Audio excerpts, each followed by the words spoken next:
not her real family and all of this Mhm. stuff. And I can only I mean, imagine that she has us blocked because of what we talk about in here. mhm.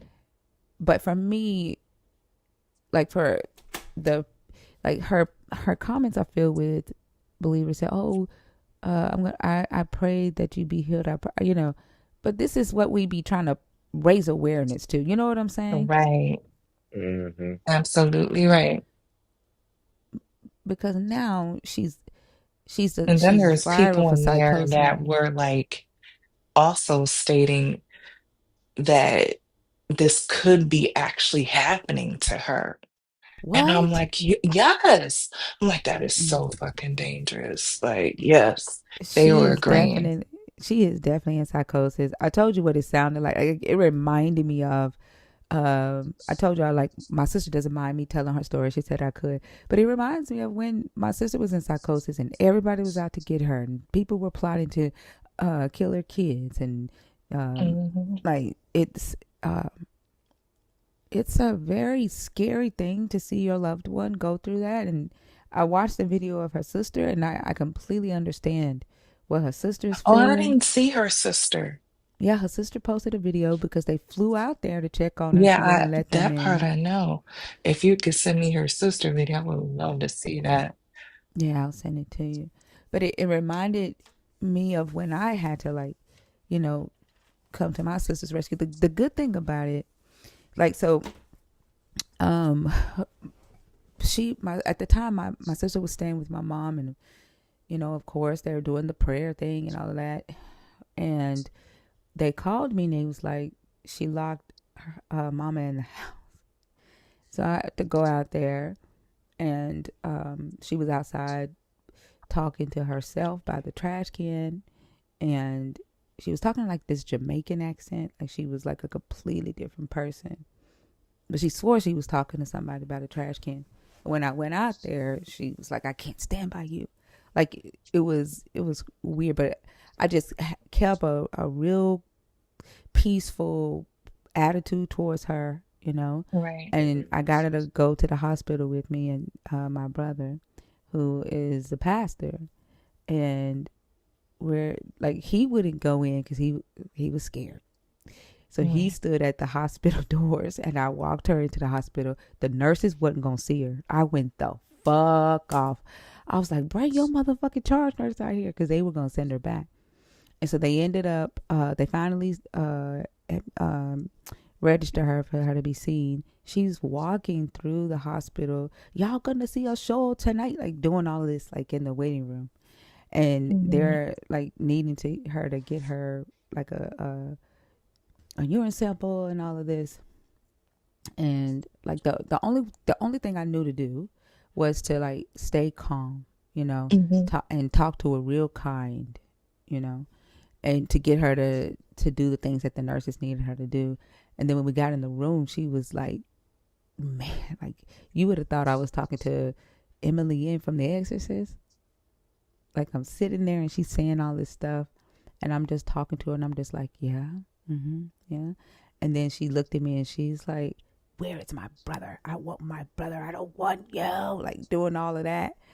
And I'm like, where? And she's like, where is the pastor? I want the pastor. I don't want you. Like, and I was Hmm. like, well, I was like, the pastor's not coming in here. I was like, you got me. So I'm like tucking her in the bed, and they ended up coming in. They gave her some medicine. I tucked her in the bed, and they asked me if they could, send her to the mental hospital, and I said yes. And then when I got home, my mom and them was so mad. They were so mad at me, and they ended up getting her out after 2 days. And then she came home. She almost set my mama's house on fire, and so my mama called, and they came back and got her, and they took her back to the mental hospital, and she's better now. Like she's doing. That was probably 2 years ago, Hmm. and she's doing so much better. She has the medicine that she needs. She gets the help that she needs, instead of just trying to like, just pray. And she believes in Hmm. God. Like she said, nothing's gonna take her faith away, and I don't try to do that. But she also knows that she needs, her medicine, her Yeah. therapy, and stuff like that. And so, but I went through a lot of hell because seeing your sister go through that, and then like at first they don't want help, and it's Mm, scary. It's it worries you. So I like looking at her sister's video, like it just reminded me of yeah. when I was going through it. But yeah, Mm, that's psychosis ain't no joke. no, it isn't. Did you find out like um what made her snap or Yeah, she was going through a lot, like trouble, just mm, life. Life made her snap. And what I heard is that the other lady that's going through it right now, she what she said in her video is like she lost her job, she lost her car, yeah. she lost her business. Like life is making her snap. Mm, mm, mm. And holding stuff in and not talking to people, not asking for help because you think you got it all, or you're embarrassed and you think somebody's gonna laugh at you, like that shit will make you snap. Right. But the good thing is like if there is help, like you don't have to stay in that state. But some people, because they're very religious, right, and when they go into a state of psychosis, and they're like, God this, God that, God said this, God told me this, I can see this, I'm prophet this, I prophesy that. Some people see it as actual prophecy. They don't see the Mm-hmm. psychosis because they're like Yep. overly religious, and that can be very harmful to people. And I think like that's why I put the topic back, mental illness in the Bible and religion, because I think some of the prophets, I think the prophets in the Bible show undiagnosed signs of mental illness, and not enough people talk about that. Not enough people talk about what spiritual psychosis looks like. So I added that topic back because of her video, in the fact that she obviously knows who we are because she has this live blocked, Right. and it probably got blocked when we ran the mental illness psychosis topic before. It's Um, possible. yeah, so I brought that back. What's up, Nelly Nell? Hey, what's going on? How you ladies doing and gents? Doing good, doing good. Want to How are say what's you? up to the YouTubers out there? What's up, Jess Cam? What's up, Brian? What's up, Lady Wisdom Biblical? Greg, you on both TikTok and YouTube. What's up, Boss Stacks? Woken Stoke. What's up, Cindy Prim? Are I'm you sorry. Go ahead. are you familiar with PCs like laptops and Mm-mm. stuff, HPs? Yeah. Mm-hmm. Okay, well then I'll probably be hitting you up about this because the guy Oh, no, no, told no, me. no, no. You asked me a different question. You asked me a different question. You asked me if I was familiar with them. Yep, I know what they are. Am I good at them at working on? No. I am like lost. I mean, everything I got the iMac, I got the iPad, I got the everything I got is Apple. So the guy that I was telling you about, he told me, he said, he was setting everything back up for me, and he told me, he said, well, you should do it on a PC because it's more user friendly with apps and different things. And so I said, okay. So I went out and paid this unseen amount of money for this laptop that he said I should get. I got it. He had it for 2 days and brought it back to me and showed me everything, because this is what I'm going to start my new book on. I figured this time I'm taking my shit with me. It's going to be with me. The only way you're going to get it now is you're going to have to hit me over the head. But, man, I'm not familiar. I mean, I can kind of maneuver through this PC, but it's just so different from Apple. Yeah. Yeah, if y'all remember, I got my PC probably a couple of months ago, and Chicago literally had to walk me through everything. So don't type in caps in my comments. Like, I don't care how much you love your Jesus or your God, you can type that in lowercase or get blocked. Like, that's ridiculous, bro. Um, Chicago, John can help you, and Dex. Dex is really good with the PC as well. Dex is a nerd, and then Chicago is a social media manager, also a nerd, but they're really good. Okay. Yeah, Yeah, I've been struggling with this all day. So yeah, it's a little bit, it's a whole lot different. So yeah, it is but very anyway, different. Yeah. yeah. I mean, I'm gonna be honest. I don't like it. I don't Yep. like it. But you know what? You'll end up getting used to it. That's the crazy thing. Hmm. You'll get used to it, and you'll start using the Mac only for work. Like I use the PC now for like most of my research, like for TikTok and stuff like that. And I use Yeah. the Mac strictly for my company. Like that's it. I don't do anything else on the Mac now. Okay. Yeah. Yeah, that's pretty much what I'm not gonna do anything with this except research and the actual book itself. So I'm starting over. So wow. Yeah. I'm sorry you have to do that. It's fucked up. Yeah, it's okay though. Hey, it's all right. Might learn They something can't more. stop. They can't stop shit. Mm-mm. Nah, nope, it Yeah. won't stop. That's for sure. That's why I'm finna say the nine, the nine. No. All right, Gabriel, what's up? Okay, hold on. Lala, you want to do your Yeah, announcements and stuff? Okay. yes, yes, All yes. right. Can we get Okay. these likes up to 50K, please? Don't forget, Thinker has a gift goal of crowns. Also, to keep us on the FYP, let's get these heart needs and team bracelets flowing. Don't forget to subscribe. And if at any time you are enjoying the live, the tip jar is in Thinker's bio. So click that link and Do let's me a go. favor. We're Start gonna the any show. any tips that y'all want to give it to Dr. Hadia Nicole Green in honor of Jessica Valentine, my baby cousin who passed away today from stage 4 glioblastoma. So this entire week, if you want to gift me anything through Cash App, I would rather that you send it Definitely. to the Orally Cancer Foundation. Dr. Hadia Nicole Green, she needs $7 million more, y'all, to get her groundbreaking cancer treatment to human testing. And she's trying to she wants to keep the treatment free. She has all kind of investors who want to invest in her, but of course, if that happens, then it's profits before healing, and she wants to keep the healing first.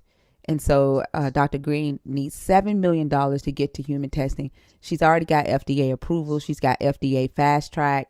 She's cured cancer in lab mice with one treatment in 15 days.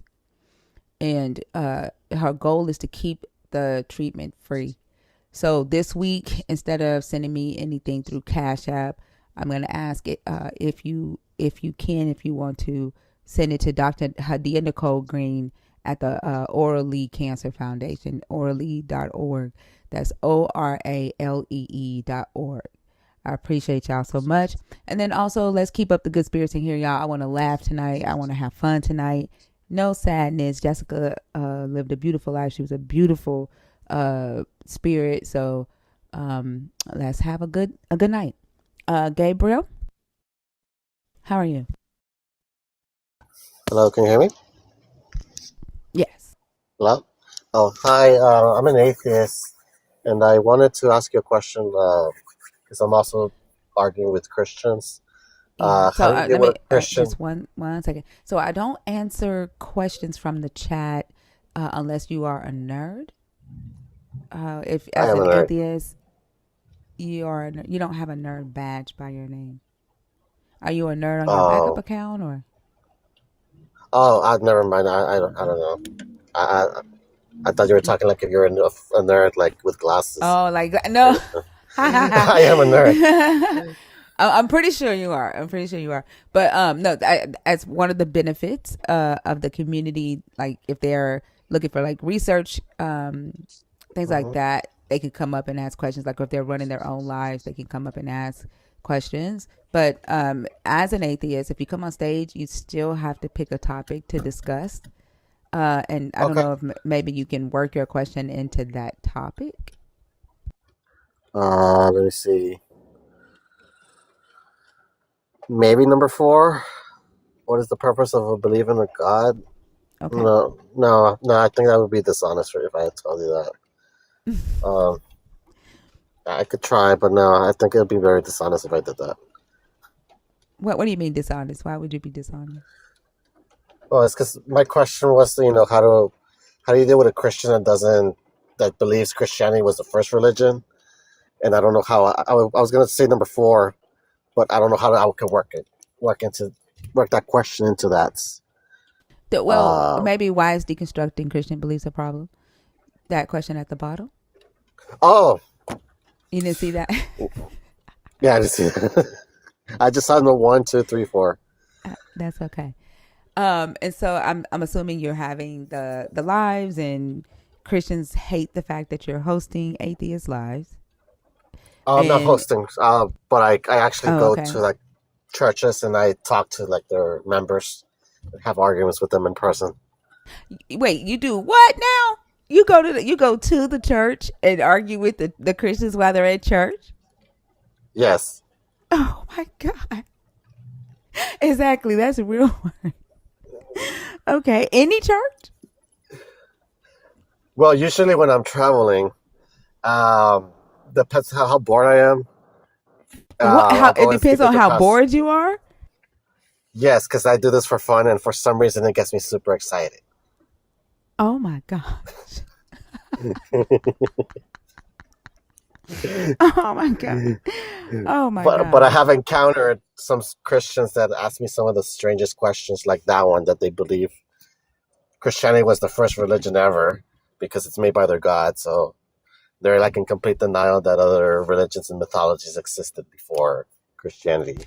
I think And I the have only no way, idea how to deal with that. yeah, the only way that you're going to be able to deal with that is just kind of like you have to have resources on hand. Like I know they know about the Babylonian gods and their religious system, Egypt's religious system, Assyria's. Like they know that that's literally in the book. They're just in Okay. denial at that point, But Zoroastrianism. Oh, you know what? Uh, Britannica has an article on how Christianity, Islam, and Judaism is influenced by Zoroastrianism. Pull that article Okay. up. Okay. You said Britannica?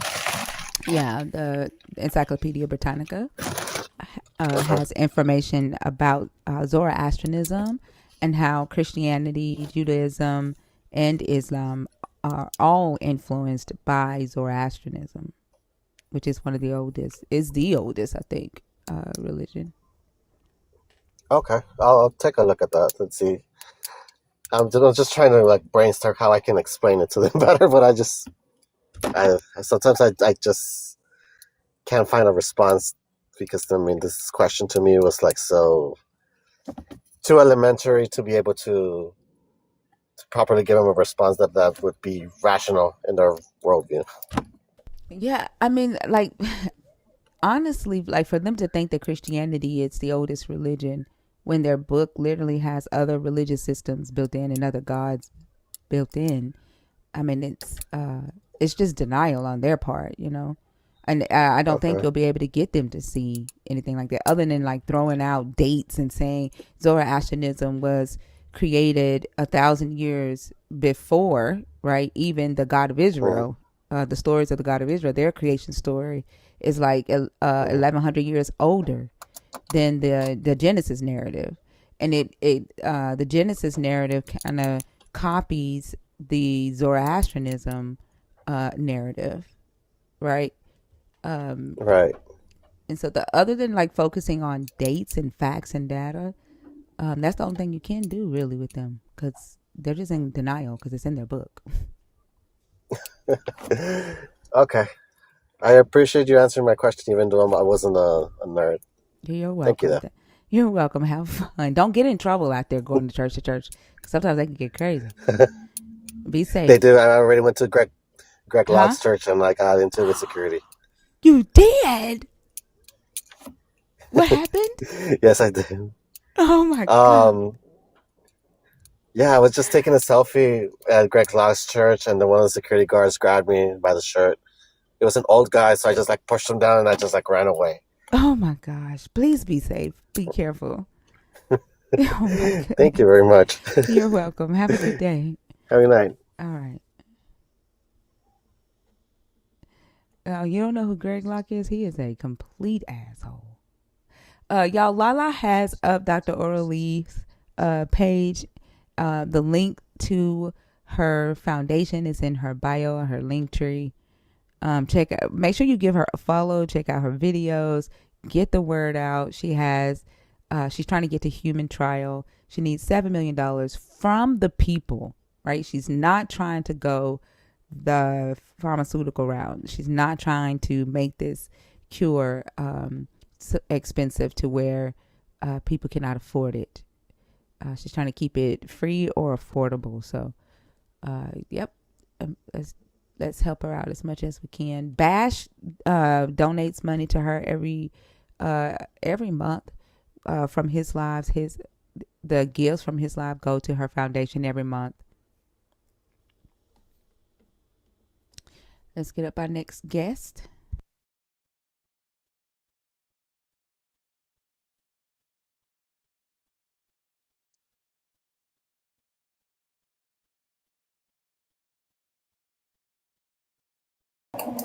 Rio, how are you?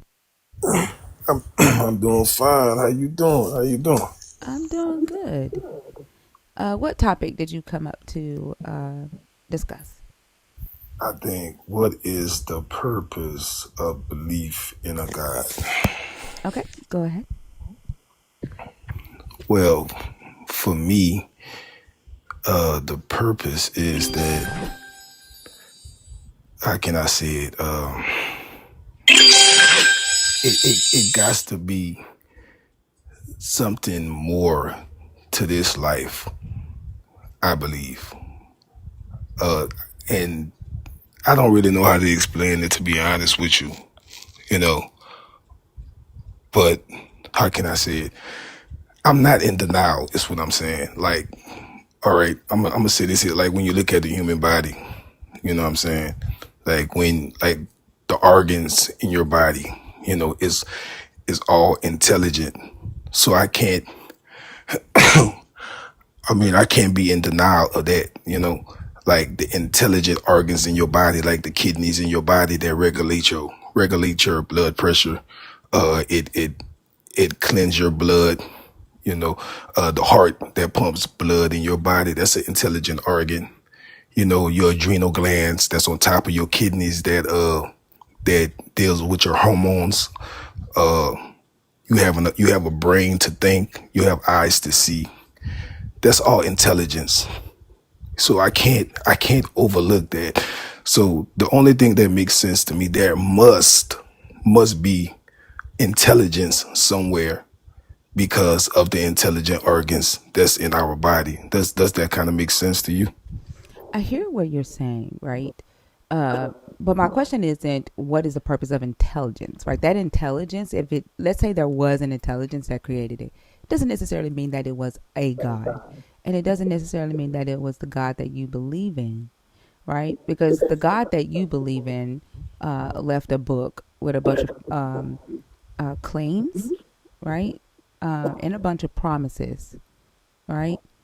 In that book, I'm gonna put you on mute because you have an echo, and then you can come off mute when it's your turn to speak. Okay? Okay, that's fine.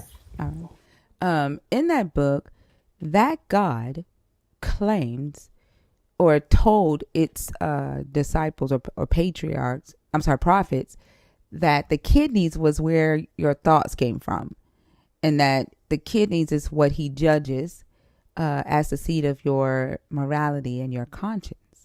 And if this God created your body, then your God would know that your thoughts do not come from your kidneys. Nobody thinks with their kidneys, right? Your feelings don't come from your kidneys, right? You don't feel heartbreak in your kidneys, right? Does that make sense? That same God made promises that if you get sick, you could pray to him and it would heal you, right? And if that God created, I mean, the God literally created people, like half the world has bad eyesight. Half the world has back problems, right? And then we have humans who are fighting diseases in these bodies, like cancer, that the humans aren't strong enough to fight it. Like, we have not yet found a cure to cancer. You know, does that make sense? So I'm not asking like what's the purpose of intelligence. I'm asking what's the purpose of a God. Well, in the beginning, we, we can agree that before the fall, everything God made was perfect and good.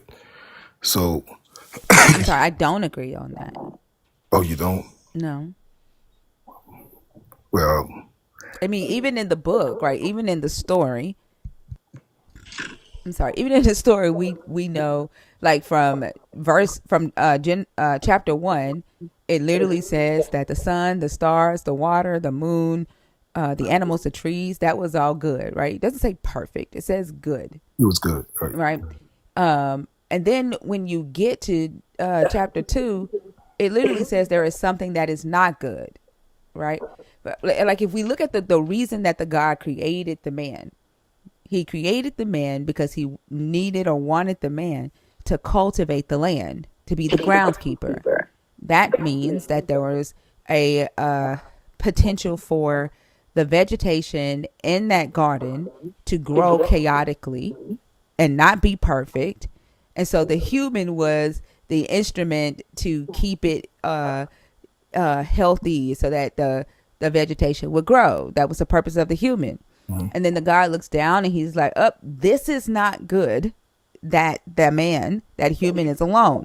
Let me make him a helper, right? So that's a state of imperfection. It's not good, right? So he had to create a helper. He looks down, he creates animals, and he steps back after the man names the animals and he goes, well, they're still not a partner, right? I'm going to put you on mute because you have an echo. They're still not a partner for the man, so it's still not perfect, right? It's still not good. And so then he goes and he creates the woman, right? But in this garden, there is this serpent who has this level of intelligence that the humans lack, right? And has the capability of seducing the humans with knowledge that they lack, right? And then that causes or introduces chaos back into this semi-order, or this order that this God supposedly created. So I don't agree that everything was perfect before the fall. Nowhere in that story does it say that it was perfect.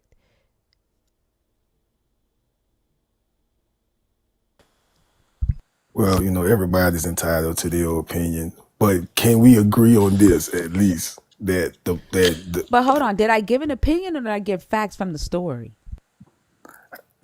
because I believe that everything God created before the fall was good and perfect. Yeah, but where are you getting this word perfect? Like, if we go to the story, because I'm not speaking from opinion. I stated facts from the story, right? And so if you could show me from the story where you're getting this word perfect from, So you don't right? believe that good and perfect can be synonymous? No. No? Okay. Like, if someone has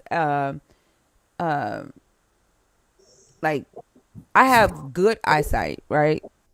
Like, I can see, but my eyesight isn't perfect. Like, I need contacts, I need glasses, right? That's not just because it's good for me to see doesn't mean that it's perfect. It's not 2020. So good can also mean imperfect. Yes. Can you give me a definition for that? For what? Imperfect? Not perfect? And does it also have good in it as well? What? Does it have is imperfect? Can imperfect mean good? Is what I'm asking you. No, it can't mean good. But something can be good and be imperfect, but it cannot mean good. Okay. Okay. But yeah, like y'all do realize words mean words, right? Yes. Yes. I can agree with you on that. Yes. Yeah. Definitely. Definitely. Definitely. And okay, and Oh, so so I know what you're saying. So good and perfect doesn't mean the same thing. no, they don't. All right. Like somebody can cook some food, right? Like you've had food that's just perfect, right? You've also had food that's just good, right? Yes. Yeah, they're not the same. Okay. So what is the standard of good and what is the standard of perfect? Everybody's standards are different. Your taste buds are different than mine. What your desires in life are different than mine, right? Hmm. Everybody's standard is different. I can't define the standard of good for you. But what I'm saying is in this story, what I would like for you to do is show me where you're getting this concept of perfect from. Kind of like I walked you through the story with facts. Can you do the same with me and show me where you're getting the concept of perfect? Well, I'm gonna say I'm paraphrasing, so it's definitely not in the text. But so I'm gonna say I'm paraphrasing. So I'm adding perfect into the text, but it doesn't say that. So so I'm with you on that. I agree with you on that. It doesn't say perfect. It does say good. But me when they say good, I also would say yeah, it's perfect. But I get what you're saying. I understand. Like good doesn't mean perfect. Perfect doesn't mean good. But I get what you're saying. Yeah, like if the God says in Genesis 2, it is not good, why would you ignore that and then still call it perfect? Right? Like he literally says here these words. It is not good. This is prior to them eating of the tree. How can you ignore your God saying those words and then still say it was perfect before they ate of the tree?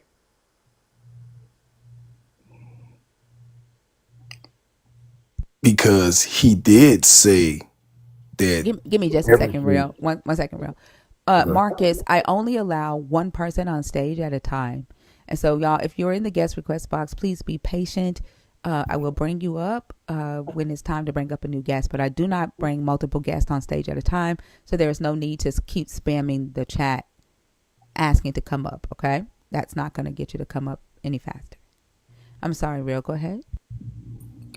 But God did say that everything he created was good, right?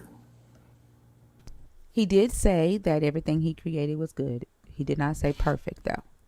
Okay, I can. And he gave different levels of good.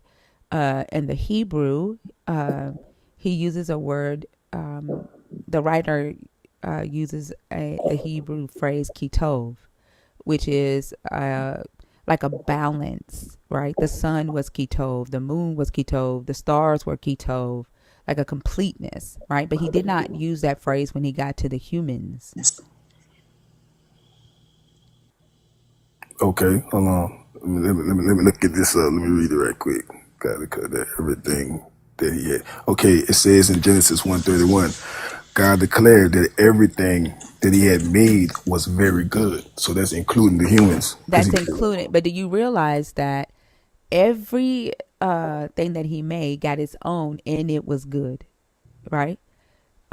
Except for the humans. He lumped everything that he had already given a ketov to, along with the humans at the after he had gave the humans their after he had created them, he blessed them, he gave them their command to dominate the earth, right?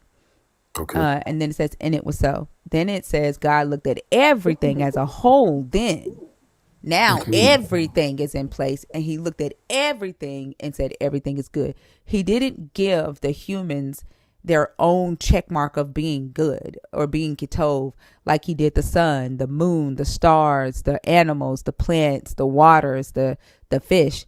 They all got their own check mark of good. The humans didn't. The humans were lumped into the final picture. It's like, okay, now everything is good. Do not use caps in my comments. But he did call us good before the fall, correct? He called everything in the final picture, right? He said everything that he had made, and indeed it was very good, right? So he lumped in, when he created the humans, he lumped it all in with everything and said, okay, now that's everything is good. But humans didn't get their own check mark of, after they were created, he didn't look at the humans and go, okay, and that's good. And then look at the final picture and go, okay, everything, like doing a second look and going, everything is good. That didn't happen that way, is what I'm saying. Yes, I hear what you're saying. I definitely hear what you're saying. But he did call humans good. I said yes. But I said yes. I said he did call everything good. But he didn't in the final picture. He called the final thing. He called the final creation of everything good. But he did not specifically call humans that's what, yes. good. Okay. No, he didn't. Okay, that's fine. I can definitely agree with you on that one. Yeah, we in agreement, you know. But can you? No, I ain't gonna use the word but. I'm gonna say, however, can we agree that the human body is intelligent? And to what degree? Like, why are we, like, what's your point in that? Like, the human body gets sick. The human body fights itself. Like, literally back, like, if your God is creating humans to this day, he has yet to upgrade the spine. Listen, I understand, and it's in Then, me. no, if it was intelligent, then it would be updating itself, right? Like, it, for thousands of years, this human body has known that this spine half the time can't hold up the weight of the flesh, and it causes the human that's carrying this flesh to a lot of pain, right? So if this human body was intelligent, then it would have updated over time, right, to a stronger spine. But come right? on, think about it. Like, You asked me if it was intelligent. You asked me if the human body was intelligent. Okay. And I said, to what degree are you asking that? Right? Like, we've known about these diseases on this earth for a very long time. If the human body itself was intelligent, then as humans are born, the human body should have already adapted to the diseases here on this earth and came here with mechanisms or immune systems in to fight that. It's not intelligent. Are humans intelligent? Some of them are, yes. Like, I was watching a TV show today, like one of those way back when shows like Early America, when they lived down like right after slavery. Like, this, it was a show in Canada. Like, it's called Anne with an E. Really good show. But there's a young kid on there named Gilbert who wants to be a doctor, and he goes and he meets with Native Americans in the wilderness, and they show him that honey can heal a wound and some plant they use for pain reliever, right? And he's talking to his friend Bash, whose name is Sebastian, by the way. He's talking to his friend Bash, and he's like, who just like lost a wife to sepsis, right? And he's learning that there are natural things on the earth that can heal, and that could have healed Bash's wife. And he was like, do you know how many lives we could have saved if we had just known? Do you know how much we don't know? And as he's saying that, I'm thinking to myself, like, a lot of people died, right? Because humans didn't have knowledge about the medicines and things, or how to cure, common colds or diarrhea, right? Because they just lacked the knowledge, not because a God, right? They were waiting on a God to give them knowledge. Like, the knowledge was right there in their face. So are humans intelligent? Yes, humans can be intelligent. Is the body intelligent? To what degree are you asking that? Okay, have you ever had a cut before? I'm pretty sure you have. We all had cuts before. And out of nowhere, it heals on its own. Not That out of nowhere. The air helps it to heal. The oxygen helps the cut to heal. It's not out of nowhere. but that's okay. That's perfectly fine. But it heals, and that's just amazing how it heals. It's not amazing. Like time heals the wound and oxygen heals the wound. And then there are some wounds that do not heal. Some cuts don't heal if there is something going on in your body, right? There are some cuts that just won't heal, which is a sign that there is something wrong with your body. So you don't believe that the body is an intelligence? To what degree are you asking me? Do I believe that the body is an intelligence? Like now you're asking a different question. First you said the body is intelligent. Now you're I saying believe the body is an intelligence. Those are two different things. Okay, I believe that the body is intelligence. I really do, because of the organs inside of the body, and every organ that's in the body has a different purpose. You know, the liver has a different purpose. The kidneys have the adrenal glands have a different purpose. The heart has a different purpose. Every organ in So your body, are animals just as intelligent then? their body function is intelligent. Well, I mean, they have brains, they have hearts, they have kidneys, they have, Yes. yeah. Like, so are they intelligent or this intelligence as well? Not from a mental perspective. I'm talking You're body. not talking mental. I'm You're not talking talking organ. mental. You're talking organs and you're talking Yes. body. So Yes. are the animals who have these same organs, are they an intelligence as well or intelligent as well? Their body is very intelligent. Yes. The organs are And very intelligent. Yes. so can their organs go in your body and you live? Absolutely not. Come on. No. Right. So like But so it so doesn't like change the fact that the organs are intelligent. what do you mean by intelligent? Because what do I mean about it? Because it is, the organ is very intelligent, because like, okay, I just gave you an example about a kidney. A kidney, it regulates blood pressure, and it also filters your blood. That kidney is very intelligent to do that, right? That's just the way the organisms work, the way the body forms. Like what do you mean by intelligence? I Intelligent. don't understand what you mean by intelligence.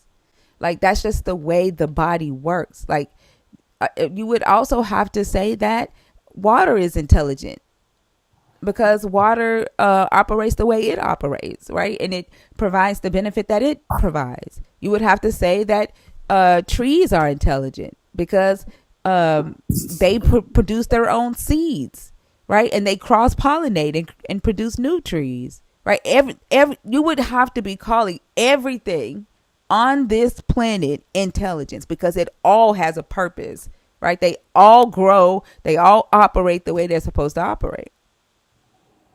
Not just the human body. Okay, I'm gonna have to get back with you on that one. you know, I mean, I'm just I guess I'm trying to understand what this has to do with what is the purpose of a God. Like are you saying our because kidneys and because our hearts are God or but okay, our because bodies are a God? no, because you can see you can. This is the evidence of an intelligent designer. But again, I said like my question was not what is the purpose of intelligence, right? My question is what is the purpose of belief in a God? That Even is even if why do I need to believe in a God? My body is already created. I have no purpose of believing in that. Let's say your God did create my body. Now what? Why do I need to believe in him? because you are the evidence of the creator. For what? For what purpose? The purpose is the purpose is that's the only thing I just can't explain, but that's the only thing that makes sense. Unless you just delusional, like Makes I'm sense not to talking. make sense for what? It makes because the body. Listen, the body. It just proves that intelligent. I'm already giving you. I'm already giving you. Okay, in this conversation, I'm already allowing you to have, your God created the body. So what? What is the purpose of me having a belief in your God? Why should I believe in your God? So what if he created the human body? Now what? I mean, you don't have to believe in my God, but we So can. there's no purpose in belief after creation? The purpose is the purpose is he's the reason why we move, live, and have our being. You know, without him, there's nothing. Actually, there's a lot. Like, I'm looking around and I'm seeing it. If he created it, okay, he did that 8,000 years ago. Okay? Now what? Is what I'm saying. I mean, you don't have to believe, but it doesn't change the fact that he is. So there's no purpose then There in the is belief? there is purpose in the belief. Like, There what is. is the purpose in the belief? You've already said he did that 8,000 years ago. So am I supposed to, like, just keep believing in a God that did something 8,000 years ago and doesn't do anything now? Like, what's the purpose is what I'm trying to understand. My purpose is to accept the fact that God is the creator of all things, and without him, I'm nothing. Does that No, make that sense? you believe without this God, you're nothing. I don't. Like, why should I believe that without your God, I'm nothing? Why should I believe that? Because he's the reason why once again, he's the He's reason why not. we live, move, and have No, our being. Because no, he's not. Like, I get up, he is our creator. every day. I wake up every day without your God. People that That's believe in true. your God, wake up and die every day with or without your God. He's not the reason that people get up and do things. Thinker, if it wasn't for him, you wouldn't. He's the reason why we have oxygen to inhale and exhale. You're literally talking about something you believe this God did 8,000 years ago. I mean, who did it? Without that belief, I'm still going to breathe oxygen. But who gave you oxygen, Thinker? The trees, real? All right, who created the trees? The seeds. Who created the seeds? What do you mean who created the seeds? Organisms, marshlands, man, I can't think of the evolution of the trees. I literally looked it up the other day. Like, yeah, like other trees and plants. Who created Like the lungs? Who created the lungs, Thinker? the lungs? Yeah, the Organism cells. All right, who created the cells, the organism and cells? Who created that? I don't know. I don't know, real, and neither do Thank you. you for that You're gonna answer. be And here all neither day at and this and point. neither exactly, and neither do you. You have a belief. No, you don't. You have a belief that this God in this book created your body and created this earth, and you still fucking talking about that when I already told you in this story, in this conversation, I will give it to you that your God did that shit 8,000 years ago, which is what y'all believe, that the world started 8,000 years ago. I'll give you that.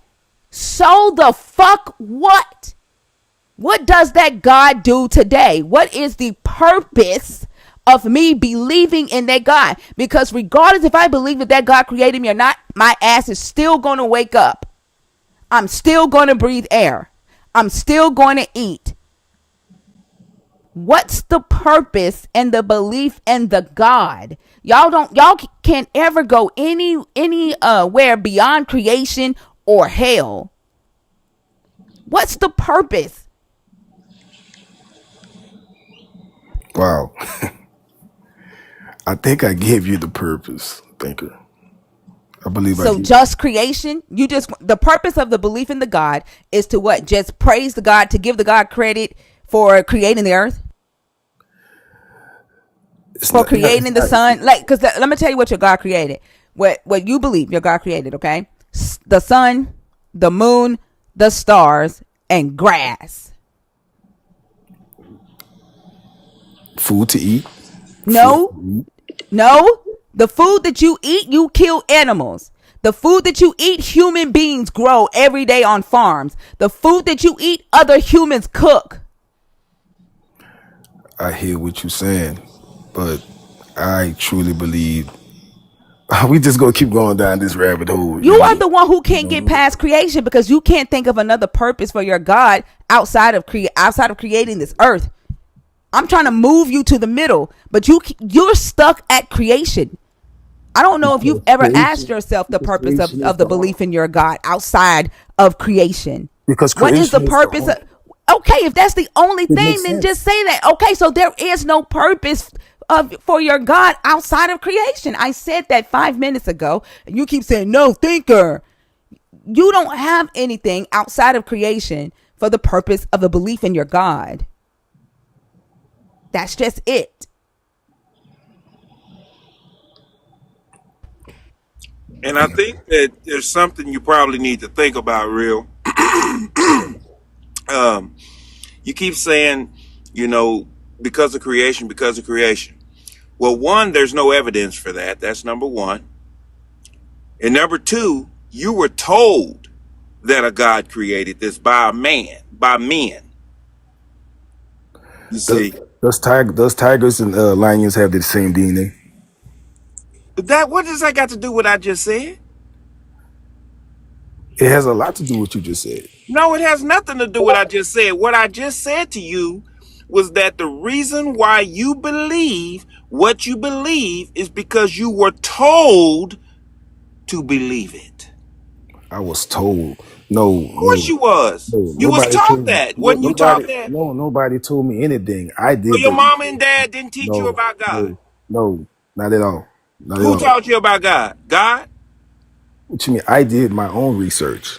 Okay, so you did your research and whatever research you read it from a book? I did. Okay, was there an author? Definitely. Okay. So that means some man or men told you, or woman told you, that the earth was created by God. You were created by God. Everything on the planet was created by God. You were told this. I mean, But can you agree with that? I can't agree with that. Yes. Okay, so if But you were this told thing, this, now the thing is, now since you believe that and you were told this, why don't you require any evidence for this? Besides just giving it saying, well, I'm here, my organs work, God must have done it. there is evidence. There is evidence. Like, all right, I give you one. All right, you know that every creature, every animal, everything is created after its own kind, correct? You can agree with that. Everything is created after its own kind. So, like I asked you the question, does a tiger and a lion have the same DNA? Yes, they do have. They look different. They look totally different, but they are both cats. They are created after their own kind. Cats, the lions, the tigers, but they carry the same DNA. You Okay. know, so the Bible says something totally true. Created after their own kind. The Bible says That's right. something that's Yes. totally true. You, okay. Okay. So that in itself is true. The Bible is not lying about that. You know, like even The without. Bible, okay, hold on. Once again, you still didn't hear me. No, I heard you, The bro. I heard you. Bible was not written by the Bible. The Bible was written by men. Well, the Bible is God's breed. You know, the Bible was inspired by the Holy Spirit. No, nope, we're not gonna go there either because man told you that too. Bro, I'm just only staying in the parameter of scriptures from a biblical You perspective. can stay in the parameters of scriptures and you can do that. But what I'm trying to tell you is that the only evidence that you have is what somebody told you. And then they told you it was inspired by a God. And you believed it. So what you basically saying is that the Bible is not reliable. Do you think that's what I'm saying? So you believe it's not reliable, right? What I'm trying to tell you is this, man. No, Any can you any answer the fool, question? Can you listen answer? to me, listen to me. You'd have to be a complete idiot if you read the Bible and going to say nothing in the Bible is true.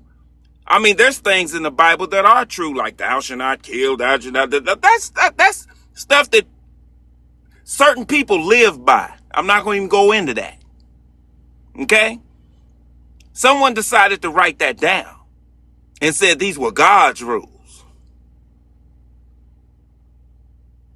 All I'm trying to do is get you to understand what you believe is what you was taught to believe, and you were told it was inspired by a God. But you have no evidence of this God besides what they told you, saying God created man. Well, I'm a man, I'm here. Oh, so God done it. That's not evidence. That's not evidence. It's Okay. evidence that you hear, but it's not evidence that a God did this. Can I ask you a question, brother? Sure. Hold on for a second, real. You asked if the Bible was a reliable source, right? Right. Do you consider bats to be birds? Do I consider bats to be birds? Yes. Are Do bats bats birds? do bats and birds carry the same DNA?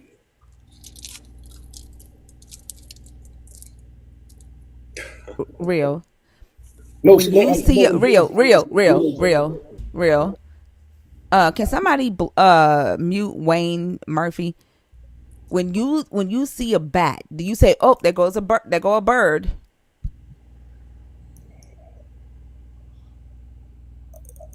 no, of course not. But I'm asking No, you. bats are not birds. They're mammals, correct? Okay, yeah, Yeah, right. They're not birds. right, They right. are So, mammals, but your Bibles list them as birds.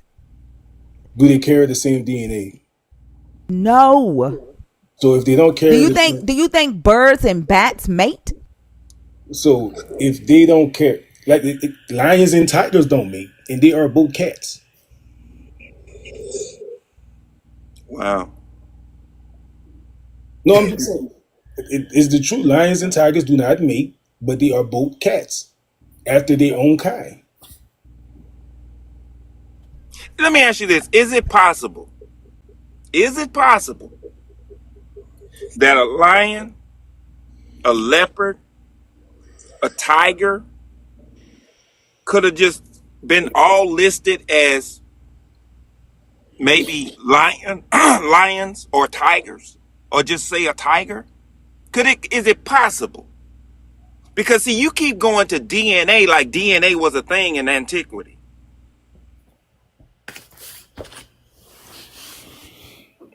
I mean, I'm just going off of the science, brother. Oh, exactly. Going off the science. Yes, and You're science. not if you are trying to put bats in the same group as birds, right? Right. Oh, well, thank you. Let me do my research on it because I like to do research on things, and I can get back, with you on that. And if I'm You say, wrong, wait a minute, let me make sure I understood you. You say you like to do research on things? yes, I do. Absolutely. Why haven't you researched this Jesus and this God to even see if they even real or find out where they come from? Because you know man made that up too. Okay, are you familiar with Simon Greenleaf? Vaguely. All right, Simon Greenleaf was a royal professor in 1833.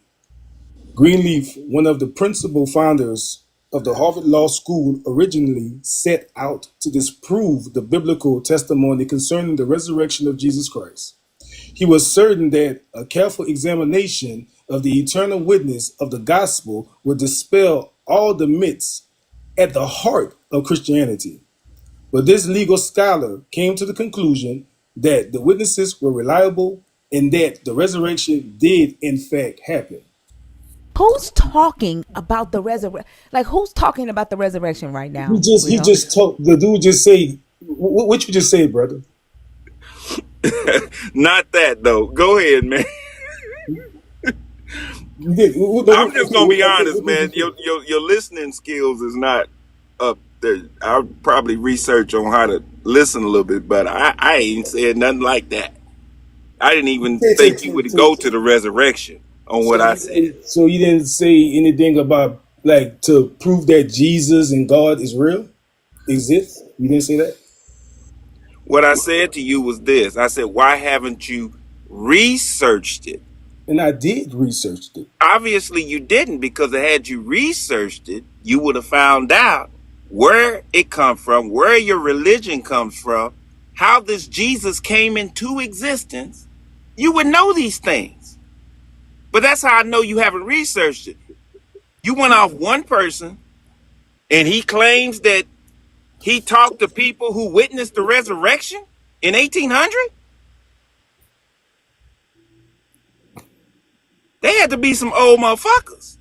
Wait, the person he just read said he witnessed it?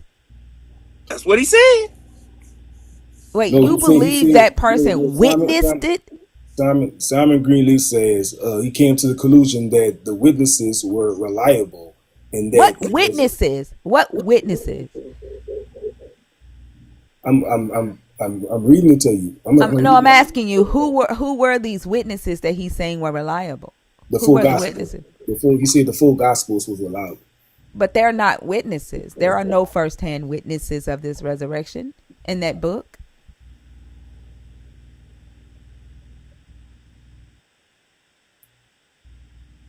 If there was, they some old motherfuckers. They need to be down in the history of being the oldest motherfucker on the planet. Okay. The writers of the Gospels were not firsthand witnesses. I think the closest one that might have been, or one could argue, that might have been a witness is Matthew, and that's highly debated. If Matthew is even the author of Matthew, but Mark wasn't a witness, John wasn't a witness, and neither was Luke. Yep. Do you accept sources that's like outside of the Bible? What witness was at the resurrection out that's extra biblical?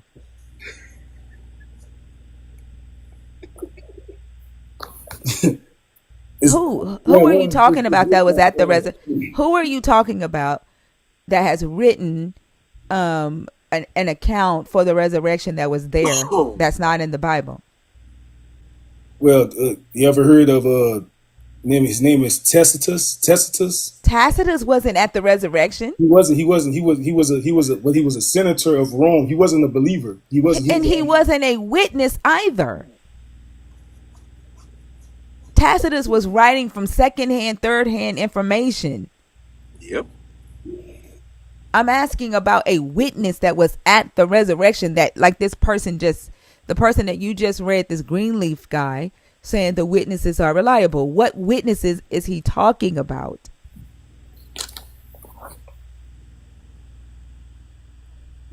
Witnesses were reliable. I believe he was talking about the full gospels was reliable. And when did he write this? When did he write that? I believe he wrote that around, I'm assuming around 1833, 1835, something like that. Mm-hmm. And back then they did think that the Gospels were written by the names that they were attributed to. But we know better today. Just like in the 19th century, people were dying of sepsis. But we know better today how to prevent people from dying of sepsis. We have more knowledge. Right? We have more knowledge today about this text, about the history. Okay.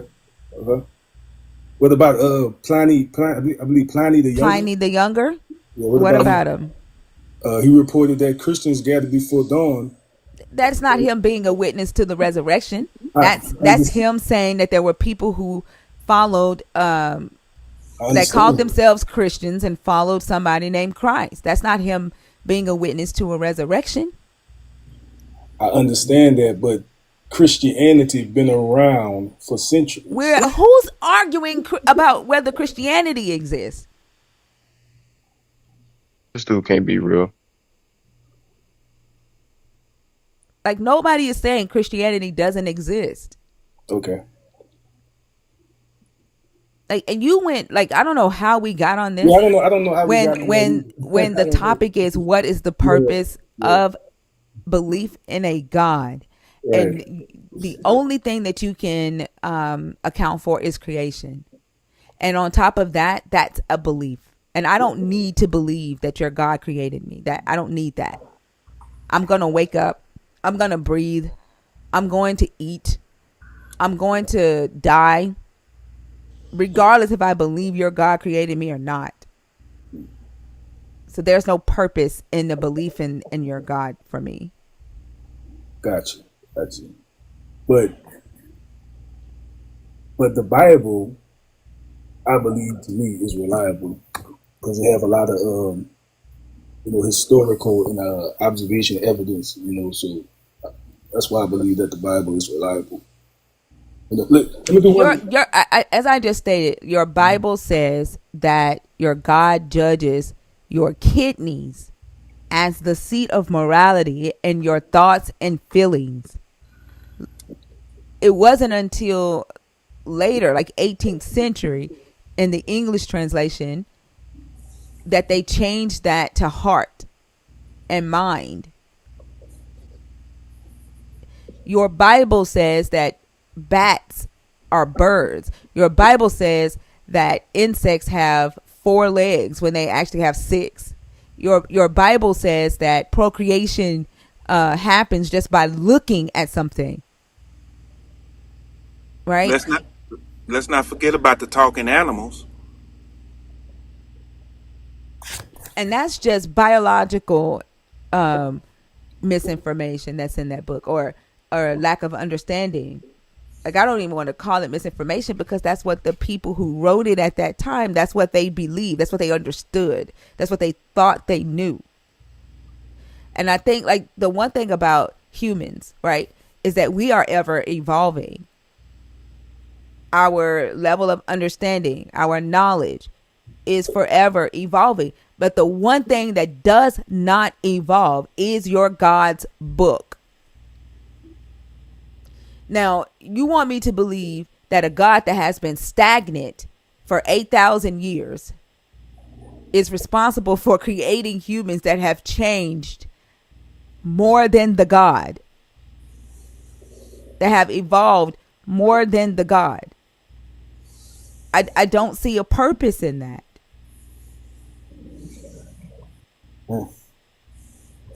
We would have to, agree to disagree.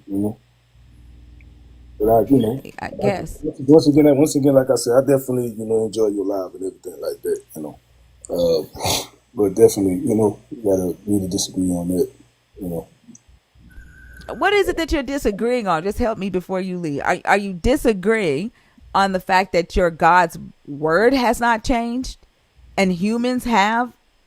And in the 8,000 years that this book covers the span of humanity, are you disagreeing that humanity has evolved, our knowledge has evolved, and your yes. God's book has not? How has your God's book evolved over time? Well, God never changed. He's the same I didn't yesterday. ask if your God changed. How has his book changed? How has your God's book changed with the evolution of human understanding? But the book never changed. So what is it that you're disagreeing with then? I'm disagreeing with the fact that you don't believe that. You can't disagree. You All can't things. disagree with what I believe, right? I don't believe that there is a purpose You of a don't believe belief in there's a a God. purpose for you. You saying you don't believe there's a purpose for God. Right. And that's for me. You can't disagree with me about Okay. my belief. Okay. Most definitely understand. You see the purpose in creation. Great. That's for you. I don't see a purpose. You can't say, well, I disagree with you that you don't see a purpose. That doesn't make sense. But well. Let me ask you this: how did creation come into being? Can you? Why are you going back over that? I Like, mean, you're because still at why? Like, I don't see a purpose It does not matter to me, real. Like you're telling me that because So your you don't God, care? you're telling me that because your God created the earth 8,000 years ago, that I need to believe in that God. And I'm asking you why. Regardless if your God created the earth 8,000 years ago, I'm still going to breathe oxygen, right? If I believe in it or not, I'm breathing oxygen now, correct? Yes, because you need God. So there, I By don't default. need your God. I don't need your God. Your God is not making me breathe right now. It's by default that you need him. What do you mean by default? Because he's the reason why we live, move, and have our being. It's by default. He's not the Hold on, let me reason. see this. Let me say this. He's not the reason. Yes. I'm doing it. I'm doing it because my body is doing it. He said, listen, he said, I bless the just and the unjust. He blessed the believer and the unbeliever. Bless them to It's do all what? by Bless them to do what? to live, move, and have our being. It's because of So him. it's because so your God wakes you up every day, real? Listen, Dinky. A lot Real. of people I don't even just asked you a understand. question. Does your God wake you up every day? Absolutely. Your Because God comes to real. Your God comes to you and wake you up every morning. because once again, oxygen is because of him. I'm The oxygen asking, that does I your God inhale and exhale is real, because of him. real, does your God come to your bedroom and wake you up every morning?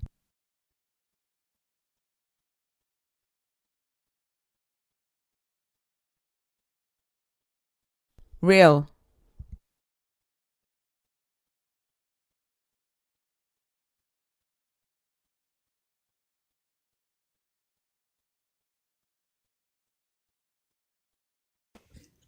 Well, my mic got cut off. I was trying to answer the question. Does your God come to your bedroom and wake you up every morning?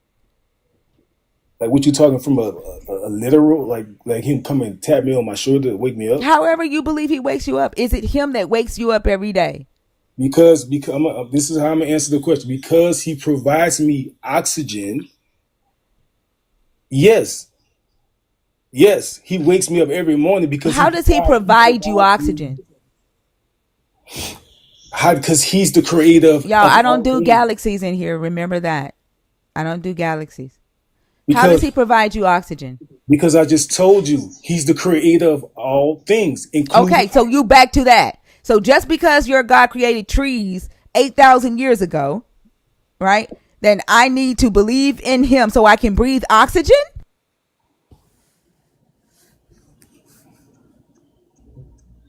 You need to believe in him because he's the reason why you live, move, and have your being. I don't have to. Do you You don't understand what the have to. word need is? Do you understand what the word need? What You does the don't word need means? understand. I understand what the word needs mean. I mean, you don't need him, and that's Exactly. So regardless if I believe in your God or not, am I breathing oxygen? but I'm telling you that you do need him For because what? you need him for everything in this life. You need Like him. what? He's the reason why you have a heart to pump You're blood saying through the your same body. shit. You're saying the same shit, real. Oh, we need him. For what? I'm just because I just answered your question. You Is he probably don't. also is he also the reason that cancer grows in the body? All of that happened after the fall. Uh, Is he also the reason that cancer grows in the body? I don't believe he's the reason for anything that's bad that happens to our body. He's Did not the he reason. not make the decision to allow pestilence on the earth after the fall? Was that not his decision to punish the people with that?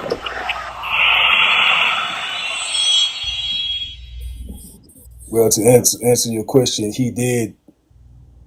he did use the word curse because he did use the word curse after So the fall. therefore he is also the reason for cancer.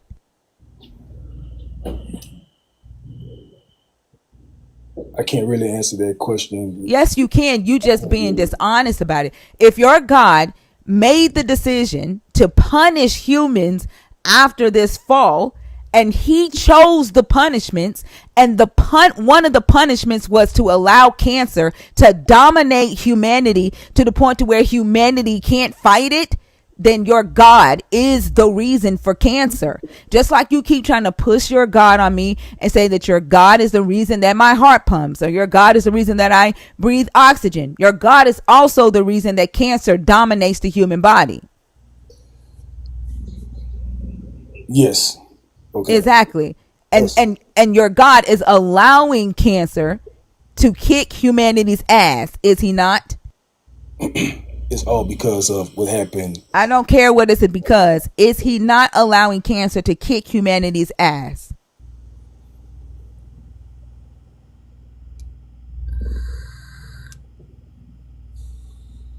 Man, that's a question right there. It's the truth right there. It's a question And right I there. asked you again, for what purpose do I need to believe in a God?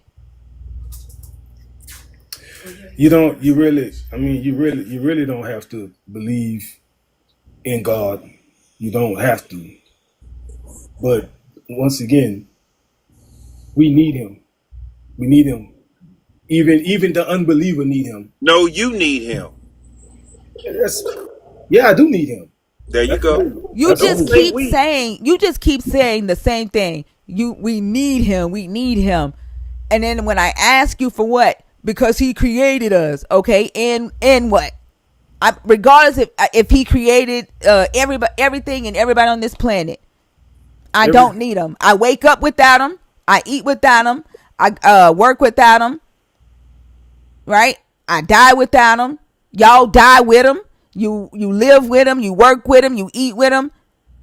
We all do the same shit with or without the belief in this God. I'm not seeing a need. Real? By default, we need Him every day, thinker. You're not. You just saying the same shit, but you cannot articulate the why. You can't articulate the need. There is nothing different between you as a believer and me as a non-believer and our everyday lives. Okay. What is it?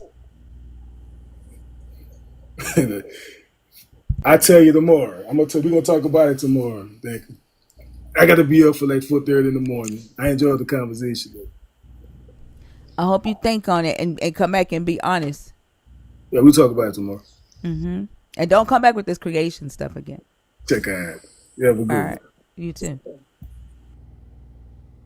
You know the thing that threw me off about the conversation is when he was talking about he believed in science, but then he attributes the creation of Earth through God. Not, and before he left, I was gonna ask him, has he ever read the geological history of Earth? You know, if not, need to read it because some reason when I read that scientific study, nowhere in that whole study did I hear about God creating any damn thing. Real. You're back in the box. Why are you back in the box? I thought you was going to bed. Oh, Chelsea, hold on. I didn't mean to bring you up. Hold on. Bash, are you still there? You're cycling. Are Yeah, you there? I Okay. was cycling. I don't know why I was doing that. All right. Hold on. Let me bring Real back up. Did you come up to talk to Real? He got to get up and go to work in the morning. I won't. He's I back won't. in the box. Oh, okay. Okay. Hold on. Let me bring him back up. And I think the thing that made him want to get off stage, because I asked what's the difference, but well, he left again. Like, what's Okay. the difference between a believer and a non-believer's life on a daily? Like, Yeah. what is the difference? Because we all wake up, we all die, we all get sick, we all eat, we all work, right? We all struggle, we all have successes. Like, regardless, with or without a God, like, what is the difference? Yes. That which was a good question. I think he was answering the question of what has God done, right? That's And that's good. not the I didn't question think you were about that. asking. I think he was trying to answer the question, what has God done? And that's not the question you were asking. And I was going to ask, Do we need John Boyle Dunlap? Who is that? He is the inventor of the rubber tire. John Boyle Dunlap. He created the first rubber tire. He invented it. There would be no rubber tires without him. Not did we need him, do we currently need John Boyle Dunlap? And the answer to that is no. Because rubber tires are here now, and we use them every day. We don't. You didn't have to know that John Boyle Dunlap did that. It makes no difference in your life today what that man's name is, although we use rubber tires every single day. So we do not need John Boyle Dunlap, even if we needed his creation. But don't the tires validate the existence of Jesus and the witness? Sis? I want you. Hmm. I want you to It sleep face validates down. the existence of cars. Yeah. So, why did God make oxygen for you specifically? For me? Yeah. What? For the edification of your spirit. I don't need. Never mind, man. Do we need Oso today? Yes. We did not need Oso. I do. What? I need Oso to make me laugh today. I'm sick of it. I'm sick of it personally. Oh my God. Okay, that's all. I was gonna bring that up, but just to see if he thought that we currently need John Boyle Dunlap, because then I think I would have an understanding of where it was coming from. But it sounds like he was just asking, what has God done, not what does he do right now. Yeah. I was hoping when he got back in the box that he would have come up, because I knew you were gonna ask a question like that, right? But he hopped back out. We actually spoke earlier today. Oh, really? Right before we went live, me and you, we spoke earlier today about, and it was the most frustrating conversation. It was fun, but it was frustrating. Whose live were you on? Who was I on before I came? Was it Chris? Zena. No, it wasn't Chris. Huh? Oh, it was Zena. Yeah, Zena had a live earlier okay. today. Yeah. Yeah. Like he came in the live last week and he tagged me. He was like, "Do you believe in archaeological evidence and science?" And I was like, no, he said, "Do you believe there's archaeological evidence and scientific evidence of the stories in the Bible?" And I was like, there are some that validates and there are some that debunks. Mm-hmm. And he was like, "Well, I want to come and talk to you," but I don't think he has a good grasp on what science is. I will reserve my judgment on that statement, but that's fair. That could be fair. Yeah. Because he was on Off. We Oso's just live heard one this day. conversation. Also, wasn't he on your live one day? Or was that Christina's probably. live? He was, Probably. and he asked about scientific history. Yeah, he asked me, but he asked me like 4 different things as one, and Mac was like, "Wait, so is this 4 things or one thing? What are you asking him?" Yeah, so I think he is researching, but I don't think he has a good grasp on what science is, just based off of the questions that he asked. And I think he thinks that if he can prove God with science and creation, then that just proves why God is needed, because that's all he focuses on. Is that, and then he told me to look up the rock. I think he believes that archaeologists have found the rock that Moses split in Saudi Arabia. Oh, yeah. Whenever you hear things like this, then you ought to know for sure where these are coming from. This stuff is coming from ICR, Institute of Creation Research, and basically ICR is like I'm trying to think of how to describe. Basically, it's one of those hives where specifically creation science folk run to, and there is not a single piece of research there. It's just a bunch of what's the guy's name? Wyatt. Ron Wyatt. Ron, yeah, a bunch of Ron Wyatt stuff, and it's so bad. It's so bad. These are the same people who did the Ark Encounter in Kentucky, and it's so bad. It's so bad. Yeah, yeah. That makes sense. And he's a very nice He's nice. He's young definitely man nice. and Yeah, very respectful anytime I've talked to him. It's a little frustrating because he doesn't move the conversation forward, but yeah, very respectful young man. yeah. It's bad. Yeah, Yeah, but he's nice though. I like real. He's nice. yeah, he's pretty cool. 200 apple seeds. Are you there? Hi, Hi, how are you? I'm good. How are you? I'm good. Can I get your age, please, for TikTok purposes? And let me know also if you are a believer in the God of the Christian Bible, if you are deconstructing, or if you are an atheist. I'm 22 and I'm deconstructing. Okay. And what topic on the board did you come up to discuss? Mostly the purpose of the belief in God. I believe man gave God a purpose and to reflect themselves and kind of give them a role in creation, or a more on hands role in creation. I was doing a lot of research just with the origins of how it became a centralized religion in ancient Rome. And it was really just because of the fact that Constantine wanted to win a war and basically made a bet with God saying that this will be our religion should we win this war. And I found that really odd. And that kind of changed my whole understanding of what I believed, with the addition of, how that has been bred and conditioned into, Black people in America. So, Yeah, I agree.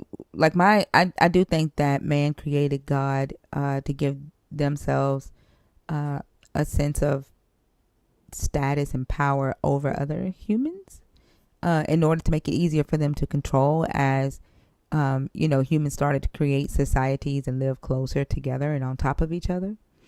Um, so I agree with you there. Bass usually ask a question, what is a God? Like, what do you think? How would you define that? Like, what is it?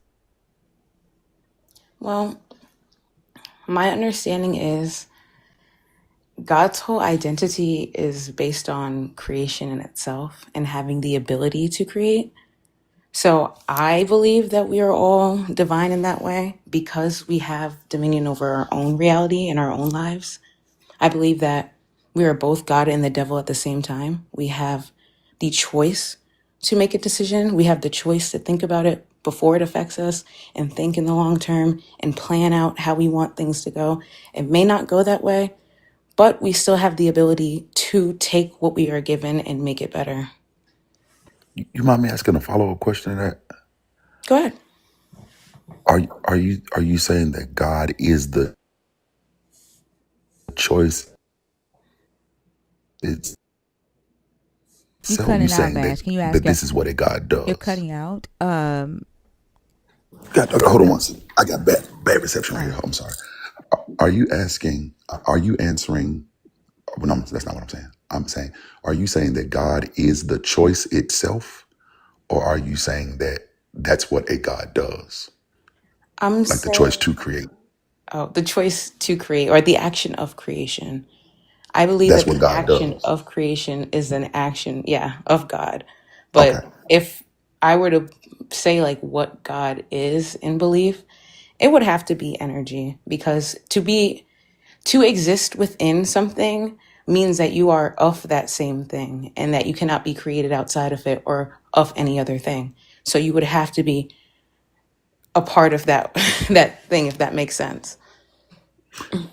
Kind of. Okay. So, energy. Like when you say energy, what are you using it as in like the physics definition of energy, or is it another definition? The physics definition, because That's kind of how we interact. Okay, Like, okay. even when you look at it from a scientific perspective, us having bodies and interacting in a physical way with matter is an anomaly in this universe. It is less than 1%. And I think that's very odd that we are the exception. That we can interact with other matter. Yes, that we, I'm finna go fix especially me that some we have coffee. I'll the, be back, Bash. I'm sorry? I'm finna go fix me some coffee, Bash. I'll be Okay. back. No problem. Okay. You were saying especially that we what, darling? I'm sorry. I think I lost my train of thought. You were saying that we were an anomaly in the universe, and I was Oh, asking, were you saying that because we interact with matter, or? I'm saying that, well, yes, because we are matter and most of the universe is not matter. So I would say that Oh, okay, is pretty odd. okay. Well, dark matter, but okay. And so you're saying that God is, if you had to define God, it would just be the ability to do work, because that's what energy is in the physics definition. Well, either way, it still comes back to the fact that no, I feel like the way that you're asking it, it can be interpreted both ways, but either way, it still comes back to the point that it is both. And that is what's odd, that it is both. It's also energy, but it is the ability to do work, Well, energy but is it's the the ability to do ability to work. experience it, perceive it, feel it, and Okay, you're interacting with it on so many different levels. okay. So is God the experience itself, or the fact that you are experiencing it? The fact that you are experiencing it. That is God. Okay, okay. But I would also say that it is the experience itself because it is the same thing. It really is. We Not just necessarily. have, well, to to an extent it is, because say you have this impulse, right? And this impulse carries all this energy. Okay, This energy is separated because of the way that it is radiating. And obviously, it's going to be in higher states, a middle state, and a lower state. Either way, you have to match that state to interact with it, is all I'm saying. So the fact that we can both interact with the physical and have these not physical experiences that cannot be explained with logic, I think that is God. We tap what into both realms. what non-physical experience could you have? Like when people dream and have, or say that they experienced other worlds or anything like that, but that separate consciousness of having the ability to experience something that is like your reality, but also with inconsistencies and quite literally like living in fiction. Isn't that a little bit, you know? Wouldn't that be physical though? Like a dream is physical. A dream isn't physical. A Because if a dream is. dream is physical, that means our reality isn't physical. Wait, you're not dreaming? Like this isn't happening in your brain? Well, it is happening in our brain, but in this, at the same token, wouldn't it be the same as, oh, we're dreaming while we're awake? Like, wouldn't this be a dream as well? So, what is really the dream? Or are we living in a dream onion? It could. I mean, I'm just asking if it's physical. Like dreams are brain work. It's a physical impulse that's happening inside of your body, yes. Yeah. And somebody just said it too, you need to have a physical body to do it. So it is physical, but at the same time, it's not physical, or Okay. Okay. I wouldn't say it's not physical, it's not tangible in that way. It's not tangible. Okay. Like thoughts aren't tangible. Words aren't tangible. Okay. Right. Okay. And just so that I don't get too far away from it. And you're saying the state of being aware Right. is in and of itself God.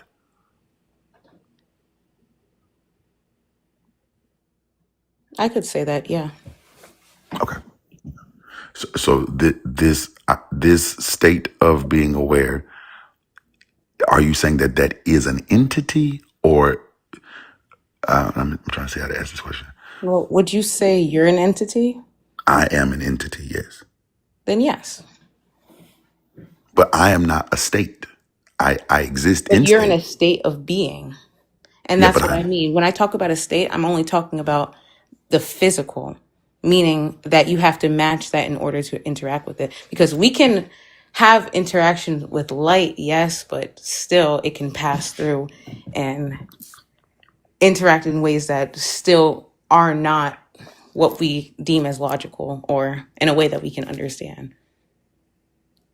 So it sounds weird, but imagine this like we talk about like light all the time and how we get light from the sun and it takes 8 minutes to get to the earth.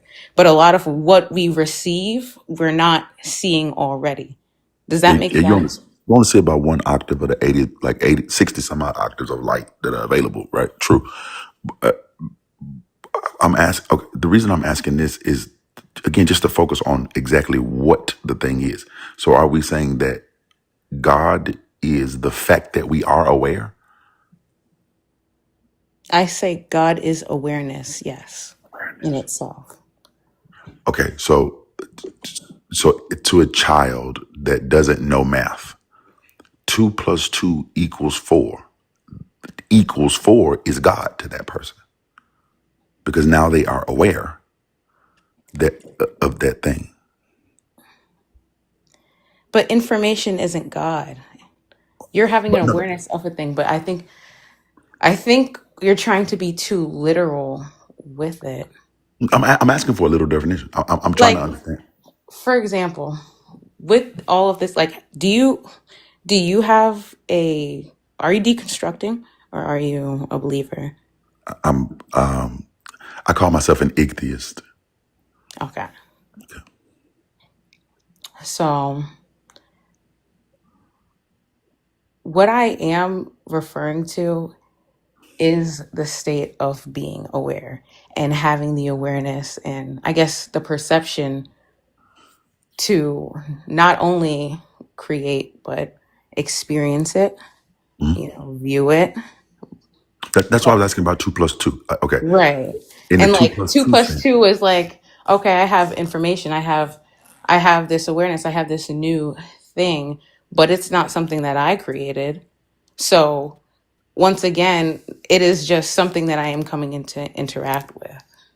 Right, but I'm saying I'm speaking on the awareness part, like the fact that this child is now aware of 4. Yes, they're at a Oh, new state of awareness okay, and because that is now God, right? Because that is the state of awareness. what is God to you? Because I think I'm confused. No, no, no. I'm literally asking. I'm not being funny. I don't have like a point. It's not like I'm going to come back and go, no, that's not God. I don't know. I'm asking this because I hear people talk about gods, and in order for me to know what the thing does, I feel like the most important question is, what is it, right? So if we're making if we're saying that God is a state of being, right, or specifically the state of being aware, then I'm trying to use that in a practical sense, like that. I mean, that sounds nice, but in a practical sense, what does that mean? If like, for example, the fact that light is now hitting my eye, some spectrum of light is hitting my eye, and I am aware that I am in a room. Okay, I'm in a state of awareness. Is that state of knowing that God? No, God is just the being aspect. That's why we're human beings. Okay, so That's God why is we're is special because we animate something. We animate a body. We move in a body. This body is a vehicle. okay. So God is just existence. Well, if that's what you believe, but I No, no, truly no, believe no, it's the I'm conscious. asking because you said it's the being, right? And so to be is just to exist, right? So if God is being, then anything in existence, or the fact that the thing exists, is God.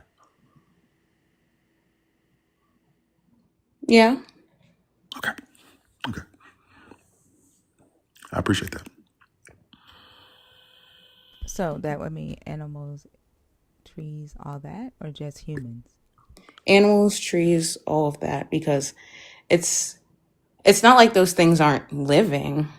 Like, we could definitely argue that they are an aspect of God and that they do perceive, they do have feelings on some sort of level.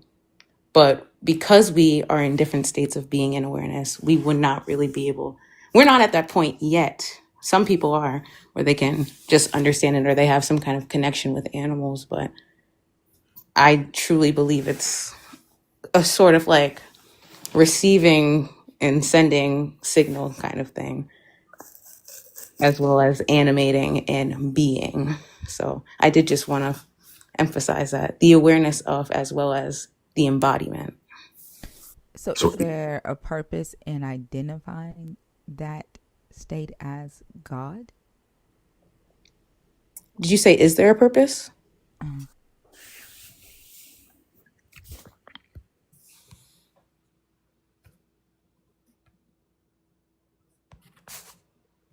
are you there? Yeah, I didn't hear you. Yeah. Is there a purpose in identifying that state of being as God? I don't think so. I honestly just think we give names to feel important. Okay. I truly just believe that God is the awareness and being and the interaction, the ability to create. And that is that. We Okay. create from the non physical to the physical every day. Everything has come from a thought or from the unseen or from darkness in every which way. So, would you say that God is a concept then that is applied to the state of existence? Or an idea that's applied to the state of existence? Like, truthfully, it's just a title that man wanted to give himself, because it's not like gods or deities weren't like worship and created before God became a central figure. And even with deconstructing all of that, it's an accumulation of gods and of different cultures and of different ancient texts anyways. So I truly just believe it's man wanting to put themselves on the center stage and truly be that. And it's not that you really can't, but everyone is in their own way. Yeah, I agree with you there. Um, I think what I hear you saying is that God is an idea or a concept. Bass, were you getting ready to say something? I saw you come off mute and then go back on mute.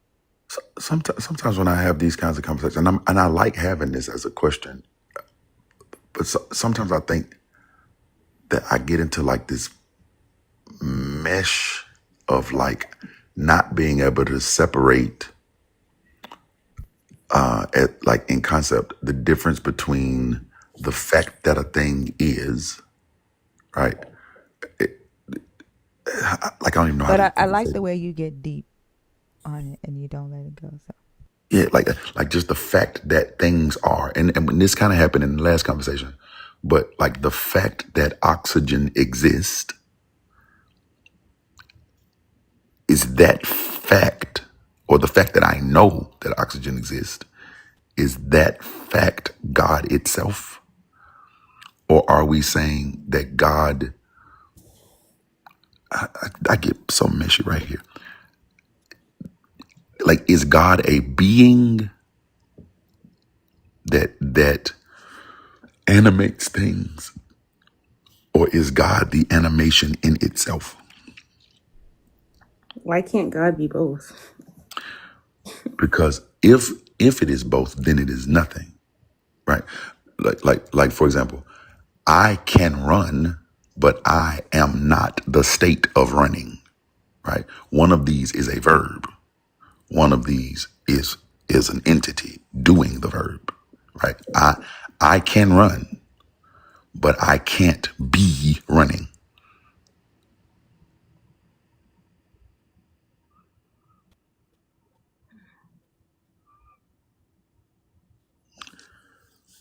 this is why I said I think what I hear you saying is that God is the concept that was applied to the state of existence.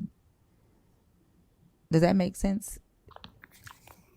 It's like an idea that man created and applied it to the state of being. for the purposes of making themselves important, like you said.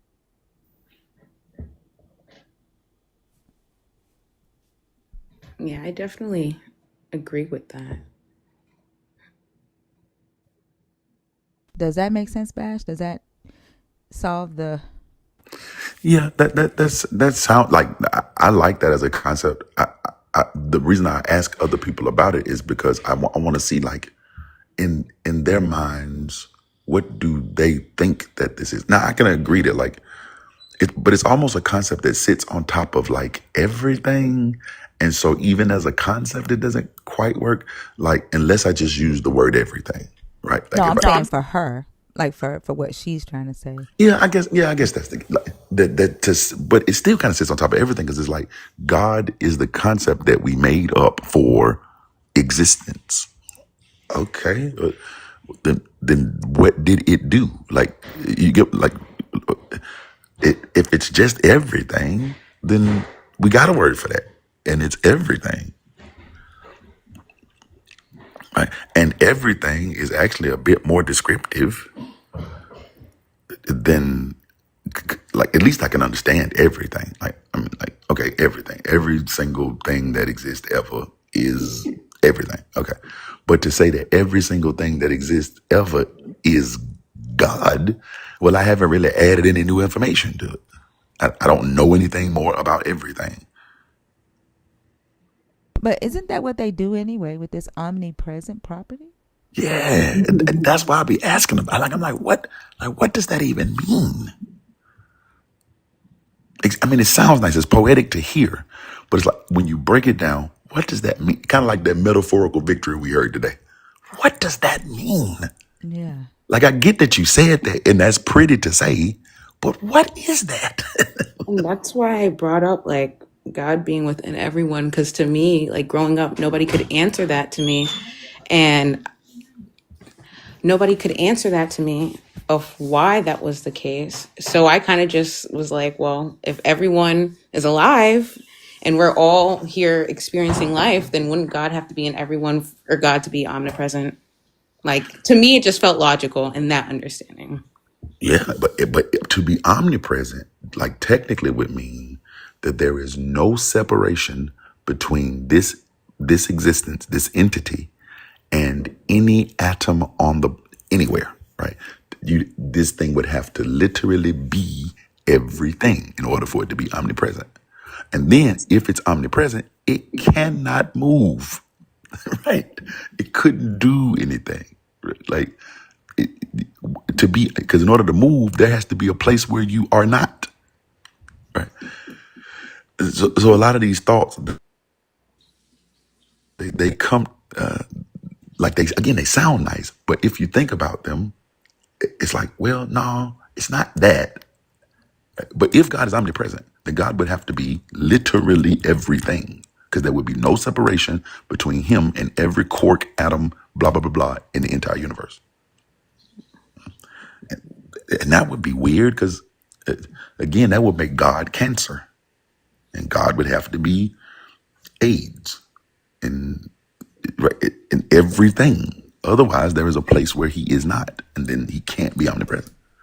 As someone said in the comments earlier, God is even bed bugs. Mm-hmm. Yes, it would have to be in order for him to be omnipresent. So It's the again, thing I that think a makes lot you of these itch ideas, they when you sound get like, an STD. yeah, cortisone or whatever. Like, and I don't think that we're saying that, but what are we saying? Like that, right? Or if God is awareness, then before we became aware, right? But before we knew what we currently know, what was God? Eh, eh, You know, like before we knew that wind was particulate matter. Well, did God know it, or is God just what we're finding out? Or I don't know. Anyway, but I really do appreciate your answers, because I feel like you were giving them from a very honest place, and I definitely appreciate that. Yeah, and we'll get more people to answer that question. I'm sure everybody's in line to talk about what is the purpose of the God.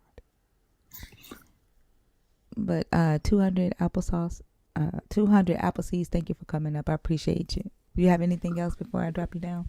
This baby No. Thank applesauce. y'all. You're so Thank you, welcome. though. I hope you have a great rest of the day. You too. Good night.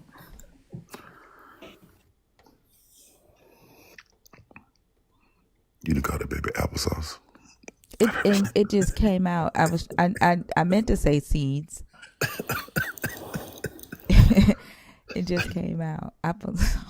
The name the baby applesauce for no reason. Both of them are good names though. Good Baby names. applesauce.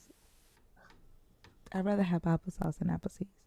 No, I wouldn't. I'd rather have apple seeds so I can make more applesauce. Facts. Yeah. Helen Zaz.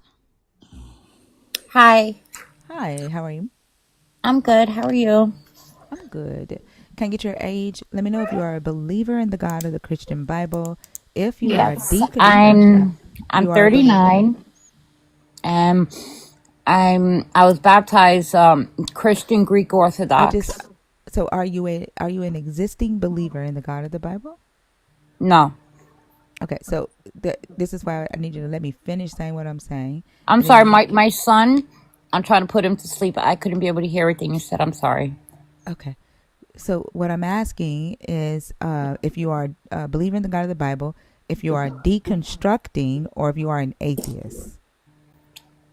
I can say that I don't believe in the God in the Bible because since I didn't ask that. Like, can you just let me know? Like, I know you're not a believer. Are you deconstructing or are you an atheist? Which one of those?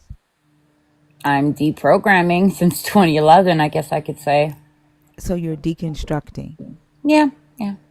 Okay. What topic on the board did you come up to discuss? Also, do you want to do this one? Bash just did a fucking bash dash. Like, he just, like, 1 second he was there, and then the next second he was gone. Like, he just be bash dashing like a motherfucker. Someone mentioned something Sorry, about... there's a topic there. Can you pick a topic on the board? Yeah, Hey, Mama. I was Hey, just Mama about to... Bash. I was just about to get into it, but I wanted to just Which say... topic? No, I don't allow people to Okay. come up here and talk about whatever they want to talk about, okay? What topic from the post do you want to discuss? I have to say slave master God. Okay. What are your thoughts? My thoughts on that is how can a supposed quote-unquote loving God allow a 5-year-old to suffer in a hospital with leukemia? And yet a person that has done nothing but scam and con and lie and is just a complete monster in its entirety have everything that they always, want to have, whatever their own mind makes them think about. Can you tell me what this has to do with slave master God? Slave master God, meaning like that the God in the Bible is a tyrant? No, he's a slave master God. Yeah, I'm tyrant, an oppressor. No, that's not what that means. That has to do with slavery and the institution of slavery and the God condoning slavery. Well, yeah, I was going to get into that, but you wanted me to... I wanted you to pick a topic and talk about the topic. This isn't the type of live where you can just come up here and talk about whatever you want to talk about. No, I'm not saying that. I'm saying that somebody mentioned about the plants. We're not, again, I don't carry over conversations from previous panelists. That's what I was telling you on stage. When you come on stage, you pick a topic and you start your own conversation, not what someone else was talking about when they were on stage. Well, I guess I could change that to number 4 then. Okay. Purpose of belief in a God. Well, before Christianity, like before it was pushed onto people, like a lot of people just live their lives, like simple and, a certain way. And then all of a sudden they had to, start believing that if they do bad, if they don't love the God of the Bible, that they're going to burn in the lake of fire. Like, I don't think that's right.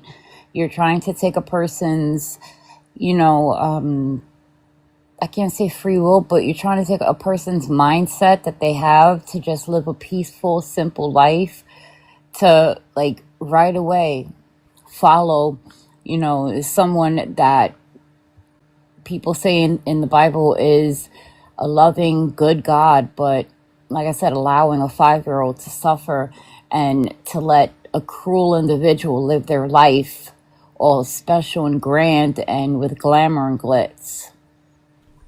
Helen, I'm going to ask you a quick I'm question. neurodivergent. I am too, Helen, so don't cut me off, okay? I'm very neurodivergent. Helen, did you lose a 5-year-old to leukemia? Someone in your family passed away from leukemia? No, but my son's father is going to be 12 to 13 years in remission this coming June of leukemia, AML. Is he the 5-year-old that you've been talking about? No.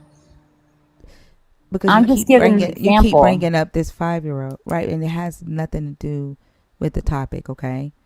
I'm going to move you down to the comments so you can see how this works. And then maybe you can come back up.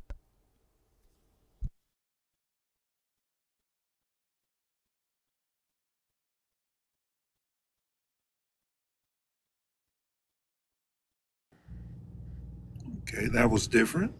And rude, because her ass just fucking left. I was trying my best to be nice. So I'm not even going to bring you back up if you ever try. Like, that was rude as fuck.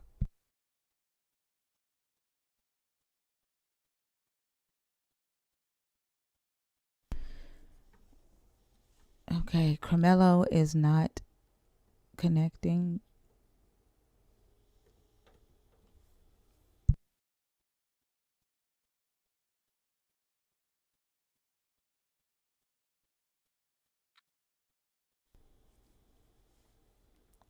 Sam? Hello, Sam?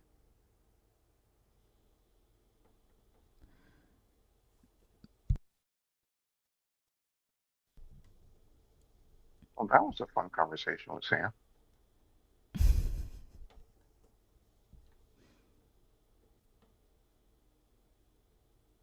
You didn't hear me when I was asking you if you wanted to talk to Helen? I thought you was asleep. Hello, how you doing, yo? I'm good. How are you?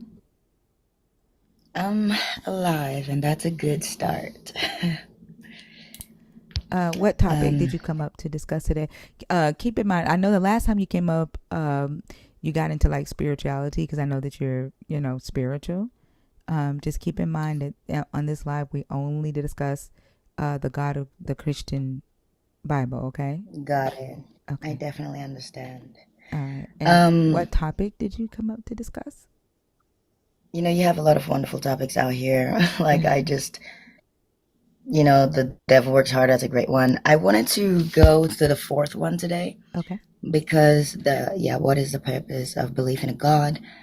Because that also ties into, the question that you have in the bottom. Why is this deconstructing Christian beliefs not really a problem, but really like why it's so hard? Religion well, I'm not asking was why literally it's hard. I'm not asking why it's hard. Oh, that yeah. question is for believers who make videos about me. Okay. Never mind then. Never mind. Well, the one, what is the purpose of belief in a God? I think this one literally, from what I understand, especially regarding Abrahamic religions, the purpose of belief in a God was to create a cohesive community under one belief. So whether or not it was a good idea or whether or not there was any truth in it, they just needed people to be controlled under one belief and using fear and punishment as the way to see, to have respect for the people that say they are put there by God.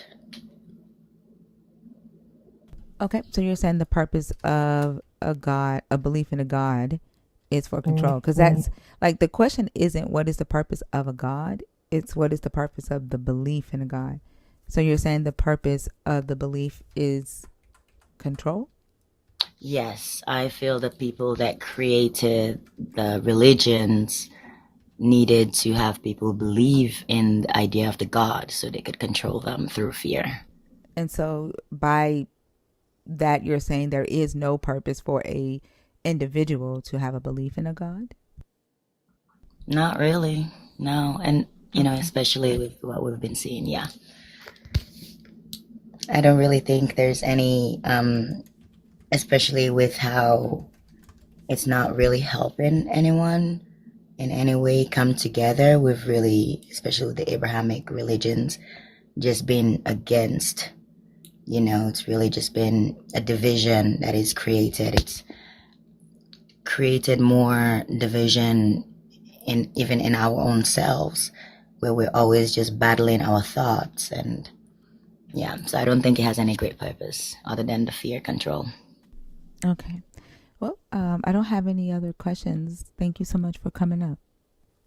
Of course, yeah. I want to discuss with you. So whenever you have any open discussions, I'd love to be part of that. I don't normally do open discussions. They kind of drive me nuts. So I bet. Oh man. Okay. Well, thank you so much for this platform. Thank you for doing what you do. You're so welcome. I hope you have a great day. You too. Bye.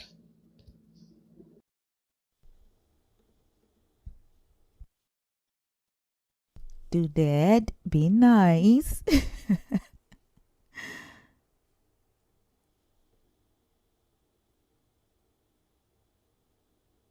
Reese. Is it Reese? Okay.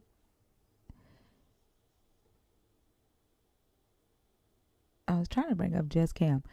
Solar education? Solar education? All right. Y'all, if you are a believer in the God of the Bible, if you are deconstructing, or if you're an atheist, the guest box is open. Of course, if you are a nerd, the guest box is open. What's up, Jess Cam?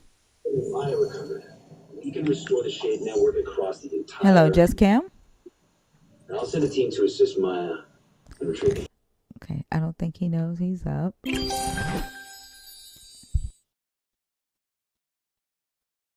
Okay. Y'all, the guest box is empty, so there is no wait. If you are a believer, if you are deconstructing, if you are an atheist, the guest box is open. There's 560 people in the room. We've only been live for 2 hours and 15 minutes. It's too early for this box to be empty, y'all. We still got 8 hours left to go. They also just come up and tell me how beautiful I am. Is that something else they could do? I mean, I'll allow one or two. Okay. I wish. Wow. Kakil Key the same? Yeah. Okay. You hear me? Am I saying your name right? Yeah, you're saying right. Yep. Kakil. Yeah, that's fine. That's fine. All right. So I'm sorry. 1 second. Are you a believer? Are you deconstructing? Are you an atheist? And I need your age, please. Believe at 24. And you said believer in 24? Yes. All right. Also, do you want to do this one? Sure. Yeah, I have. Okay. There's a. Can you pick a topic? Yep. There's a lot of noise. There's a lot of noise in your background. Are you able to go somewhere quieter? I think it's my. Do you hear me clearly? I think it's my earphone. Can you take us off your headphone? It's gonna be more loud, so maybe this is better if you hear me. That we hear the noise. It's just a lot of noise. Okay, then I'm gonna move to here, because if I take off, it's gonna be more. I'm sorry. What? If I take it off, it's gonna be more noise. So if it's too noisy, I'm gonna just. Take it off. Take the headphones off and let me hear. Let me see.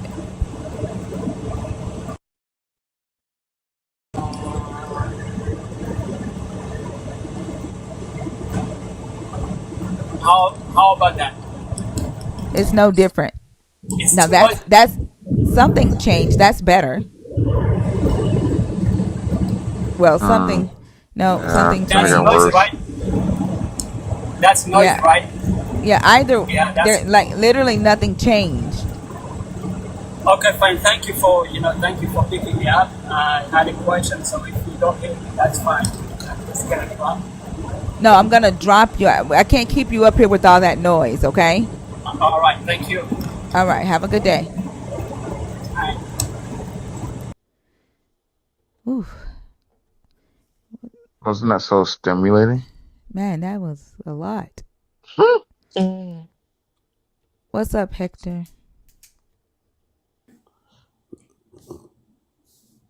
Okay. How can I get your age, please? If it's me, I am 52. Nanya? Okay, 52. Are you a Yeah. believer? Are you deconstructing? Or are you an atheist? I'm a believer. All right. Also, go ahead. Pick a topic, please. You have slave master God. I I guess I guess what you're referring to is maybe God condoned slavery, and I can understand the thought of that. I do fictional writing, and I was writing a story the other day about robots and how in the story they have prime directives. And if you've ever heard of a RoboCop, he had prime directives. And there's a guy, I think his name is Asimov something. He wrote one of the first fictional stories about robots. And they have like the prime directives are you should do no harm. You should do no harm to your master or to yourself. This is like a list of rules that they give the Hey, robots, right? this has nothing to do with slavery, G. Come on now. Um, yeah, I I deal with disrespect all the time. You don't know if it was or if it wasn't, but you believe it, so I'll go with you, brother. You were talking about fictional robots. This has Yeah, nothing to do with the God of the Bible being a slave master. if you say that, I mean, you didn't hear my whole point, but if that's what you believe I was going on about, that's on you, We're bro. talking about the God of the Bible. Well, now we're actually talking about you interrupting me No, we're talking about the God of the instead Bible. of no, I was talking about the God of the Bible. You interrupted. You were not. You were talking about fictional No, that's characters not, in no, that's books. not true. You just didn't You were wait to talking hear about it. robots. We're talking But about that's up to you. slavery. Nanya. So Eloso is a host, and his job is to keep the topics on track, right? And then also when you answer, if you can keep your answers concise and not monologue, because we have other people waiting, so we don't want the answers to be really long.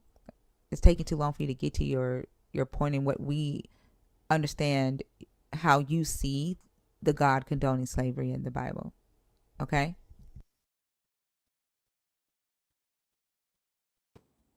May I respond? I apologize. I know we spent a long time trying to hear a guy. I was just talking. My point is that when we program robots, we give them laws to live by. And in doing so, we're a master over them.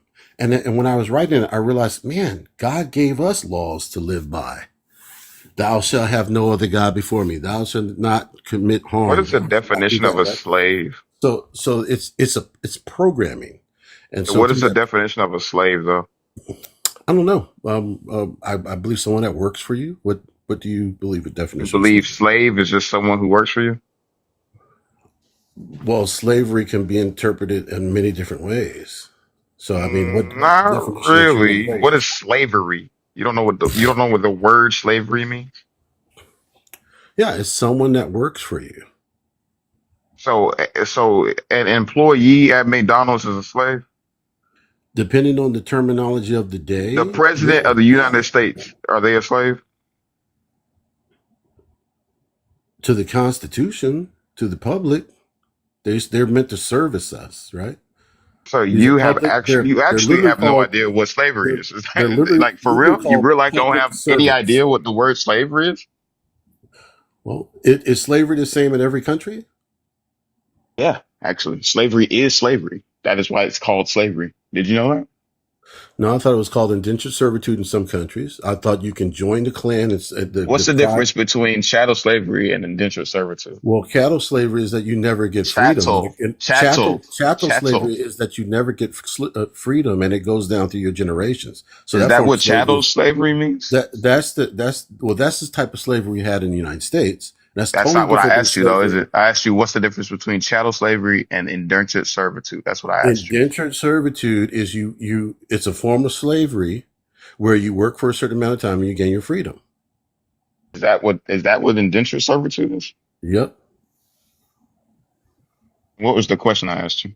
What's the difference between that and chattel slavery? You feel like you answered that question? Yeah, I mean, if I didn't, you can tell me where I So then didn't. what was the answer to that question? That there's different forms of slavery. There's no one united I form asked of you slavery. what was the difference between chattel slavery and indentured servitude, and you said the answer was what? That chattel slavery, it runs through your generations, and there's never a form of freedom. Right, and I It, and I asked you if you know what the word chattel means. Like, do you know what chattel slavery means? it's Or it's like cattle. It's like animals. It's like you they're could being just say treated. no. You don't have to lie. You can just say no. Well, You that's don't my know what it understanding means. of it. That's my understanding of it. Okay, but again, you can just say no, right? Because But I whether or don't. not you If think that's what that's I what that believe, means, that's that's what I not believe it what that means. means. Okay, That well I that just believe that's what it your means. I don't know belief what the means point of nothing to contention is. What's the the point of fact of the matter. contention? No, no, no, listen, because you're trying to you're trying to pretend like you know the shit and you don't. But instead of just saying, actually, I don't know exactly what that means, you go sit here and make this shit up as you go. And that's why you sat there talking about robots for 30 minutes because you don't know what you're talking about. And instead of just Well, it educating wasn't 30 yourself, you minutes, want so to sit you're here and lying. speak You just have out of toxic ignorance. You want to masculinity. speak out of it. And this is toxic masculinity. Yeah, and you're threatened by Yeah. me. Yeah. I'm threatened by you of all people. Yeah. I'm threatened by no profile You cut picture. That's what another I'm man threatened by. off like a bitch. You're threatened by Well, me. if you acted like a bitch, then you just, you know what I mean? Like if the shoe fit, wear the motherfucker. Ain't got this shit to do with me. Yeah, it did. It You offended. don't know I what like how your chattel voice went slavery really is. high. Chattel slavery Hey, is when you are motherfucker. movable property. Movable property. That's what chattel slavery is. Indentured servitude is where you work for somebody to pay off a debt. Okay. Yeah, yeah, yes, no, because you can Oh, be captured in war. if you Because can you get can be captured captured in in war, war.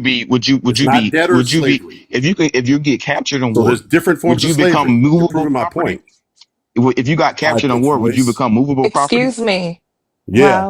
I While don't the need to co be in your excuse me while the co-host is talking, please. Did this motherfucker just drop?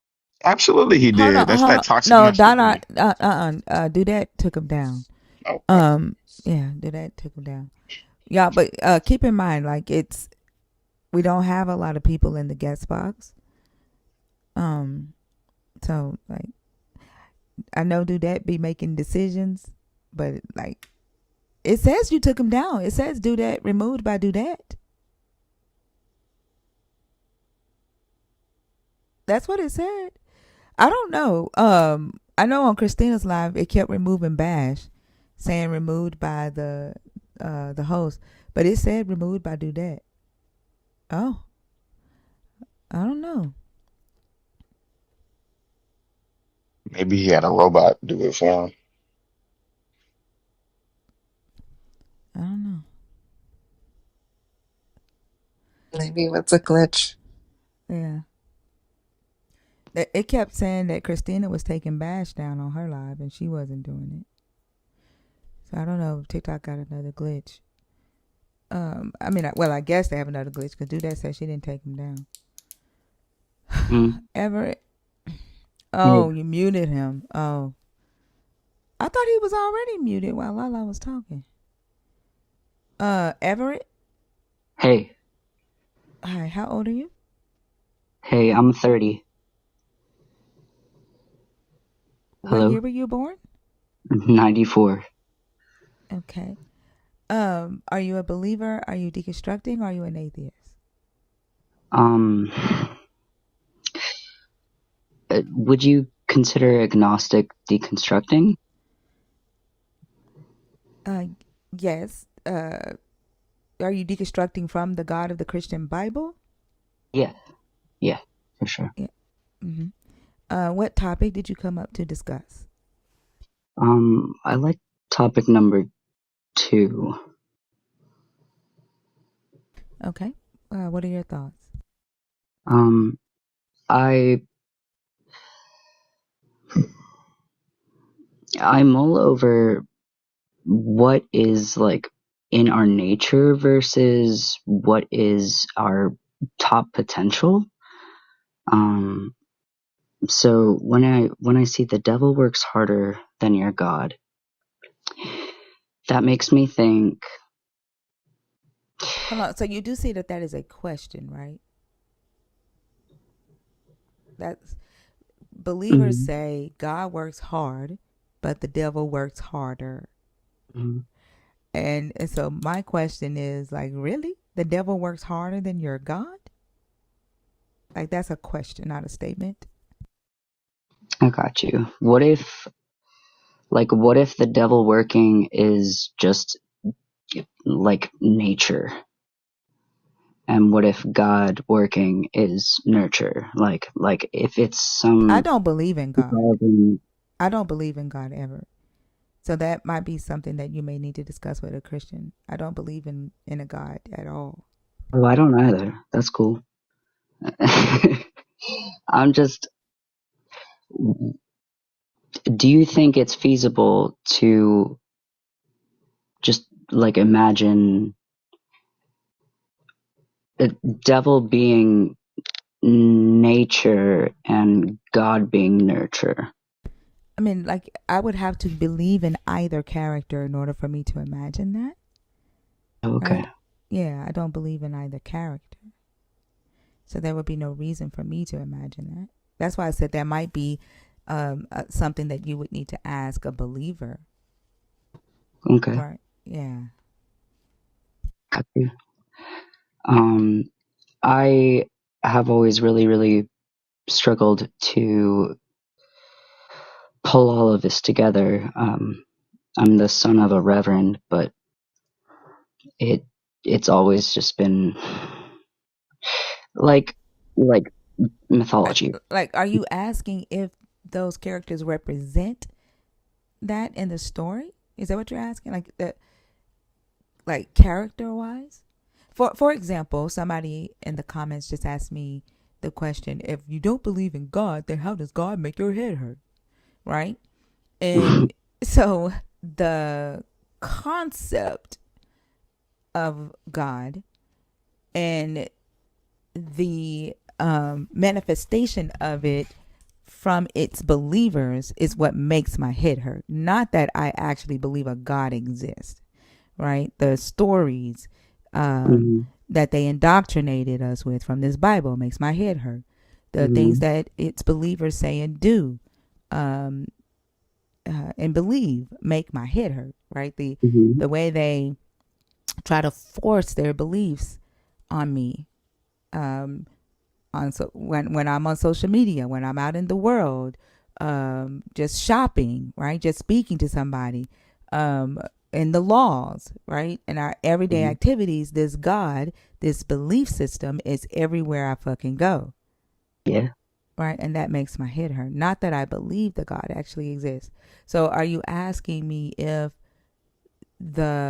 possibly the characters in this story or in this belief system could be the representation of nature and nurture? Is that what you're asking? Yeah, I think so. Okay, tell me how you see that. Well, okay, so if the devil is working harder, like, does that mean that the devil is more successful across the board? Like, I'm sorry, what does that So the mean? way they use it, Hmm. so I'm just gonna tell you how it was used recently. Yeah. Um, a believer made a video about me and this live that I do, right? And Hmm. called me a deconstruction guru. Hmm. And he had up John 10:10, and in the video he said he said God works hard, but the devil works harder. And and then he said, but I think thinker works harder than the devil, right? So he was in so many words calling me a worker of the devil, but all I fixated on was the fact that he said the devil works harder than his God. Hmm. And so I'm like, how, Sway, do they allow that to come out of their mouths and they think it's a good thing that Hmm. they're saying the devil works harder than their God?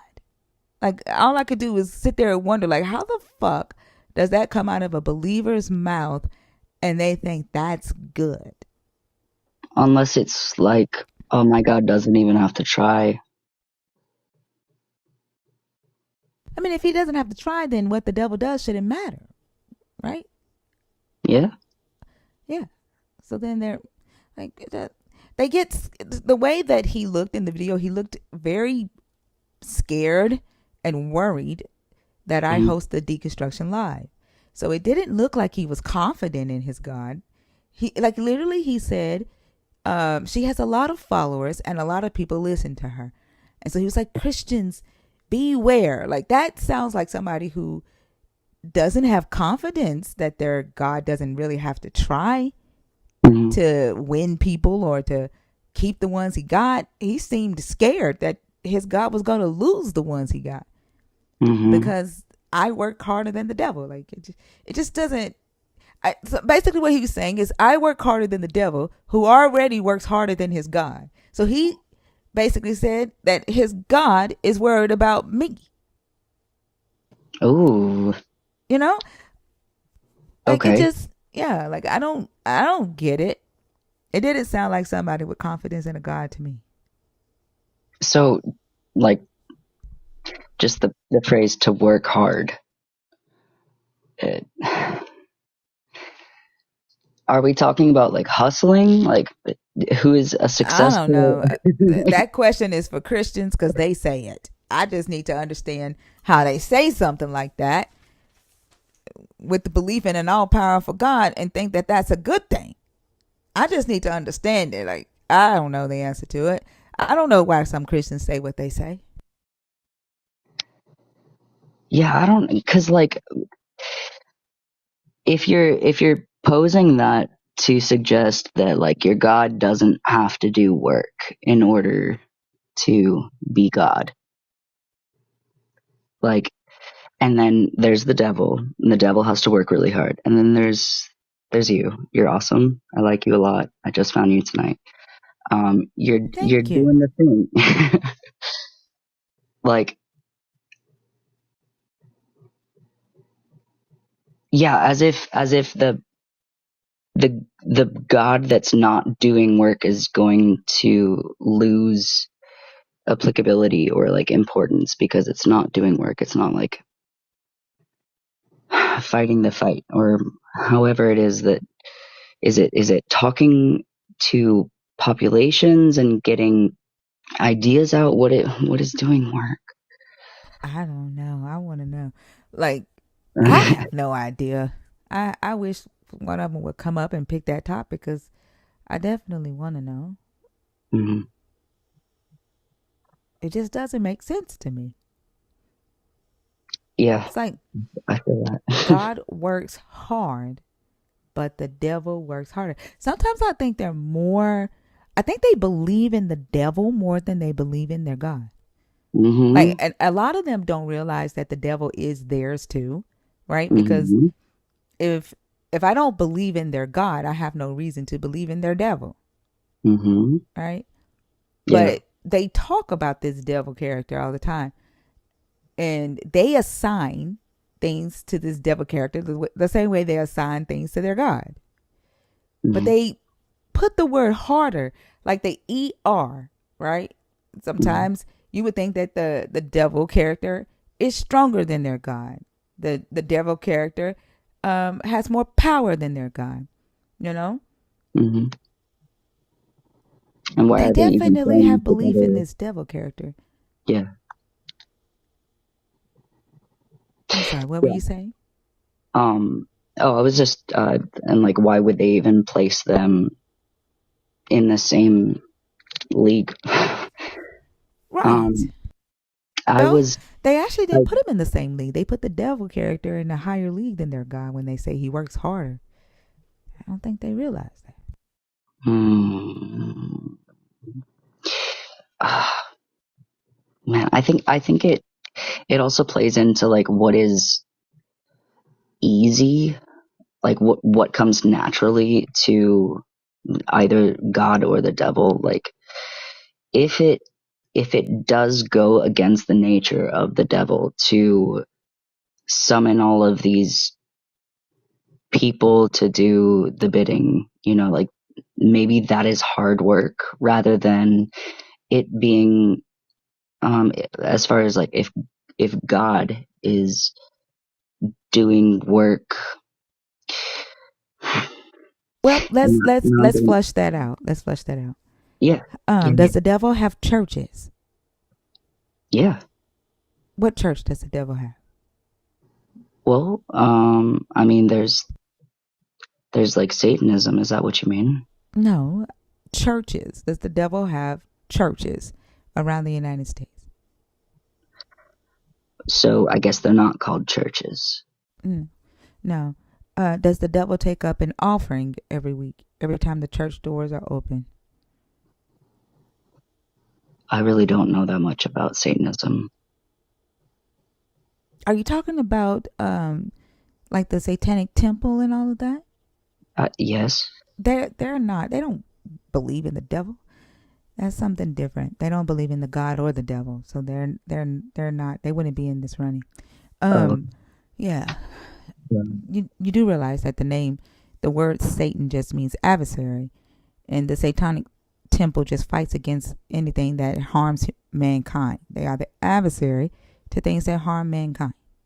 That's just why they call themselves Satanists, not because they believe in the devil. Cool. Thank you. You're Yeah, welcome. I didn't know that. Yeah. Yeah. But so we have the God has churches or temples, or let's just call them meeting places Mm-hmm. for its people. Mm-hmm. It takes up an offering because it needs money, right? Yeah. It has prophets and pastors. Does the devil have prophets and pastors to spread his Um, word? oh my gosh. What if I'm sorry, I don't mean to cut you off. I just had a thought. What if the working harder is a matter of people devoting funds to good versus evil? Well, let's see, right? Mm-hmm. All right. So we have people devoting funds to the church. We have prophets and pastors spreading this gospel, Mm-hmm. right? Mm-hmm. Witnesses, like individual witnesses that go out and knock on doors, or Mm-hmm. witness every, like you're at the grocery store and your fucking TikTok comments, right? Mm-hmm. You got the Sunday school teachers, right? Yep. The Bible study teachers. You got the choir directors, right? Mm-hmm. All right. I don't know what else. And then I don't think we've been able to put a staff together for the devil yet. Does the devil have a staff on that's out like witnessing for him to say, "Hey, have you heard about the devil?" Okay, and now I'm getting stuck between what you were saying, the devil versus like the satanic thing where it's just The about Satanic Temple ain't got nothing to do with the devil. Just throw them out your mind. They're not associated with a god or a devil. They're Okay, not so a we're not talking about atheists at all. no. I'm talking about this devil character that appears to work harder than the god. So we know the god has a staff. Mm-hmm. We know the god has capital so that it can pay its staff Mm-hmm. and pay its building funds, right? All of its businesses and or buildings or churches we call them that they have all around the world. Like they've had this like mass adoption all around the world, right? They have Mm-hmm. businesses everywhere. They're global, right? They Mm-hmm. have a huge operation. Mm-hmm. Oh, the Bible. The God has a Bible. So it has to have production costs, right? You got Mm-hmm. production team for this Bible, translators, right? For sure. All right, all right. Now, does the devil have a book, a Bible that it's people need to read or something?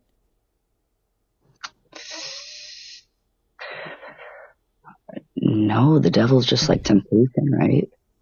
Mm. Okay.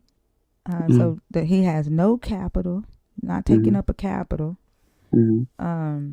He don't have employees, he don't have any human employees that we know of. He don't have any product. Yeah. It looked like the God works harder than the devil, but somehow Mm-hmm. the believers are saying the devil works harder than their God. Could it be that the devil is? I'm not finding the devil anywhere. Like it has to be like mental at least, and if it's mental, that's where the power is. If it's temptation, Mm-hmm. right? It's temptation, so that's mental, and then the power it would come from, I guess, the human. The human is giving it power. Yeah. Like it's living through the human's choices, and Yeah. yeah. And if the human is giving it power, then that would mean that the believer is the one is giving this devil this extra power to make it work harder than their Mm-hmm. God. Although the God has everything that it needs to get the humans that it wants. Like So it ain't making sense to me still. yeah. Somebody a while back was talking about um God being something that like a divine part of humanity that's inseparable. It's just like the optimal empathetic.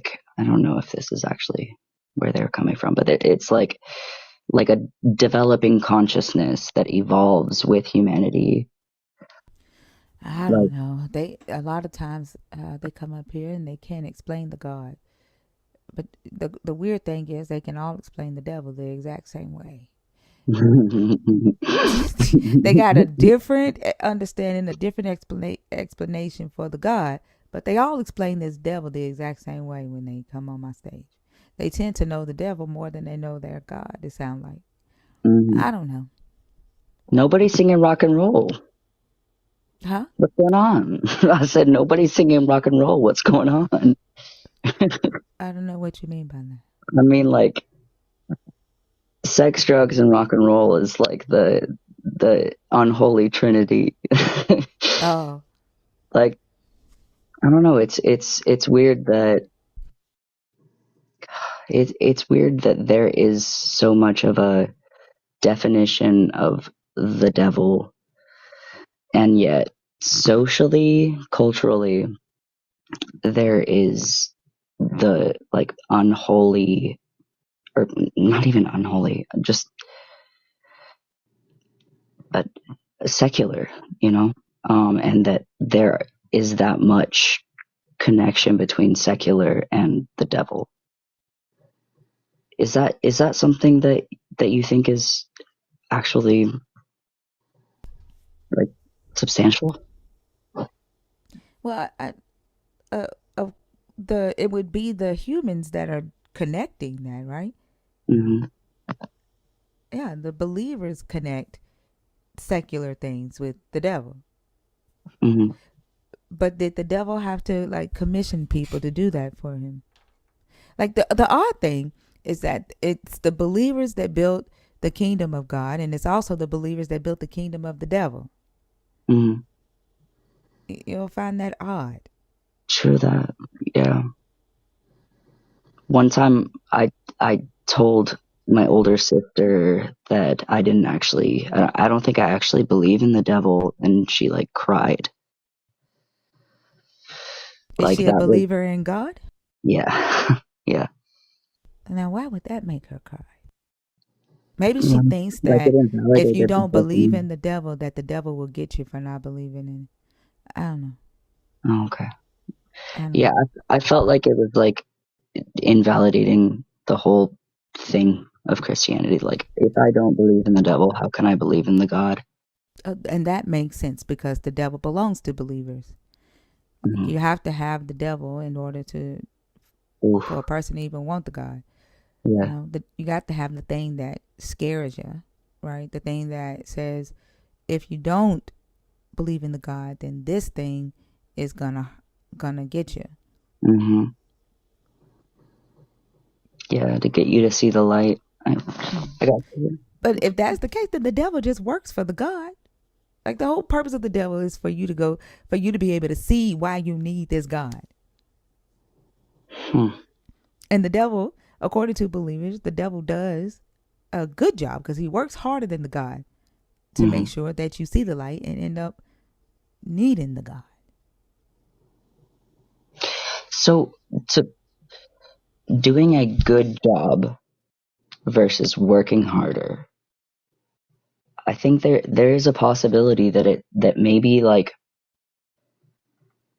even if both God and the devil, if you were to say that they were doing a good job, you could still say that one or the other was working harder. You know, it just is, in order for them to each be doing a good job, one or the other may have to work harder. So I definitely, mm, I I honestly like it's just gonna have to be a question that a Christian's gonna have to answer, Everett. Because I'm not the one that's saying they're doing a good job. The Christian is the one saying got you. that. Yeah.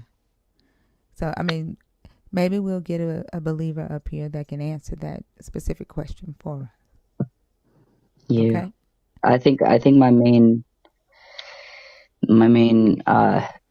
God makes my head hurt has been trying to focus all of this analysis into one of these four questions. So I really appreciate you poking through all the gray space here with me. You're welcome. Thank you for coming up, and I hope you have a good night. Yeah, you too.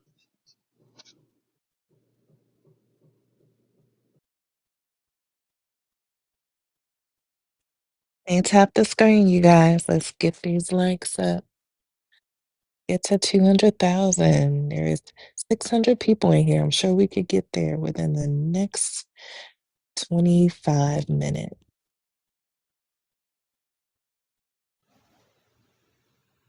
Stephen, Yes.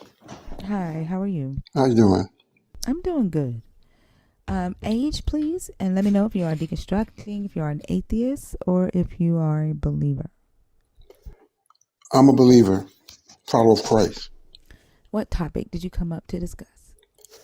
I was just listening to your conversation, Can you pick a and topic?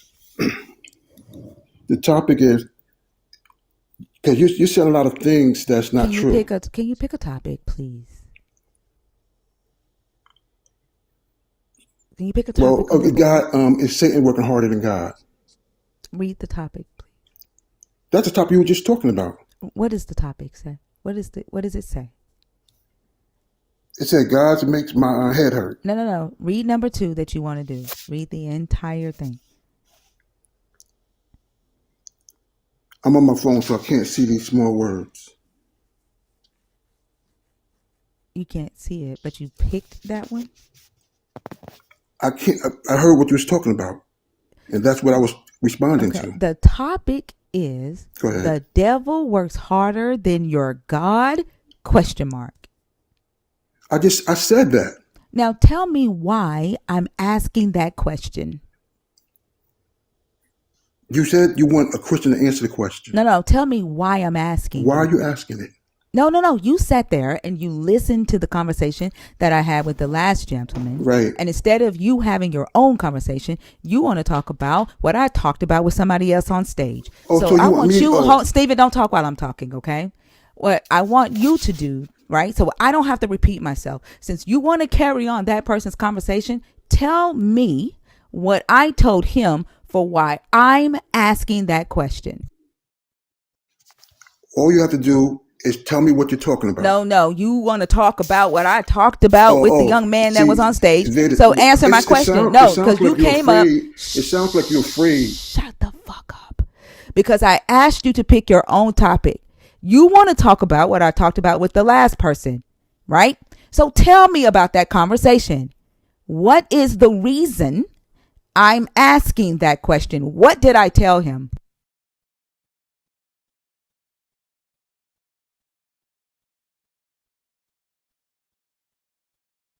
This is exactly why I don't carry conversations forward. Y'all want to come in here halfway through a fucking conversation and you want to pick up on something that you have limited knowledge of the conversation, and then you want to come in here and say, oh, you said this, or you said this wrong.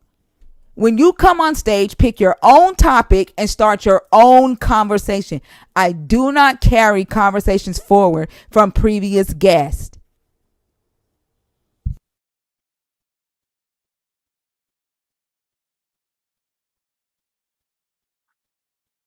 I don't know about anybody else, but I felt like I was about to get in trouble. I ain't even do nothing.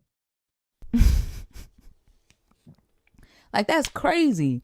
And then he couldn't even tell me why I said that I asked that question. And then on top of that, he didn't even know it was a question.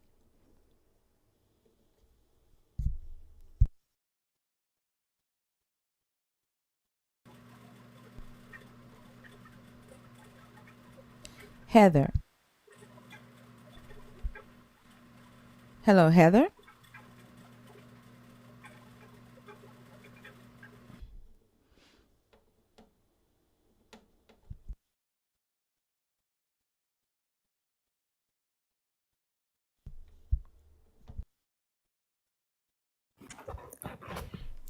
People's Journal. Are you able to hear me?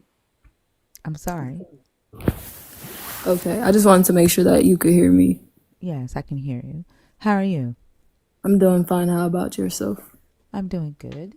Can I get your age for TikTok purposes, and let me know if you are a believer in the God of the Christian Bible, if you are deconstructing, or if you are an atheist, please.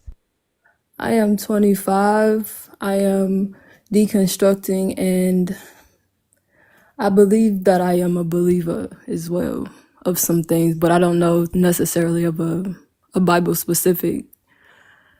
Why are you deconstructing from the God of the Bible? I grew up as a Baptist Christian, so I feel like at least what I grew up learning is not reflective of what God should look like as a loving person. I think that I'm reading a book and I feel like it relates. But no. Hold on 1 second. I'm just trying to make sure that you qualify to be on stage right quick before you get into the conversation. Yes, so when you say that you are also a believer but deconstructing, you're deconstructing from the Baptist beliefs, but you still believe in the God that you were in, that you grew up on, the Christian, like the God in the Bible, or do you believe in a different God now? I don't say that I believe in a God or that I know at all what could be. So I guess I can say I'm maybe agnostic, but Okay, that makes sense. All right, and what topic did you come up to talk about? Just keep in mind to keep the topic centered around the God of the Christian Bible, okay? yes. Okay, which topic did you want to discuss? What is the purpose of belief in a God? Okay, go ahead. What are your thoughts? So I think the belief in God is like in some ways hope, and also I think for some like discipline, like to keep them in line or something. But I think that for God, every is like kind of symbolic interactionism, depending on where you are and what you need in that moment. Like, I feel like that's who God is. But I think most times, especially with God, I feel like the idea of who God is so man-made because like we never seen him. However, we all have our own idea of him or them or whatever.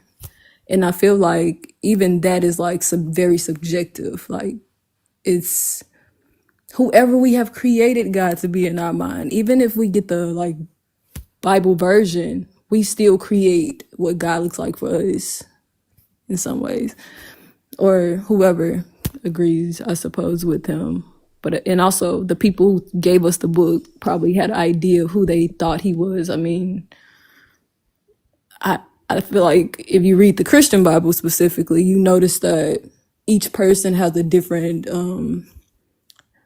I suppose journey with God, and how he's talking to them is very different, even in like contradiction to what he would tell them or how he would tell them to handle certain situations, which is like could be used in ways to. I actually think that you're right. Like, over the course of history, the purpose of a belief in a God did serve for like discipline, and today it still serves as a sense of hope for some people. Um, Especially like, the hope of seeing a loved one after they pass away, or the hope of living again on another earth, the hope of being healed, right? Or the hope that, there is a entity that's watching over you as you move about, in this world where other humans are that are scary and unpredictable. The hope of protection as you travel, right? Or from bad weather coming and just blowing your house away. It's the coping mechanism for things that are unknown, I think. Yeah. Yeah, and then it's also beneficial to those that are in power, those that want to control, or those that want to I don't know what word I'm looking for, but they tend to seed from others, whether that be love, money, material Paganism. things, you know? Yeah. Yeah. And so I think that there are multiple purposes for a belief in a God. And I guess like the next question would be, are they beneficial, or are they harmful, to me and then to society as a whole? Very true. I think that in some ways it could be both. What is your God telling you to do or be? I mean, even if it's like not even a real God, like what type of time does it have you on? I Well, think we're that's talking about the Christian God, right? yeah. And I think Right. that So, yeah, that does change the I yeah. mean, I think that changes it. I'm just starting to like reread the Bible from start to finish. So I've stopped in Leviticus and I feel like Give me just 1 second, peoples. Hey, big bro, I love you too, and I hope you're okay. I hope you're getting some rest. We lost our cousin today to stage 4 glioblastoma. Yeah, thank you. Oddly enough, she was a believer in this God, and she did lose her battle to cancer today. But I'm asking anybody, instead of sending me, oh my God, Lala, I did not mean to disconnect you. I was trying to go to orally. Can you come back up, Lala? I was trying to put up the orally thing. I'm asking, He's broken yet strong. But you know what, big bro? Like, we know that she was in pain, right? And honestly, like, I'm hurt that she's gone. Like, it hurts like hell. But she ain't hurting no more, right? The last couple of days, she was in excruciating pain. And she's not anymore. She's, you know? Yeah, I get it. I've got a cousin going through something right now. He's at the MUSC in Charleston. Uh, he's been battling for several years, and he's had a lot of like transfusions over the weekend to the point where they damn near just constantly got him hooked up to some blood and shit. And no bueno, no bueno. But all we can do is all we can do. Yeah. And I'm sorry to hear that, uh, also. And it's not Same here. easy. Huh? I was just going to say really quickly, it's not easy. No matter what, no matter if you believe in a God or not, death is not easy. It's not, and I think, like, for me, just knowing that she isn't in pain anymore, I'm able to breathe, if that makes sense. When she was here and she was going through it, like, my heart, like, it tore me up knowing that she was sitting there with excruciating pain in her head, laying there thinking about her children, knowing she was getting ready to leave them. To me, that's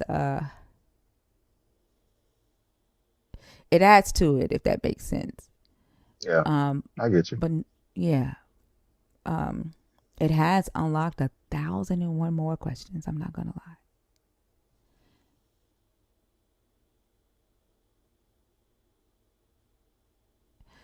But I love you, big bro. I hope you get some rest. And I'll see you tomorrow. People's go ahead. Wait a minute. I heard you laugh also. Me? Oh, when Hmm. I accidentally, can you put the orally back up? I was trying to expand Yeah, your I'll do it. box. Hold on. Thank you. Yeah, you ain't never been in like a really like awkward situation and like you just kind of have to like laugh through it. I was just like, oh no, la la, ha ha ha. We're gonna Ooh. be we're gonna be good, big bro. I promise you, everything's good. Everything's good. I love you too. Have a good night. I'm sorry. Go ahead, Ozo. Nah, I was just saying, I wasn't laughing like ha ha. I was just like ah ha ha. No, that was a hard laugh. It was. Yeah. It was he was like, "Oh, she finally feel how I feel." she, yeah, that's what you did. That was the type of laugh you did. Retribution. Yeah, thank you. It was a diabolical laugh. Mm. Payback. That's up. I'm sorry, peoples. Go ahead. Okay, the topic. Okay, so I think what did we talk about? Jesus. We were talking about how this is about the Christian God and, like, whether it serves or, like, whether it benefits or it harms, right? Because, like,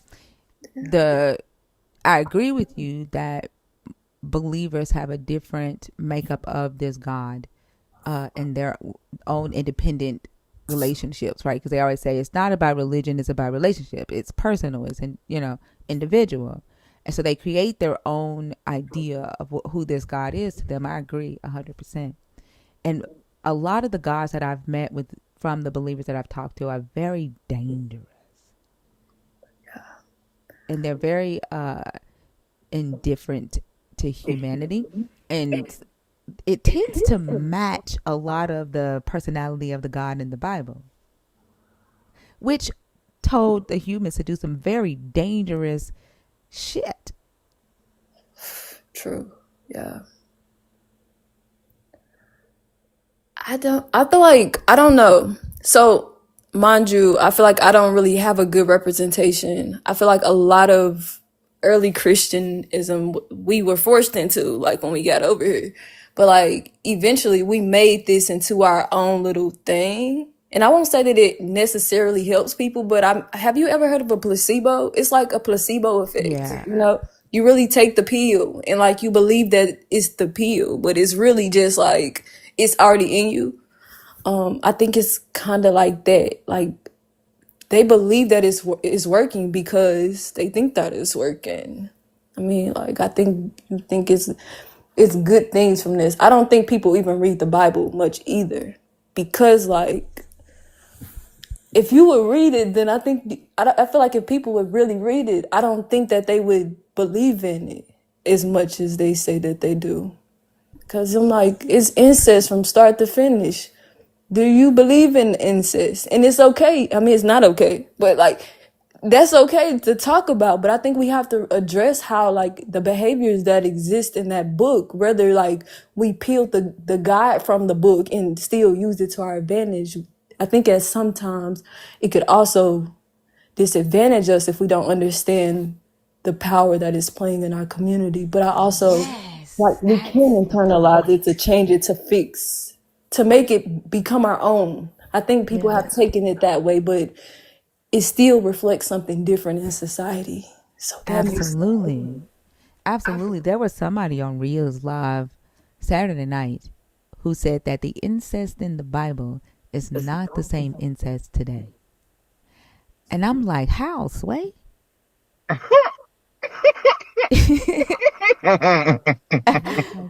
brothers and Like, About sisters what? is slavery. not the same. That's crazy.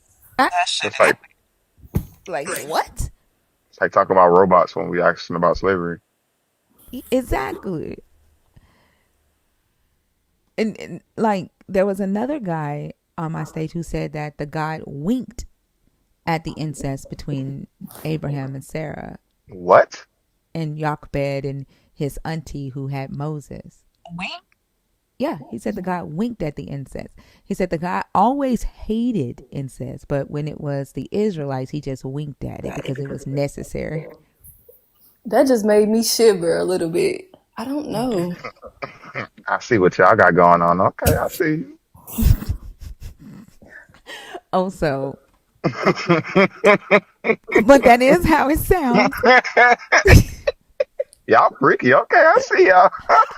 I think that's I'll drop you. Like, oh, look at my children. They love After each I read other. Genesis, it's like, Look who at how well they co-signed get along. this? Who y'all been talking to? Christians. Genesis makes you question what God y'all been talking to about this? Who Oh, y'all been running yeah. this stuff by? That's scary. Yeah. I think Exodus do it a little bit too. Like Christians talk about, yeah, they used to throw blood on each other from animals. This They no, used to like do a lot. Hold a on, lot Apostle, I'll of be right back. things. Can you take over for me right quick? Absolutely. Okay, I'll be right back. Respectfully. So I feel like it can be very bad because I feel like they've used it for that. Like they've used it to kill people. They've used it to enslave people. God can definitely be bad in the context of people using it for bad, creating narratives that support ideology that kills people, and colonization and imperialism. Well, I mean, the thing about it is they don't even have to like stretch it that hard to make it fit that, right? Like there are several times in the Bible where the God commands you to, unalive people for trying to sway your belief.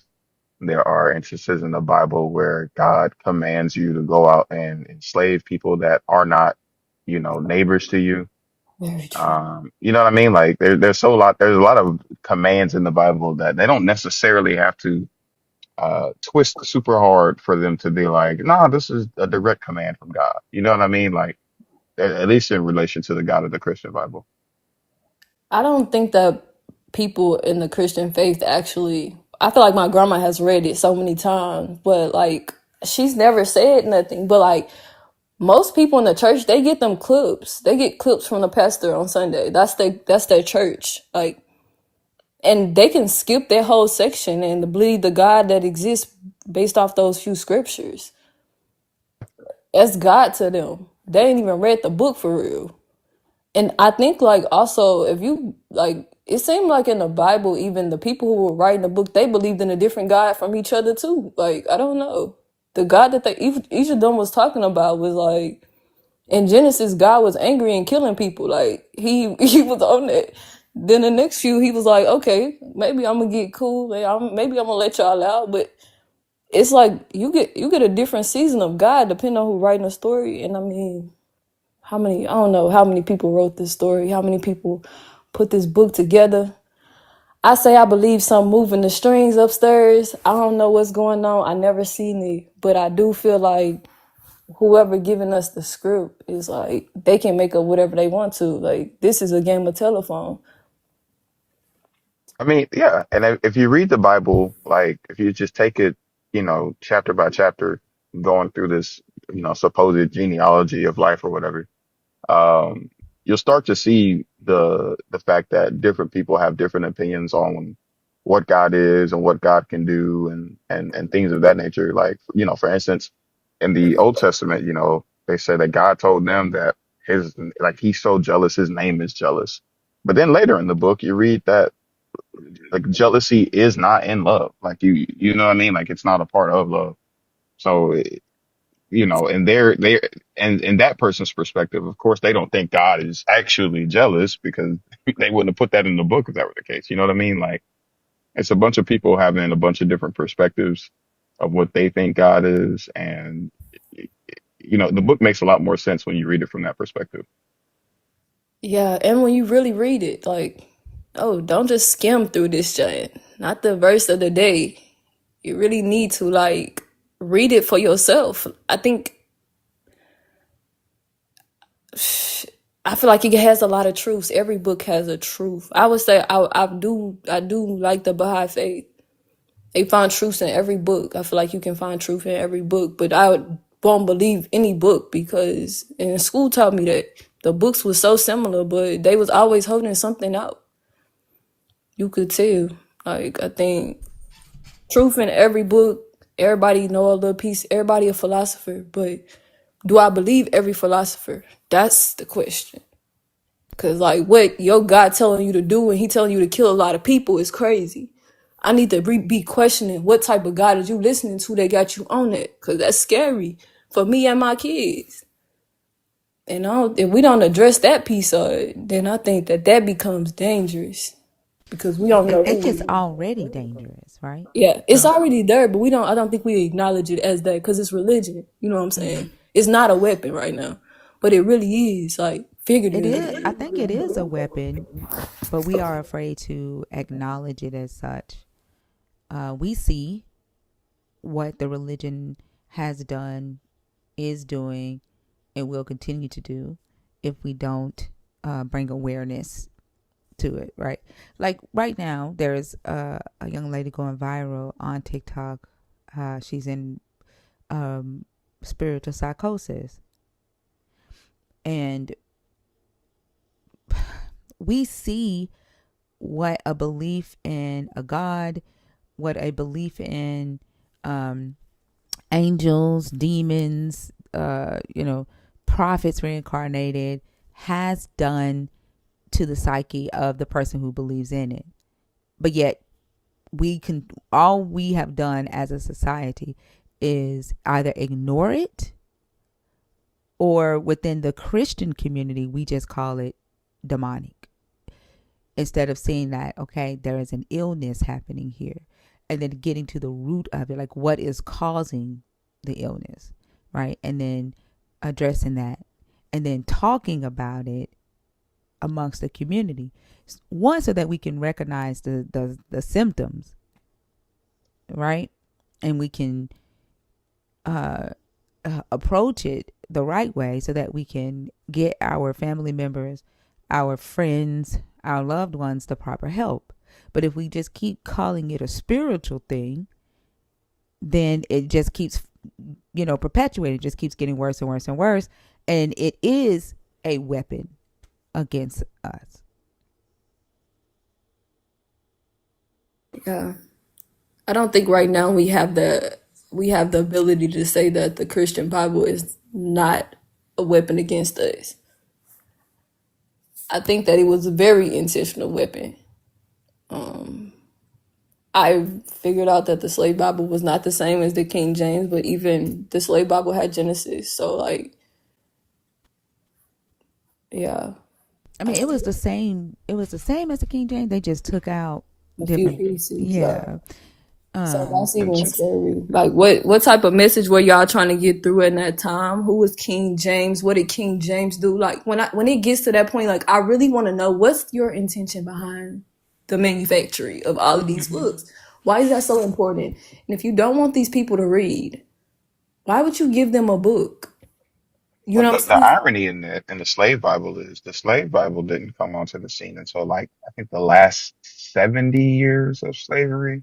Like, let's But I get mean, this like slavery had indoctrination. been around for a long time before then. Like they didn't need to take verses out to do what they had to do. I mean, they Right. did do it eventually, but like they spent It the was to first. stop the insurrections. Yeah. Yeah, It was there to was a stop lot of them from revolts. rebelling. Yeah. And it was so that the slave master didn't have to do a lot of disciplining. They used the fear of God and hell to keep the enslaved people from retaliating against and disobeying their slave masters. So it was to enforce discipline and to stop rebellions. Agreed. I don't know if anybody has ever heard of Leopold the Third or Yeah. Leopold, but like the quest that he took to use religion specifically, he said these people already know about God, regardless of how they give it to us. These people already know about God. Let's evangelize the N words. I will not curse like that, but like I feel like this man was already telling us what type of time they was going to get on with this. They will serve us forever if they believe that the only way is for them to be poor into the next generation. I think that that's like, if they done already gave us the blueprint for what they used it for, I think they, even that should call a question. Of course, we've made it into our own thing, but like, maybe, like, I don't know. I think that it's a form of rebellion, but I think how you're using this piece of knowledge or whatever they giving you at this point, how I think that's the biggest part about religion itself. Like, even if you get it from a different one, how is it serving the people?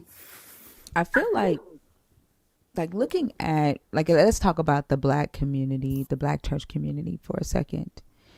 I feel like one of the things that this belief system is doing for a group of black believers is that it gives them a sense of purpose, right? The why were the black community beat down so bad, right? Why is the black community hated so much? And in their minds, it's, oh, because we are the chosen ones, right? So they've made themselves the chosen of this God, and for that, then the black community is so hated. So that makes sense for why we went through what we went through in history, and so it gives them a sense of importance, a sense of value that they feel like they don't have because of what the world has told them about their blackness, you know? And then there is a group that aspires to be what they saw this God do for the white church. And instead of the church being the thing that it served for earlier black Christians, which was an escape, hope, a place for them to be able to organize, for their freedom and their rights. Now it is a place to indoctrinate, to fearmonger, to get rich, or to even if they don't get rich, it's a place. It's a small business. It's a place to pay your bills, right? A place to also feel like you have accomplished something as the pastor. Like you get power, authority, acknowledgement. And then within the church, it's a place to where it's political, right? You can move up in the ranks. And so it's become the thing. I feel like the black church has become its own oppressor. Like it's mimicking the oppressor, and it has become or joined the oppressor and become its own oppressor.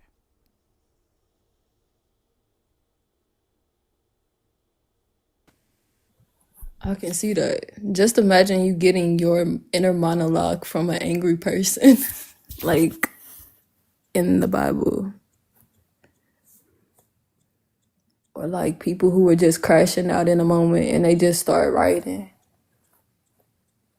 And this is what they like told you. I think that's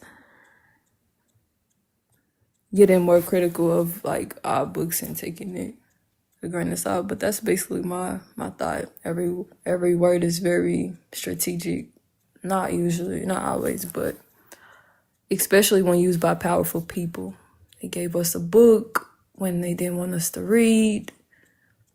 King James also, he went on a like witch, he put out a book on like witch hunting. You know what I'm saying? I think that's even like our people were very, you know what I'm saying? I feel like spiritual. In our modern day, what we would call witchcraft. But I suppose that was used a lot throughout the Bible as well. So I feel like even the God in that context was used in a way, even though they said that witchcraft was bad, they also used it in the Bible a lot. So I just don't know. I think it's for King James to put this Bible out, and then to these people who were people of said word created to be witchcraft. They're basically their culture. Somebody asked, like, is like our culture the black church? I won't say that our culture is the Christian black church, but I think that our people have always been very dancey, shouty. This is like, I think it's in our bodies. I don't know, for something to move. And I don't know if that's for everybody. But I feel like to be creative, to flow, I think in many ways, if we didn't like give it up to ourselves and let ourselves know, like we kind of can make our own reality if we be honest with ourselves. So that's exactly what we did when this God was introduced to us. Like our ancestors, like they were dancing and singing long before they were introduced to this God. They were beating drums, playing instruments long before they were introduced to this God. Right? And so all they did was just transform the God into what they already knew. Yeah. Like, let's use what they know, for real. And I think that's how trends work. That's business, you know what I'm saying? You find a trend in the area, you use it to your advantage. But I think that it's very grimy trend. It's very like it's a business plan. I think it was very strategic. It worked very well. Like I guess we can see that in how it's affected us over. I don't know when Charlemagne was in, but it's been a while now. It's from wars to like this to it's been around long enough for us to recognize the effects it has had on our culture. Like we have become the black church, but because we just black and in church, we just moving. But I think the church is, what the representation of the God that has been given to us, I feel is it could be very distorting to our elevation, if that makes sense. Especially if you're telling us that we slaves and we just supposed to be okay with it. Yeah, it makes a lot of sense. It's to the point to where the God damn near now belongs to the black people, which is why a lot of black people don't understand black atheists or black agnostics, right? And they feel like it's traitors. You're like we're being traitors by saying that we don't believe in the God. It's almost like saying that when we say we don't believe in the God, we're saying we don't believe in black people. I think that's so personal for people because God is like your friend, you know, like why are you talking about my friend? Like even if it's imaginary friend, whoever, like it's still their friend. Like they gonna defend my way. And I feel like if he was my friend though, I would defend him. Like I believe there is a creator or something, so I ain't gonna hold you. I do mess with them, you know what I'm saying? Whoever moving the strings, whether I know your name or like even if you like, I just respect whatever's moving this. I mean, things be okay sometimes, but like, Yeah, but you don't get to come to me and tell me that I have to be friends with your friend just because you yeah, believe that that friend is your friend. And a lot of times it's really them defending them because how dare you say that the God that I believe in doesn't exist or that you don't believe in it. You're telling me that I'm crazy because I do, when literally that isn't the words that came out of my mouth. Like if I say I don't believe in a God, they take offense to that. How dare you say you don't believe in a God? You're saying that I'm crazy because I do. That's what they hear in their heads. I think we gotta give people space to see who we like. Just be yourself. Like I think God gonna show up to you in a different way. He gonna move for somebody else in a different way. I think words are so important because we say God, Like and when then you it's say like stuff like that, right? Or like when I say that I don't believe in a God, and then you say I think God's going to show up for you in a different way, right? To me, that's crossing a boundary. and not Uh, in my apologies as well because I feel like I don't want to call it God because I feel like I use words in the way that they're used, but like I feel like God is like a word, mind you. People use him differently. Like and some people don't use him at all. So like some people might say it's the universe, or some people just like life is just good for me. Like yeah, but it don't have I to say, relate to anything. Like so, I feel like it's but just yeah. like for let me ask you a question. What's the difference between a God and just life? I feel like it depends on the person. That's why I say I'm talking it. about for you. You tell me, what's the difference between a God and the God's will, and that's just life and just life? I think that it holds somebody. One holds somebody responsible or something responsible, and then the other one just leaves it to like I guess nothing or like I guess I feel like those people even feel it was something. No, I'm talking Like about for you. Not like don't answer for nobody else. I'm talking about for you. Like, what's the difference between? You said that you do believe that there's a creator. You fuck with it, right? yeah. It comes through. Like, what's the difference between this God, right? The God and life. I feel like my thing is I don't believe I would know the difference because like the way people explain God to me, I've never seen this man. So like I can't hold you. I can't say that it's God or like I can't say it's God or nothing. But I think for me, and maybe I come from Christian background. Like I'm just being safe. Like if anybody up there, hey, cool. Like respect to you. Like, but I think I can't say, hey, I was at the beginning of time, y'all. And I know that it's somebody up here. His name Jim. I can't say that because I never met him.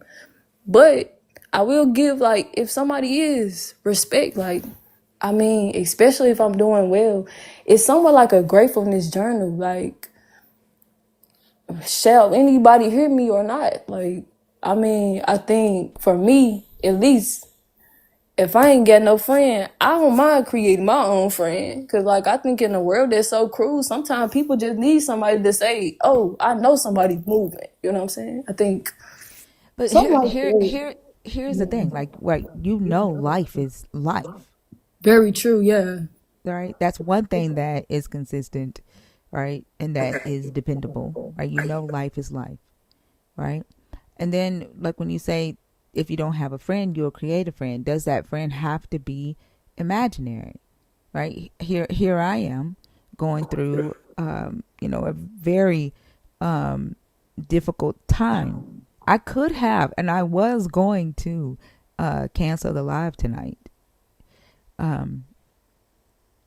When I got the news that she died. Today was a very emotional day, and text Lala and do that every time they say they called me about noon. It was like, hey, she just died.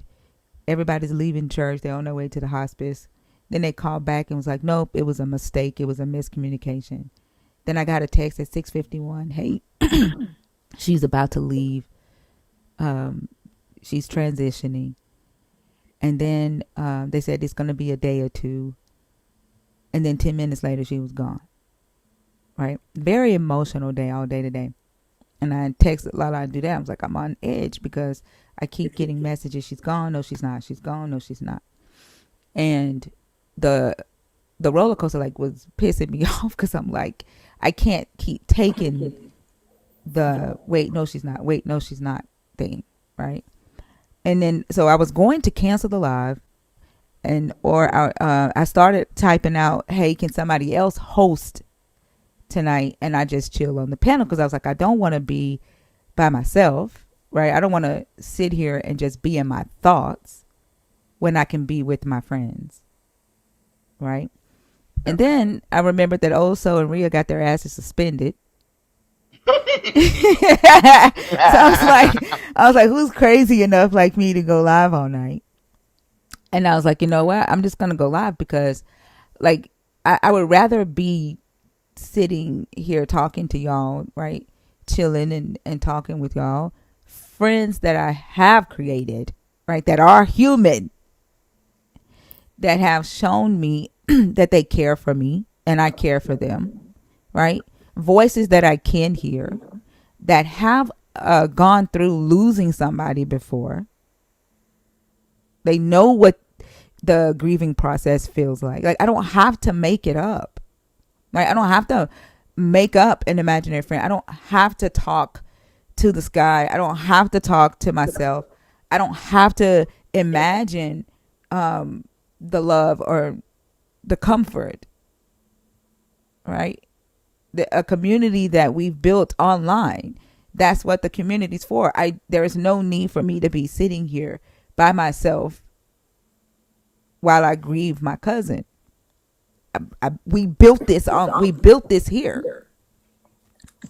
I think that's very vital point, and I do appreciate you for being transparent. I know that that's not always easy to talk about and also experience as well. Yeah, I think that it definitely, I don't know how it works, but I definitely can see a reason to chill and not keep going. But I feel like for you to be here tonight, that's something. So I'm appreciative, at least today, and I hope that, I think that it's important you said that people have a community, or like, but I think that's not the case for a lot of people, or like to have an online community that cares about them. I think people create organizations to treat people, like teach them that they care about them, when I think sometimes that's just not given to everybody. So I think some people create a friend if they don't have one. And I think it's important that people do have safe spaces, but that's even a good call out. Where are the safe spaces for the people when they don't have hope? Some people find it in the church. Some people find it in a bottle. And I don't know, like, why this, I don't know. But I do, and also people find it in other ways. That's why I said the question is it benefiting me? Is it benefiting society? Is it harming me? Is it harming society? It's definitely harming society, yeah. And sometimes the God that a person believes in may not be, right? That's why I say I've met a lot of gods talking to believers on this stage. Yeah. And unfortunately, more often than not, the gods that I've talked to have some very harmful beliefs, some very harmful core values that they carry into society that cause other humans to have bad experiences, that causes other humans to not feel like they can find those safe spaces and feel like that they have to go within, find this imaginary friend, or find it in a bottle, you know? And it's because they don't know. They like humans for some odd, not for some odd reason, but humans in today's world tend to be indifferent towards one another. You know, we rather not fuck with each other. I tell you in a minute, I am not a fan of humans. I don't like humans. The way that we talk to one another and dismiss one another, we make fun of one another when we fail, right? When we're not the same, we laugh at each other's differences, right? For clicks and views. We exploit one another, you know? I'm including myself in that. Like, I'm not a fan of human beings. Are there human beings that I love? Hell yeah. Are there human beings that I like? Hell yeah. But I'm not a fan of humans. What about bears? Leave the bear in the woods. And I think my last point to like everything now is like to wrap my little thing up is God makes my head hurt. People created God, so I think people make my head hurt. So like whoever they done created, do make my head hurt. I don't know like what they was thinking. The thought of rumbling with all of that, it can stress anybody out. And I don't think it helps people when they grieving, especially if they not using it to the way, like in a way that's beneficial to them. It can definitely have some toxic things. I think everything can too.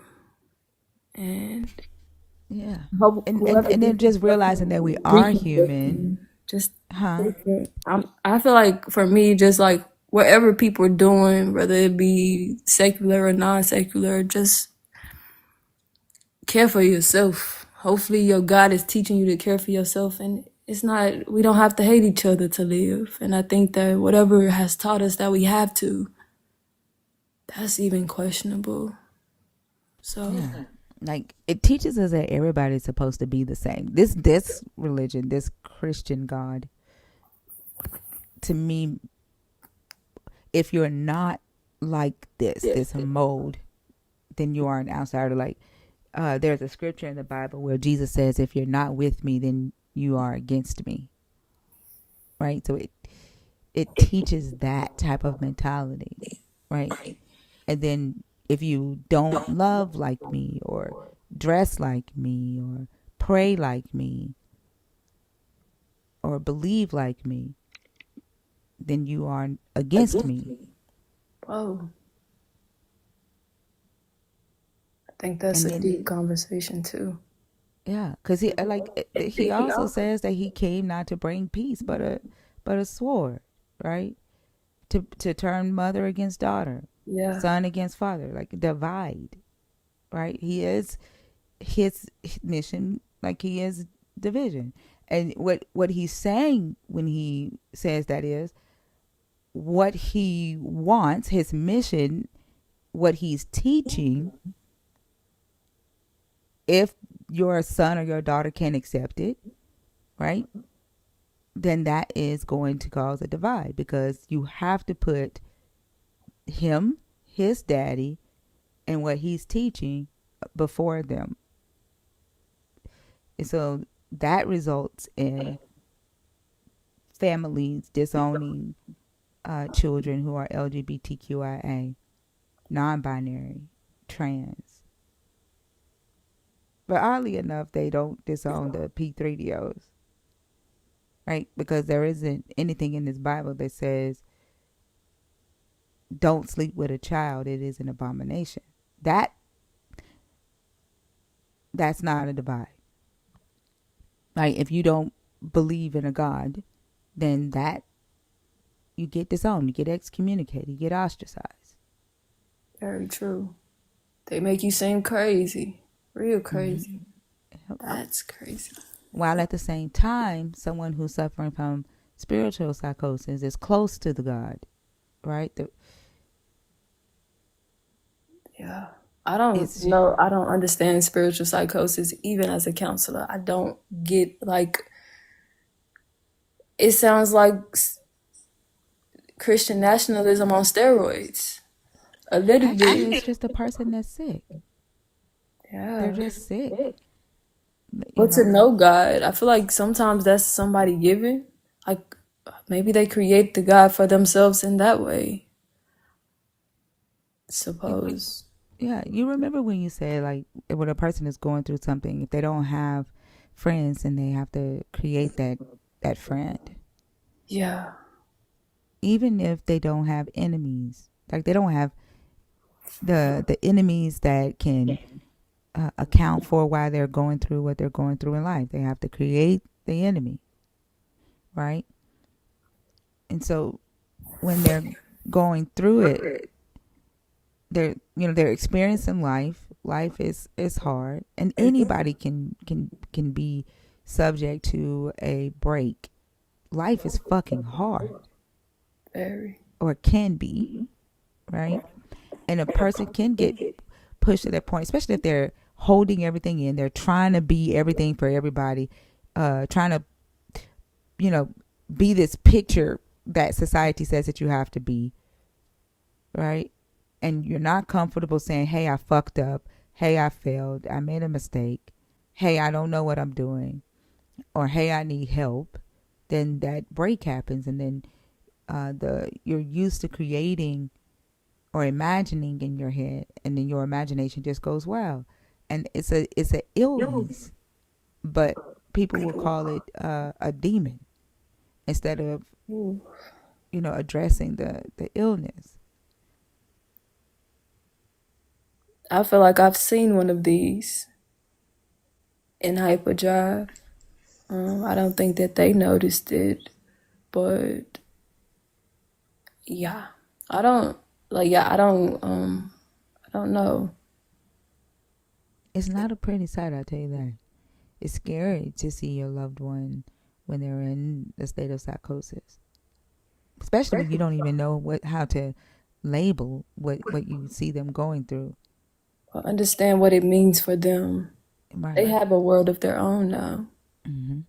So I think the layers to God is just a heavy one. I think it's a very heavy, even. Okay, yeah. That's really all I had. I have been running away from this, like joining, but I am grateful that I did, at least to overcome the butterflies in my stomach. I'm glad you did too. Thank you for coming up. It was a great conversation. Thank you. You're so welcome. I hope you have a good rest of the night. You too. All right. Have a great night.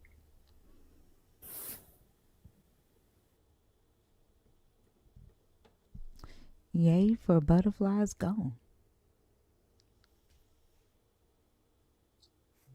Did Right. you Waiting ever for the have beat by. that conversation? Yeah. What you say? Did you ever I'm sorry. check to see if you can change your sub goal? I don't know how to do it. Like when I click start a new goal, the thing pops up. I type in a number and nothing changes up there. What does it say? What does it say now? Now it says 20 out of 20. Oh, it reset? Yeah, but you're at 1,000 something, so it's No, not for me. It says 1,018 out of 514. okay. Yeah, Yeah, I don't I know. backed out and When went I back in. open it, it says the goal is 1,022. So I don't know how Really? to. Yeah, Huh. I don't know how Hey to. y'all, how Hey, y'all doing? hey, Sheldon, how are you? I'm good. Also, what's up, man? What's up, Sheldon? How you doing? Um, I lost my uncle 2 days ago. Oh, Sheldon, I'm Sorry to hear sorry. that, bro. Yeah, I remember coming up here and speaking on my uncle while doing this whole deconstruction. So yeah, I just wanted to just point that out that I'm with you on this. You know what I mean? So that's all. I just wanted to like do my condolences and my best wishes and all, because I know exactly how y'all feeling. I mean, so Yeah. yeah. Well, you definitely have 100%. my condolences as well, and I'm glad that you're here with us. Yeah, for Thank sure, you. man. Like I said, this is my show, man. This is my show before I go to sleep. You know what I mean? So yeah, I mean, so yeah, I'm always in tune with y'all. Y'all are like my little family. You know what I mean? And thank y'all very much in the chat. That means a lot. That means a whole lot. He was like one of my favorite uncles. Um, yeah, I remember like I don't want to talk too much, but I just remember times like he's the reason why I love video games and Mortal Kombat 1 and all that, and competes Hmm. video games and stuff. And Yeah.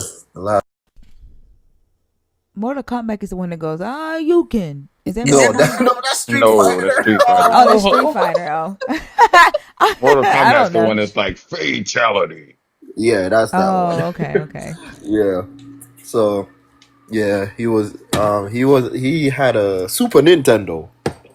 Yeah, when I was younger, so I used to go over his house as like a reward for getting good grades at school and all that. So Did y'all used to play Tetris.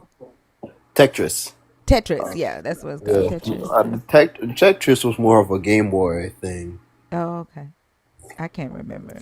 I remember playing the games. I don't remember what console they were on. Right. But Yeah. yeah, I mean Tetris was for Super Nintendo as well.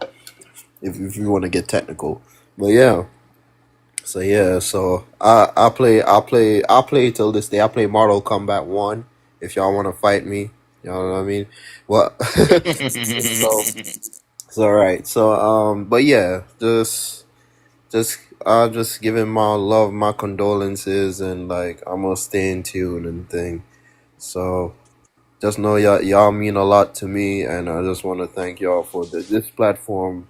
It teaches me a lot. Even today, I learned something that that the devil that the devil don't have, like, preachers and pastors and all that type of stuff. I'm like, what, for real? When I really thought about it, I'm like, dang.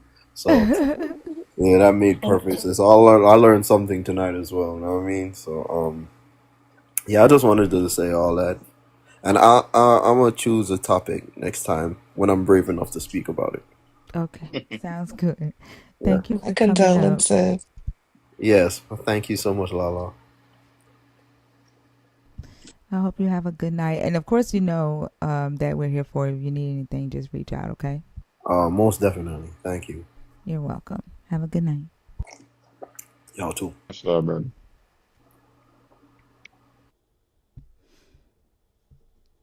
Somebody said Mortal Kombat says, "Get over here." That's what I remember too. Hmm. Get over here. That's what I say when I'm about to eat. Are you like catching your food? Because I know you got like live chickens and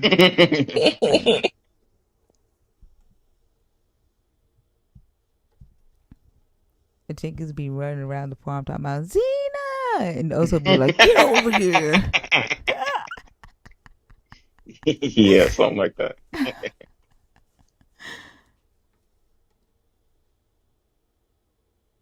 Everybody's popping out. What alive? Wata. I'm sorry. That was me. Oh. I was Uh, also. what alive? Hey, Selena. I haven't even said hi to you yet. How are you? I'm good. How you doing? I'm doing good. It's good. How's the family? We're good. Okay. Um, I'm trying to say What? what alive? Huh? Wata. Oh, Wata Water? alive? Yeah, like Wata mommy line. Wata. Oh, Like Wata make me alive? sweat. Are you there? I saw her box light up. I think she's asleep. Me Oh. too.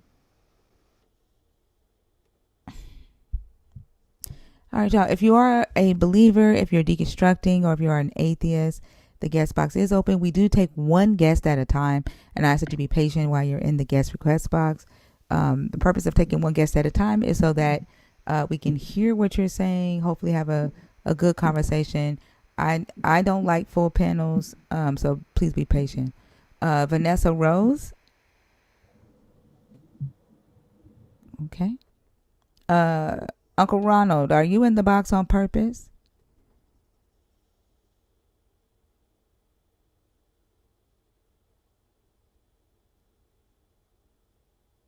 D Artifacts?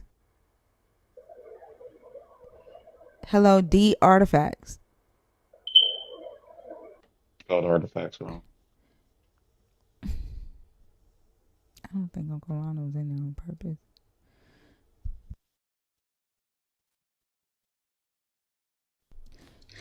Yo good?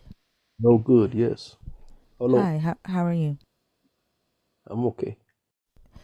Can I get your age and then let me know if you are a believer in the God of the I'm Christian Bible? 45. I'm And 45 years old, and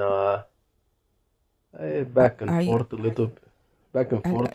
one sec. When I was a believer, One second. when One not. second. One second. I don't want Yes, to. I yes, don't ma'am. want a story. I just need to know which category you fit in: a believer in the God of the Christian Bible, deconstructing, or an atheist. Not sure. Okay, you got to be one of those to be on stage. Not Okay. sure yet. No, I'm not sure. Okay. So I'm gonna take you down. When you know Okay, which category you fit in, just come back up. Okay. okay. All right. Thank you. Bye bye. Bye bye.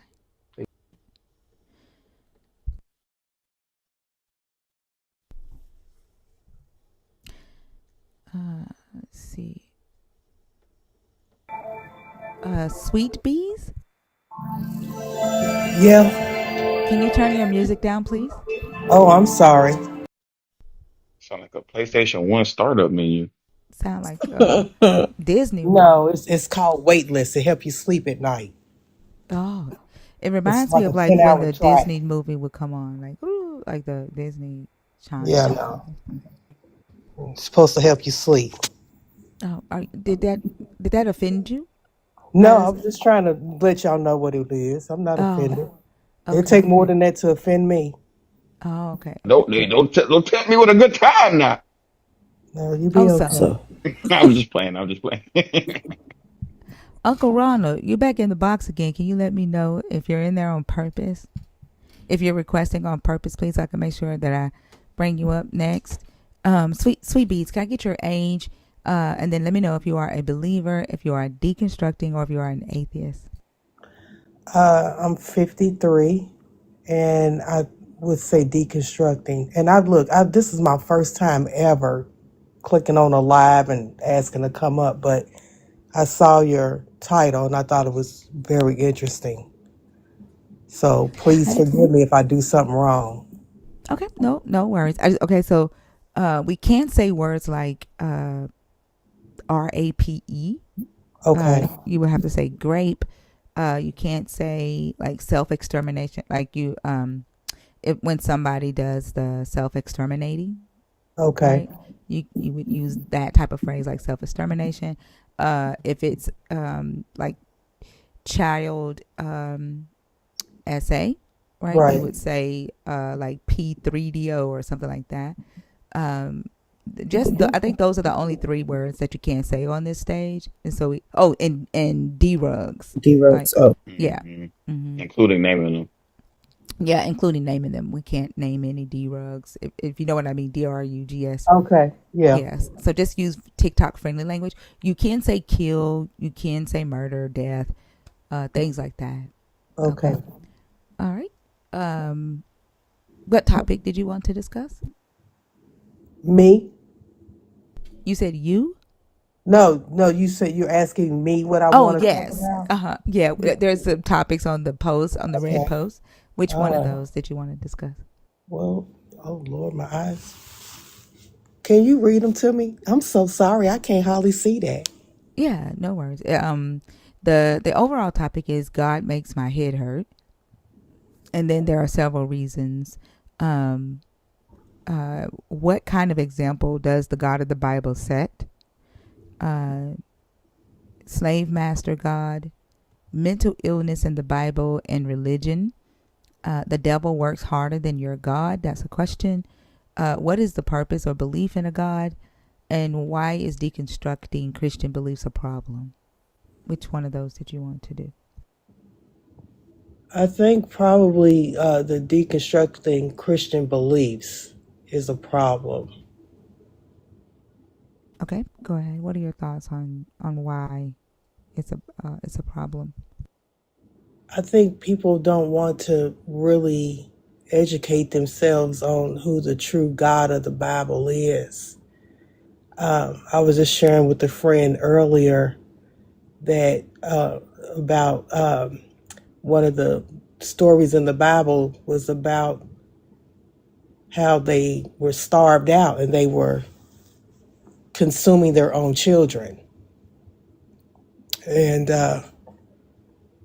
people just want the happy. Well, I love everybody, but he don't love everybody. And when you read it from front to back and back to front, you'll see that he doesn't love everybody.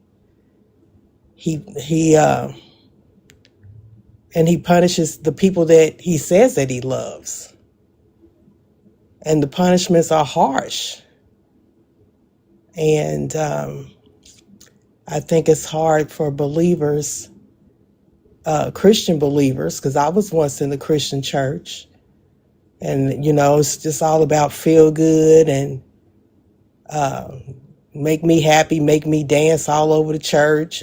But then when you read about people consuming their own kids because they're starving, or you read about, I think her name is Tamar, and her own brother took her, stuff like that is enough. Oh, and the other one that I read about, the concubine, where the man sent the concubine out and all the men in the town had their way, and then he cut her up and sent her around. I hope I can say that part, but Yeah, I know what that's you're talking that's about. yeah, Yeah. that's the kind of stuff that make me be like, man, this has not been all that it's cracked up to be. But you know And what's so crazy is like when we talk about those stories, they bring up Jesus as if there's not, the same type of idea in the New Testament. Even with Jesus, he doesn't love everybody. Um, the exclusivity, superiority, the division. Even after his death, the Holy Spirit killing a husband and wife over a lie. The lack of, like, when I try to bring out the idea, like they say that, Jesus' sacrifice brought in grace and mercy. And I'll ask, like, well, where's the grace and mercy for Ananias and Sapphira? The Holy Ghost killed them over a lie of regarding money. And, they want to ignore that, just like they ignore who Jesus was supposed to be in the Old Testament, right, but Jesus himself did say he didn't come to. He said he came to fulfill the law. So for me, that when I read that, he came to still keep the laws of God. The only thing he fulfilled was the sacrificial law, meaning, we don't have to cut up goats and stuff like that no more and burn them on the altar. I'm not a theologian by any means, and I'm sure there are a lot of people that are a lot smarter than I am. But again, I just was always raised to, oh, he's love, he's this. You can go out and you can do your dirt and then come back and he'll love you again. And that's just not true. It's just not true when you start to get a better understanding. But they don't, like, for example, right now there is a Christian in the comments that is justifying the God killing Ananias and Sapphira over a lie. And his justification for, like, here's the thing, like, they don't recognize that their loyalty for this God makes them justify unnecessary shit, right? Some heinous shit. Because to kill somebody or to take somebody's life over a lie is diabolical. But on top of that, in order to justify it, they have to add stuff to the story because they're not recognizing that the very fact that they have to add something to the story in order to justify it, naturally they also see it as diabolical. So they have to make it the story worse than it actually is in order to justify this heinous judgment or this heinous act. And I don't think they recognize that they also disagree with it in their need to embellish the story in order to justify it. Does that make sense? Yes, it does. Yeah.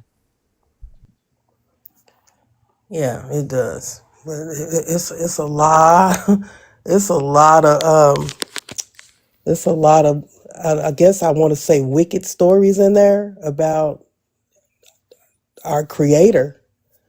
That he said what he say. He said he was a man of war. And he takes delight in some of that stuff. I mean, so that kind of has just like made me feel like, well, damn, I shouldn't probably keep trying so hard. And I know people wouldn't say, y'all, you shouldn't say that, but I just, what do you expect for me to do? And I mean, this would be a question to God when you have clearly placed me in this environment, in these situations. Yeah. So, I do a live, and a question that I have that I don't know if I'll ever get rid of. But one of the questions that I ask is there anything um, that could make you turn from God? And the reason why I ask that question is because we can go up and down the entire book, but especially in the Old Testament, where there are just, I mean, detestable actions and words throughout that book, or yeah, throughout the whole book. And, it makes you wonder, like, how do you reconcile the fact that, like, this dude is bad? Like, you can read where he, asks people to do really terrible things or just does really terrible things himself. And, you know what I mean? Like, if you think that your God is so good and so loving and so kind, why in the world would he have you out here caping for, slavery? You know what I mean? Like, why are you apologizing for slavery or apologizing for like the weird power dynamics that are seen in a lot of the like relationships in the Bible? Like, there's a lot of weird stuff that go on in there that like no good entity, let alone a God, would just be like condone. Like, you know what I mean? Like, if you were all good, there would be no way that you could condone this. And the God in the Bible is definitely not all good. I struggle to find any good, to be honest. But It conflates what good is. Like it makes mm, people negotiate with what they define as being good. Like they'll call something that is just straight diabolical good because it came from the God. it reminded me of the other guy that got killed for picking up sticks on the Sabbath. I was like, oh my gosh, So I think for me, I just feel like I just have just been like, whatever. I hate to say giving up, but I'm just like, I just have to do the best that I can. And I don't try to, I, I just, I just get up and go to work, and I try to be kind to people, but some of the things that I think he expects us to do, I'm like, well, I got to make money, I got to take care of my family.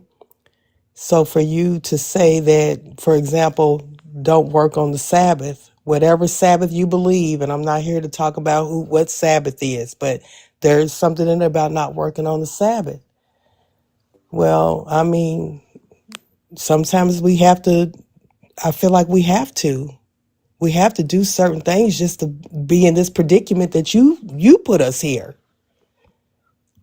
And then the fact that I think we all, he said something about we pay for the sins of our ancestors or something to that effect.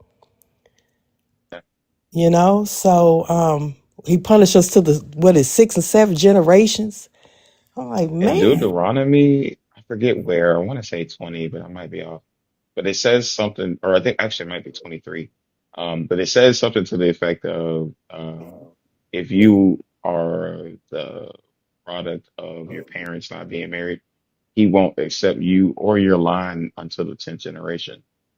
I mean, how many people can go back 10 generations and be like, yep, every single one of my parents were, or, my forefathers were married? Like, I'm out. I'm all the way out based on that scripture. You know what I mean? I can't be in the assembly of God because my grandparents weren't together. You know what I mean? Like, and so my kids and their kids for 7 more generations are fucked because of that. That seems dumb and arbitrary. What do I have to do with what my parents were when they had me? But also, isn't he the one who sent you through the Right. unmarrying like that? It doesn't make sense. Yeah. So I don't know about like the Christians and how they don't see that, how they don't, how they just don't see it. But back to your point about them saying, they're forgiven and they have grace through Jesus Christ. But Jesus is, he's just fulfilling what God the Father said. So he's not going to go against God the Father. If God the Father said what this young man just said about the generations, then that's what it is. So, Well, and the thing is that anybody can make a different argument because the Ezekiel's God says, I never said that. Ezekiel's God says, I don't punish children for the sins of their father. So you have the God saying two different things to two different people at two different periods in time. yeah, I mean, I just don't know. I just know, like, for me personally, after reading and seeing some of the things and then you're expected to do all of these things to try to please him, and at any point the slightest trigger of wrongdoing, your soul is supposed to get cast away, so I'm just like, I can't win. I'm set up to fail, so I might as well keep doing what I'm doing. And I don't mean nothing crazy, like I ain't out here commit no crimes or nothing like that, but little simple stuff, you know. I just refer back to working on the Sabbath or cooking on the Sabbath, because he tells us don't cook on the Sabbath. And, just things that some people would say, oh, it's so simple just to follow the rule. But really, when you're in a predicament, when you're in this time that we're living in now, it's not just black and white. It's not. And I would like to say this, and I really don't want to offend anyone, but some of the men that he has created, and the diabolical, I ain't saying that women aren't diabolical, but a lot of that stuff comes from the perversion of some of the men he created. And I thought that he said that was one of his greatest creations. Now in the Bible he repented for creating man. He don't like human. Okay. Well, maybe I was referring back to when he first created Adam. And I think he was, from my understanding, I think he was happy then. It wasn't until he said the sin entered the world, but Even that, is an interpretation, right? Okay. It just says that everything is good. It doesn't say he was like happy with Adam or that, things were perfect. It just says everything was good, right? Like man could have been in like just a blank state, and that was good. Like the author to me is trying to convey that humans were unfinished, Okay. and that state was even that state was considered good. You know what I'm saying, to the God? Because think like what static and dynamic is, right? Like if you are a developer, video games have static characters and then they have dynamic characters, right? The NPC characters are typically static. They don't change throughout the game, but the dynamic character is your avatar. You can buy clothes for it. You can buy weapons for it. You can, put a beard on it or glasses on it or jewelry on it, right? It's a dynamic character. Like it evolves and changes over time. But the static characters, the NPCs, the background characters, they don't change. Like if this God was creating a video game, and as he's developing, and he codes the sun, the moon, the stars, the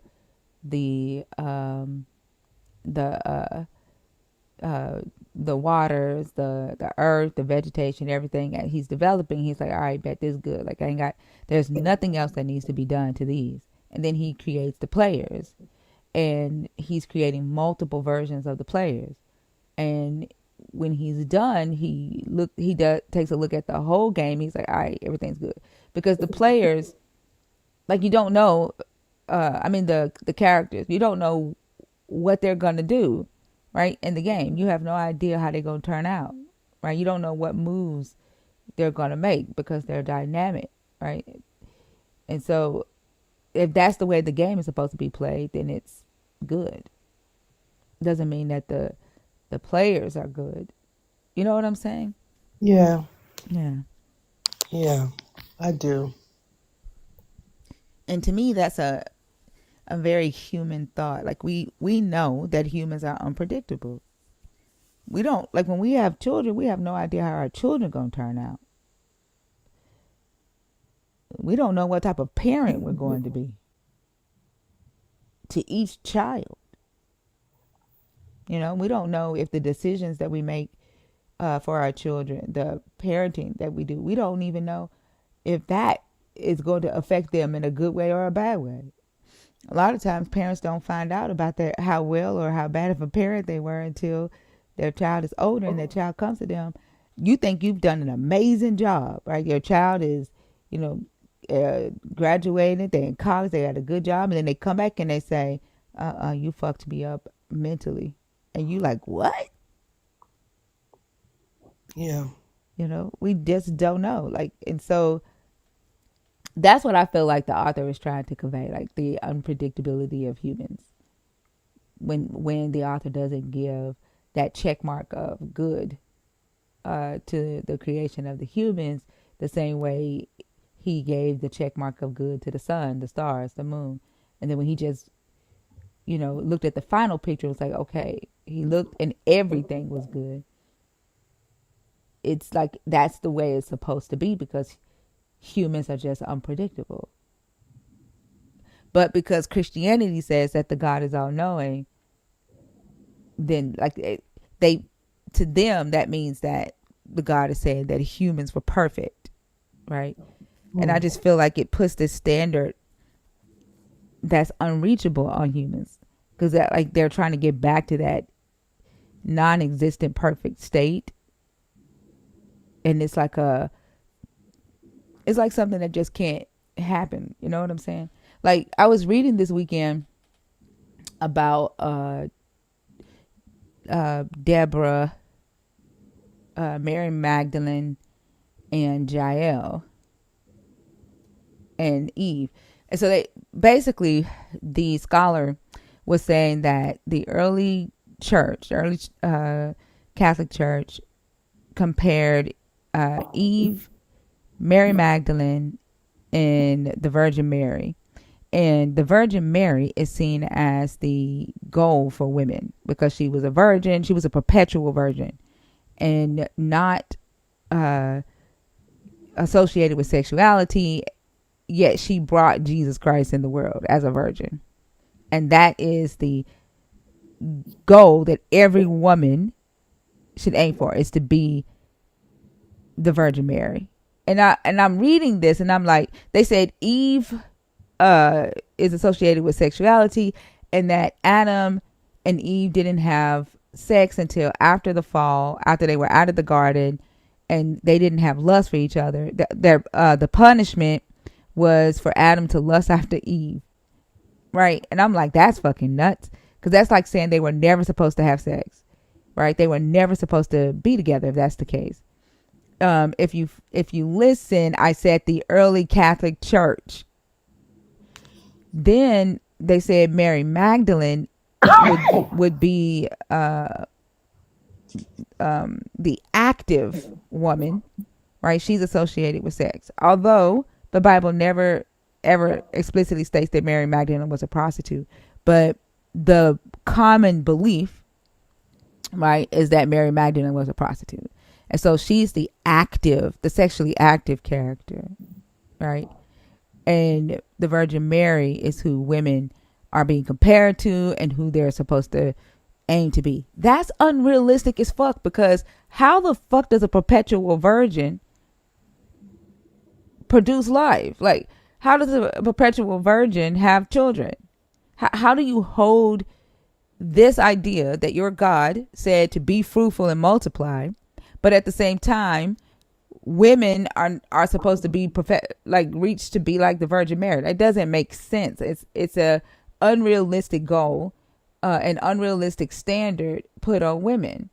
Just like this idea that humans were perfect and we're supposed to strive for perfection and be like Jesus. He says, "Be ye perfect, for I am perfect." It's unrealistic. It is unrealistic, and I'm probably going to upset some people, but I don't believe that the woman was a virgin, because the Bible does talk about the seed, and I don't know the scripture, but I know I've read it, that something about Christ was brought forth through seed, through the loins and the lineage of David. So, it's just, and I know people will hear that, be like, "Oh my God, she was a virgin." No, she wasn't. She wasn't a virgin. That's not.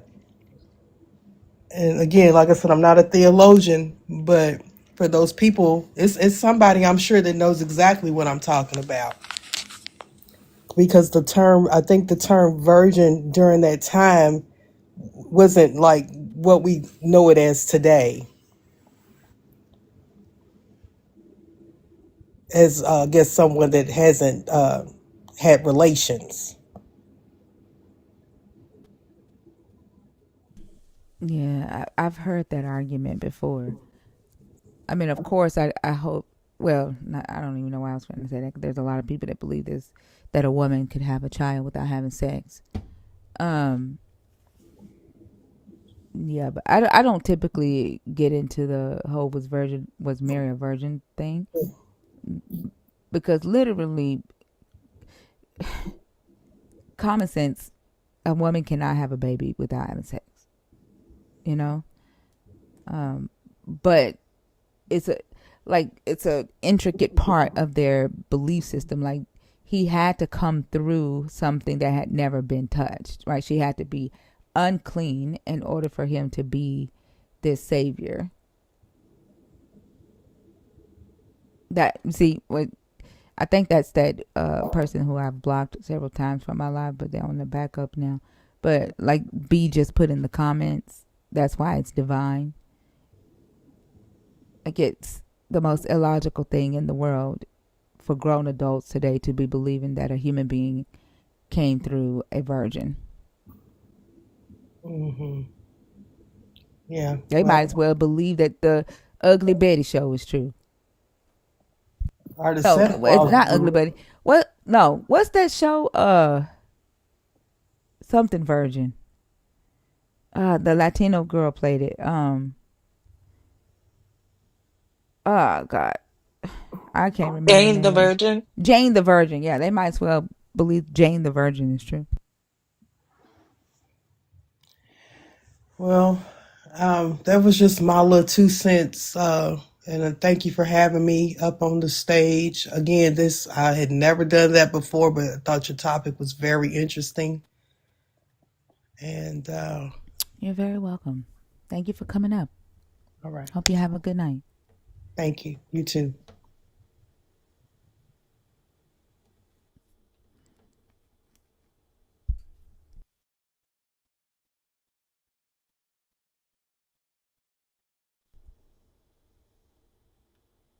There was a person asking to come up. Their name started with an E. I don't see them in the box anymore. Y'all, I only take one guest at a time. If you're in the guest box, please be patient. We'll get to you. Burke Parker. Hello, everyone. Hi. Is this the same person that crashed out on the stage the other day? I don't know. Probably. Are you the one that... Yes, it was me. I am the one. Okay. Also, you want to do this one? Sure. Okay. Go ahead.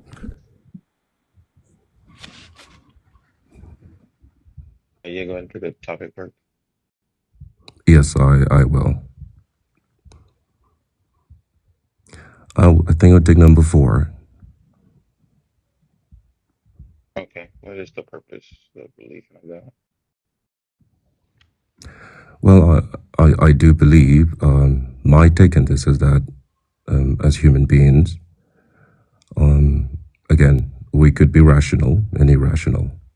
And I think that when we talk about God, we're talking about a higher sense of living, coexisting together. And I do believe that believing in God is not just a construct about a person. I believe it's a way of life, and how people can live together, and how people can be able to more clearly coexist. And so I do not say this to defend Christianity in any way, but I most of the times relate this to practical and more of the physical life that we do experience every day in our own daily experiences. So to me, the purpose of believing in God is a sense of a higher coexisting, a sense of a higher building better society where everyone has the ability to feel important, to feel respected, to feel secure. And this is why I always do mention when I do talk about guidelines, because human beings are rational and can be irrational. And so there has to be a sense of order where people can know that there is a limit. Because if there is no limit, consequences will abound. Okay, so you're saying that togetherness is the purpose for belief in a God? I think it's the word togetherness there now defines on what is the concept for that. And this is why I talk about guidelines. This is where I do talk about the ability, why I do believe in the commandments of God, not necessarily. Make sure I'm tracking you. Are you saying that what's the purpose? What part of that is the purpose that you're stating? The purpose is not entirely about God. It's about human beings. I think that's the whole idea. It's not entirely about God, because God is sufficient on his own, but this is not anything about God. It's about humans. It's about people. Right. And what's the purpose of the belief in the God for the people? Is to live in a set of understanding, set of rules. I think that's the purpose. The purpose is to create a better world. Yeah, I think that's the purpose for me. It's to create a better world, and to do that, there has to be certain, I would say, guidelines that help people to live with one another I think that's just it. So I do not accept to the stasis of religion. I do not. And I also believe that religion can be a manipulative tool. I understand that very well. But still, that does not erase the fact that men are built with different programmings, whatever they may be. And so if there isn't a guideline, well, anyone or everyone would try to infringe whatever programming they have on other people. But what matters is what works. What works is what determines the future of man's civilization on this world. And I do believe that what works is what should be emulated, is what should be replicated. In as much as a person may say, I'm a faithful Muslim, or I'm a faithful Christian, again, the works that Hold on. At some define. point, you got to put a period there. You're going too long, okay? All right, okay. Well, I think I'm just going to leave it there. My belief is that the purpose is a sense of coexisting together. And again, this is where the guidelines come in, So where to you respect think one that another. okay? So you think that belief in a God brings a sense of togetherness, correct?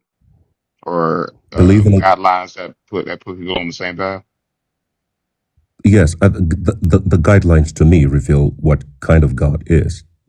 That's what I think. Because the name, the word God, it referred to many different ideas, different cultures that has existed through time.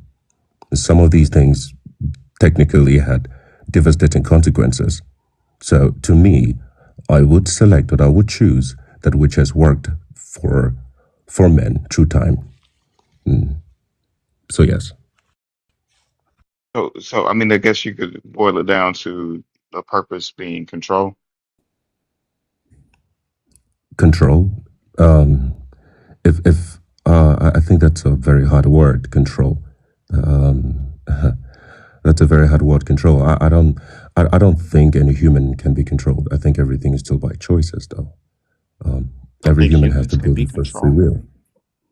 Well, if a person wants to be controlled, it's by their choice. They decided to be more indulged in that specific, I would say, arena.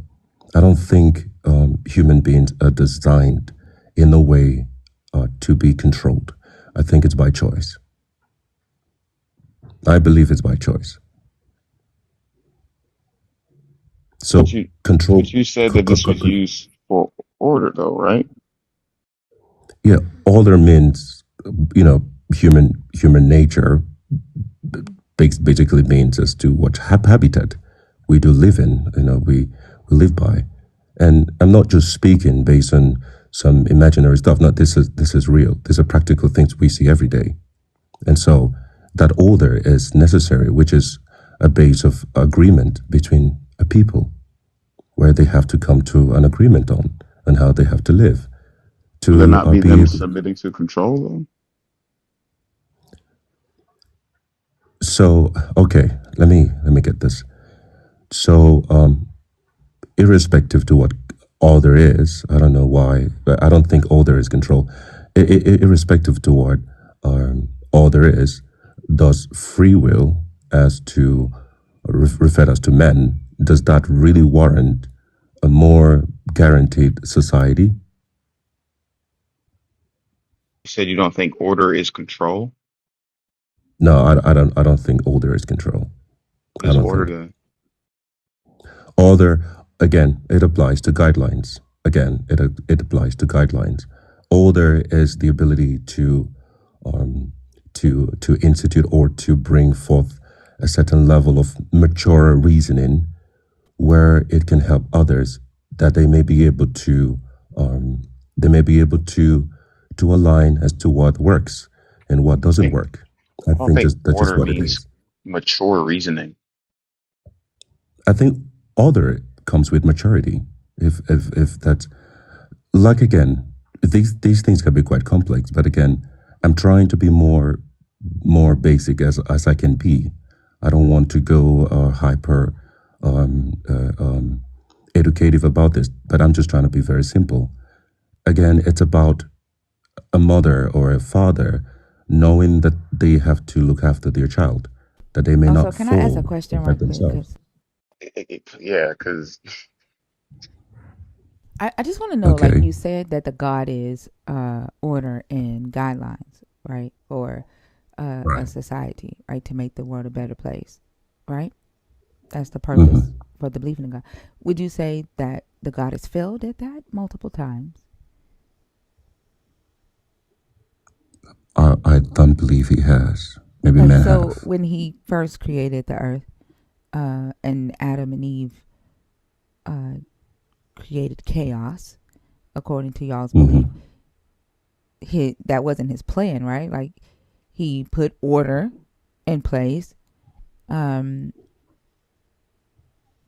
that didn't go as planned, right? Right, And then right. he sent his sons down here. They had sex with human women. They created demigod babies. And then he destroyed the earth. Another failure, right? Then I he understand what you mean by his replenished the sons. earth with Noah. Well, it says the sons of God. Then he replenished the earth with Noah and his kids. And that led to the Israelites, who continuously broke his order, right?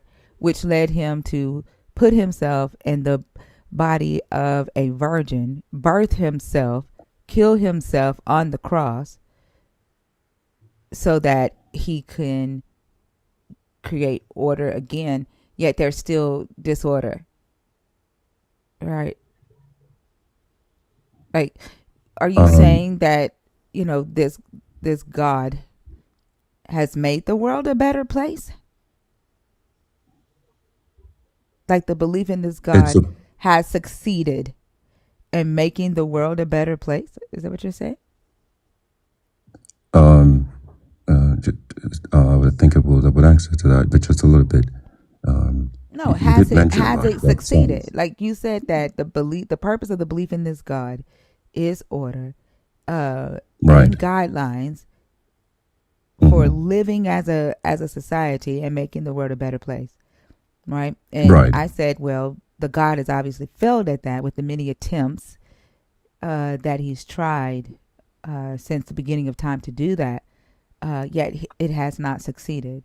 You said that's not true. So are you saying that it did succeed?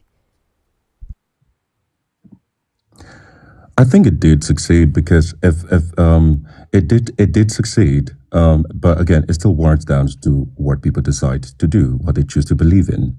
No, It either did he succeed. succeeded or he didn't. So what? the world is a better place because people believe in the God. I don't know. My world is a better place in the way I can say it, and a few others I know. But what I'm saying Wait, again, I'm it's sorry. all Do you about live on a choice. different earth? It's the same earth. So I then do I'm not see talking crazy about things the every world in day. your mind. I'm not talking No, about I'm the talking world in about the your mind. physical world. No, I'm talking about the you physical said world. my world, right? Like, Right. I don't know what you mean It by means my that. experiences. I'm not talking about your experiences or what's going on in your mind. I'm talking about the physical world, like the earth. Right. Are you saying that he succeeded at making the earth a better place because people believe in him? Yes. In a contrast, yes, he did. How so? He did. Based on the choices people make. How That's so? that's How just how it. It how can't go how beyond is that. the earth a better place? How is the world a better place It's today based because on the people believe choices in a people God? make. If you want to How? be good, you are List good. You things, want to be please. evil, that's your Statistical, choice. please. You made it. List things. But Please that's stop not being going to vain. remove the Please guideline from stop. what it is. Please stop And so being just vain. because people Stop fail talking or while do I'm not have the talking. This is ability why you to left last implement time. certain things Listen. does Stop not this shit. Do necessarily you mean Okay. not hear her What Shut the the fuck up, talking? fuck man. is What's wrong with wrong you? with the world you? is a better place because You so fake deep, bro. Shut the fuck up while she talking. let me say this. No, shut the No, fuck because up while I she can't Mhm. talking. even mute him. I don't know why I can't mute him. Come back up. Cause you're, hold on. He wasn't doing that on purpose. There's something wrong. You're gonna have to come back up. There's something wrong. He wasn't doing it on purpose. I couldn't mute him. I don't think he could hear me. I think there was a delay. So Burke, you're gonna have to, yeah, because I couldn't mute him. And when I took him off stage, his voice was still on stage. So there is a delay. So you're gonna have to hit request again.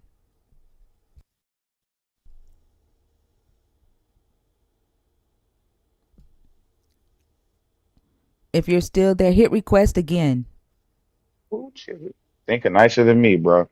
No, I could see it because I had disconnected him and his voice was still on stage. He was in the in between, and I couldn't mute him. I kept trying to mute him, and I kept getting the error. So it was a tech issue.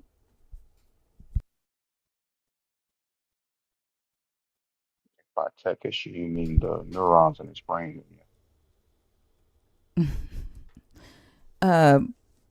Burke Parker, are you going to request again? He said he's having tech issues too, so I don't know if he's going to come back up.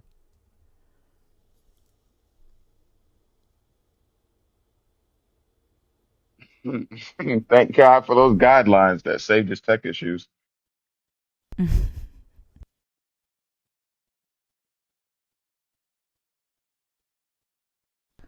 Can you comment and let me know if you're going to request again? If not, I'm going to move on to somebody else.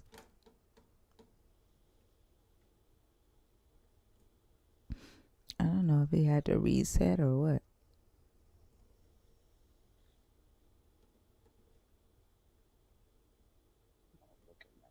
Okay, I'm just going to move on. I don't know if he scrolled out.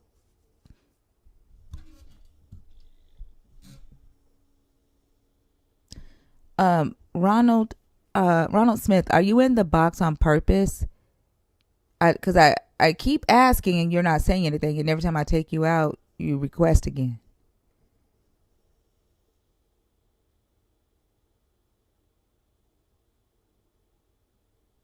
I almost called this person Cowboy Cotton.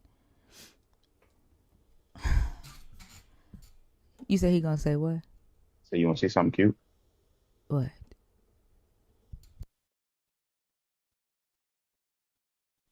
Oh, why he look just like you, Oso?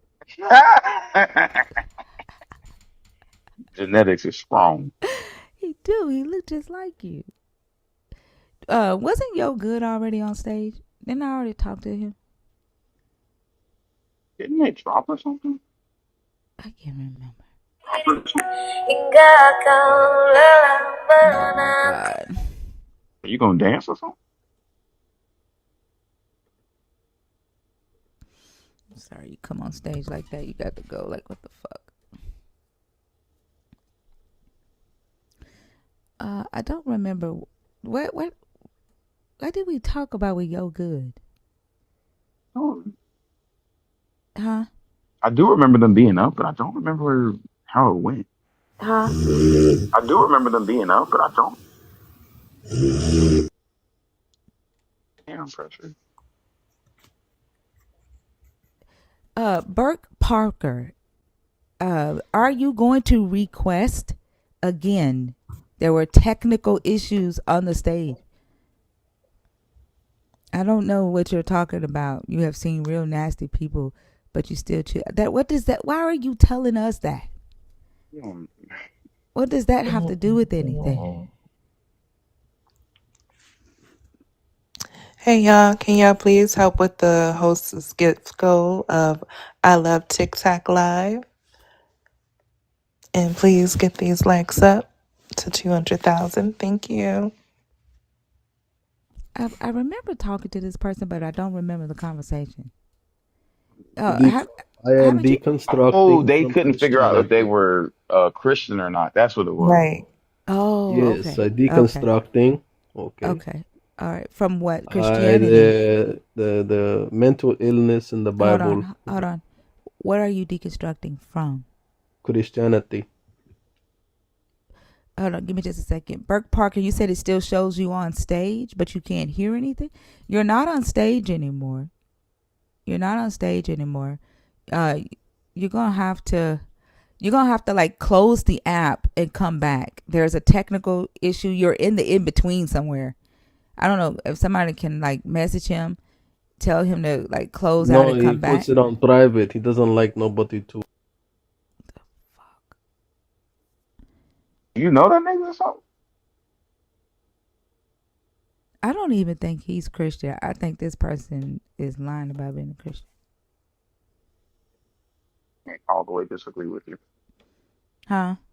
I can't all the way disagree with you. Yeah, I think he's Muslim. Yo, good. Are you a Muslim cosplaying as a Christian right now?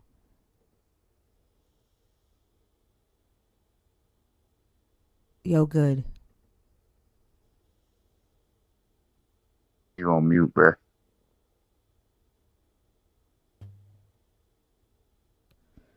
Are you a Muslim? No.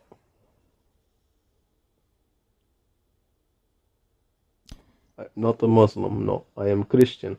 I was. Now You I'm was what? deconstructing. Catholic. Catholic. Okay. Yes. What did you want to say about number 3?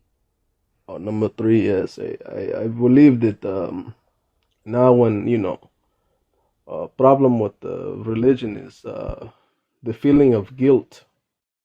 It's a very, very heavy emotion. You're never doing nothing good in church. It's always when you do something bad. It's never about what you're doing good. It's always about what you're doing bad. And that was the first feelings I had, and I had to leave the church, and I feel a lot better now. It took me a while to understand that. I was in church for maybe 15 years. Just leaving maybe 6-7 months now. I feel a lot, the heavy weight has left me. I feel a lot easier, I feel happier. What heavyweight? What do Catholics make you feel bad about when No, you go to no, not church? Catholics. In general, Christianity. But you said you were Catholic. That's the same thing. It's Christians, not. They don't yes, it talk. is. No, they don't. They don't talk about the same thing. So what did Catholics make you feel bad about? Yeah, you're lying. You are a Muslim up here to talk bad about Christianity, your Right, lying ass. right. No Catholic would say it's the same thing. Hello. Exactly. Fuck.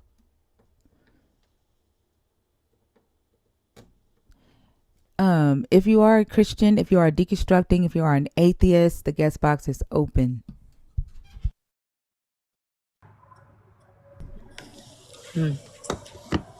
I don't know what your name says. What is that? Renee Aguilar. Renee. Renee. Yes, my name's Renee. Are you a believer? Are you deconstructing? Are you an atheist? I actually feel like I want to call myself an energist now because I just want to believe in all energy of every living thing. Hold on, Renee. Hold on, Renee.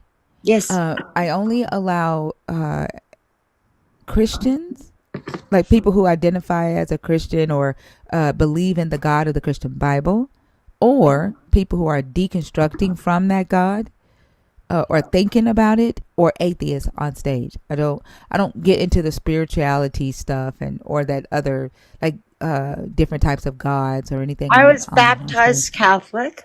But you're not a Catholic right now? Well, my parents got divorced, and then my mother moved me. Renee, yes.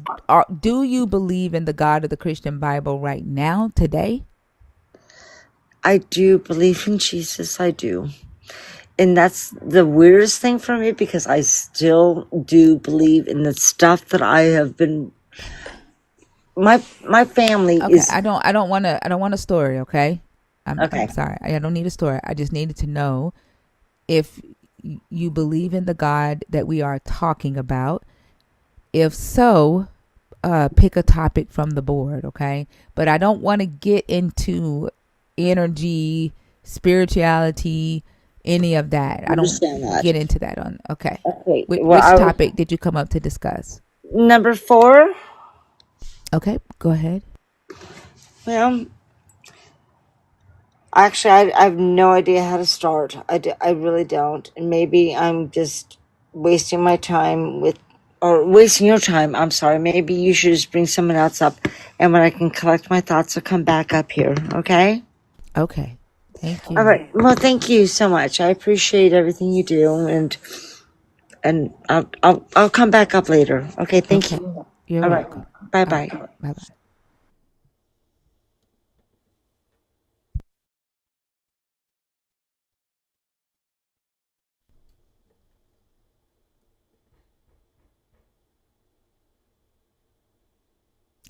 Hold on, somebody is at my door. Also, can you qualify?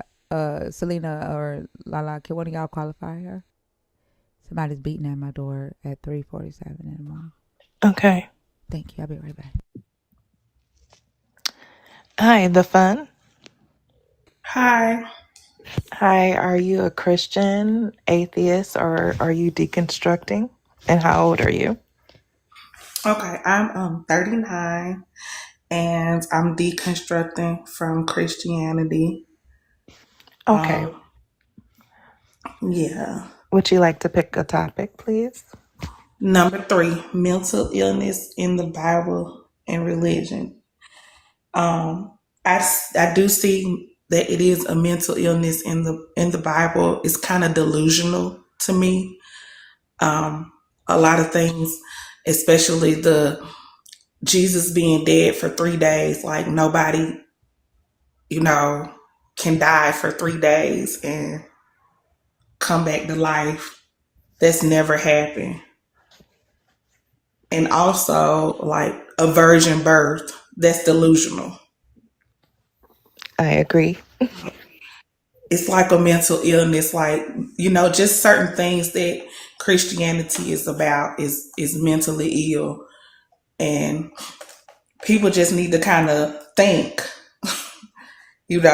instead of just taking it for face value, like what we were all taught. We were taught Christianity. It was kind of banged in our heads, as children going to Sunday school and, just looking for somebody to save us every time.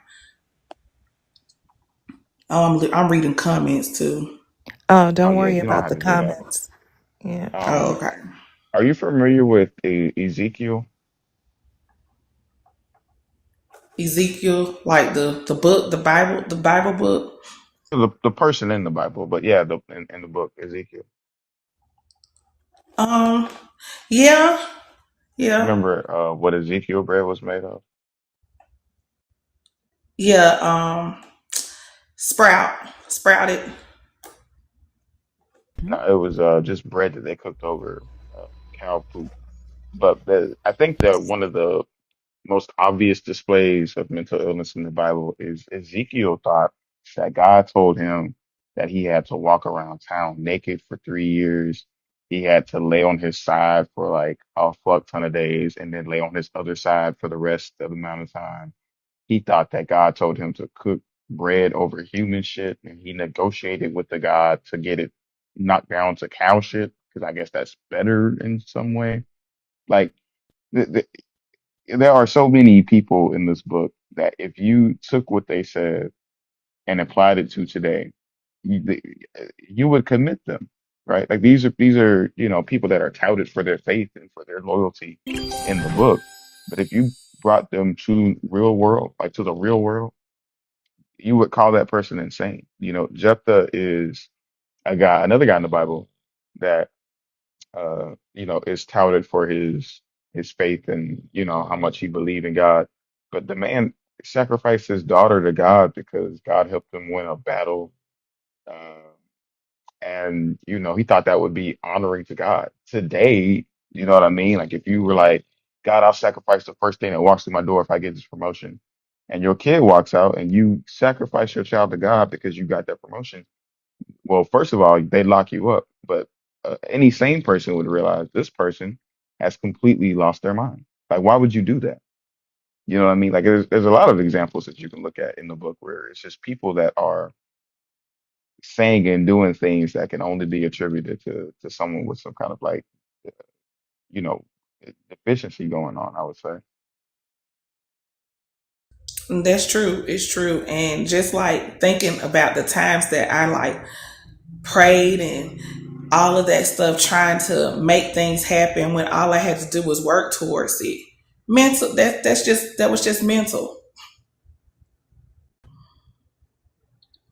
You know, and it's not. It applies to the day too. A lot of people do not work on their problems. They expect God to fix it instead of them working on it, and instead of them working on themselves, going to therapy, things like that.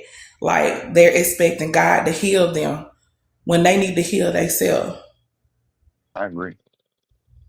You know, A lot so of that healing is self work, developing coping mechanisms, you know, figuring out healthier ways to kind of move through life as it happens to you. But you definitely don't develop these skills and tools necessary, to have a happy, healthy life if every problem that you have you put off on a disembodied voice. You know what I mean? Like if every problem is, oh well, I'm just gonna give it to God. Well, that ends up with you not fixing anything.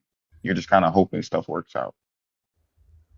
right, because everybody, these Christians, they waiting to go to heaven, so they don't take care of the earth that they live in right now because they want to go to heaven.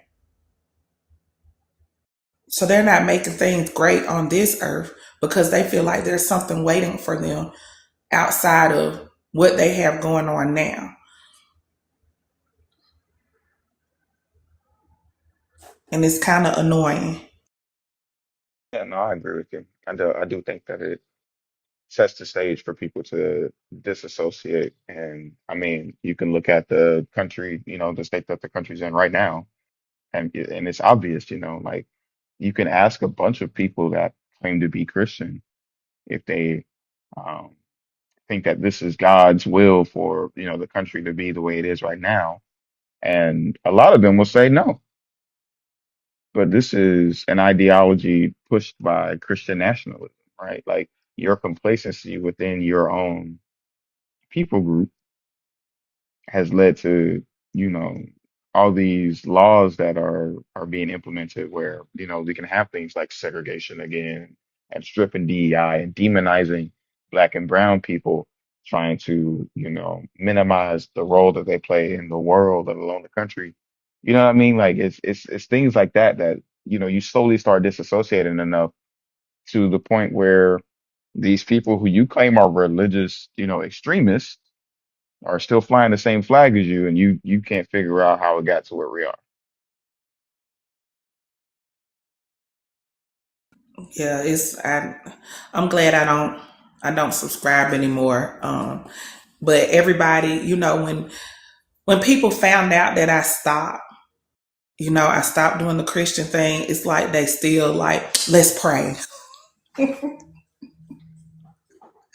Like, it's kind of like it's really a brainwash to Mm. for people. Like they really feel like just because you say you don't believe in God anymore, then it's like, oh, let me save you from hell.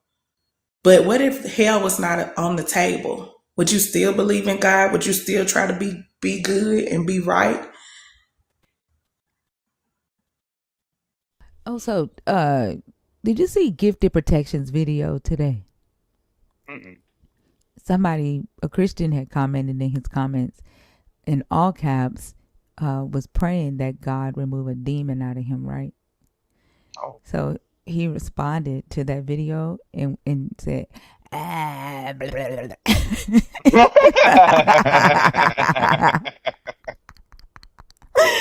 and then he said, who is your God? I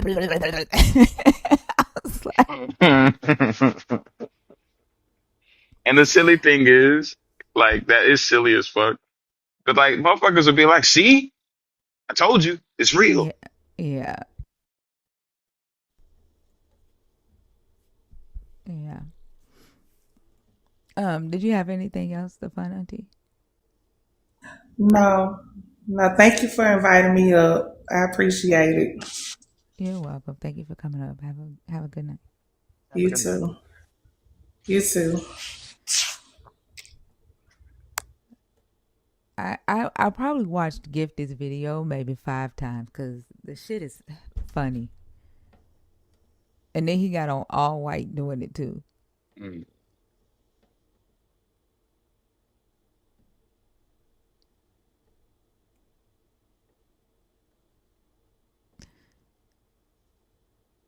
I don't see the person that keep asking to come up. You're not in the guest box. That whatever your name is, it starts with an E. Estel or Elstuff or whatever the fuck that. Yeah, I Yeah. know. Yeah. Like, every time somebody on stage, let me up. I want to come up. Uh But huh. I Yeah. assume And they then weren't when in the it's guest time, box. yeah, they're like I don't. They're just being silly. Keith.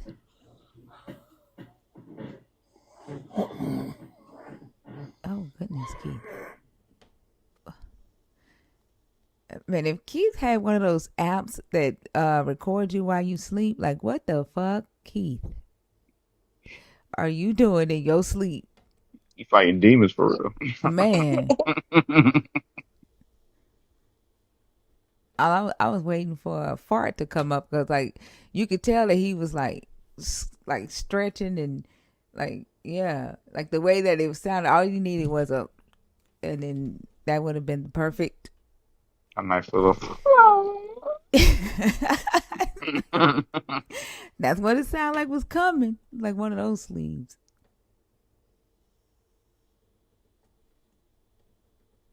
If you are a believer in the God of the Christian Bible, if you are deconstructing, if you are an atheist, the guest box is open. It is almost 4 a.m., y'all. We still have 6 hours to go. 6 hours and 30 minutes to go on this live. We got to get it popping. Lord, I must say. Y'all about to make me fall asleep. It's crazy because there's a lot of Christians in the comments. I was talking about that last conversation. I don't know. Hello. Ashley, hi. How are you? I'm good. How are you this morning, I should say? I'm doing good. There's not a what do you mean? Why is there a timer on lives? I don't see a timer. Do y'all see a I have timer? no clue. No, Oh, there ain't no timer showing no. for me. I think it's just saying It's that never she's going been. to be live for the next 6 hours. I guess how long she's going to be live for. Oh, I thought she was saying she see a timer because she said serious question. Why is there a timer on lives? I think she probably I just don't worded that in know. a weird way. Ashley, are you a believer? Are you deconstructing? Or are you an atheist? I am a believer that's currently and has been in deconstruction. Okay, and what topic did you want to discuss from the board? Okay, what kind of example does the God of the Bible set? That is my main topic connection tonight. So here's my view. I was brought up evangelical, right wing, hardcore Christian. I'm talking Bible drills. I'm talking Christian school, religious degree, have a bachelor's degree in music, a almost bachelor's degree in religion, doing the whole thing for the Lord, 9-5. 24/7, 100%. You go, you do the missions thing, you do everything, door to door, go to different countries, you name it, I've done it. Okay. I have been deconstructing since I was a teenager. I started deconstructing. I've gone back and forth. I've been to church. Hold on, I've gone out of the church. Go ahead. Ashley. So this isn't the time to tell your deconstruction story, Yeah, oh, okay? I'm sorry, Ashley, I'm talking. Yeah, no, it's Ashley. When you come up here, the purpose of you coming up here is to talk about the topic, okay? You we got haven't it. heard, Ashley, we haven't heard anything about the God, right? We've only heard about you so far. What kind of example does the God of the Bible set? What are your thoughts on that? He's a narcissist. He sets a narcissistic example. Yes. Okay. And here's the reason why a God, to me, sets a narcissistic example. A God that prescribes to be a loving God, that supposedly created you for, in my opinion, what appears to be an experiment for crud and giggles, A God who claims to be a God of love does not set conditions for keeping his love. Okay, a God that represents love says, yes, there are consequences. Yes, you will go through hard times, but ultimately I'm not going to condemn you to a permanent separation. That's not a God of love. Okay, the God that I'm seeing here gives you a condition, okay? He sets you in this planet. He gives you no forward plan. You basically have to go around, and then all of a sudden there's a Bible, there's a text of knowledge that God himself supposedly didn't send down with angels, but yet supposedly imbued the mind of man. A woman wasn't able to write this. A woman wasn't able to sit down and go, hey, I see what you're saying here, I get it, I don't agree with it, and here's why. It was a man. The Bible is set from male perspectives, okay?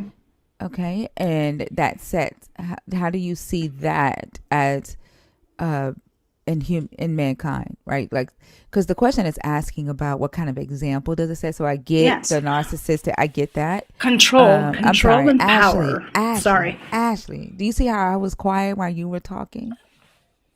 Mm-hmm. Yeah. Okay, I need you to give me the same courtesy, okay? I will attempt to do so. I apologize. I am autistic. Sometimes my brain I am thinks too, before. Ashley.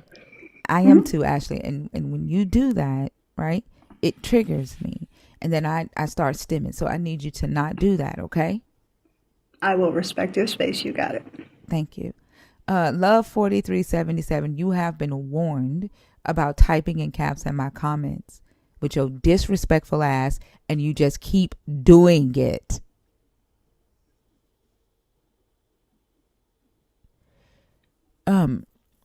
What I need you to do is tie it to the how mankind have picked up, and like if he's the example, can you show how mankind is also following the example that you said he set? Okay, have you heard of the Institute of Basic Living Principle? No. Okay, so it's IBLP, the Institute of Basic Living Principle, or the Basic Institute of Living Principle Life, is a right-wing Christian doctrine. It basically states that God is the head of the household, man is underneath. There is an umbrella, and man has all the authority directly derived from God.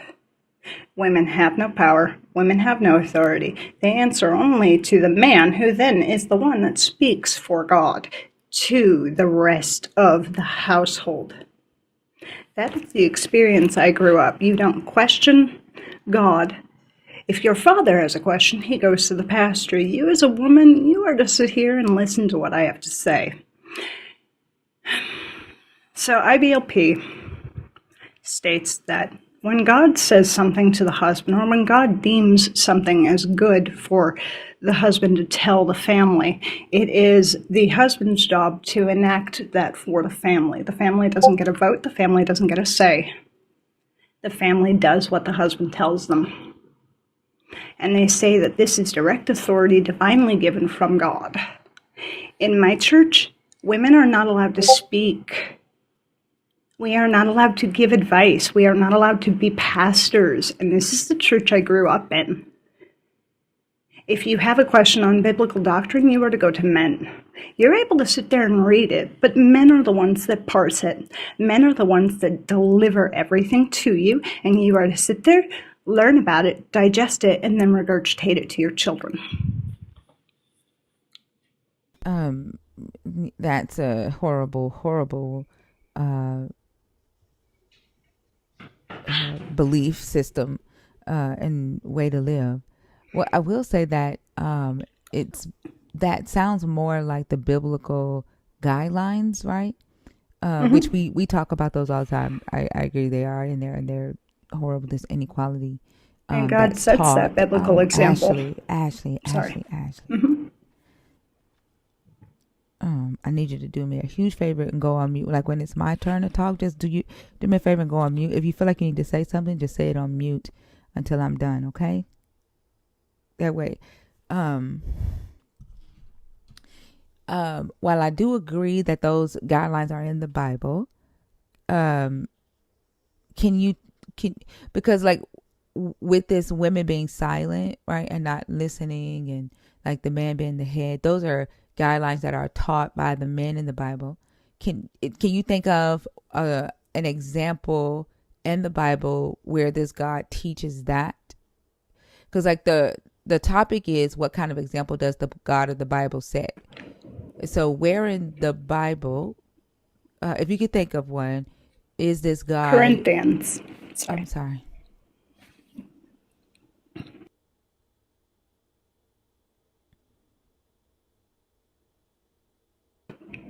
My apologies. The If you were second time you've asking. apologized. Yeah, okay. I'm gonna try one more time, okay? Because I don't want you to push me into stemming. I'm already having a night that I have to, like, you know. So I'm one more time. I'm gonna try, okay? Can you think of a story or in the Bible where this God is, making women wait, or to ask questions about the God, where he tells the woman, don't talk to me, only men can talk to me, or something like that, like in the Bible. And I'm talking about the God, not what Paul teaches, right? We're talking about the character of the God. For example, like if your parents sets examples for you and how they behave, right? Can you think of a story where this God is behaving the way the men in your church behave towards women?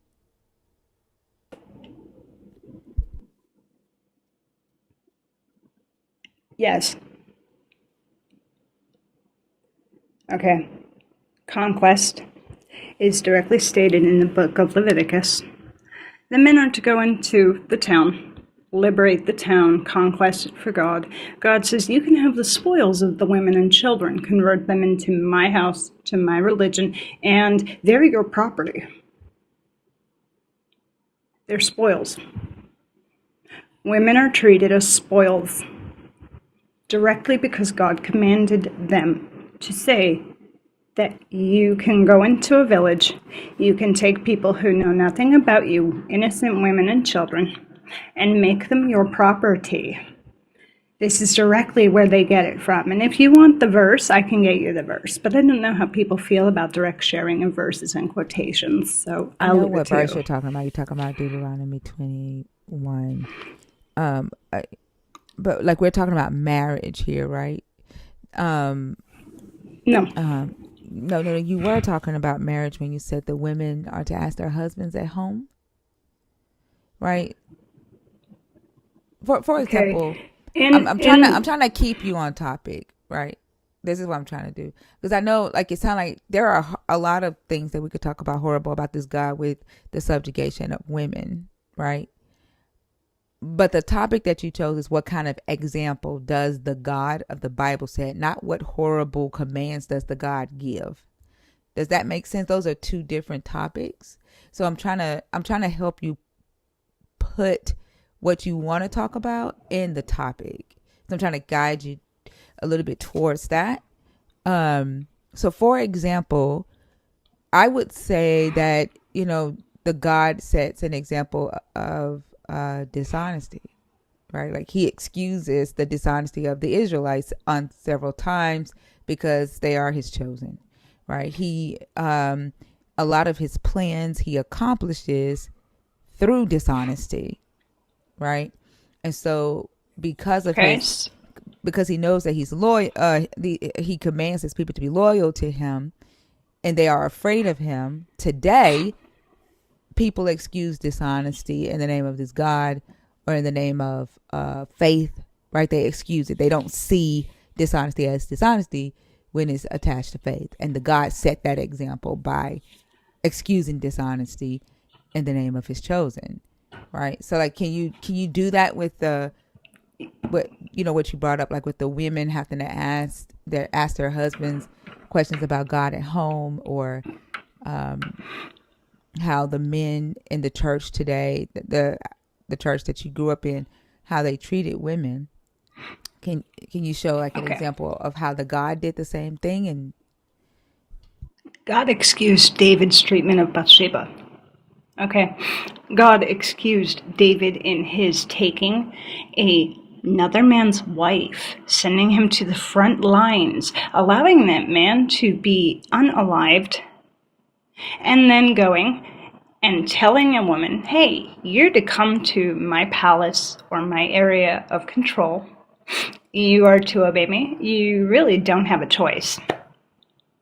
So you are to come here, and I'm going to have my way and do what I wish because, hey, I'm king. I'm in a position of power over you.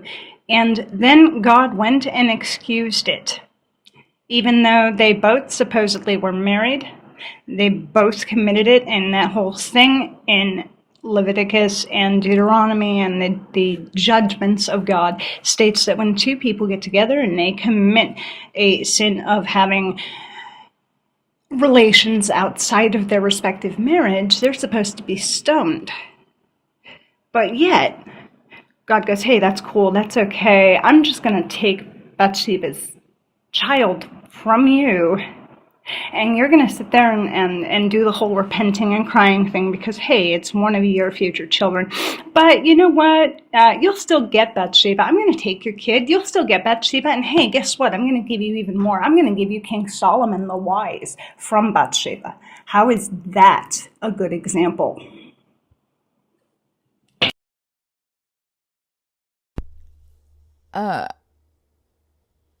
I mean, I agree that that situation is, you know, the God setting a bad example, but I don't think it's about Bathsheba. That's more about what David did to Uriah, right? That story is more about how he committed adultery with another man's wife. And I agree that there is like a power imbalance there, but does the text say that he told Bathsheba she didn't have a choice to lay with him? You need to look at the historical context. Kings had absolute power. Yeah, but I'm saying I just said I admit that the power imbalance is there, right? So if a god, but I'm if sorry. a god, Why sorry. yes, don't do that, okay? What I also don't do, right, is add to the text. And so I'm asking, like, the God didn't necessarily set an example there for Bathsheba. The example was for Uriah, right? Like, he killed Uriah. And while I agree that there was a power imbalance there, it doesn't say that he forced himself on her, right? It doesn't say that he told her she didn't have a choice. It can be assumed, right? But that wouldn't necessarily be the God treating Bathsheba any type of way. And then didn't he like make Bathsheba David's queen after that? Yes, he made Bathsheba a queen, but Yeah. none of the consideration was made to properly chastise David for any of it. Yeah, but really, that isn't about. I know that, and again, that's so about, that sets a direct example of negative authority. Have a good night. Ashley, yeah, you don't understand how this works. Go ahead. Bye. It was just so weird. If anything, they Very should have talked weird. about the perspective of what God, the punishment God gave to David via his wives. Like, Exactly. you know what I mean? Like that would have made more sense to what you were talking about. But clearly, this is reverse preaching. That's what it sounded like she was doing. Like, more so like preaching on things that she doesn't like, and the things that she was saying, she was right, but it didn't align with the topic. And I Right. kept trying to get her to go towards the topic. What example does the God set? And none of that had to do with Bathsheba or women, the stuff that she was bringing out. Yeah. It's the reason why motherfuckers get up here and be like, "Oh, it's just church hurt." Yeah, it does sound like she got some hurt, and I hate that. I Yeah. yeah, I can hear it. Not that. Yeah. I'm not saying that to condemn or nothing, but like we Yeah, just trying to have like like a thoughtful conversation about it. You know what I mean? Like you're trailing off into how you feel about stuff. You know what I mean? And like your feelings are valid, but we're not trying to talk about necessarily that. Like I said, we're trying to have like a, intellectual conversation about the book. It's book Yeah, club, basically. exactly. And then she kept interrupting me, and she apologized 11 times. Oh yeah. TYR. Hello. Hi. How old are you? I'm 26. Are you a believer? Are you deconstructing? Are you an atheist? I believe God exists. Are you a believer in the God of the Bible? I don't want to talk about just any God existing. That's not what this live is about. So you don't want to like me to challenge you on No. your beliefs? Oh my God. Listen, this is not a field bro room. I don't give a fuck if the God exists or not. I don't have those stupid ass conversations. There are topics on the board. This is about Christianity. If you just believe in any God, you're in the wrong room. Well, you say God makes your head hurt, but if he exists, then Did you hear what I just said? Did you hear what I just said? Do Are you you an atheist? believe in the God of the Christian Bible? Yes or no? Yes, I believe God exists. Do you believe in the God of the Christian Bible? Yes, Yes I do. or no? Yes, I do. Okay, pick a topic on the board. God makes my head hurt. So That's not the topic. What That's kind not of example does the God of the Bible set? Slave master God, mental illness in the Bible or religion, the devil works harder than your God. What is the purpose of belief in a God? Why is deconstructing Christian beliefs a problem? Pick a topic. So just to clarify, you don't want Pick your a worldview. fucking topic or Hey, move Kurt. on. So you're running to the He's Bible? gonna You be want a to run Pick to fucking the a Bible, troll. huh? topic, you feel bro little bitch. Pick a Let me topic or prove God move exists to you. on. Pick bye. Wait, I'm let not me gonna prove God do this. exists. I don't give a Hey, fuck if your hey. God exists. Fucking feel bro. Oh, twerk.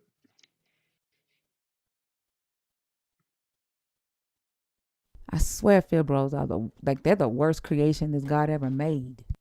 Oh my goodness. And they all sound like they're fucking 18 years old and just found out how to spell philosophy. That It's all somebody said just that there's a website that somebody created that they're all using that has um the philosophical arguments laid out for them, and they all follow the same shit, Yeah. and they all Yeah, sound they like also, yeah. surf boys or surfboard wannabes. Like they're the most irritating, boring conversations on this fucking app, and they have not yet realized that nobody wants to talk to them. And no Yes, I'm one's mad convinced because that from is their argument. irritating as fuck. They Yeah. are the most irritating, boring, nonsensical arguments on this fucking app. Exactly, not a single original thought. It is a waste of fucking time. It's crazy because you didn't even give a belief to challenge, but yeah, man, she ran because you challenged her beliefs. This motherfucker said, "Oh, you want to run and go to the Bible?" That's you say you believe in the God of the Bible. That's your God's fucking word. Y'all run from your Bible.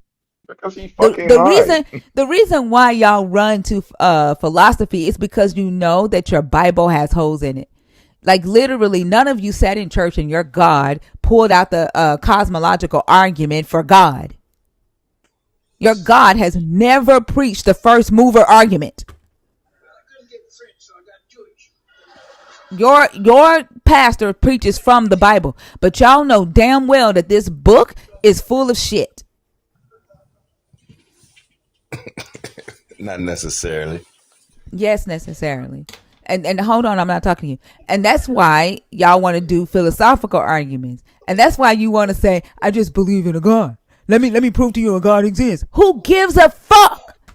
Who gives a fuck if the God exists? Can you prove that you are engaging with the God? Can you prove that the God is engaging with you? Can you prove that the God can do? Can you prove that the God is hearing your prayers? I don't give a fuck if the God exists. Y'all waste your time on that dumb shit.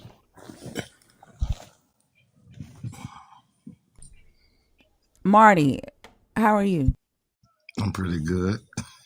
you you hilarious, miss. And You that is shit off is the chain. irritating. That is the most dumbest argument. Like nobody can fucking prove if this God exists or not. That is the stupidest conversation that anybody can waste their fucking time on. I agree. What are you a believer? Are you deconstructed? Are you an atheist? I'm a believer, man. What topic did you want to do? They all are pretty good, but I believe the devil is working harder. Make sure you read that correctly, because that is a question, and I want to know why Christians say that shit. Well, you know, everybody had their own mindset as far as the God they believe in, and they got their own views. Mine's just, you know, I agree a lot on what you're saying. Like I said, it's pretty much unproven. You can't prove there's a God. Hold on, no, that's not the topic. Oh, I know. No, I don't do that. Okay, I that's know. why. I don't carry over from previous guests. You But I was picked. just making a remark to what you were Marty, saying. I don't want you to do that. Okay, because Okay. the topic that I'm very, very anal about the rules on the stage. Okay, I don't carry over from previous guests. The topic that you chose is the devil works harder than your God. Like, that's a question that I have for believers. So if we can focus on that topic, I would appreciate it. Okay. Not a problem. Thank you. So you just want me to state what I believe on that topic or what? Well, that's the topic that you came up to talk about, right? Yeah. Well, I had to pick one, so yeah. I believe is that the devil, one you want to talk about, or? Yeah. Out the four, yeah. After 4? Out of the 4 is 4, okay. right? 1, 2, 3, 4. There's actually 6. Oh well, I don't see the. Oh well, my phone is kind of messed up, so. But I believe, I believe that the devil is hurt. I mean, in my belief, God is over everything. But I believe just because that, the devil has to work harder to even achieve his mission. So exactly how is the devil working harder than your God? The devil, because that's his job. He's the adversary. Not why. Why do I believe No. I'm gonna. Not why.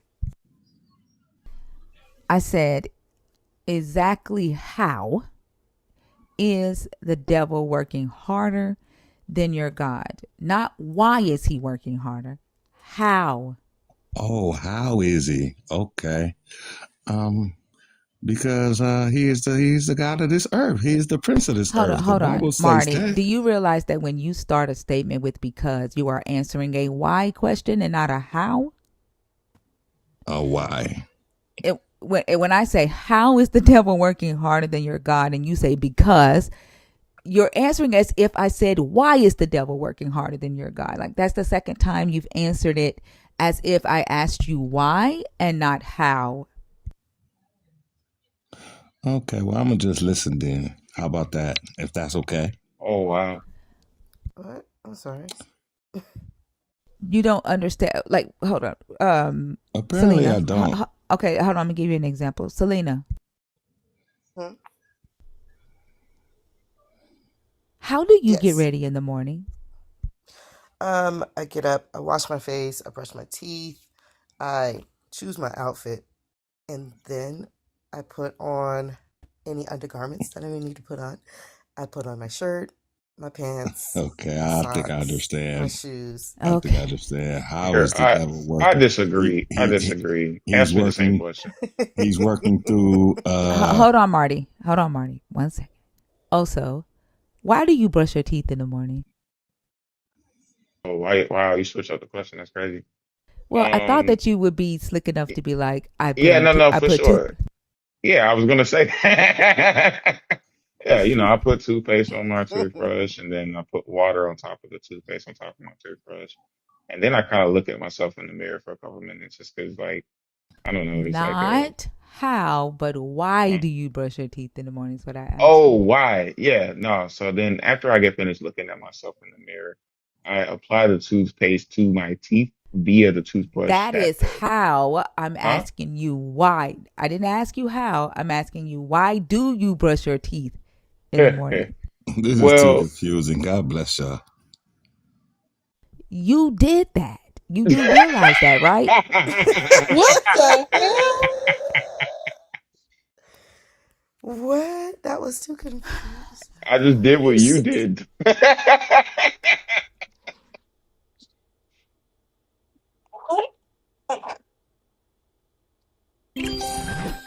He said I was too confused.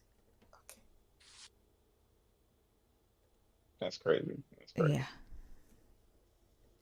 But why is it every time we ask a how question they want to answer a why? If we ask a why they want to answer a what?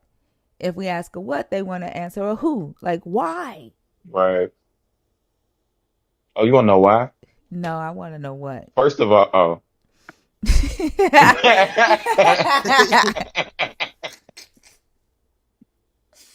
Oh my God. Carmen? Hello. Hi, how are you? I'm good. How are you? I didn't ask how are you, I asked why are you. No, I'm just joking. I'm doing good. I'm doing good. Oh my God, I'm doing good. Can I get your age, please, for TikTok purposes? 24. Thank you. Are you a believer? Are you deconstructing? Are you an atheist? A believer. Okay. And what topic from the red post did you want to discuss? The second topic. The devil works harder than your God. Okay, go ahead. It's a question. And what I really want to know is how the hell is that even possible, and why do believers say that? The devil tempts people. He changes people's minds. The Wait, isn't that devil, still a part of tempting? in a way, but Well, how is it different? because some people cannot be tempted enough to the Well, if he point where they, changes their mind, that would be if he tempts them to change their mind. That means, I mean, that's still tempting, right? Changing the mind is just the outcome of the temptation, right? right. And I just think him tempting people's minds is not good in, the world. I think the devil works way harder to make us miserable. That's just How? my opinion. Um, he he did tempt me for about like 6 years now. I'm asking how.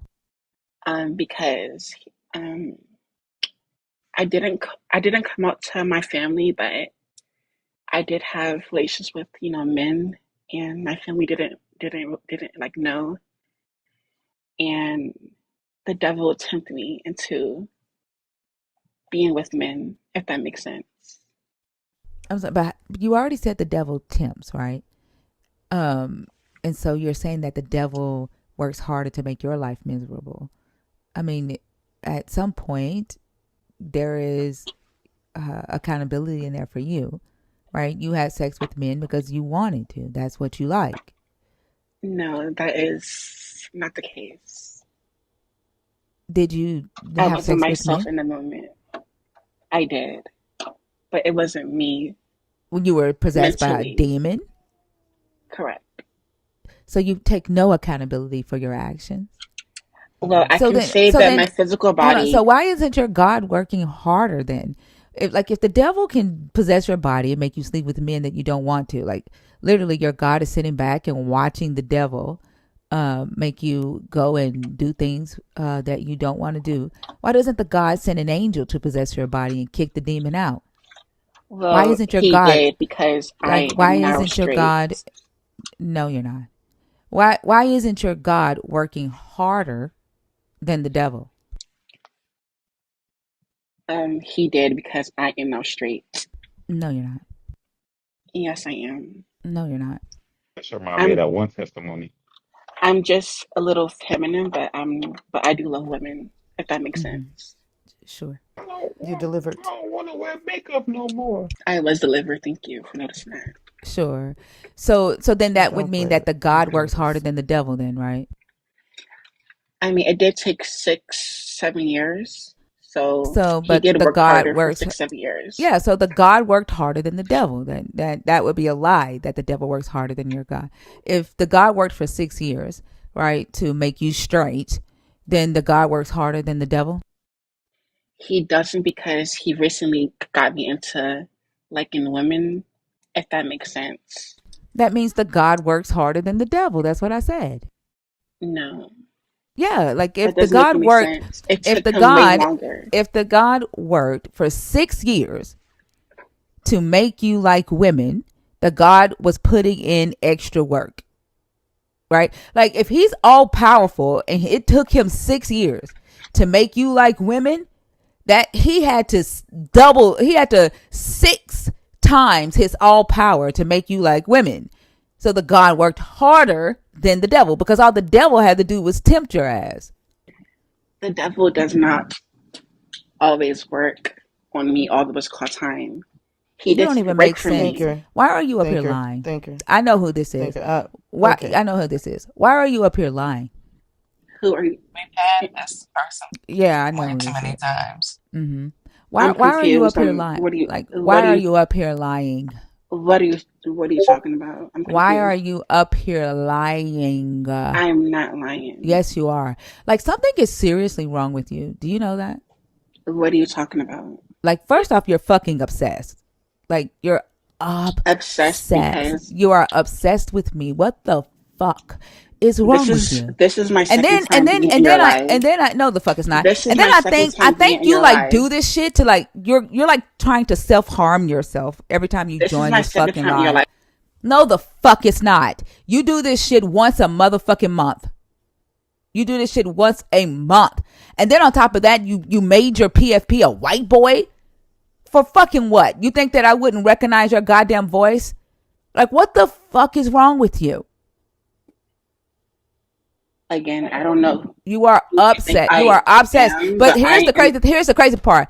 Like I don't you are like something is really Am I able to turn weird on my camera? about this need. Like you have a hatred for this God. You have a hatred for the people who believe in this God because they told you to hate yourself, right? And then for some odd fucking reason, right? You want to Can believe I please them. turn on my? You want to fucking believe them. You're mad at me because you can't stand Can up I to please? them the way that I do, Please. right? That's the fucked up Hello. thing, right? Like you do this shit once a fucking month, you weird obsessed Can I person. please turn on my? But here's the crazy thing. Like Can I turn on my camera? I hope one day, Can I I turn? hope one day, I'm not. I hope one I, day that you are able to love yourself and say fuck what everybody else thinks about you. Don't bring your ass back to my goddamn life.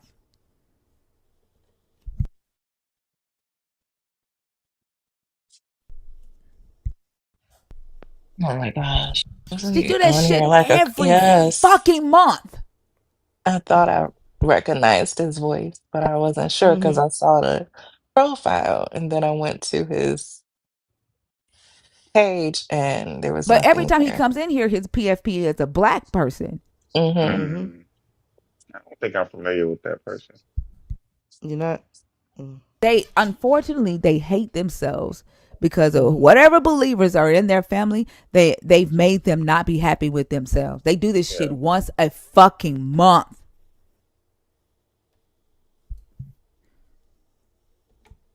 The only person confused is you, Carmen. And now you confused and muted. Devin, how are you? Get the fuck out of my box. And you're behaving just. You're trying to say. Give me just a second, Devin. You're trying to say that you're not that person, and you're literally behaving like that person right now. Get the fuck out of my box.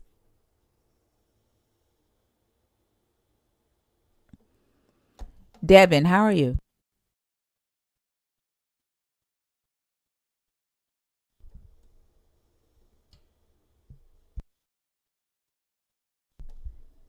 All right. Devin, Kept are you on there? mute. Okay. I don't think they're there. Michael Jordan.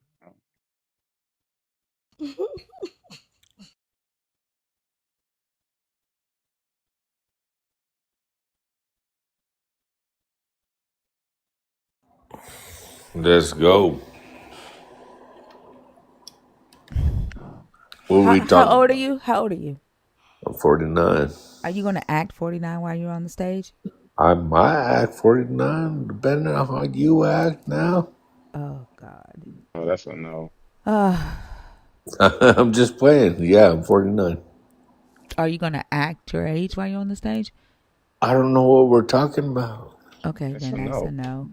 Why Goodbye. didn't That's a you come no. up here? If you're situational to act your fucking age, bro, then that means you're not gonna act your age. Good. I don't know what is wrong with people. They be like, God woke me up this morning just to act like an ass. Great Faith, how are you? I'm okay. How are you doing this morning, Greg? Miss Thinker? I'm doing good. What topic did you come up to discuss? I would say, what is the purpose of belief in God? I think that's a good one. Okay, go ahead. Um, so I just think like sometimes it like this is why, because on these type of platforms, testimony is not important. Like certain people be praying for certain things and going through certain things, and they be by themselves, and it and something happens for them, and it comes through. It comes through. Like most believers, they don't start off believing.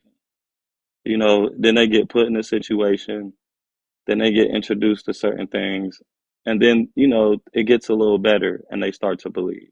Like I think a lot of our young brothers, that I know for a fact, a lot of our young brothers, they start believing out of very desperate situations. Like when they get locked up and things like that, that's when a lot of us start reading and stuff like that. And it's very Great Faith, relatable. have you been in here all night? No, I haven't been in here all night. No, but I've been in here for I've heard the past conversations, and I just want to have a real conversation. I am. I'm gonna have a very real conversation with you, okay? Okay. No, All right. Last let me. night, my little cousin died of a brain tumor, glioblastoma. She left 3 children here, right? You might be wondering, why the fuck am I on live, right? And my family just had one of the uh, worst deaths that we've had to deal with in a long time. She was a Christian. She believed, my whole family believed, that this God was going to heal her of this brain cancer. I didn't. I knew that cancer is cancer and glioblastoma is glioblastoma.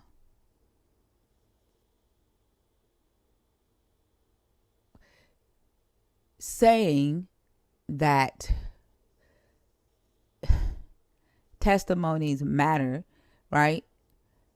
When we know that life is life, and and even with me telling you right now that my cousin, who did have faith and believed that this God was going to take that brain tumor away, it didn't happen.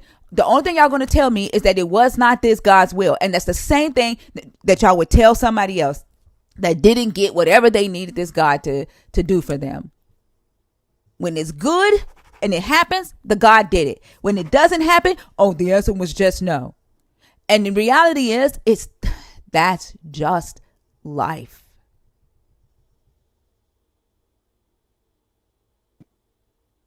I would have to agree because last night, like me and my family is Christians, and last night my little brother passed away from a car accident. Um, and it was on the news and everything, and his body burnt up so bad that I don't even think I, we don't even know. And everything happened so fast, and we all believers. So You know, first, I'm let me sorry to let me hear pause. that. Great fate. Our deepest condolences to Yeah. you and to your family. and we don't, Before and you I move any further, and you know, you don't know how to believe either. Like trying to hold on to something. But And you it's started always been out. hard. The thing is that you started out with that. Do you understand what Oh, I'm I wasn't saying? about to talk about that. No, Like, I'm that's saying what you I'm saying. started out with like, oh, people believe, right? Because they come to this God in their lowest. As if when they come to this God in their lowest, that's what makes them believe, because the God brings them out of that. But the reality is that people believe in this God, right? And they even take their lowest to the God, and the God does nothing. That's the reality of it. It's life happens. Here you are a believer, and you're going through a tragic death. I'm a non-believer, and I'm going through a tragic death. We both experience tragedies.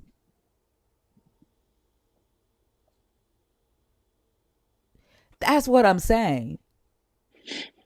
But like, I don't like. What else do you hold on to? Like, if they take the belief and you just want to crash out because it hurt, like, what holds you back? Right now, I'm my community, my family, that's what I hold on to. I could be sitting in my room right now, screaming my head off, crying in my head, thinking about how it's unfair that my cousin had to lay there in that bed for 6 months, thinking about how she's leaving her 3 kids and how she's not going to be able to see them grow up. She has a 3-year-old daughter who has her entire face that she will never be able to get to see grow up. Her 5-year-old son is getting ready to start kindergarten next year. She'll never be able to see that. I sit up here thinking about how the last couple of days she's waking up and with excruciating headaches, and how that's fucking unfair. I could be sitting in my room pissed and angry about that. But the community that I have here online, the people that I know that cares about me, the people that I know that are crazy enough to stay up with me all fucking night and just talk to me and laugh. People, humans. My thing is like, when my mom called me, because she's so messed up though, but the things that I have to say, nothing comes to mind. Like, the only things I gotta say, like, I honestly, I'm being real with y'all, and y'all could say it's psychosis or whatever you want to be, but it's only scripture, like, of like hard times that we got to get through. Nothing else comes to mind. I don't have nothing else that comes to mind.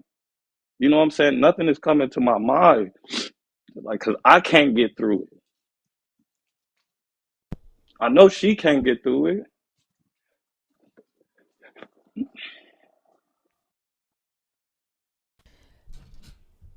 I understand when that's all you know, right? I lost my father to a drunk driver in 2006, and he was a pastor.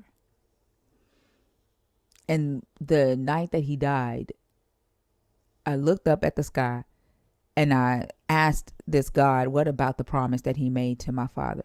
Because my father would always talk about this promise of a big church with 3,000 members. And the first thing I thought about after I got over the shock that he was gone was, what about the prophecy? What about the promise? How do you take him before the promise that you made him even comes to pass?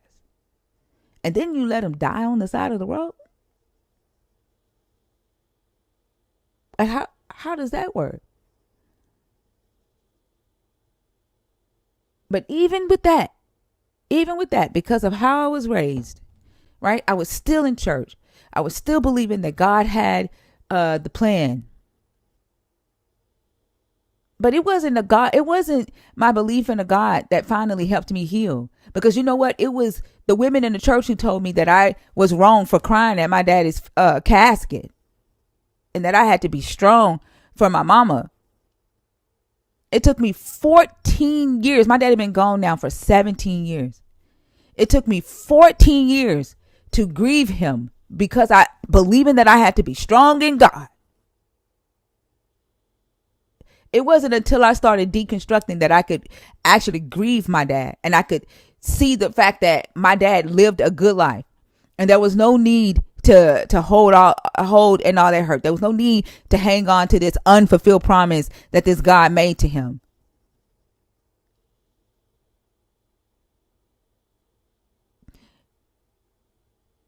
I don't have to sit around and recite scriptures to myself anymore.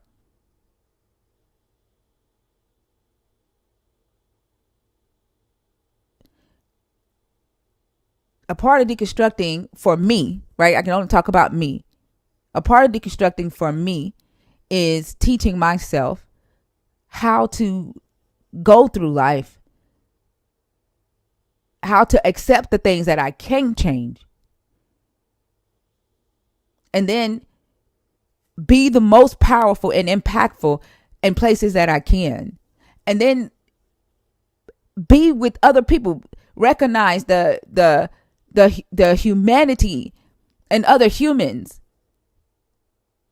the strengths and the weaknesses of other humans that are around me, and then allowing myself to lean on that when I need to. That's a part of deconstructing for me. I didn't allow myself to get hope because I stuck with the facts. I understood what glioblastoma was. I understood what stage 4 cancer means. Stage 4 brain cancer. I understood what that means. I did the research.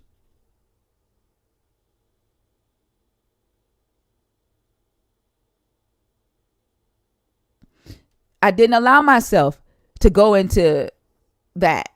And I prepared myself. Even though, like, it still hurt. When they called on Friday, it hurt like fuck. I cried on my daughter's shoulder like I had just found out that she had brain cancer when they told me that she was getting ready to go in like 2 days. Like, you can't prepare yourself for death. But one thing that I will say is that I don't have the disappointment of why didn't God do it? I don't have that to grieve.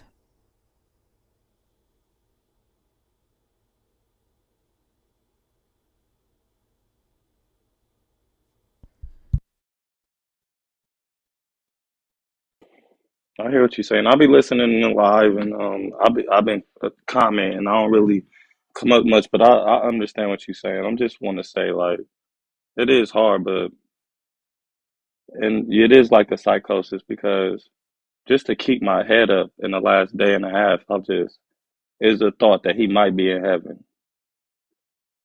That's the only thing. Everything else is so devastating.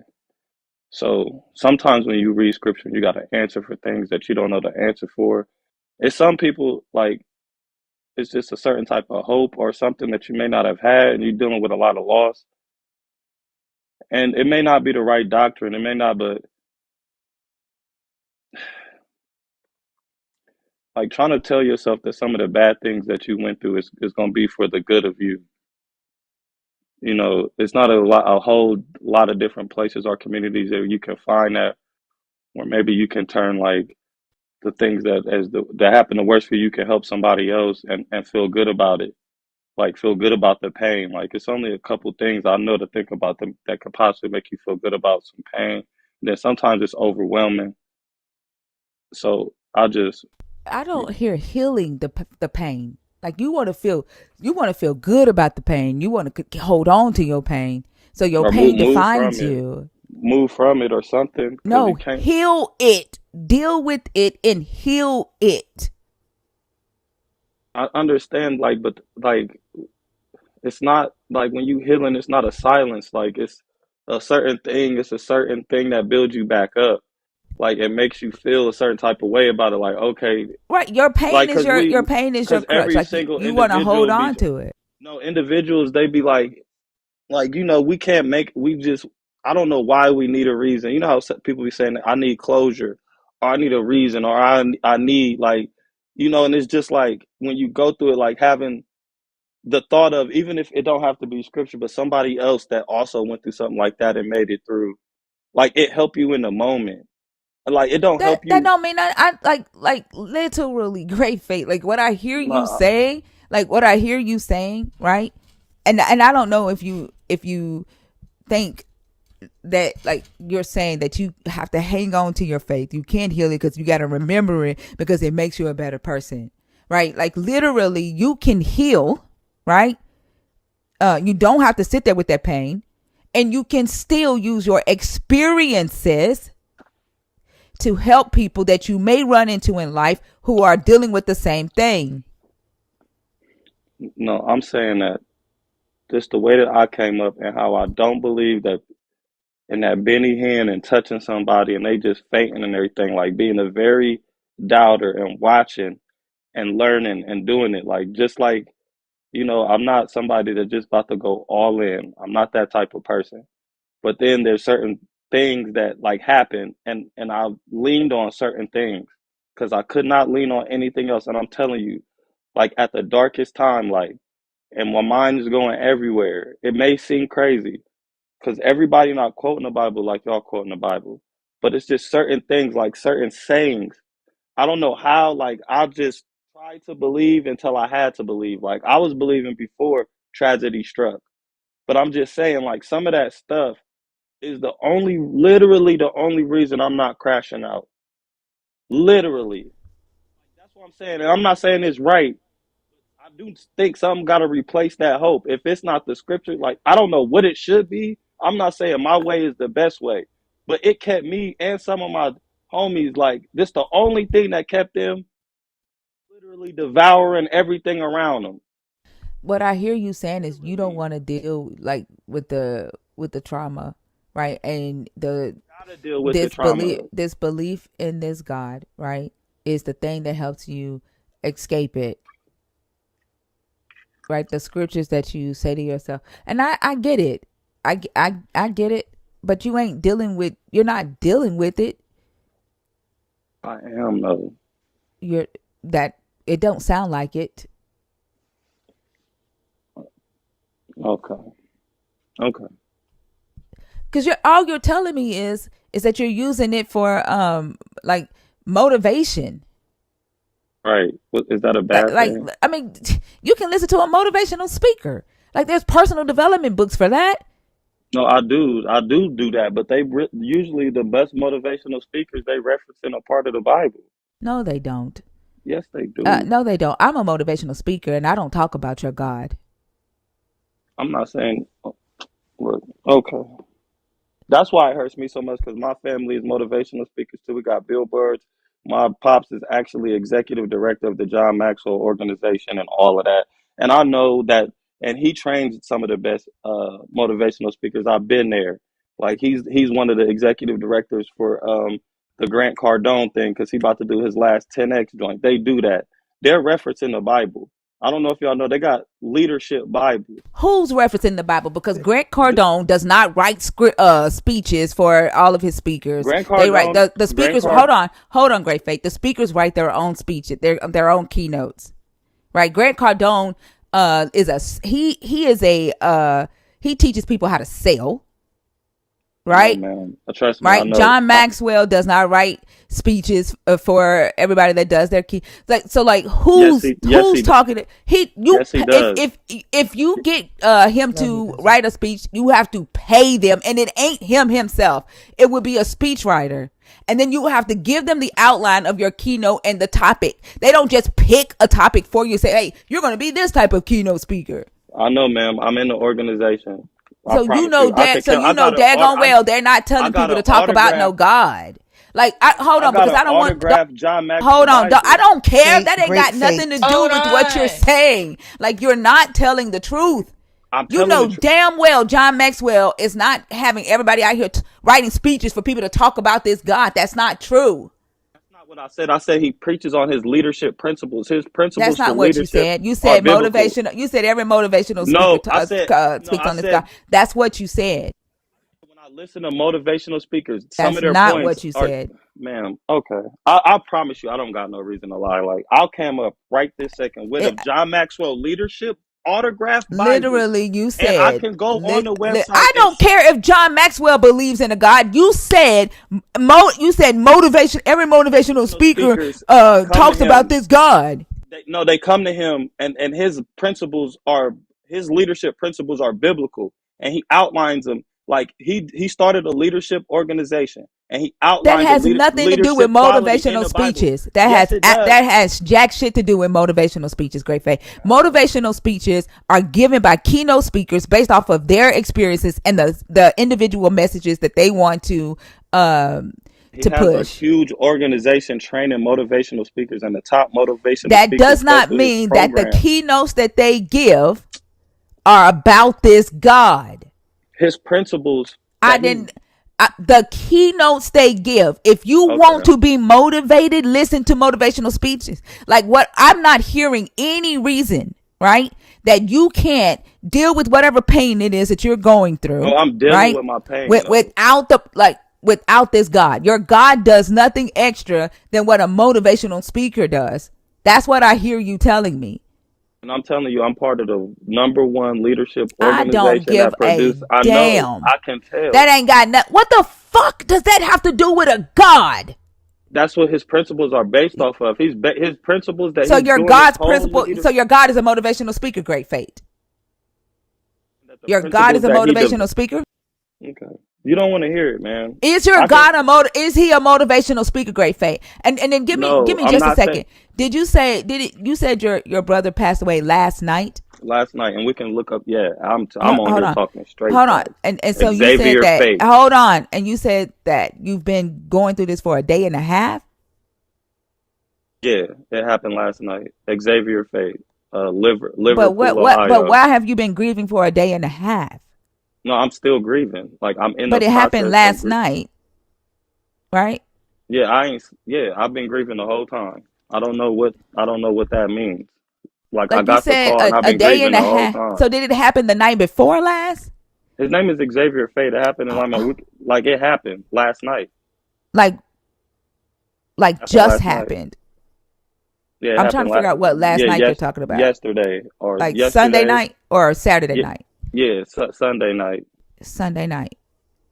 But why have you been grieving for a day and a half? Because I just been grieving. What does that mean? It happened and I'm grieving. You don't really like the timetable. Don't matter if somebody call you and say, "I'm trying to," because you're talking about your pain. Right, you're talking about your you pain. Think the pain is in the timing or the pain that it happened? But why were you grieving before he died?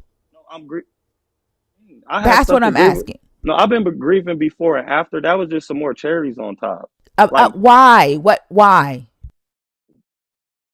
What do you mean by that? I'm confused. What do you mean by that? Because you're saying that this God, right, gives you all this motivation, but you were grieving something before your brother passed away. You said that you've been grieving for a day and a half. If that's the thing you're gonna want to go to, I've been grieving for a long time. I lost a lot of people. It's like I lost a lot of people, and I always have to. It's been an uphill climb the whole time. I got to motivate myself every day to put my best foot forward. So why do you have to motivate yourself? Use scripture. That's the question. Sometimes I use scripture. Sometimes I use great faith. Am I? Can you not hear? Can you hear me? Can you hear me? Yeah, you was talking right when I. Yes. No, that's I listen. Why do you have to motivate yourself? Because there's nobody else that's going to do it for me. Wait, so God doesn't motivate you? Xavier, yeah, I can pull up the this was published February 26th. No, that's not the right one. His name is Xavier Faye. It happened in Liverpool, Ohio. I can go on. I'm gonna have to go on Teacup, but I got the exact link. If you want to go to AOK Zay, his Facebook with all the people saying rest in peace and posting a car accident, we can do that too. It's AOK Zay on Facebook. And then I just literally did a post where, bro, the last thing we said was we love each other. At least that. R.I.P. You don't have to do all that. Like right, you told me to look it up. Like, all I see is the one from. All I see. You the one who told me to look it up. I'm telling you. I'm saying, what are you trying to say? Are you trying to say like no? It? Listen, the time it happened, or no. You said that you've been grieving for a day and a half. I asked why. Right? You're talking about what this God does for you. Right? You're talking about what this God does for you. You said, but here you are, right, saying that you were grieving even before your brother passed away, right? That you've been hanging your head down for a day and a half, right? But this God is motivation for you. Obviously, if you've been grieving even before your brother passed away, there are things that you're not dealing with. There's you mentioned the pain. You want to hold on to the pain because it pushes you to use it for other people, right? To make you feel better so you can help other people. You're holding on to whatever pain it is I don't know Right. if you think that makes you Because a it's better motivational speaker or what, but honestly, no, like I'm I just don't want to working talk with to what I somebody. I don't got. want somebody No, motivating me and telling me shit to do things that they haven't even done. I wouldn't tell you to do something that I haven't done. That's what I'm saying. Like I've You're dealt. literally holding on to the pain. What am I? Can I? Do I got a choice to let it go? Yes, you heal Like it. You deal with it. You face it. that's just words, man. Like it It's takes not time to words get. because I fucking did it and I wrote an But you entire just book said it step took by step. 15 years. No, I said it took 14 years for me to grieve my father. The other pain that I've dealt with, right, since I was 9 years old, the abusive relationships, right, the self-hatred, all the other stuff that Something I've you just dealt get with, over when somebody right? say get No, over it. That's not how. you fucking deal with it. You face it. Telling people to hold on to their pain. Use your pain for purpose. And then you yourself said this might be psychosis. You are labeling yourself, right? And saying I might be mentally ill. You're not dealing with it. Bro, I didn't say I might be mentally ill. You going like, You come on, use man. the word psychosis. What do you That think you're because saying when you say that about yourself? because that's I was referencing the conversation that was just had, and I understand how y'all was taking faith, like the belief in something unseen, being Nobody like, said that. no, that's what literally picked up that word from the conversation that y'all was We were having talking before I about brought. a woman on this platform that is currently in spiritual psychosis that is going viral. I know what you was talking about. That's why Then I no, took nobody said faith was psychosis. no. So you just trying to, you're not really trying. I'm not trying to argue with you, but I get it though. I get it. But I'm saying, and what reference I was talking to, like that's what I took it at. Like sometimes, because you know how they say the belief of faith and fear is both in the belief of something unseen, and you believing in No, we something. didn't say that. No, I'm not talking about you said that. I said you. All right. You know, You I'm not trying label to argue with you. you are the one who applied psychosis to yourself. You did that. Nobody in this room did. I You didn't say labeled this. I did. you labeled yourself as this might be psychosis. You said that you're holding on to the pain because it helps you help other people. It makes you feel like a better person, right? Makes you feel good, right?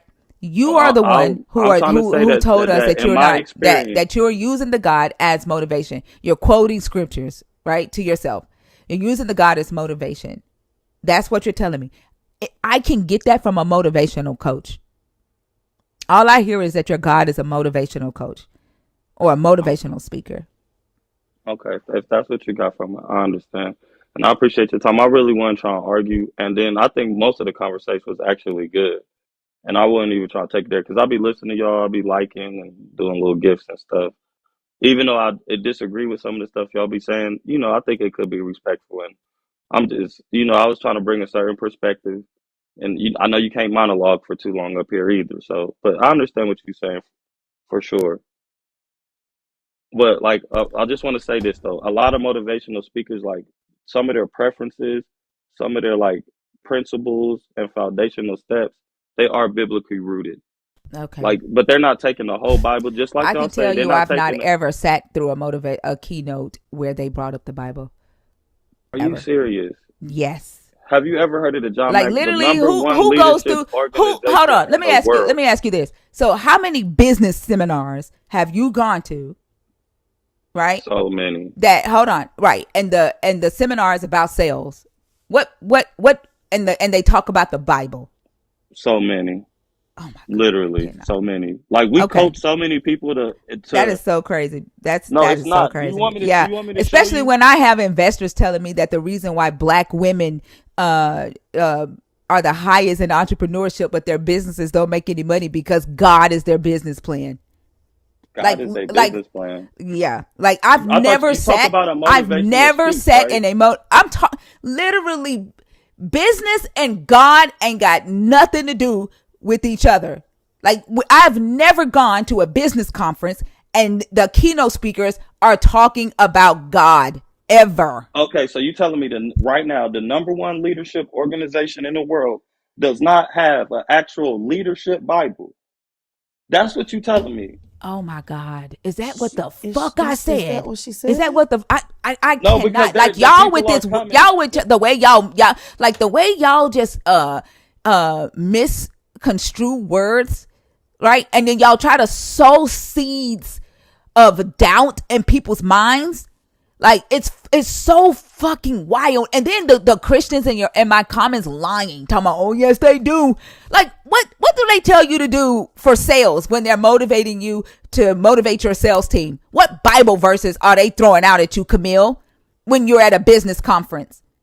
Huh? Tell me the sales plan in the Bible that they are telling you to give your sales team when you're at a business conference. Like, why the fuck do y'all lie like that? Good morning, y'all. I also think the biggest point that we're missing here is that motivational speakers motivate you to do the work. So where's the power in your God? If you're talking about finding words that you find inspirational, then let's talk about that. But this conversation is about God and what he can do. Every motivational speaker that I've ever listened to speak, every person who's ever said words that have moved me to action. You're talking about platitudes that you hear, that you find comforting. That's still you. There's no power demonstrated from a God in that.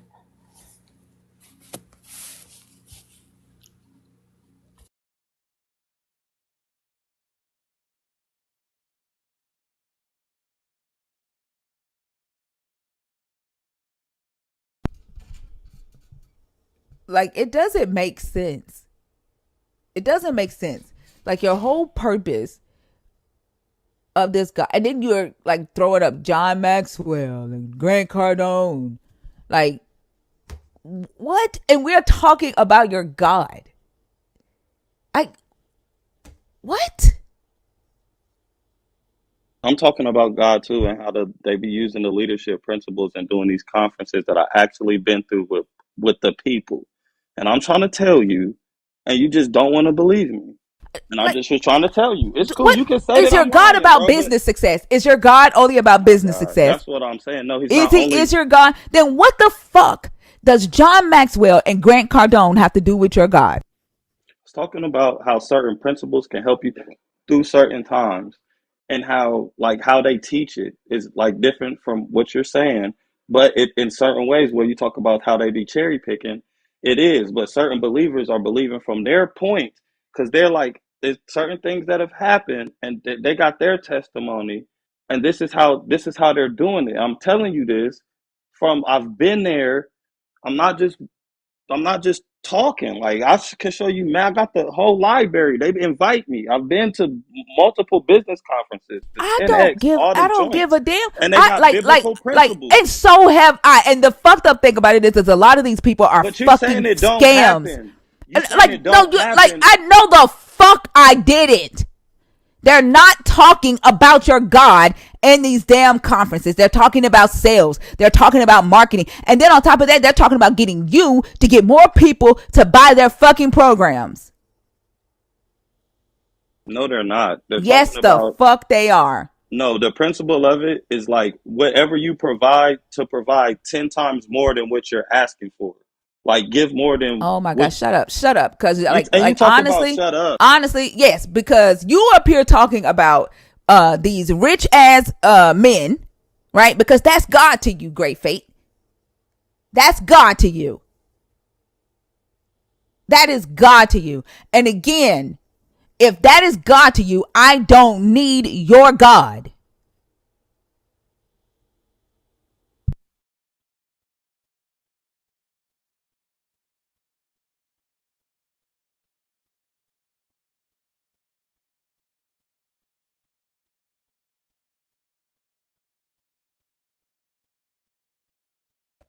And there are many of us who are very familiar with John C. Maxwell. Some of us even, I didn't buy the program, but one of my friends allowed me to see their program. And just because they have all these different books and they encourage those who are, they use what you want to use in your speeches. They don't tell you to use the Bible. They don't tell you that. He knows that. He knows that when a person, $597. yeah, when a keynote speaker writes a keynote, their keynotes are based off of their specialized topics. Mm-hmm. He knows that. Actually, there's specialized topics like put your dreams to the test that you literally fill in the blanks and practice, and you can provide at a higher price because he gives you the base points. And then if you buy the program through the base points, he tells you to add testimonies and personalized stories and do also research on other people. He tells you to put in to your guests what you expect them to get out of it. And just because you're not signed up as a That's professional don't basically mean what you I can't said. That study is That different sounds things. still, like a oh my No, scam. fucking see, God. Oh exactly, my bro. fucking And that's what God. I'm Great saying. faith. That's That's that's what That I'm is basically saying. what I said. still you And writing and your you own still think fucking speech. That is still you writing your speech using a outline. And then it's like, is John C. Maxwell your God? Do you see God when you see John C. Maxwell? When you close your eyes, do you see Grant fucking Cardone? Huh? And the fucking scams? Like, is that what you see? It's I've seen an using opportunity to help my community and bring them the Are you information for. selling these? Are you a marketer for them? Like, do you sell their They their do, their yeah. program? Yeah. No, it's I don't sell it. I don't even sell it because I'm grandfathered in. I don't even sell it. I just be giving the information for free. it's weird that like using the framework of one MLM to bolster another MLM is kind of telling. So if we're What you talking mean? about, yeah, Mm-hmm. I'm sorry. I'm trying to figure out what you mean because I give it for free. Well, Literally, like I just well, give it for free. they didn't create it to be given for free. They created it to be sold so that they can make money, right? I So, know. I got my own purposes with it though. but I know. that doesn't erase the similarities. I mean, if you're able to use biblical principles or processes in financial gain, what is it telling you about those biblical principles? So you're talking about it using these I guess spiritual frameworks or ideas to bolster things that are carnal. That doesn't necessarily align with the typical narrative of Christianity. No, I'm not boasting it for things that are carnal. I use it to create 501c businesses for other people so they can get grants for helping their community. I don't know exactly what you're talking about, but I use those principles that they told me about literally, and not only did I make other people a lot of money, but like they can help, like they can do something and help and still make money. So like they doing something that they passionate about. It's not about a scam, but I they never do used the they word do. scam, Great Fate. I never said it was a scam. I'm not talking about you particularly, but I've had many different things have been said at the same time. I'm just giving an overall like what I get from it. But I'm not taking it to scam. Like I didn't even have to pay for it. I got blessed with it. That's why I bless other people with it. But it's not popular. Er- Like that's what I'm thinking. I hope y'all know it's more non-believers than believers. Like We you know know what I'm what saying? Y'all John on the Max. We winning know. side. We know who John Maxwell is and Grant Cardone. That's cool. I know who they are too, and I've been part of And the different fact that leadership you brought them up when we organizations, were talking about your God, it's just right? Because this it's man is a baffling pastor to that me. he's a pastor that has the number one leadership organization in the world, and other world leaders actually come to him, and You've he said that like and he 12 no, times. but You've so said the that's the number point. one If leadership in the world. exactly, I so if if you have you've if said you it have 12 right, so if you times. have an This actual religion is the number one curriculum, religion in the world. Don't no, make it not the number real. one Don't religion, make it not the number don't one. it don't I make didn't say it the number one it religion. I no no no no. I'm because you're not tracking what I'm saying. You're Yeah, not I'm tracking really what I'm not because saying. companies Just because hire it's them number to. one, just because it's number one does not mean that they don't have scammy practices. Just like Christianity. I'm not saying that. I'm saying the leaders of companies hire us to come train the people to like. listen, like Oh, listen to your people. They like they got oh. So exercises you and stuff. go So and you go. train for John C. Maxwell? No, I don't do it anymore, but I And definitely used to. oh, oh, oh, I definitely used to. I oh, don't do it right this oh. second. Right this second, I just Mm-hmm, give it for free. I'm big chilling. mm-hmm. But like it changed a lot of people's lives. I got Yeah, book. I sure. got people's books that you can look up. We Are the Uh, Church Ministries yeah. is a nonprofit It's crazy. I don't see your organization that I dad on the. started. I don't see your dad on the team. I Lefford don't see him on the team. I'm Lefford gonna I'm on John C. Maxwell's yeah, page. Lefford, I Lefford, I don't see him. Leff. I don't see him. And I know that people process grief very differently, but it's hard for me to believe that, or it's difficult for me to conceptualize. I'll put it that way. Having lost a sibling hours ago, and being on the internet talking about the benefits of a motivational speaking system. And I'm wondering, your thinker, what you said earlier about, these platitudes or these misdirections of the narratives from the Bible, not necessarily leading to healing, but leading to distraction. So if that's something that, it may be something that you want to think about, right? Like in honor of your brother or in honor of the people that you've lost in the past, it just seems really odd that this is the direction that the conversation took, considering what you've suffered emotionally in the last 24 hours. Yeah, I'm not trying to push that. I'm not trying to push that narrative. I'm trying to transmute that energy. I'm gonna start a foundation. I know what I'm gonna do. I just don't be up here talking. And the people trying to challenge me, you can look up Lefford Fade. We did a TED talk. We've been in prisons, like, and then that's why it hurt so bad because I actually give, and I still lost my brother, and I'm still gonna use that to help to see how I can, be a better, like if there ain't nothing nobody about to be able to do to isolate me from not taking it and helping my people because we here for each other. And I don't care. People can say, "Oh, it sounds crazy," whatever the case may be. I know because I had to keep picking myself up off of these principles the whole time. You know what I'm saying? And I'm Well, still gonna do it. if at Great Fate, if that works for you, I love that for you. I think for me, there's nothing that could convince me to worship and revere a God that has the power to save the people that I love and take care of people all across the world and doesn't. Right? Like, and maybe this is just a fundamental difference in the way you and I process information. But in the same way that you're looking for ways to continue to praise God despite how he doesn't show up for you, I'm not convincing myself to praise him because he doesn't show up for me. So, again, that could just be a fundamental difference in the way you and I process information. I keep going back to that because I'm not saying that you're wrong. I'm just saying that doesn't make sense to me. And that could very well be part of the reason that moving through the grieving process is not happening in the same way that it happens for other people, because you have to worship the thing that you simultaneously believe has the power to protect but doesn't for some reason. And that some reason question probably bounces around in the back of your head a lot. I know it would for me. So Yeah, it does for me too. I ain't come up here. I came up here with honesty. Like when I first came, I'm like, it's a struggle because I do all this and it still happened to me. well, you already knew that you weren't protected. Your Jesus told you that, not to expect protection from him. There's nothing in this world that happens to non-believers that doesn't happen to believers. Thinker said that earlier.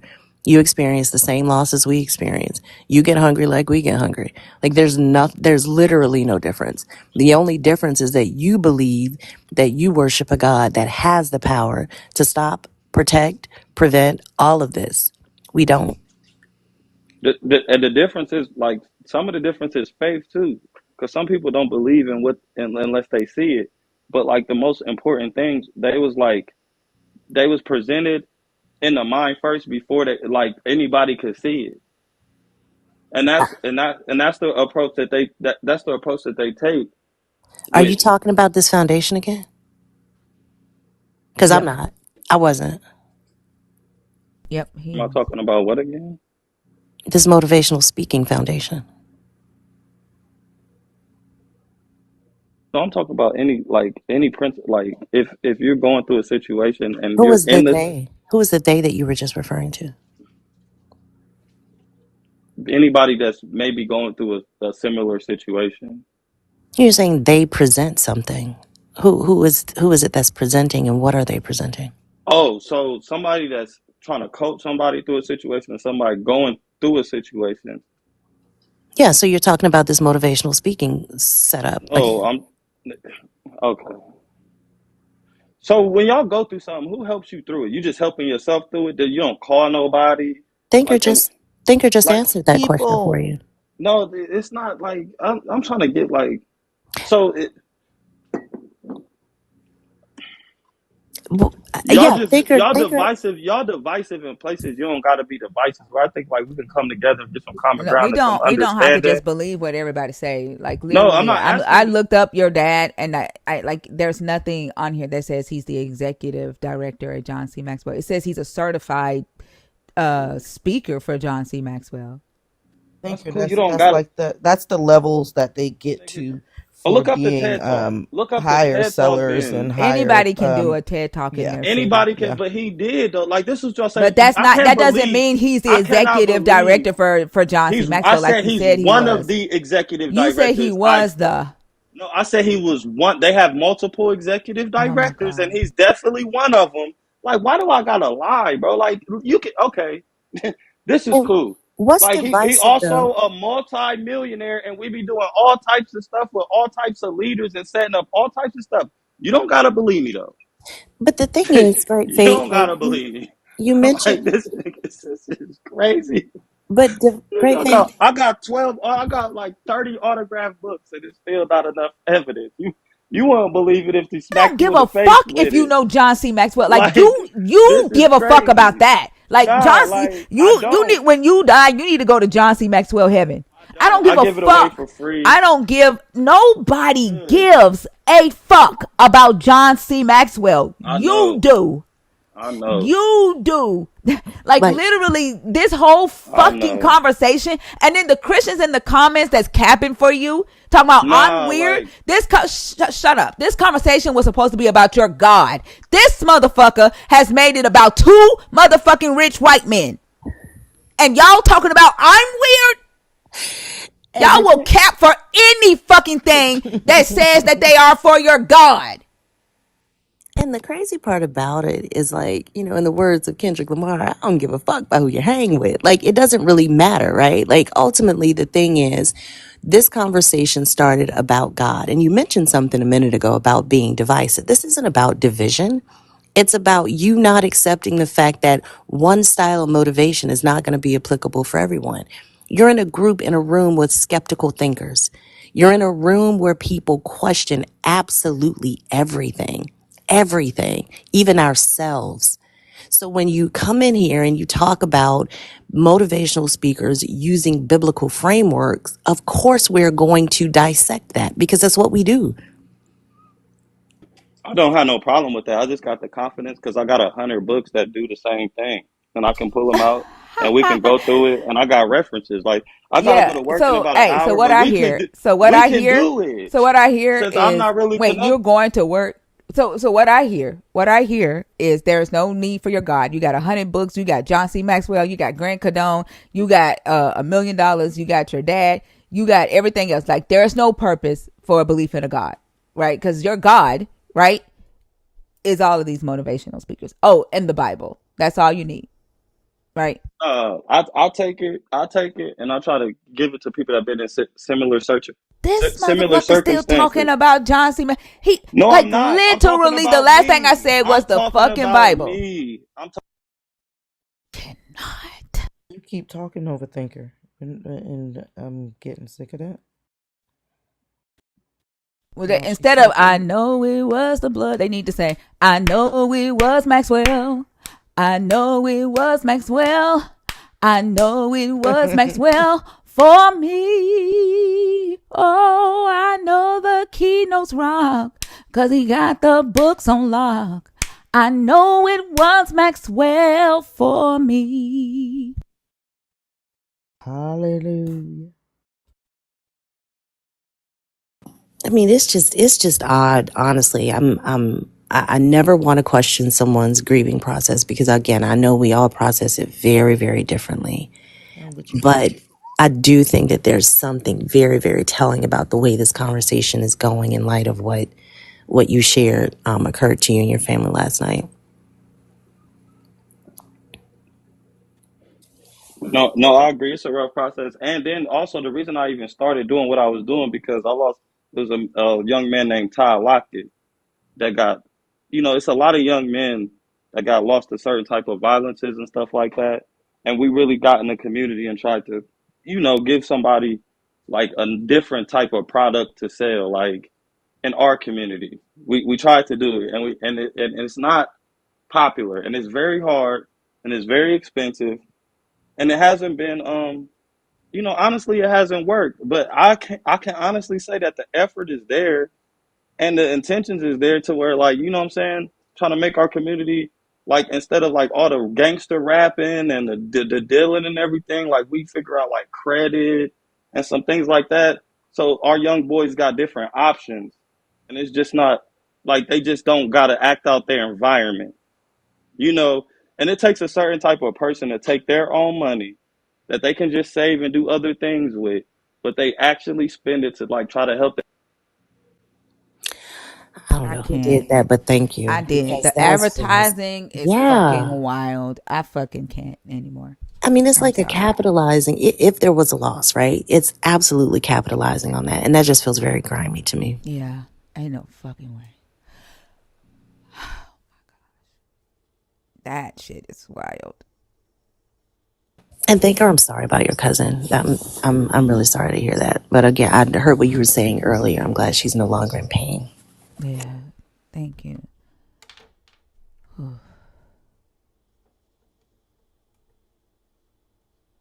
shit's crazy. I'm sorry. And I searched and I still did not find anything that he told us to look up. So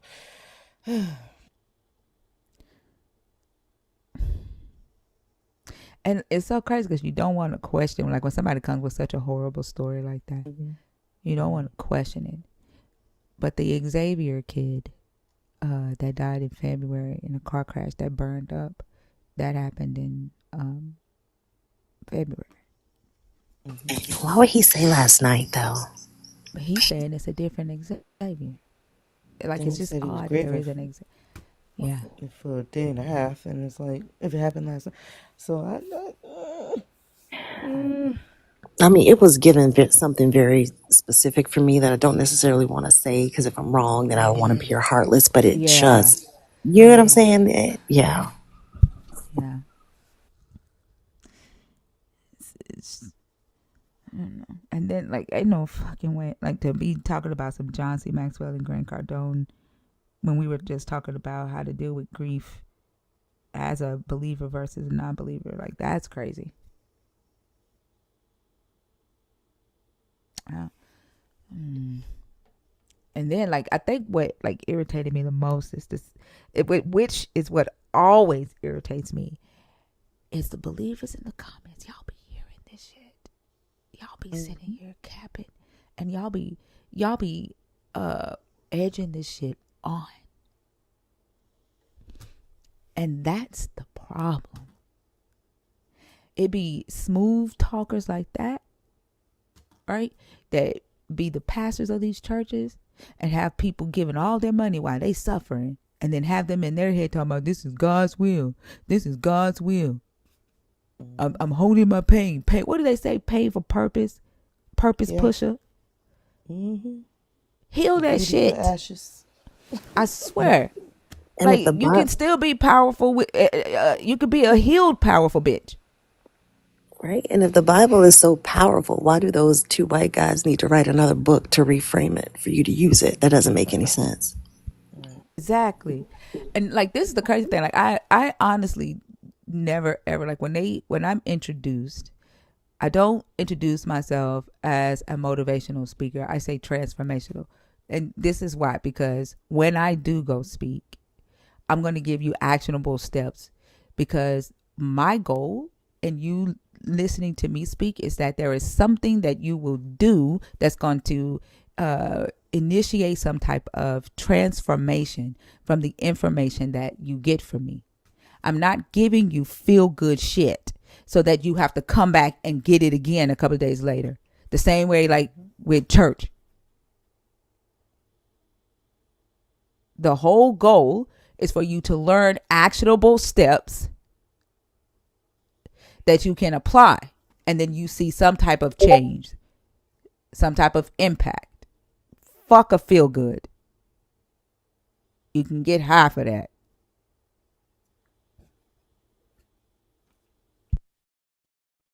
Well, I was just about to mute them, but it's like Fee said. I don't want to seem heartless, so I'm gonna say he is telling the truth, but it's the way he's not dealing with it that's really got me annoyed, especially because Thinker told exactly what happened with her cousin. And the next words out of his mouth, instead of my condolences, was to tell about his brother. He still didn't say my condolences, even after Thinker gave her condolences for his loss. And I even stopped him to give my condolences for his loss. And he's the believer on the stage. And it never occurred to him to say, my condolences for your loss, or I am so sorry that you lost a family member. I just lost my brother. Like that rubbed me the wrong way to begin with. I didn't even catch it, honestly, because as soon as he said that his Yeah, brother died, my heart sank even I clocked further. it. Mm-hmm. I clocked it. And it just, I don't know. You're grieving, but I don't know. I don't know. But I hope his family does heal. I hope he actually deals with it instead of saying, I'm going to move, instead of taking what you're saying as get over it. Because that was another point of his contention. Oh, I can't just get over it. No one's saying just get over it. Grieve your brother the way you can. But you need to actually deal with that process. Somebody just said maybe Elon was right. Maybe we are plagued with empathy. What? Mm-hmm. What?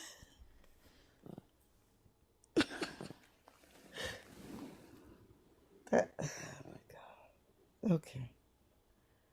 It's whatever. It's whatever. His grief was moved to distraction. Huh? What? I can never be a believer ever again in my life.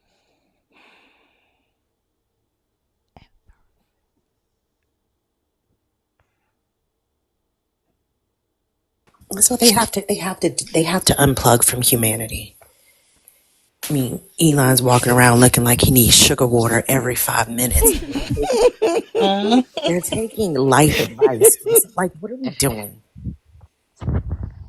Makes no sense. Sugar water. Like, did y'all hear Vance, the tape that was leaked where Vance was saying Elon was making them look bad and embarrassing them? I heard Mm-hmm. that. Mm-hmm. Mm-hmm. Like, they don't even like each other. Like they know that they look stupid, and y'all out here agreeing with them. Yeah. It's pride. And they always talk about pride comes before destruction. But it's their pride that won't allow them to say that they are wrong. Oh, well. And also, I would love to hear the people who are claiming that empathy is a weakness say that when they need empathy. They're usually only saying that on one side of the equation. And that's the part that's very frustrating for me, because the moment they need someone to understand what they're going through, the moment they need a helping hand, the moment they need anything, they're going to abandon that position. And it's just selfish. He did as soon as his car started getting blown up. As soon as people started shooting up the dealerships and setting those cars on fire, he went on whichever one of them Fox News commentator, whatever that thing is they do, and he's like, "Oh, people are they need to stop," pretty much begging for empathy. He begged for he asked for people to empathize with his situation then, but empathy is for the weak.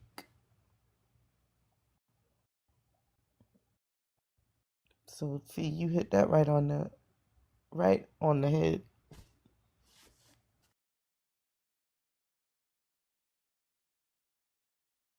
And he don't know why people hate him so much. I've not done anything wrong. Boy, if you don't go sit down somewhere permanently.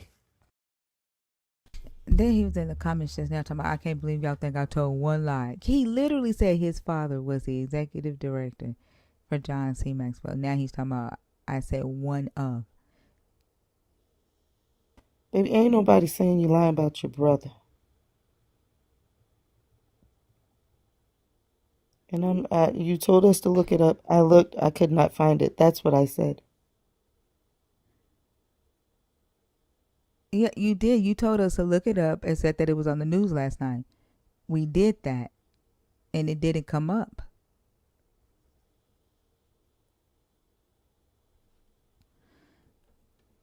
Neither And he did it said it come up that happened. your dad was the executive director.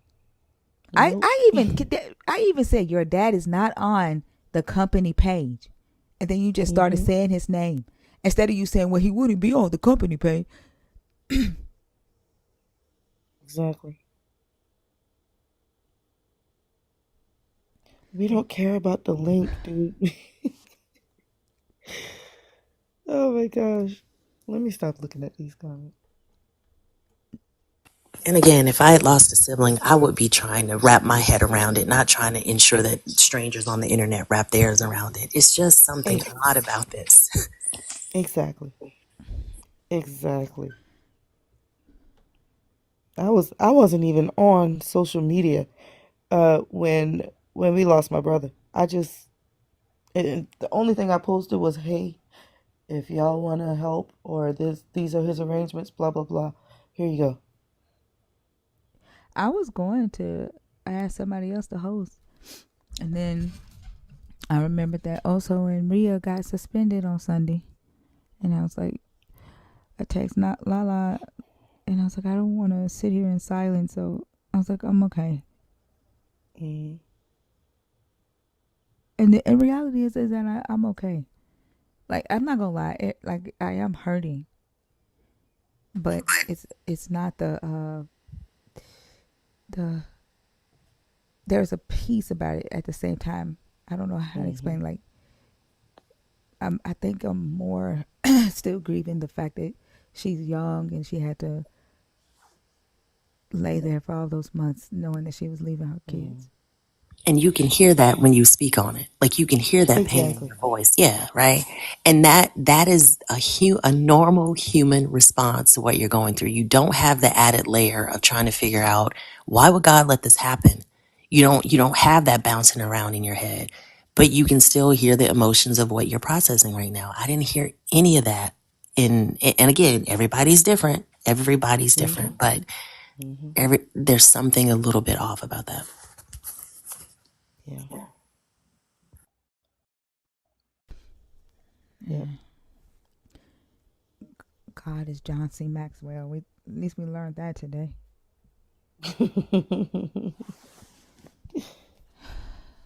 Stitchy? Stitchy, are you there?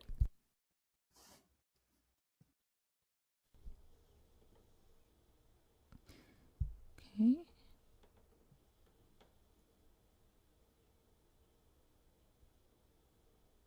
Dark Winter, if he was going to heal anybody, he would heal them while they're with him and not wait until people leave to try to get them back so that he can heal whatever it is you think we need to be healed from.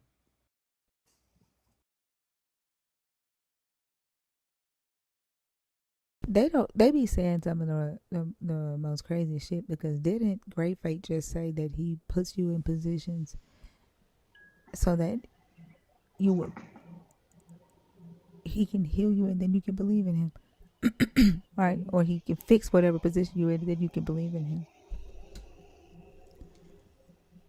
Shino Shenanigan, what's up? Shinobi, hey, can you Oh, hear me? Shinobi. Yeah. Are you a believer? Are you deconstructing? I've done the deconstruction, so I'm not a believer. So you're atheist? Atheist, yes. Okay. As an atheist, even you still have to pick a topic on the board to Oh discuss, yeah, oh yeah, and then we don't discuss previous topics. Okay, so like what we were talking about, we sure. won't discuss with you moving forward. Okay. Okay, sure. I don't even know what they are, so since I just came in. But I can do an overall. No. Okay. Yeah. No. We usually just do one topic. Okay. If did you came up to talk about what we were talking about? Is that what you wanted to come up Oh for? no, I was looking at the prompt actually. Which topic on the prompt did you want to talk about then? You can even choose one for me if you want. No, I don't do that. Okay. So I'm gonna move you back down to the comments because you were asking to come up. So I figured that you already knew what you wanted to talk about from the board. I'm gonna move Okay. you back to the Just let me pick comments. one. Just let me pick one. Oh, whatever. Okay, I'm going. Bye. Bye. Yeah, if you come on stage, please already know what topic you want to do. Like coming on stage just to be on stage and not knowing what you want to talk about, that don't make any sense.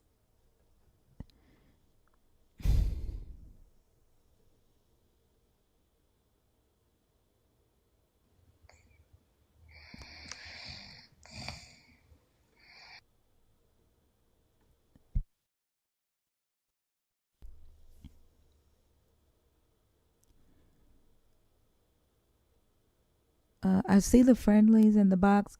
Give me just a second. Tori? Is it Tori?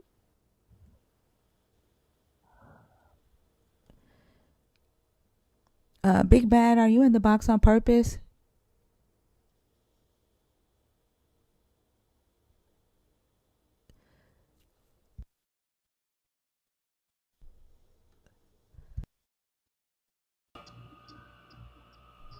Hello?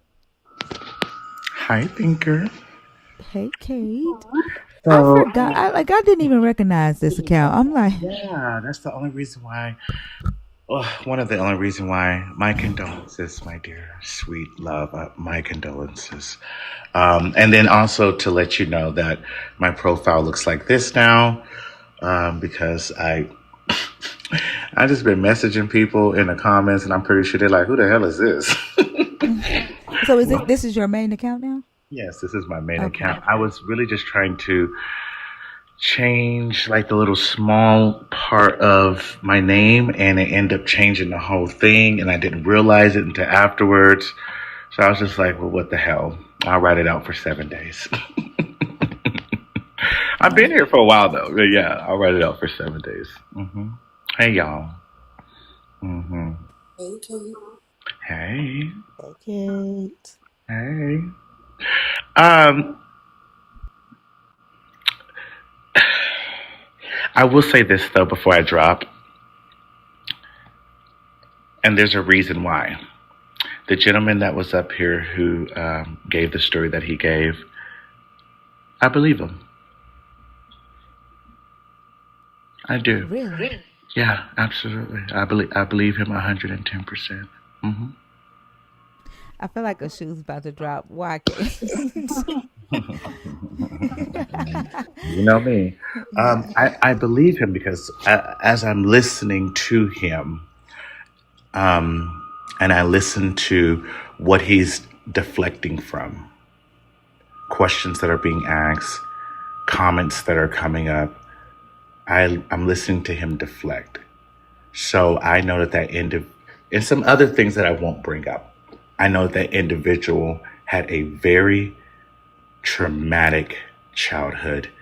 And the only way this person that he has become he looks at it like, I did this. Look how great I am. All that horrible effed up shit that happened to me and the way all of them made me feel, look how good I am now. And I understand it. I get him. I do. I get him. I understand him. He wasn't lying about that situation. No, there are some parts of his conversation that were extremely embellished. But the situation with his brother, he wasn't lying about that. This person that you're talking to has dealt with so much trauma to where their level of disassociating is so high to where one will perceive that they're lying because their level of disassociating is so high. I believe him.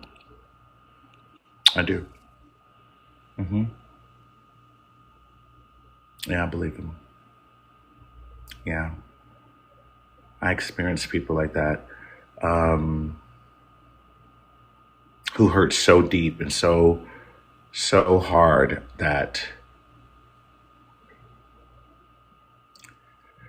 if I don't fucking have a fairy tale to believe in, I'm not gonna make it the next second. Yeah. I believe him. I do. The the weird thing is that he just keeps saying facts, right?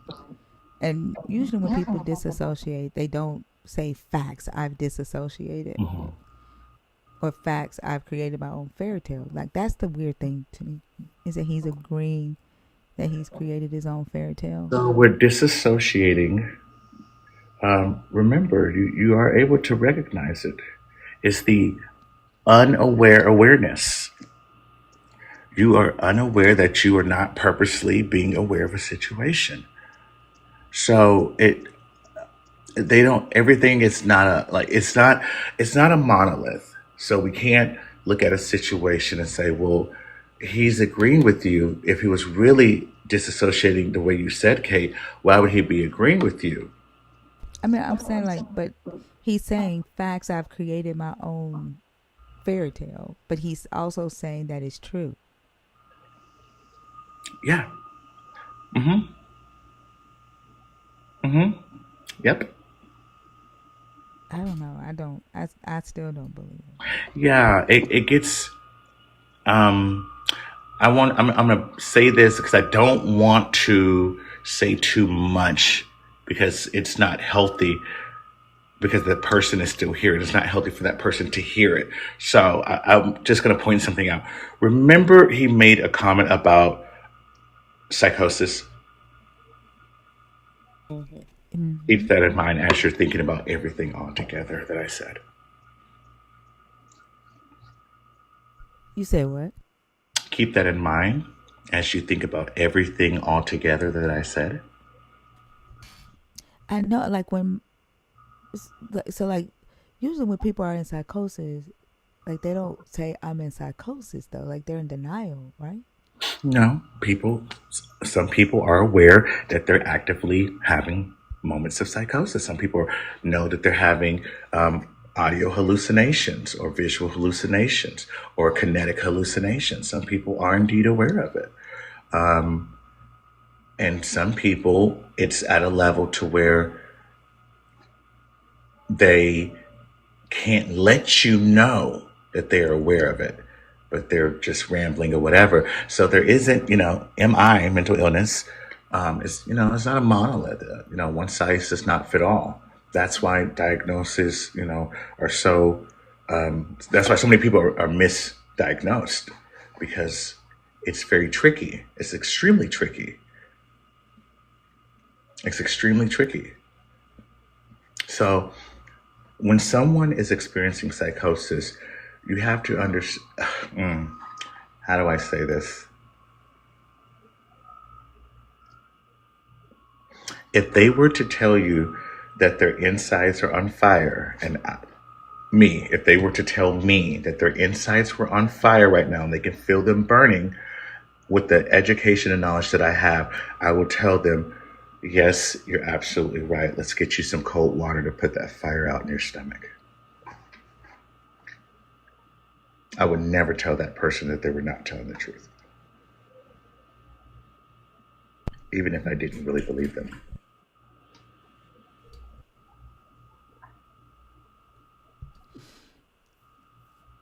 I don't know. I hear you. Uh, I hear you. I've dealt with great faith before. I don't know. I still don't believe him, Now, unfortunately. now And remember, I could be 110% correct, and I could be absolutely bonkers. That's the most beautiful thing about psychology and all of this. I could be batshit crazy. I could be 110% wrong. But I want to ask you a question. Have you noticed that you don't hear or see facts anymore? yeah, he stopped because I called it out. Absolutely. Absolutely. Why I've said that I don't believe him. He's a salesperson. Mm-hmm. He's very good at what he does. Now, I'm not saying I don't believe that his brother died. Mm-hmm. I don't like I wouldn't say that somebody would make up a lie like that. But he he's like his whole purpose of coming up here was trying to sell the that the God is needed to help people who are in jail, right? Like the stories are needed to help people who are in jail. And if you don't have that when you're in your lowest, right, then what do you lean on? Repeat And then when yourself. Repeat that if you part, don't please. have that when you're in your lowest, what do you lean on? What do these people lean on, Mm-hmm. right? When people are in their lowest. And so when I brought up the fact that, you know, my cousin died last night and that literally I am leaning on the community, right? Like just humans talking to people, which includes both believers and non-believers. Oddly enough, right? Mm-hmm. Just humans and human interaction. And then he came back with, his brother died, and then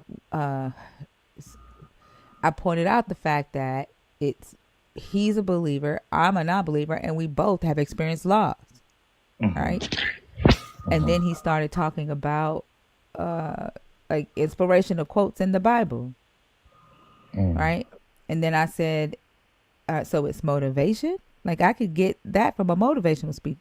Then he started like trying to prove that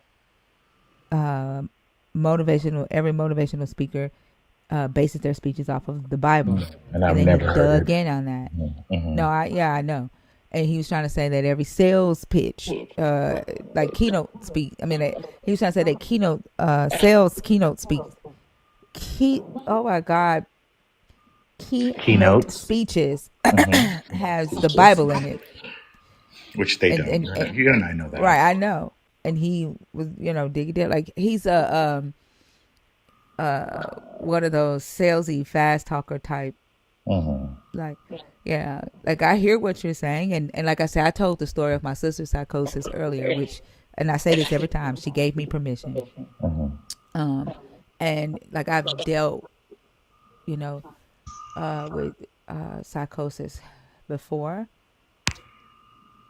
and I know usually like when the person is like they don't know, and you're right, you can't tell them that what they're going through is not real because it makes it 10 times worse. If you tell them they're not experiencing what they're telling you that they experience. And if y'all remember me earlier, I was saying that when she was saying and doing the things, I had to be very polite, right? And just be like, yeah, yep, I know. Like talk very soft, because the moment you start arguing with them and tell them that they're not experiencing what they're experiencing, it can get Mm-hmm. very dangerous. Very dangerous, very quickly. Yeah. Mm-hmm. Mm-hmm. Yeah.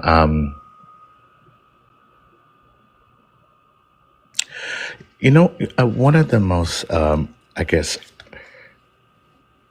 hurtful parts to listen to was when you were speaking about your family member. And I think it was Selena, like always, hit the nail right on the head. I'm going to be honest. You were telling this story, I had to disassociate and not look at the comments. Because I understand at moments like that, when we're expressing ourselves as something so deep and so traumatic, and that is so fresh.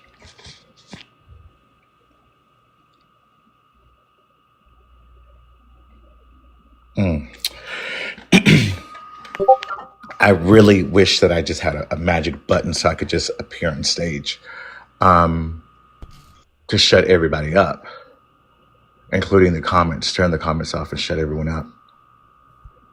For you. Oh, I wouldn't study the comments, and I don't care what they say. Well, this is the reason why I say it, because I know sometimes in life you need people just to hear you. You don't need advice. You don't need to bring up your grandmother 8 years ago, your story, a Bible scripture. The Christians were in the comments trying to bring up who you were and make it in accordance to what happened or something like that. And I just really just wanted to, I don't know, spread myself around you, like protect, like, please don't look, please don't see this. It was just I don't know. I just wanted to protect you in that moment because I wanted everyone just to shut the fuck up and just stop. They were doing that earlier when I first and just listen to you. I snapped on my dad. I think it was 6 months ago. I told him a situation, about my ex-husband that was very hurtful that I really didn't tell anybody. And I told him about it. And he turned around and says, well, you need to, you should blame yourself. And I snapped on him. I told him that, that's not your place. And sometimes people talk to you because they just want to vent. So I don't have, my condolences. But other than that, my wish for you is that you continuously be you and you be you in this situation, because I know it will be well. And I wish you peace and I wish you silence. I really do. I appreciate that. But silence is actually the last thing that I want. Oh, really? I love silence. No, when my dad died, because he loved comedy, like the night that he died, we sat and watched his favorite comedy shows. And actually got, laughed a little in honor of him. But silence is the last thing, I don't. That's a quick question. Did in this little monologue that I did you feel like I was telling you how to grieve? A little bit. Could you explain? Huh? Could you explain? Because I think like for me, when I was telling Great Fate what my family was going through right now, it wasn't like to vent, right? I was trying to explain something, like in the moment right now, here is a moment that you can look at, right? Someone is going through something, right? And instead of having to reach for this imaginary friend, right, which is something that I gave earlier, here is someone who is saying there are humans on the earth, right? And I don't have to pretend or make up the support, right? Which is what he was saying, So I wasn't saying it, to vent or to be heard, if that makes sense. Like as far as what was going on, I think I did that early on in the show, like when I first came on, and I talked to everybody and told everybody what was going on and what was on my mind. So I had already got that out in the beginning. And so and then with the way that this is the first time that I have lost someone in this way, right? Without a belief in a God, right? And so it does feel different, and there are questions in my mind, if that makes sense. Yeah, But absolutely. yeah, um, but the grieving isn't. I don't know. It's different. I don't know how to explain, but I also I don't know how to explain it. Um, but it did feel like that just a little bit, if that makes sense. Yeah. I just because I saw a comment and someone was like, "Who are you to tell somebody how to process grief?" And I was thinking to myself, "Well, damn, Oh, I didn't see that. I I didn't never see said the that. word grief at all." So I wanted to, check my ego and check myself. Like, oh, I hope Thinker didn't think that I came over to tell her how to do anything. And now, most definitely it wasn't my intention. I thought I made it very clear. My intentions were to, in my mind, some way, somehow, protect you from the comments and protect you from the things that were being said. Um, that's it. Thinker, do you I don't think I don't I don't even think I ever said anything I about think it was the part when you were saying sometimes people just sometimes when you said that and you was like a person just needs to vent and be heard, right? Oh And yeah, yeah. that's not what I was doing at that moment. Is what I'm saying. Like, yeah, Oh, okay, yeah, yeah.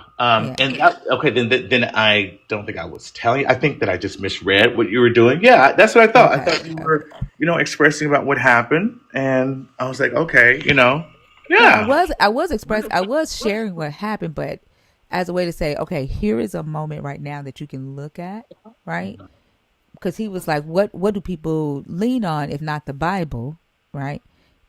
When they're down and out. And I was like, okay, here is a moment right now in time that you can look at as an example, right? Here's what I'm going through.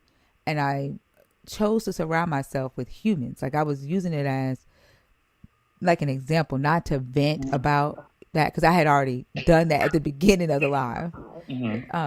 And I had already got all that out in my thoughts and all that. Yeah, And that Thinker, was it. to Kate's point about the comments and the things that the Christians were saying, do you agree that sometimes these conversations is somewhat like an inoculation against that type of behavior? Because it's kind of like going to the circus. You expect to see clowns, right? Yeah, So the yeah. things that they say kind of just are water over a duck's back because you expect that from them. You expect lack of empathy. You expect of zeroing in on their dogma as opposed to a connecting with the emotion of another human. So yeah, I mean, I kind of felt the same way, Kate. And when I read those heartless things that they were saying, and at the same time, I know I'm like, what else do you expect? And at the end of the day, um, my friend is, telling me how she feels about what I said, and I did bring up a situation with my father and I, and that's great. I'm so happy that we're able to have this open dialogue, But Yeah, not that I it would was never bad. stop trying to protect my friend ever. I don't care what dark Yeah, no. winter soldier, whoever you are, like you have no I idea. didn't see what they said. I have not read the comments. Not that I think that it was bad, Yeah, but of course. So I don't want you to think that that was a moment No, where I was absolutely not. venting. Absolutely not. Like it wasn't. But, and Yeah. then like I did it at the beginning of the live because it was mostly us in here, if that makes sense, right? Um, and then what was I getting ready to say about the comments? I didn't even look at the comments, but because again, like at that moment, it wasn't about getting comfort, you know. But these motherfuckers will come in here and tell me they hope I get great. I definitely don't expect comfort from them. You know what I'm saying? Absolutely. Absolutely. Absolutely. My house was supposed to burn down. I think I told you, like, what was it, like a month and a half ago, 2 months now? So Yeah, trust me, yeah. I know, I know. But yes, wow, interesting. Can we also just take a second to I just want to acknowledge this. Kate, I'm just meeting you like over the last couple of months, seeing you on panels and things like that. And I've been talking to Thinker a little bit longer. But I just appreciate this dialogue that you guys just had because you were open to receiving from her that your intent landed in a way that you didn't intend it to. Like the impact of what you said was a little different than the intent. And it's these types of dialogue that I think is going to move humanity forward. We're not going to agree on everything. We're not going to say everything in a way that everything that we say is not going to land in the way that we intended. And we have to leave space for Mhm. each other to be able to talk through that. So to Absolutely. the Christians who constantly talk about, oh, well, y'all just get along because it's the honeymoon phase, blah, blah, blah.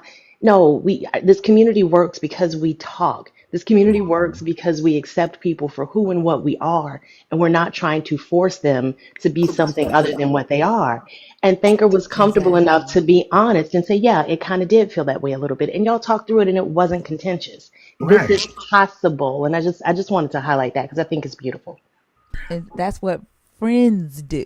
Right. That's what That friends part. do. Yeah. That part. Yeah. Yeah, that's what friends do. And the thing is that when you know that someone loves you, you know that their characteristics of their behavior will not allow them to come off in any type of way. So, yeah, of course, I'm going to be very open to it. Yeah, by all I, means. I hope that I learn something every day, and I hope I'm wrong every day. Mm-hmm. in my If relationships, I if call I that. give you my telephone number, I expect to be able to be honest with you, and I expect you to be honest with me. Absolutely. Right? Like, Exactly. yeah, I call yeah. I call that baseline, right? Like there are if we have a baseline in our relationship, you know I'm not going to say anything to intentionally hurt you. You know I'm not going to try to do anything to cause you harm.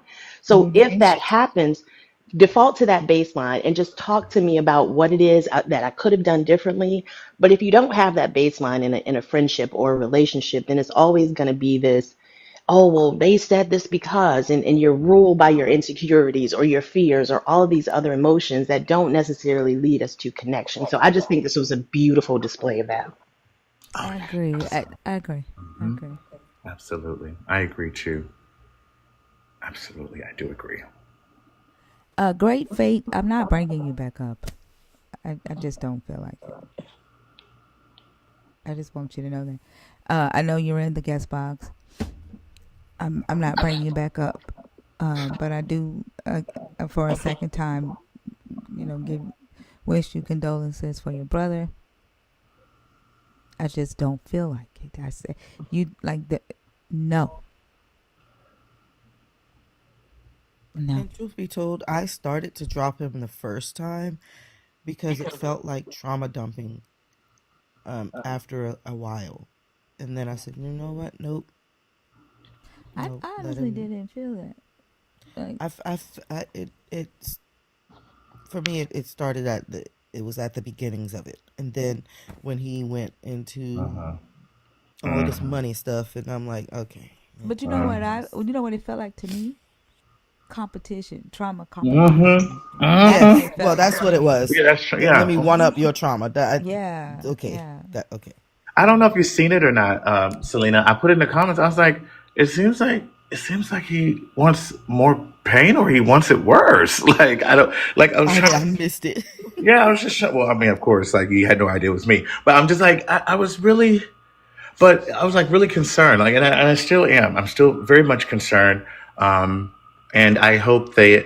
I know for a fact, and I bet if I were to ask this gentleman and say, in your teen years, didn't you go to therapy for a very short amount of time? I'm pretty sure the answer will be yes.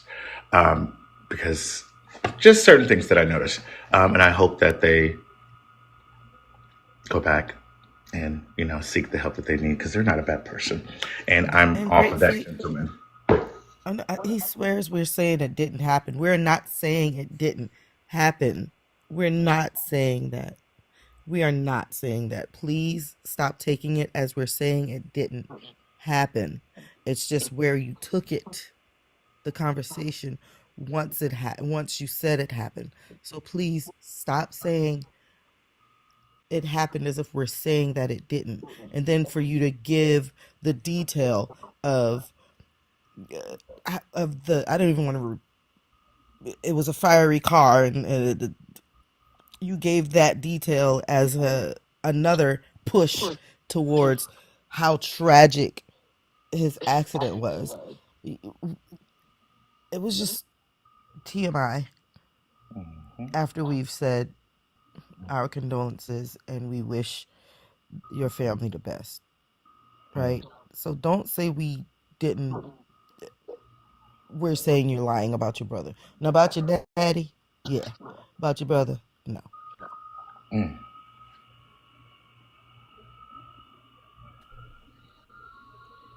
Mm.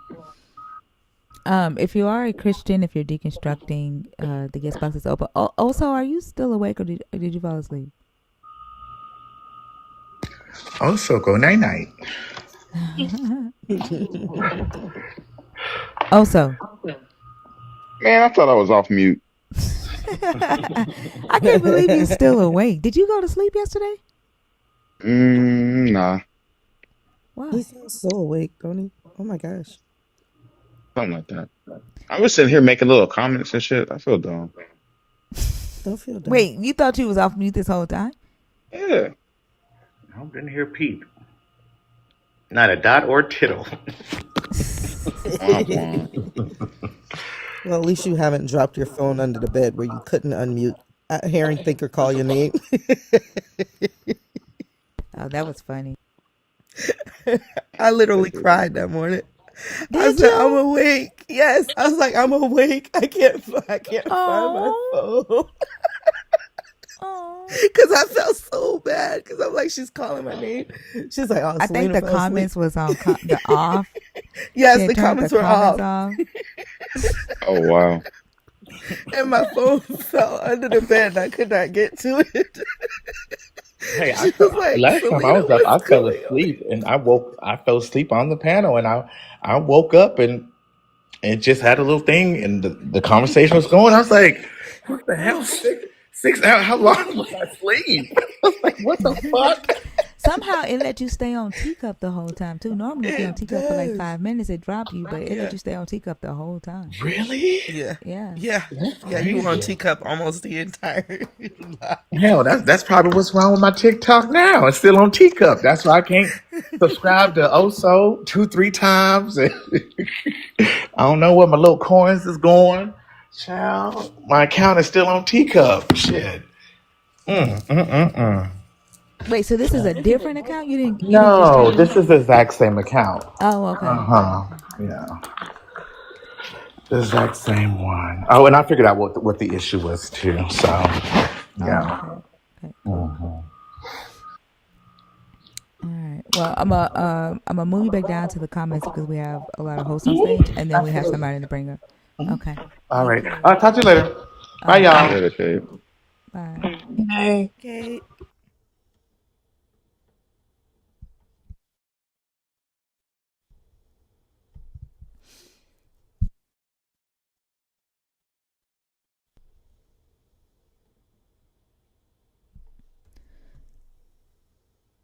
Lady X. Hi, girl. How are you? I'm good. Do I know you? Yeah, I'm a nerd. Are you? Where your badge Haven't at? been around. I haven't been Oh. around for like a month. I was on holidays in Brazil. Oh. Was your name always Lady X? Yeah, Wait. it just had a different picture. Oh. Okay. I, I'm sorry. I don't know why it's not. I'm not placing what. I apologize. It's okay. It's a lot of people. Yeah. Yeah.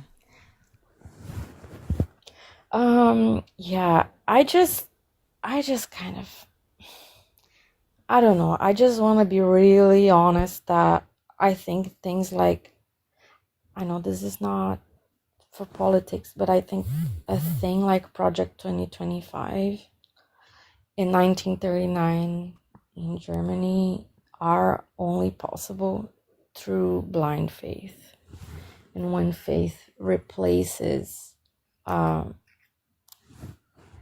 like critical thinking. So Yeah, it's kind of like setting people as up a for. nerd, I don't like talking about politics, right? Yeah, I know. It's like it's just the whole thing about like replacing critical thinking. And that is like pretty much setting up people for other types of abusive relationships.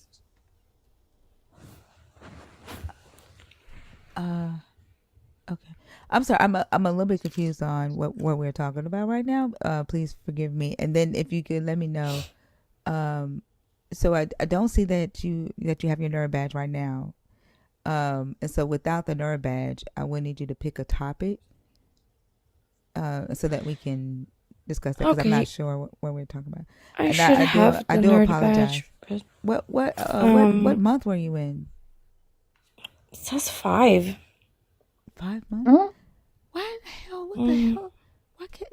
Why the fuck can't I remember your username? I could take a screen, but I could take a screenshot. Well, I look very different in this picture. What was your picture before? Because it's throwing me off. Put a sticker in the I was like long, like a darker picture, red lipstick, long hair, like flat long hair to the side. This is the problem with like getting used to PFPs and shit. Oh man. Okay. Can you pick a topic for me, and then we'll okay. Thank you. What topic do you want? I think the slave master thing. I just think it sets people for other types of. It's like an abusive software that you put in people's head. That you say that there is somebody who's worthy of like controlling your life, of telling you what to do and not to do, of saying that some people are okay to be enslaved if you follow some little BS rules. It just, oh my God, makes me so mad.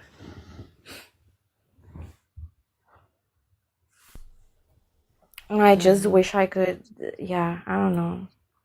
I feel like, I don't know if is that ever gonna end? I don't think so. God. Not during our generation, at least. I'm not sure. Yeah. But that's why your guys' job is really important. But that's all I had to say. Are you in the Discord? No. I just come like sporadically around. Oh, okay. All right. Well, did you have anything else that you wanted to add, or?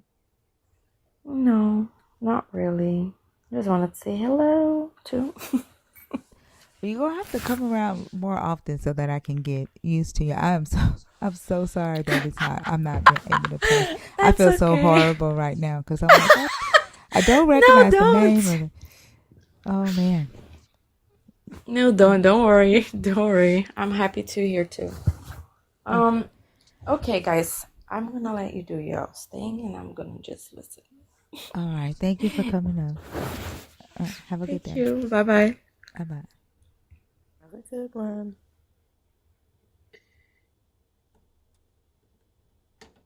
Yeah, she's sweet. I have to make sure that I don't know. Like, I get so used to seeing y'all's usernames, and then the ones that like comment a lot. Like I'll know y'all by if you change your PFP or in your username because of the shit y'all say. But I don't know. Is it Biana? It's Bina. Bina. Hi. How are you? Hello. Sorry, one sec. Couldn't really hear y'all. Hey, so I'm Oh, sorry. I was saying hi to a nerd. I'm sorry. What's up, Truth Teller? What's up, CC? Go ahead. Yeah. So I'm currently deconstructing. Grew up Christian. They're diehards. My family and the rest of them, and I'm sorry. One second. So you're deconstructing? You said. Yeah. Okay. Give me just a second here. Thank you, Forrest. So I do see that you're in the first month. With deconstructing, you still have to, in your first month, you still have to come up and pick a topic. Yeah, I was As gonna a nerd, you can pick. go off to, huh? Yeah, I was gonna Then pick number 4. okay. All right. So go ahead. Keep in mind, keep it to the topic and not like on a deconstruction story. If that makes sense. Okay. Yeah, no. Okay. So I guess my last part is like I not agree with the Bible and whatever, but I do believe in a higher power, and I guess the purpose behind that is to explain unexplainable things that have happened in my life, and I guess I've been conditioned to give certain things to God or a higher power. And Oh, that so, and makes like I was in sense. rehab for a while. I'm not going to get into it, but like I spent so much time Hold on. If it looking out. has to do with the topic, you can talk about it. I just want you to. I just wanted to make sure that it had to do with the topic. So like you can talk about your journey if it has to do with the topic. Does that make sense? Yeah, I got you. Okay. All right. Yes. Go ahead. So, well, I was going to go to it because it's not important really, Okay. to the point, but it's like where I got here is like from rehab. And I guess it's what's got me still stuck is the belief that I need a higher power or something outside of myself to get through or this life or whatnot, and it can't come from within.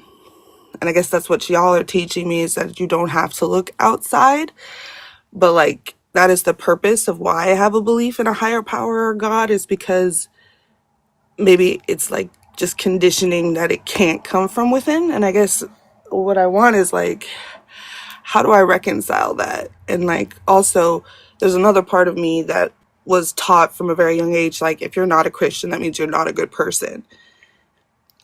And I'm struggling with that like as well, because obviously that's not true. There, you know what I mean? Yeah. Oh, that's a deep one. It's a very good one. Um, I'm gonna say with first off with time and grace and mercy with yourself. Like you have to give yourself grace as you learn to trust your what you're feeling, right? Respect what you're feeling, um, and then uh, it takes a minute to build up the group of people that you know that you can go to when times like this happens. To be perfectly honest, I wouldn't rush into it. Um,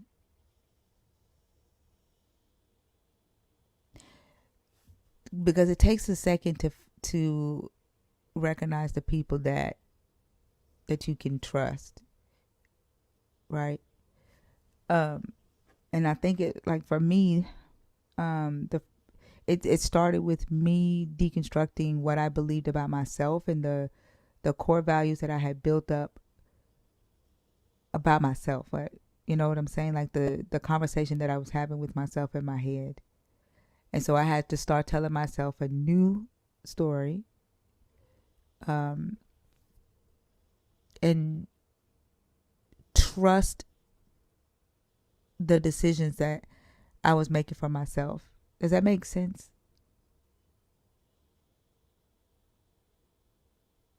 Yeah, I get that. Yeah. And it the thing is that it's not like a overnight thing.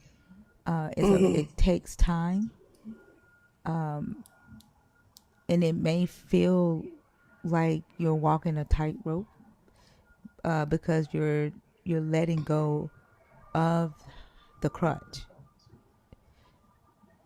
right? Right, yeah. Um, I never that's kind of a small epiphany right there of seeing it as a crutch and not, I don't know, something that's wow. yeah, because it's almost like you're learning to walk. Um, you know how like do you have children? No. I've Okay, got god kids, but none that are officially mine. okay. Have you ever tried to teach them how to walk or been with them when they first started learning how to walk? Your god Yeah, I kids? got a niece that just, yeah. And have you noticed? Like when they first start learning how to walk, they want to hold on to your hand, your finger. They go from needing to hold both your hands to learn how to walk, and then they go to just needing one hand. Then they go to needing just one finger, right? And then they end up, trying to stand on their own and move one leg at a time. And then the next thing you know, once they realize that they can walk, they want you to like put them down so they can keep doing it again, right? Right. It's kind of like that process. It feels like you're walking this tightrope and your knees are shaking because you don't have this crutch anymore. But the more that you do it, right, eventually it just feels natural and you can just walk and you can just do it. Okay. And is there like, I guess, what is that, like through therapy, Therapy. books? Yeah. Okay. I do have a book where I outline it and what I did. My book is called Find the Beauty in Your Now. And again, Okay. I started with cleaning out my mind, recognizing where the majority of what I called faith was coming from,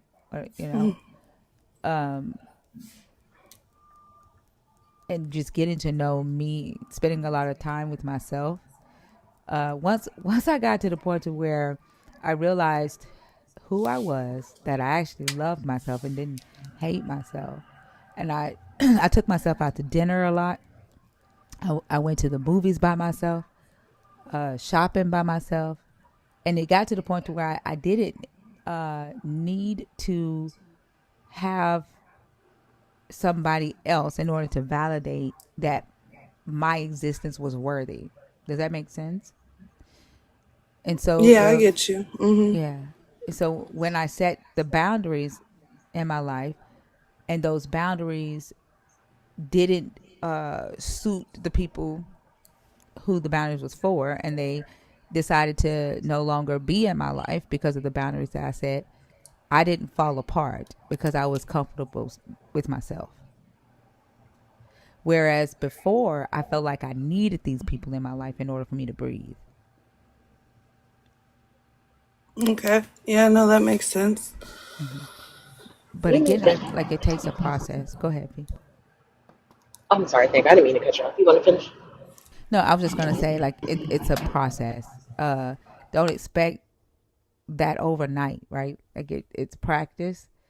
Um, but when you get there, then and you set these boundaries, the people that's willing to be in your life with those boundaries, the people that's willing to see you for who you see yourself, and they are still there or they come, then those are the people that you begin to build relationships with that you can trust. And then on top of that, like one of the things that I did too is I kept my inner circle really small, to minimize the bullshit in my life. So that's the process that I took, if that makes sense. Yeah, I did. I mean, I went no contact with my parents and whatnot. Like, I have taken that step. But I guess there's a part of me that still feels like if I completely turn away, I'm going to be in some abyss, and there's going to be nothing guiding me, I guess. Turn away from your parents or turn away from the God?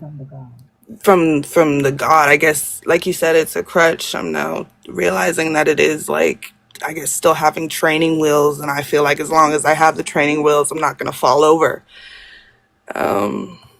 So And you may yeah. feel like that. Like life has different situations, right? And throughout this whole entire deconstruction journey, there are going to be different moments where you're going to think like, okay, I'm good, I'm completely deconstructed, and then life happens, and you're like, oh, this is a moment where I would have reached for God, right?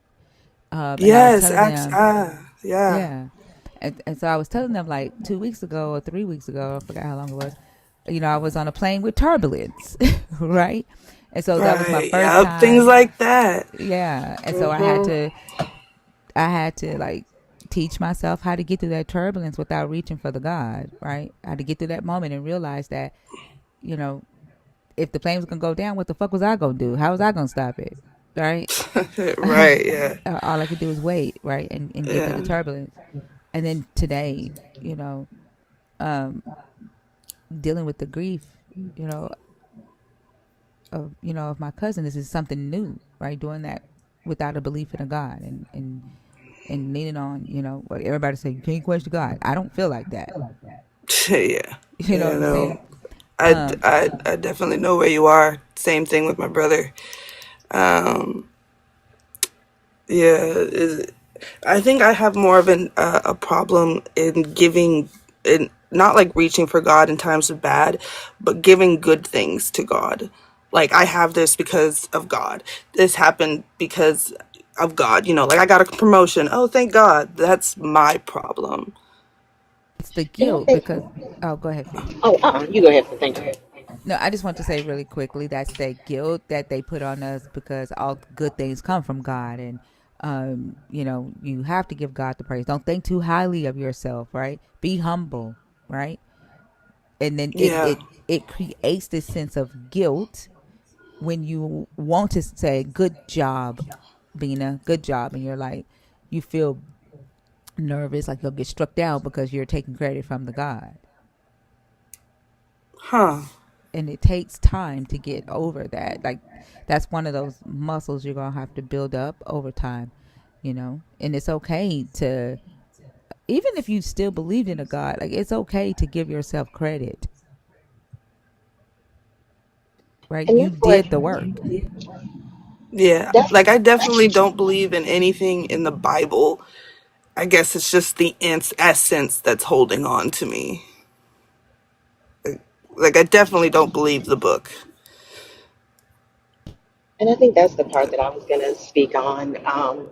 Even when I find it interesting that when Thinker mentioned reaching for God and you mentioned going to God, you're doing the verbs.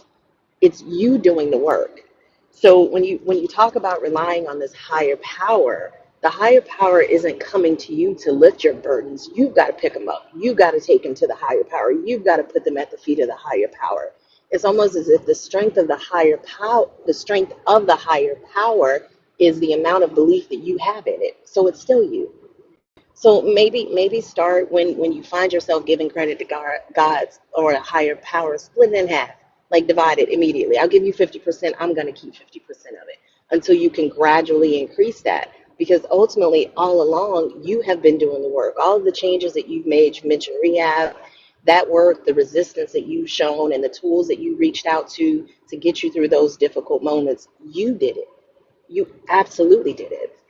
And it's our conditioning and this belief system that tells us it's wrong to recognize that, when in actuality, it's not. It's true to recognize that.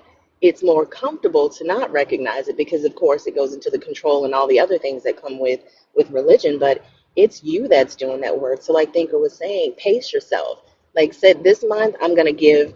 If you have to hold on to it because you feel like it's bolstering you, 75% is going to the higher power. I'm keeping 25% of it. Write what that 25% feels like. Name what it is. This is exactly what I did when I felt X. This is the action that I took. You can still hold on to that 75% if you still need that, but then slowly increase it until it gets to the point that you're able to comfortably recognize that 100% of the work that you've done falls at your feet. You've done that, and there's nothing wrong with you being proud of yourself for doing so. And I know sometimes, like, I'm so grateful for, like, the food that I eat. Like, I'll be getting ready to eat something good, and I'm so grateful that I can afford this food, and I'm about to eat this food, and I feel like, oh, I'm supposed to be thanking God for this, right? But the reality is the reason why I have the food is because my ass works, That right? part. Yeah, I work, I budget my money, right? I spend it on the things that I'm supposed to spend it on, right? I'm not this person that I don't splash on shit. What is it? Splurge? I said splash. I don't. Yeah, I don't splurge on Yeah, shit. splurge. Yeah, Yeah. I'm not a splurger. So I make sure that I have money to be able to, enjoy the things that I want to enjoy, especially like when it comes to food, because I fucking love to eat when I love to eat. And I get that sense of, man, I'm happy. I'm like really happy, right? And then that feeling of, man, who am I supposed to thank for this? Like this happy, exciting moment. And the reality is like it's me, right? And then or people around me, like there may be people in my life who helped get me to that moment, right? And the reality is that I'm grateful for that. And you could be grateful for something without being grateful to someone. I had this conversation with a friend of mine. I'm like, that change of preposition is very powerful, because just because I'm not projecting that gratitude outward does not mean that I'm not grateful for it. And if you sit in the reality of how you got it, I'd take my ass to where I had 2.5 jobs. Anything that I have, I am absolutely grateful for the friendships and the connections and the people that I have curated because of the work that I have done with ensuring that my mental space is where it needs to be, to make sure that I surround myself with people that are positive, people that have my best interests at heart and I have theirs at heart. People that, like, that's the work that I have done. I'm absolutely grateful for that. And I'm not beholden to be grateful to anyone for it or anything. Wow. Yeah, that's another little epiphany there. I never thought that I was bringing it to them. It's always that like, oh, they're always there. You know what I mean? But you're right. Yeah. That's crazy. Well, I appreciate you both. You've given me a lot to think about. I truly appreciate it. I'm not exactly who you're hoping to talk to, but I appreciate your time. And if No, anybody else had anything, you are who we talk to in here. oh, okay. Well, Yeah. And I then know. like this community, right? Like there's over 1,000 of us now. I don't know about 1,000. Some of them are Christians because TikTok gifted them subs when somebody was giving subs out. Yeah. But I'm gonna say probably about 800 of us are deconstructing.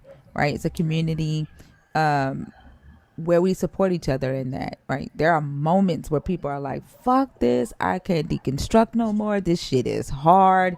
Like I want to go back to the God because."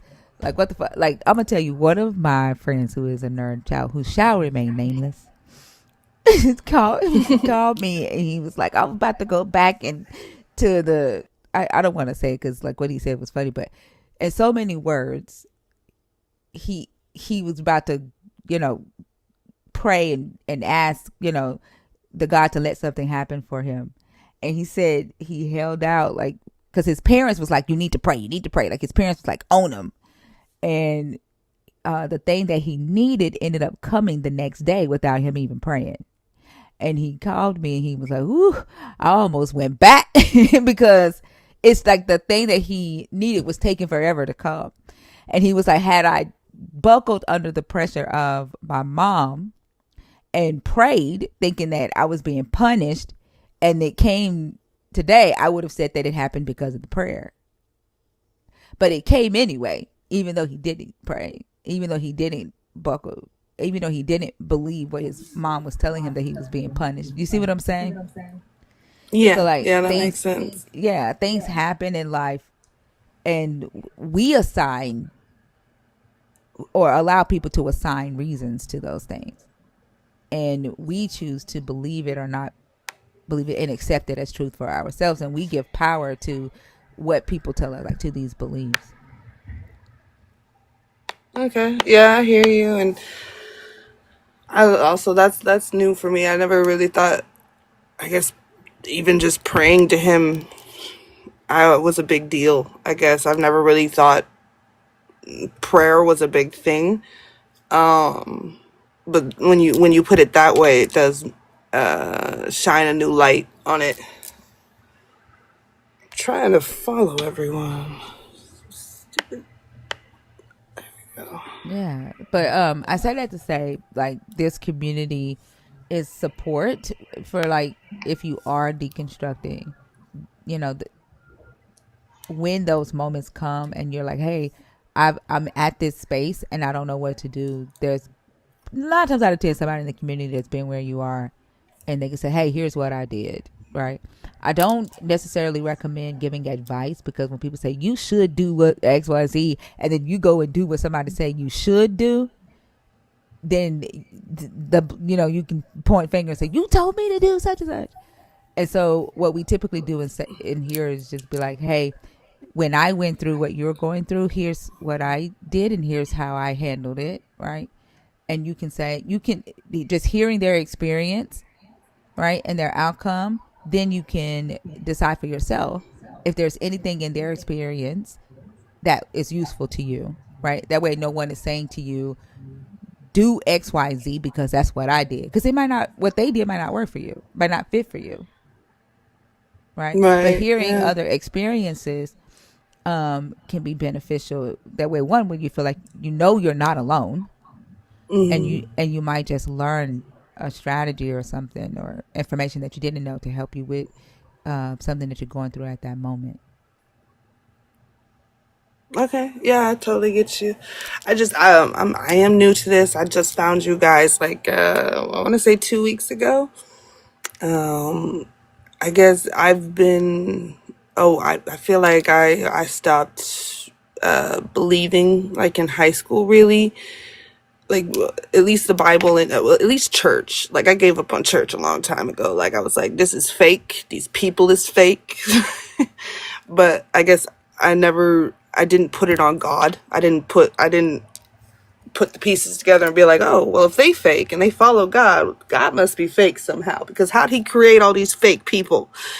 Do you mind me asking, if you don't want to say, you don't have to, but is the reason that you went no contact with your family because of religion? My mom is a two-faced snake Oh, okay. who's a diehard for Jesus and Oh. uses Jesus to be that two-faced snake.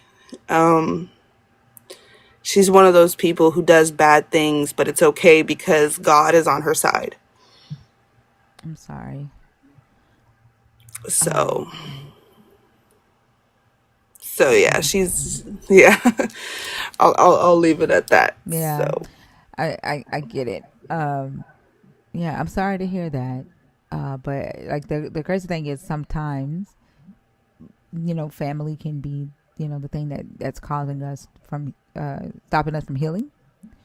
And the yeah. thing that's adding more trauma to our lives. And unfortunately, sometimes cutting access to you so that they cannot keep harming you is the best option, right?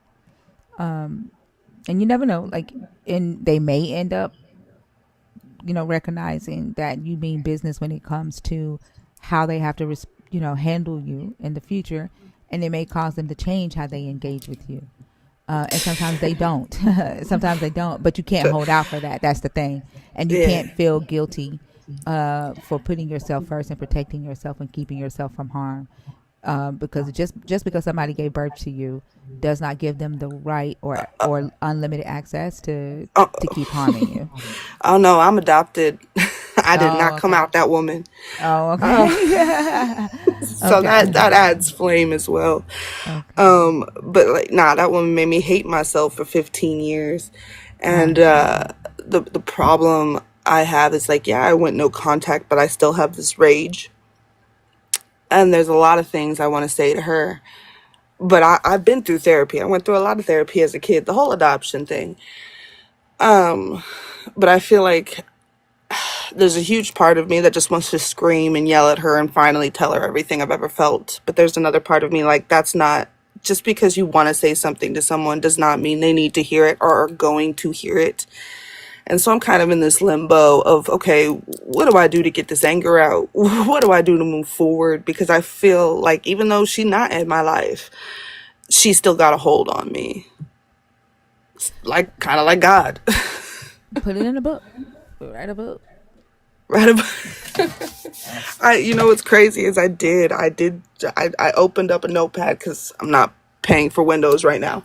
But and I started writing out my feelings, and it actually unraveled some emotions for me that I didn't know I had, and some thoughts that I had. So you know what, I think I will keep writing, because even though I only wrote a little, I realized that my connection with my mom was like severed when I was 11 years old, you know. And so I'm coming to terms with a lot of things. That's good. And even if you never publish it, like write it like you will, you know? Yeah. Um, like you're talking to people who have gone through what you've gone through. And that, you're giving them a voice, right? And Mhm. be 100% authentic and transparent when you're writing. And it'll just feel like you're getting it out, even if you never publish it.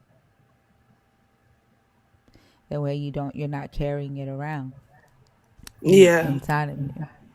That's definitely, and like I be I be gardening, not the outside kind, if you catch my drift. TikTok. I'll be gardening, and then like I'll have moments where I'm yelling at my wall, pretending it's my mom, and I'm not gonna lie, it's kind of cathartic. Hey, if it works, it works. Yeah. So There, but there is a lot I'm of power in writing.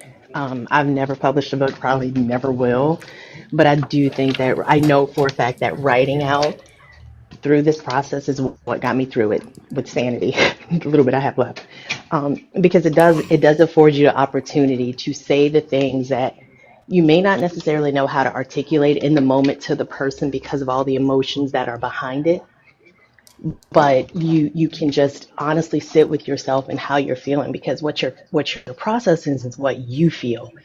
And in the moment of an exchange with a person, you're holding what you feel about them, what you think they feel, how you're going to sound, like all of those things. But when you're writing, that's gone. So there's a whole lot of power in that. So I agree with Thinker. I highly encourage you to keep doing that. okay. Yeah. I definitely will. Um, and yeah, I really appreciate all your words, and I've been reading the comments a little bit, and I do follow Christina. I know about Lords. Can Lords comment, because I wasn't able to follow Lords, but I do know they've got some wisdom. I don't know if they're here right now, but actually, I think I got my subscription due to Lords. I'm not gonna lie, I was gifted my subscription. Lord spit a motherfucker on Friday. She gifted like Yeah, 50 that's when it people. happened. That's when it happened. But yes, I'm following all of you. Ty, that's also, I was like, you are different from Ty. Ty only wants to talk to Christians, but I mean, a lot of the other panels just want to talk to Christians, but you are different. I will give you that. You do talk to deconstruction people as well, and I really appreciate your time, and blanking on the word wisdom, but that's not what I meant. That's another word I'm thinking for, but you're I'm blanking. Bina, But can I share one more thing? yes, Um, absolutely. Thinker mentioned this the other day. My deconstruction was crazy. It was about 15, 20 years of anger, right? So I was just mad. I was mad for so many reasons. And I remember reading something one day that was said something along the lines of resentment is like drinking poison, waiting for the other person to die. And in that moment, I was like, hold the fuck up. I was like, wait a minute. Like, do I want to keep doing this? I can't change what made me angry. I can't. But I can change how I process it and how I think about it, given that I don't like the way it makes me feel. And I think that was very paradigm shifting for me, because it allowed me to take back the power that I had in that moment and not ignoring the pain. You guys are hearing the echo? It's a, I'm Yeah, a little bit. Okay. Yeah, not ignoring what happened to cause the pain, but just zeroing in on the moment that I'm currently in, because I didn't like the way it made me feel. So in order in order to prevent it from continuing to make me feel that way, I continued to think about that visualization of me drinking poison, wait for somebody else to die. And that was really helpful for me too. I just want to share that with you. Yeah, and don't think that we're saying to ignore it. Like when you are angry, allow yourself to be angry, but don't sit in it. Right? Like Yeah. when you're angry at somebody, it's you feel what you feel. Deal with that. Whether you give yourself a time limit, but like I'm just gonna be pissed for a good 48 hours and then move on or whatever. Oh, well, I do understand that anger is a secondary emotion, and that it's actually a place of pain. And I've been sitting with this for years. Actually, that's what the true issue is. Is like I know I've had it for too long.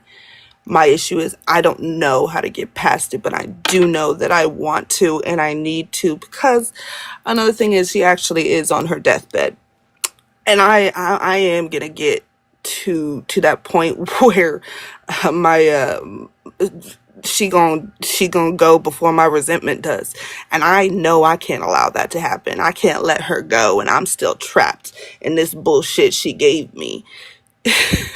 So like I'm running out of time. I don't know if there's anybody in the nerd community who's been in this position that could reach out to Bina and share your experience and let her know, how you handled it. That would be helpful. Would you be open to that, Bina? Yes. Anybody who want to reach out to me, anybody who got books they want to share, shoot, I'll even take therapist recommendations as well, because I have not started my therapy journey. There's a part of me who feels like I done been through so many different types of therapy, and I know all the stuff behind my bullshit, and I need something more. I need a new level, if that makes sense. Because I understand why my mom did the things that she did. And I know why I'm reacting the way I'm reacting to the things that she did and all of this. And yet I am still hurt. I am still in pain. And I am still angry. And it's like knowing why these things happen has not made me feel any better that they happened. Do you know why you're still angry? You don't have to tell me. I just want to know, do you know why? Because that bitch, sorry. No. I know I know you know what she did, right? So I'm not asking what she No. did. I was apologizing because I start to curse when I think about her. I was No, that's apologizing okay. for that. That's okay. That's okay. Let me calm down.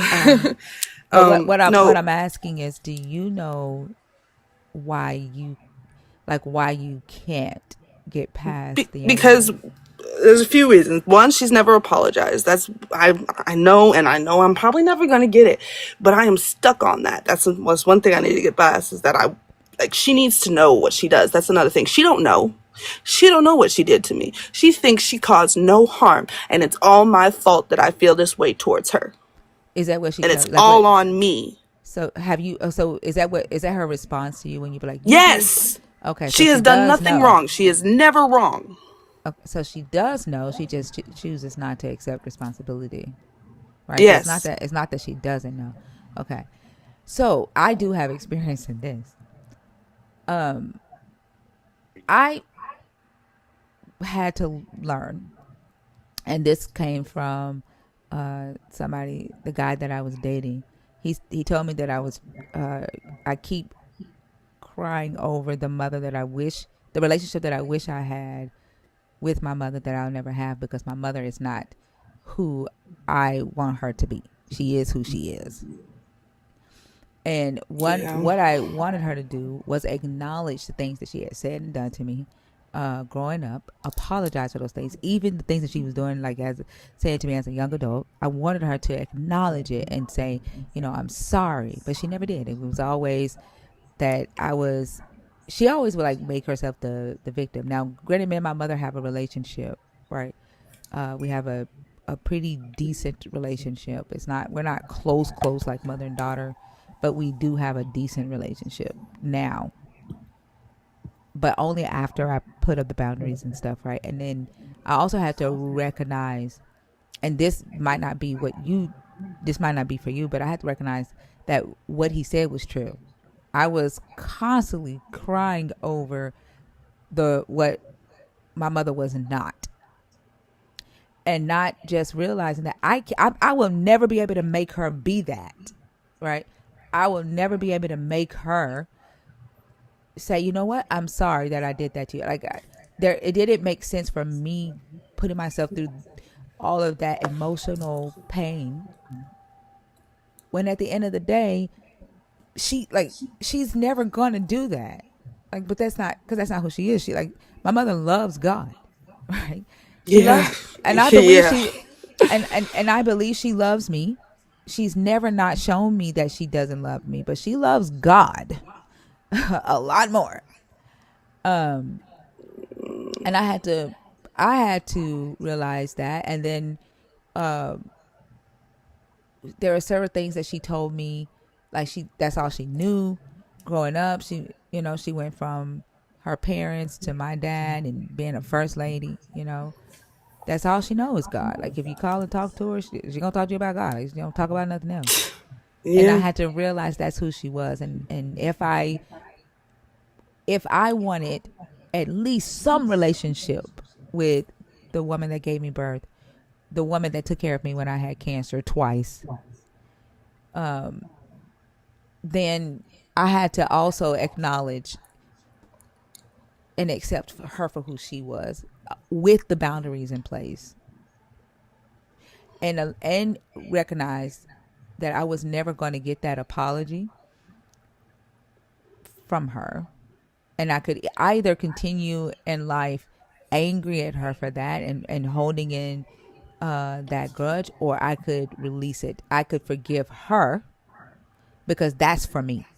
That's not for her, I right? hate that. I hate that. Why But does it's forgiveness always got to be for yourself? Like, because it because she said she forgave people, and I'm over here like, no, you didn't.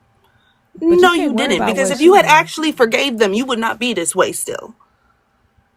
And you're probably right, but like at the end of the day, if you worried about whether she actually forgave other people, like it's still you giving her the power to cause emotional stress and trauma on you, because you have to be comfortable in your skin, because you're the only one that's with you 24 hours 7 days a week. She's not. And when she's at home, and her belief in her God makes her feel okay about the fucked up shit that she's done, she can sleep at night peacefully, not going around angry while you are. That's why forgiveness is for you. But what does that look like?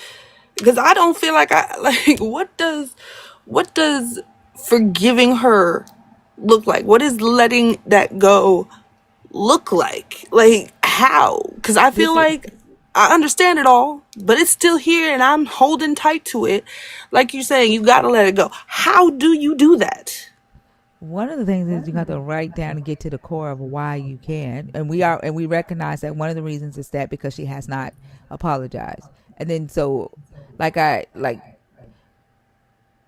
oh, Yes, so that is a way. So okay, we have figured out one aspect.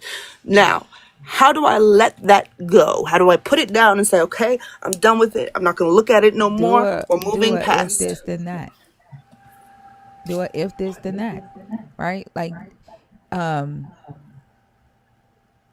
you could do like a scenario. Here's how I'm gonna make her apologize, right? And if Mm-hmm. this happened, here's the worst that could happen, right? Here's the best that could happen. If this doesn't happen, here's the worst that could happen. Here's the best that could happen. What emotional work or emotional trauma am I causing on myself trying to get this apology from her? Like write it out and so that you can see Okay. what it is that you are putting on yourself to try to get this apology from her, right? And then you can look at it and kind of see the the taxation, if that makes sense, on Yeah, you. And it's a loaded word. yeah, go Yeah, ahead, V. that I was thinking the same thing. Can you visualize yourself after releasing yourself from this pain? Because do you know what you would look like absent the pain that she causes in your life? Because the reality is some people will never take responsibility for their bad behavior, and their inability to acknowledge that reflects their limitations, not your worth or your experience. Your worth as a person, your experience that you went through is just as valid, even if she won't recognize that. I guess I've never visualized or even thought about that. Like, because like I am no contact. I haven't spoken to her in years. But like I said, like I still scream at the wall pretending it's her. And I guess life letting go with that no longer happening, I would no longer be screaming at a wall, I guess, is I think what that's for that you would to look like. decide. Yeah, that's for you to curate. We were talking about this the other day. I think it was me and Christina, or I can't remember who it was, but I saw this TikTok that was saying how our minds and the way we synthesize information is much like our TikTok for you page. The things that we engage with the most are the things that come up most often. So if when you're thinking about these things, you're sitting in and dwelling in and kind of stewing in the anger and the frustration and recalling the things that she did, then that's what's going to be in the forefront of your mind, and it's going to shape how you see yourself without trying to force yourself to make yourself believe, oh, I'm not hurt anymore. No, recognize that, honor that, but then simultaneously start crafting a vision of what you look like when you're no longer hurting from this. That's the only way to bring it. Oh, I'm sorry. Think No, go ahead, Fee. I'm sorry. No, I was saying, I think that for me, I had to do the same thing with my father because I knew he was never going to recognize the damage that bringing us up in this religion did, right? I knew that that was not going to happen. So I couldn't hinge my moving forward and my peace on his acknowledgement. I couldn't tether those things because I'm pretty much guaranteeing that I would never move on or have peace, and I wasn't willing to do that.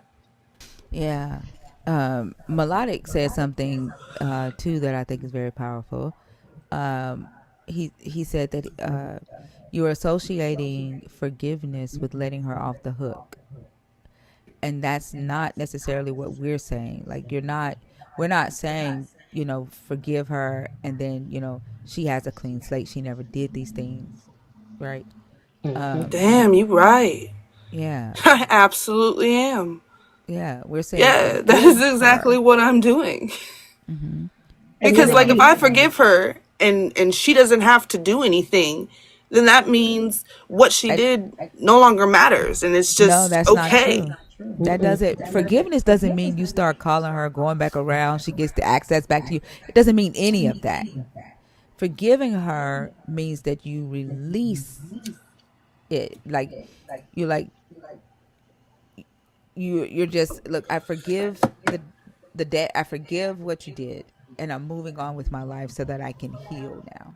No longer will I assign whether I'm able or capable of being happy to what you did to me. For one, it's in the past. You cannot change it. It happened. The only thing that you have the power to affect is right now and tomorrow, right? Yep. And so I know a lot of times when things happen to us growing up and we play that over and over in our head, we also associate it with, well, this is why I get in these types of relationships, or this is why I'm bad with finances, or this is why I can't get ahead in life, this is why I am this type of way, this is why I cuss a motherfucker out in a minute. Because so like we attach the traumas with our existing behaviors, right, or existing situation in life, and we have to sever those ties too, right? So that so are you snoring or are you saying mm-hmm? That's Also, either him or pressure. I think it's him. I have this heater on you guys might be hearing. I'm gonna turn it off. that I think is that's also. also. Let's timestamp this, y'all. 8:05. 8:05 on 324. And I'll say this too, Bina, reframing the need for an apology is super, super powerful too. Because when you recognize that your healing isn't dependent, I'm going to mute you real quick because I'm hearing myself real loud. Thank you. When you recognize that your healing isn't dependent on their apology, you then free yourself to actually heal. Ask, what do you gain from holding on to the anger? And by asking these questions, I think it allows you to shift your focus from what they should do to what you can do in order to feel better. Because, like Thinker was saying, the only thing we have access to is right now and planning for what tomorrow may bring. And if in right now you aren't comfortable and you aren't happy and you aren't secure and you don't feel like you've let go of that of that pain to the point to be able to heal, then it could be worth looking into how you're looking at it and severing that tie of needing, only being able to move forward if she does this. Those conditionals, when you have a conditional and you are not in control of one of those conditionals, you're pretty much giving your power and your peace, your possibility for peace, leaving that in the hands of someone else. Like Okay. Yeah, for that makes sense. yeah. And there was a comment that said if I wanted to have a relationship with her, but would only agree if she apologized. My problem is that I have two brothers that I love very much. They're kind of the only family I really love. And there is a fear that I have that if I don't accept her and I don't move past my things, I I might lose them, because they are very much attached to her. They her biological kids, and Are you so I'm still in not gonna lie, contact with like that's them? not an aspect. Um, Are you still in contact with them, even though you're not in yes, they're contact with very her? much part of my life. Like, yes, And so they know and that y'all are no contact right now, though. yeah, they do. And Have, so far it's all good, but I feel like if I push an envelope and if I tell them my truths and how I feel about their mama, there is a chance that I will lose them.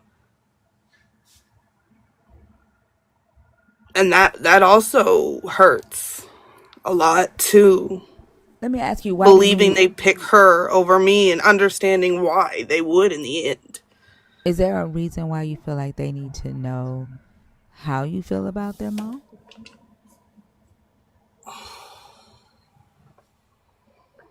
I mean, Like, would it benefit y'all's relationship, or would it benefit them to know how how you feel about their mom? Is this not something that can be between you and the mom? Because they don't know anything right now, right? they know some things, yeah, and they know, Okay. like, I mean, they witnessed some things. Like I had a whole panic attack that my brother was there for, and like they understand why. I It guess you're sounds right like in that they. aspect. Oh, or if they already know some things, it sounds like they might be supportive, right? Um, you could, kind of test the waters, and don't like just pour out everything. Just kind of Hmm. test the waters and see how they react, right? Or ask permission. Hey, there are some things that I would, like to talk to y'all about when it comes to mom. Um, but our relationship matters to me, and so I need to know what your boundaries are with that. So to make sure that it doesn't, affect our relationship, because that's important to me. Kind of get their permission, or either, test it and see how they react. And if they don't react, um, favorably, I would leave it alone and let it be between you and your mom. Okay, it's just the issue is that she won't, like she won't allow that. Like that's the problem. Like I could keep it to myself and try. It wouldn't. Like, she wouldn't allow it to just be between me and her. If I were to try to work out my issues with her in any way, type of fashion, she gonna tell them. And then, like, you know, she is so conniving, manipulative. So No, I'm not telling you to talk. I'm not saying talk to her, right? It's like for her to even be able to go back and say anything to them. I'm not even saying break the no contact with her, but you don't necessarily have to do that to forgive her. Like yeah, it sounds like a lot of the work that needs to be done is within you first before you even go to her. One, because boundaries need to be set, and in order for you to set the right boundaries, you first got to know, you know, what you accept and what you don't, what you'll put up with and what you don't. And that's okay, going to yeah, come from you knowing what your triggers are first, right? What the root of this is first, and you working on that and healing that first before you even try to go to her. Like okay, yeah, she's not going to be the answer that's going to heal you, if that makes sense. Like there's work that yeah, has to be yeah, done with you first, and then the boundaries that need to be set, because the reality is that when you go to her, she may respond a specific way, and she may not be receptive, and so there needs to be boundaries set so you know how much of it you're willing to take, so that you know when to cut it off and get yourself back to safety. And when I say safety, I'm talking about emotionally and mentally, right? yeah. At the moment, I can't have a serious conversation with her without crying, and it pisses me off because it makes me look so weak. And like my entire life was like that. I could not have a serious conversation with this woman without crying. And I, like, I don't know when that started. I get it. In that state, that's not the state to be in to try to resolve that with her. Like I I say, like, focus on, you know, what your triggers are, get to the root of it, ask yourself a bunch of why questions. Why this? Why do I feel this way? Why? Get to the root of it. And when you get to the root of it, start working on healing those things. Um, you know, one of the things that I did a visualization of my 9-year-old self. And I went to, in my mind, my adult self went back in time to talk to my 9-year-old self. And when I was sitting down and I was visualizing this, the 9-year-old me was hiding under a desk, still scared. And that made all the sense, because that's how I felt about me on the inside. Like, it made all the sense that my 9-year-old self was somewhere afraid. And in my visualization, I sat down and I talked to my 9-year-old self, told my 9-year-old self, you know, uh, about the successes that we had despite the things that we went through. By the end of that visualization, I hugged my 9-year-old self, right? And that that trauma that I experienced at 9 years old was how I healed that trauma. Like, that visualization and me going back and, you know, addressing the trauma that I experienced at 9 years old helped, because that's where I found the root of my fucking issue, was when I was 9. And thinking, you know what's so powerful about that visualization is that you did it with you. You know, it's like the plane going down, attach your oxygen mask first. You have to Mm-hmm. address the issues that we have to address the issues we have with us before we can tackle any issues that we have with someone else. So, you know, I recognize that too. I struggle. We're talking about a parent dynamic. Like, no matter how grown we are, there's still a power dynamic there that's kind of inherent in a parent and child relationship So there could be a whole lot of things playing in the back of your mind about acceptance and love and all of these things. So you being emotional when you talk to her is absolutely, it makes sense. That's why I think that that story that Thinker just shared is so important, because spend time with you. Get to the point where you can have this conversation with you and understand your emotions, acknowledge your emotions, but understand them to the point of being able to articulate them in a way that you feel comfortable and you feel that you can express to her how you felt about all the things that you need to say to her. But it is something that I think it's very, very important that you get clarity with yourself first. So instead of screaming at the wall, pretending it's her, I should have a conversation with myself. Or both. There's no one way, right?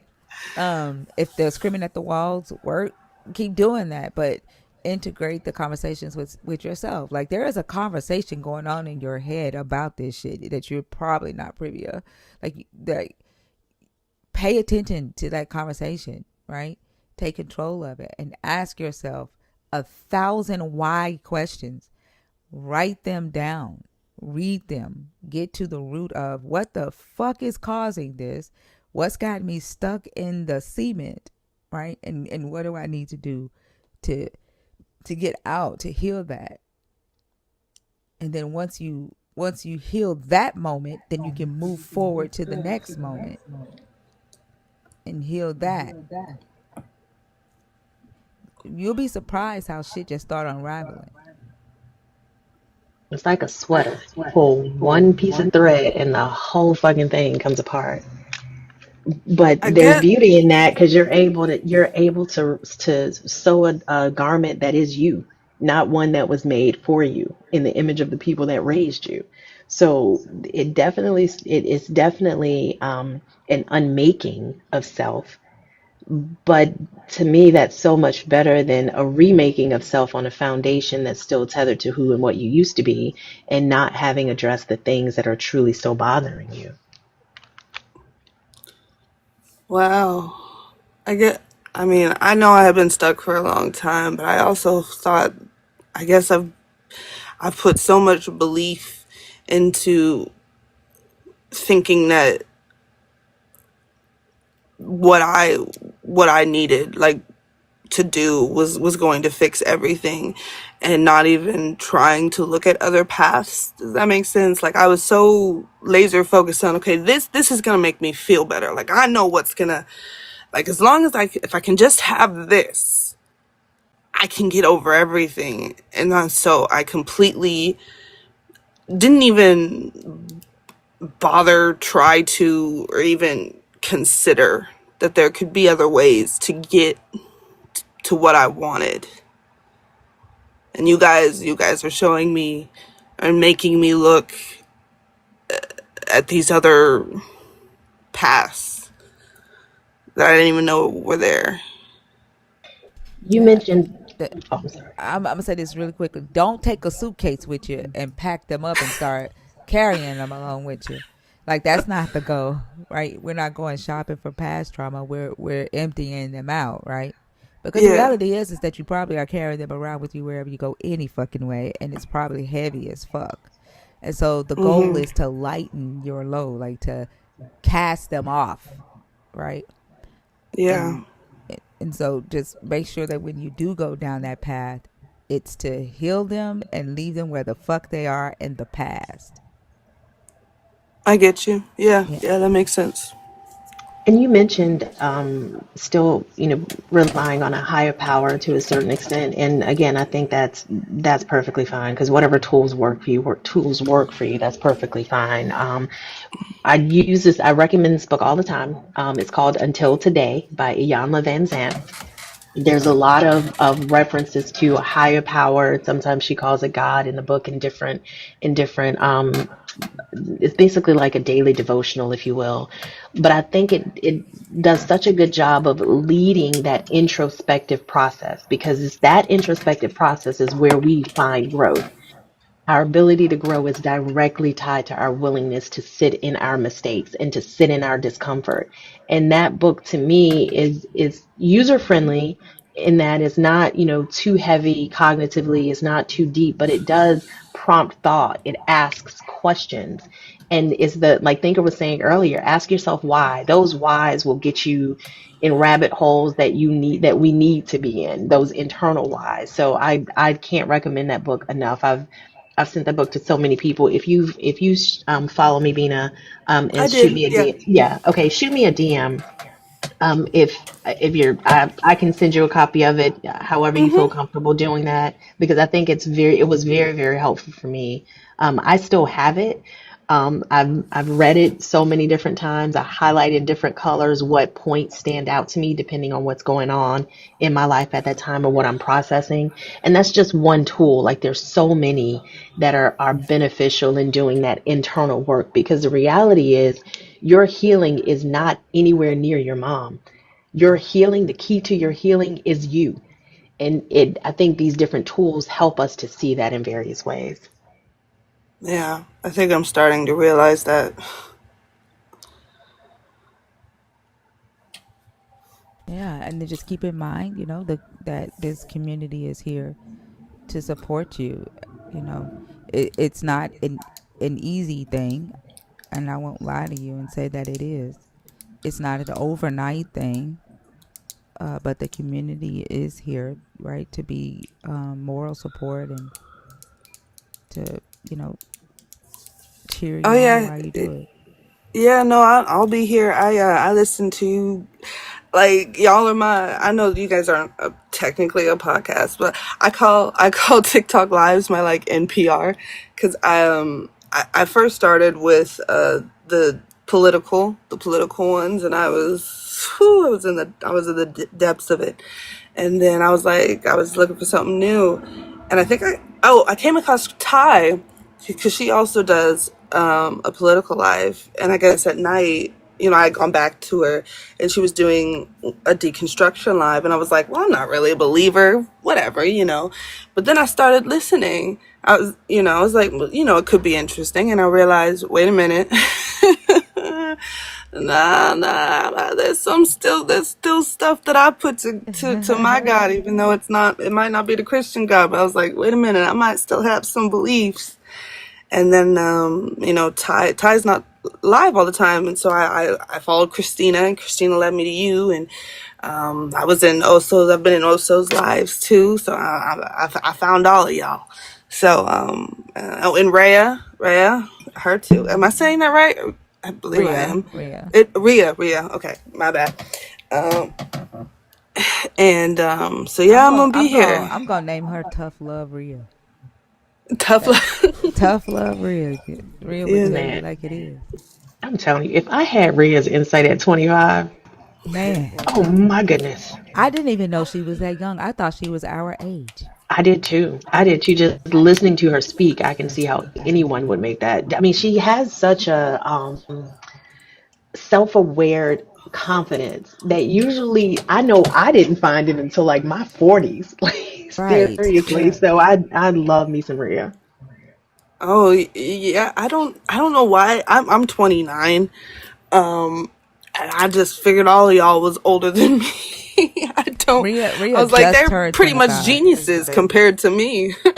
She just turned 25, and That's when she was crazy. like, when I said that I was going to change the age limit to 25, I mean to 24, Rhea was like, "Oh, I just met the cutoff." I was like, "You what?" She was like, "I'm only Yeah. 24." Thinking, I was like, "What?" I thought she was 40. By the way she talked, like she's so um mature and so intelligent. Like, Yeah. Here, I have another question, and it has to do with, okay, what about like souls? If you believe in like souls and spirits, is that also God? God own that shit, or is that's just not spirituality? necessarily. That, I mean, honestly, it could be whatever you want. But there are people who don't believe in a God that just believe in spirituality. Uh huh. Yeah. Because I mean, the I mean, I would concept of a like to think soul I have a didn't come from soul this and a God. spirit. I don't know. I would like to think I have those things just because I've always thought they were nice. I don't know. Like, I mean, like for me, the soul or the spirit is the personality of a person, right? okay, yeah, What the things the person likes, the way they laugh, the things that they believe, right? Uh, the things they do, like that to me is the soul of a person.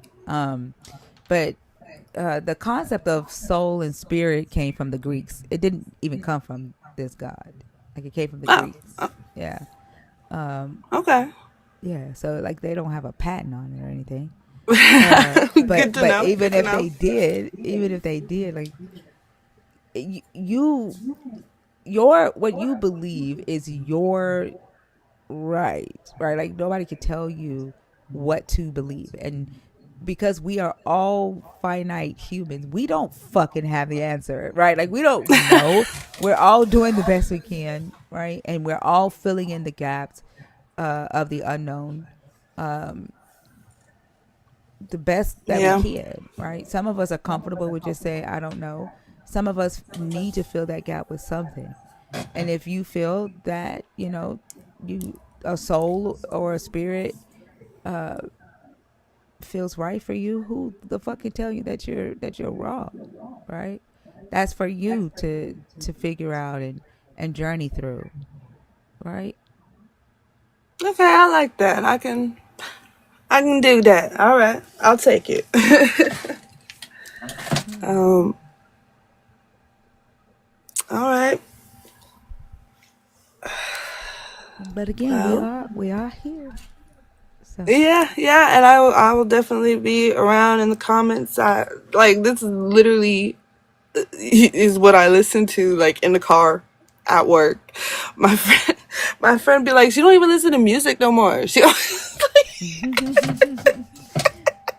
don't need She's like, it's Netflix, always some nothing. political shit or this. Like, I think that's when you know be you're growing. complaining. Yeah, yeah. Yeah, I think that's when you know you're growing seriously. Like to your point, Vina, about, the questions that you were asking about souls and things like that. I remember journaling one day and I was writing down something similar to that. Like, should I believe this or can I believe that? And I realized that up until that point in my life, I have been living my own life vicariously. I'm like, why the fuck am I living my life through someone else's lens, through someone else's eyes, through someone else's perspective? Damn. And I'm like, I'm not doing that anymore. And it literally was like a light switch. Very few things in my life are like that, but it literally was like a light switch for me. I'm like, I'm not doing that anymore.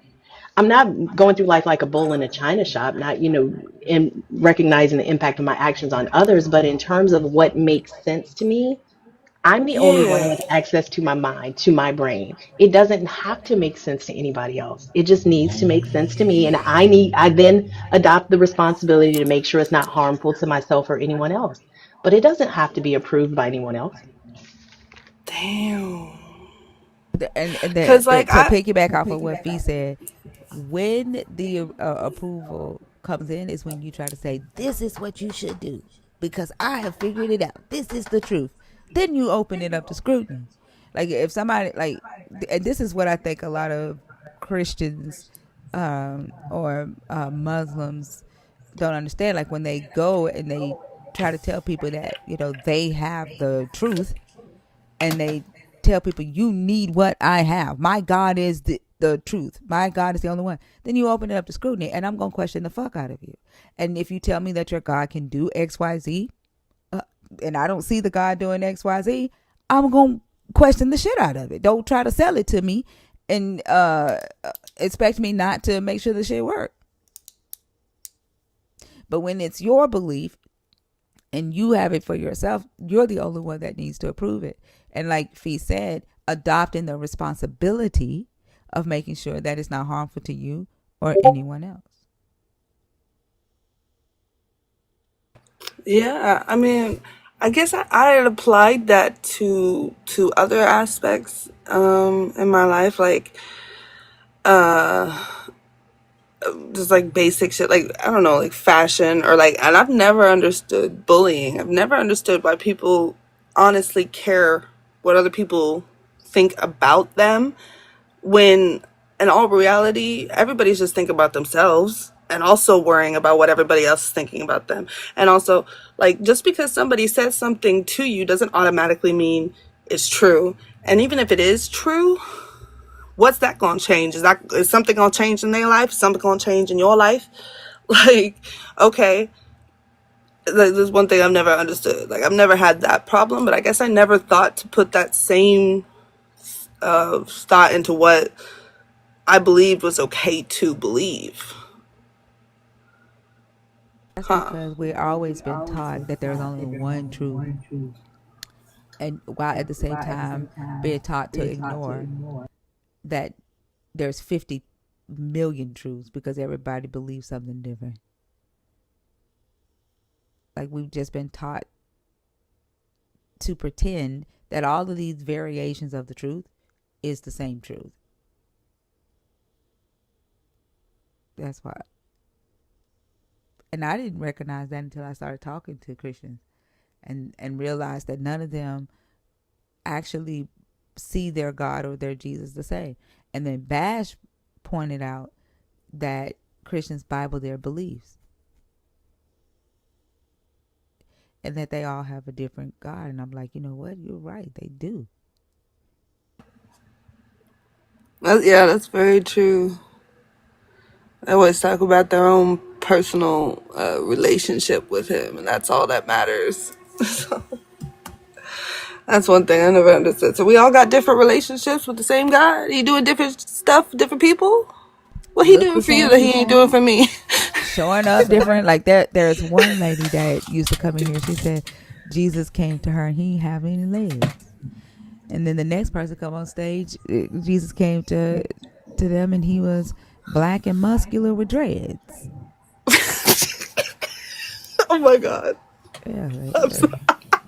Oh, I must have missed that. Oh, Yeah, she said he hovered over her and he didn't have any legs. Just head, shoulders, and chest. Oh my gosh. I've heard some crazy ones. I've heard some crazy stories. This guy, I think it was on you guys remember the guy who was like with all these women, and then God sent him his wife, and like he was blessed with his wife because he stopped being promiscuous or something. And He like, talked to a lot of people. oh yeah, I don't know, no. And you were all like, what? So God made you. So why did you get a wife? And like, why is it you? Why are you so special? I was like, oh God, what? You mean this woman is just made purely for you? That was like her only purpose in life. I was like, There oh are some men shoot, that man. believe that. Crazy. Yeah. But I don't have anything else. Again, I appreciate you guys spending your time with me, educating me. That's what the word I was looking for earlier. And yeah, I'll be in the comments. I'll be here. I ain't going nowhere. Sounds But I'll good. let you. Did you write the book down that Fee told you about? Did you get that book? No, I didn't. Because I was gonna message her when I got down Okay. from here. I had somebody else message me as well. I got a few people to message me, and thank you guys so much. Also in the comments, I saw a few of you. Yes. Yeah. Everyone, thank you, and I'll be messaging you, and I'll still be here. All right. Sounds good. Thank you so much for coming up. I hope you have a great day. You too. Alrighty. Bye.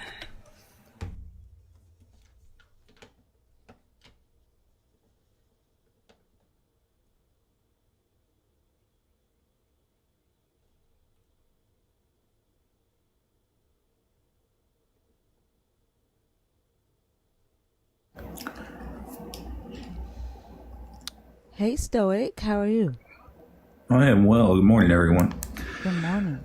Hey, it's doing. Hi, Fee.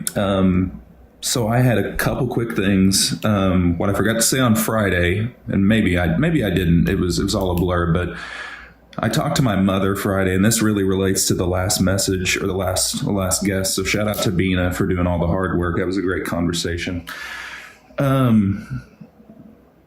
It had me thinking. The word should came up quite a bit there, and Thinker, you really hit on it. And so for me, one of the things that's helped me a lot is word association, but like should starts with S. It's indicative of society and sociology. And so I try to be really careful whenever the self-talk gets me going down should, the should road, second guess, stuff like that.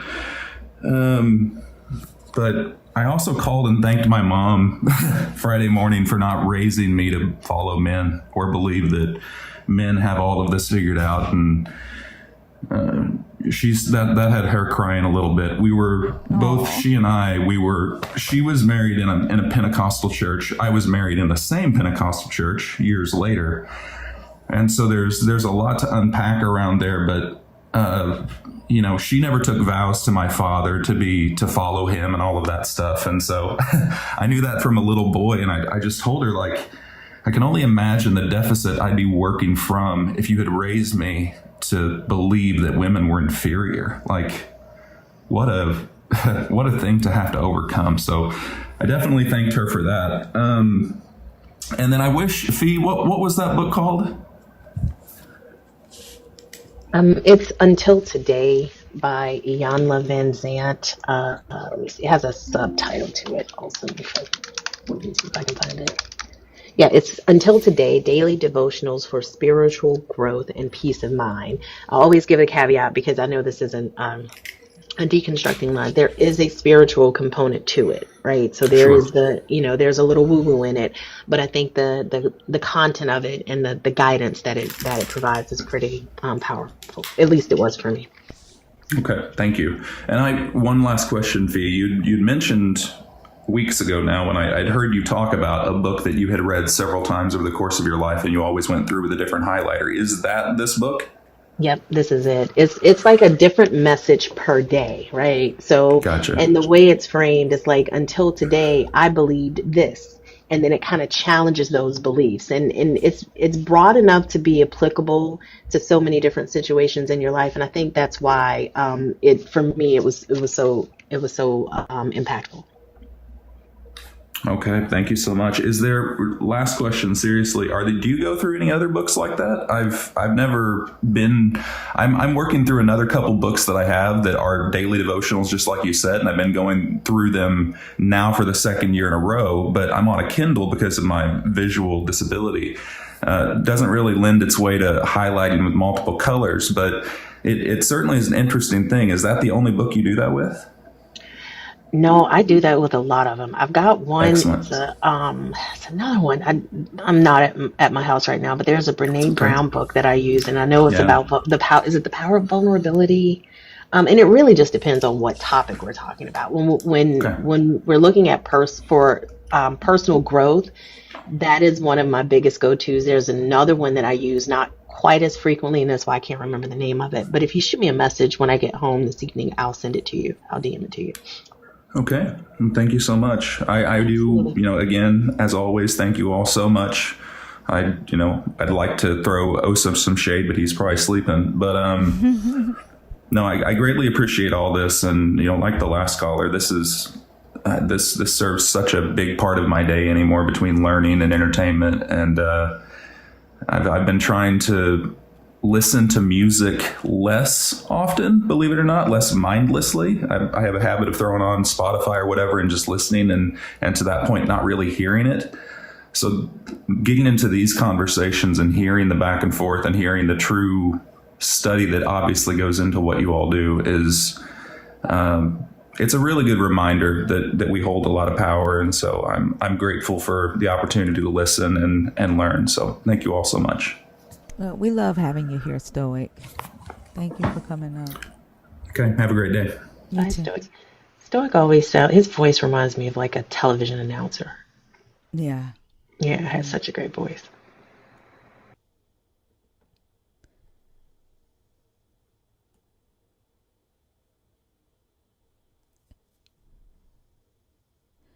Philosophy. Theology.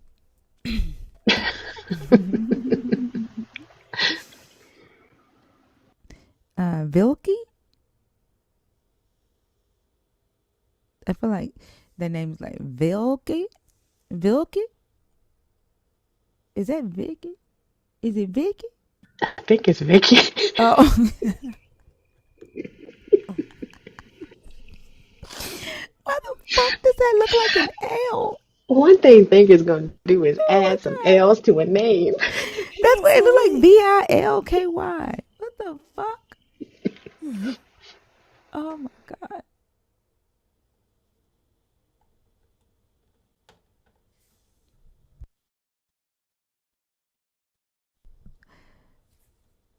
I know I can't be the only one.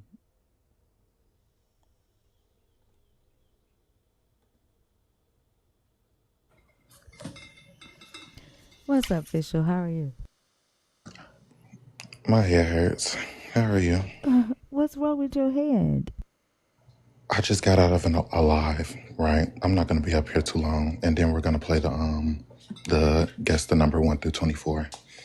I ain't got much money. I ran through my last check. I do that a lot. Uh-oh. But basically, I found the unicorn of Christians because I never had anyone say this before, but they were a Trinitarian. And I was like, okay, so you think that, so who was Jesus praying to, himself? And he was saying, yeah. And then I'm like, okay, so you believe that he's all three of these things like combined. So he just talks to himself on a daily then whenever he prays to the Father. And he's like, yeah. And I got stuck, and I made sure to let him know that I was speechless, not because what you were saying was making sense, but because I've never had someone explain it like that before. Like, That's crazy. I didn't know what to honestly say, and I was trying to see if you had something for me to say to somebody who says that again. Honestly, the only thing is to just continue to point out the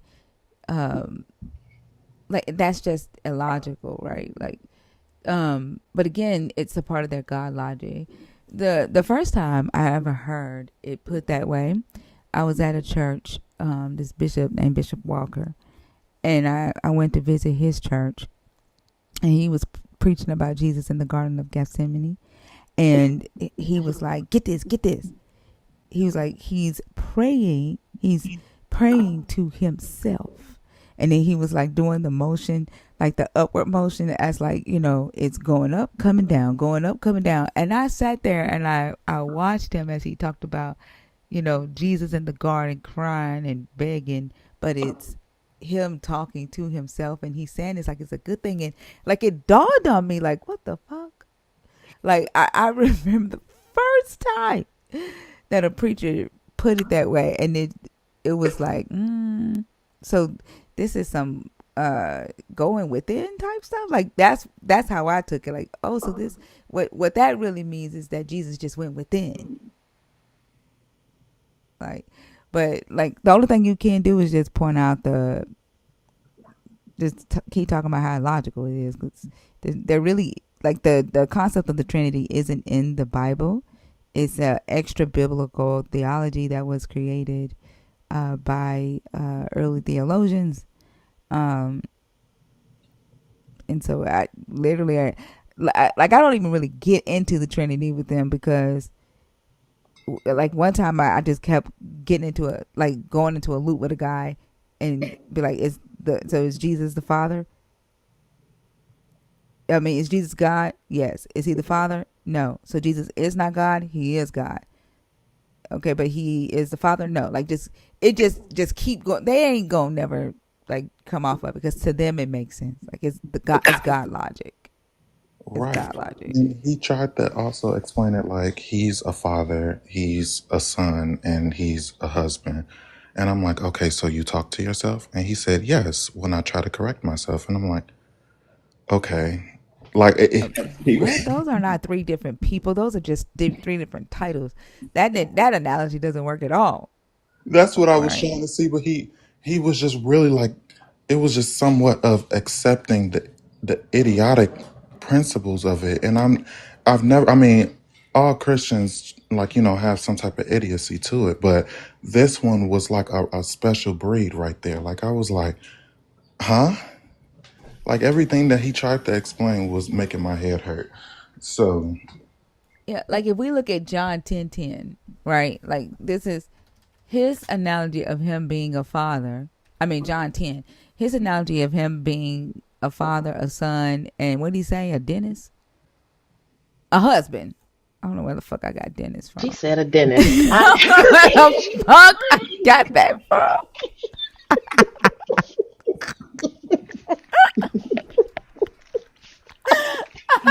I don't know where the fuck I got that from, but goddamn. I'm thinking job titles or something. I don't know. Okay, but he's saying he a husband.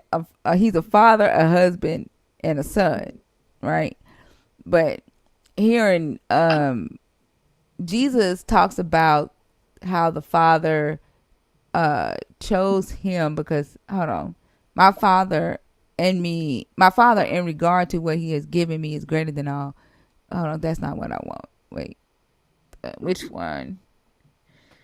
Let's see. The Father is in. No, can you say that whom the Father has sanctified? Not that one. That the Father is in. Not that one. Hold on. It's something. It's in here. If I don't know, sanctified.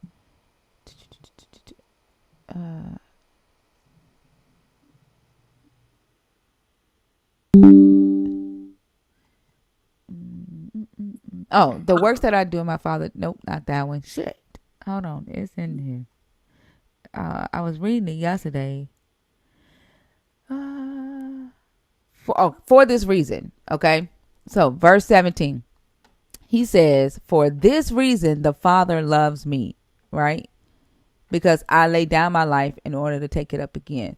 So the way he talks about the Father is as if it is a separate entity. If this person is saying, "Oh, just like I'm a father, I'm a husband," does he go around saying, "For this reason, the Father who is me loves the husband who is me," right? Because essentially that's what the Jesus would be saying right here, right? It's the way Jesus is talking about the Father. He's talking about it as if it's a completely different person, not him and not the same person. Does that make sense? yeah, and I would think that he was gonna approach it from like what you had said before with the I think somebody that you argued with before, or usually with any other argument with Trinitarians, like they'll end up saying they're three separate entities, but it's just one God.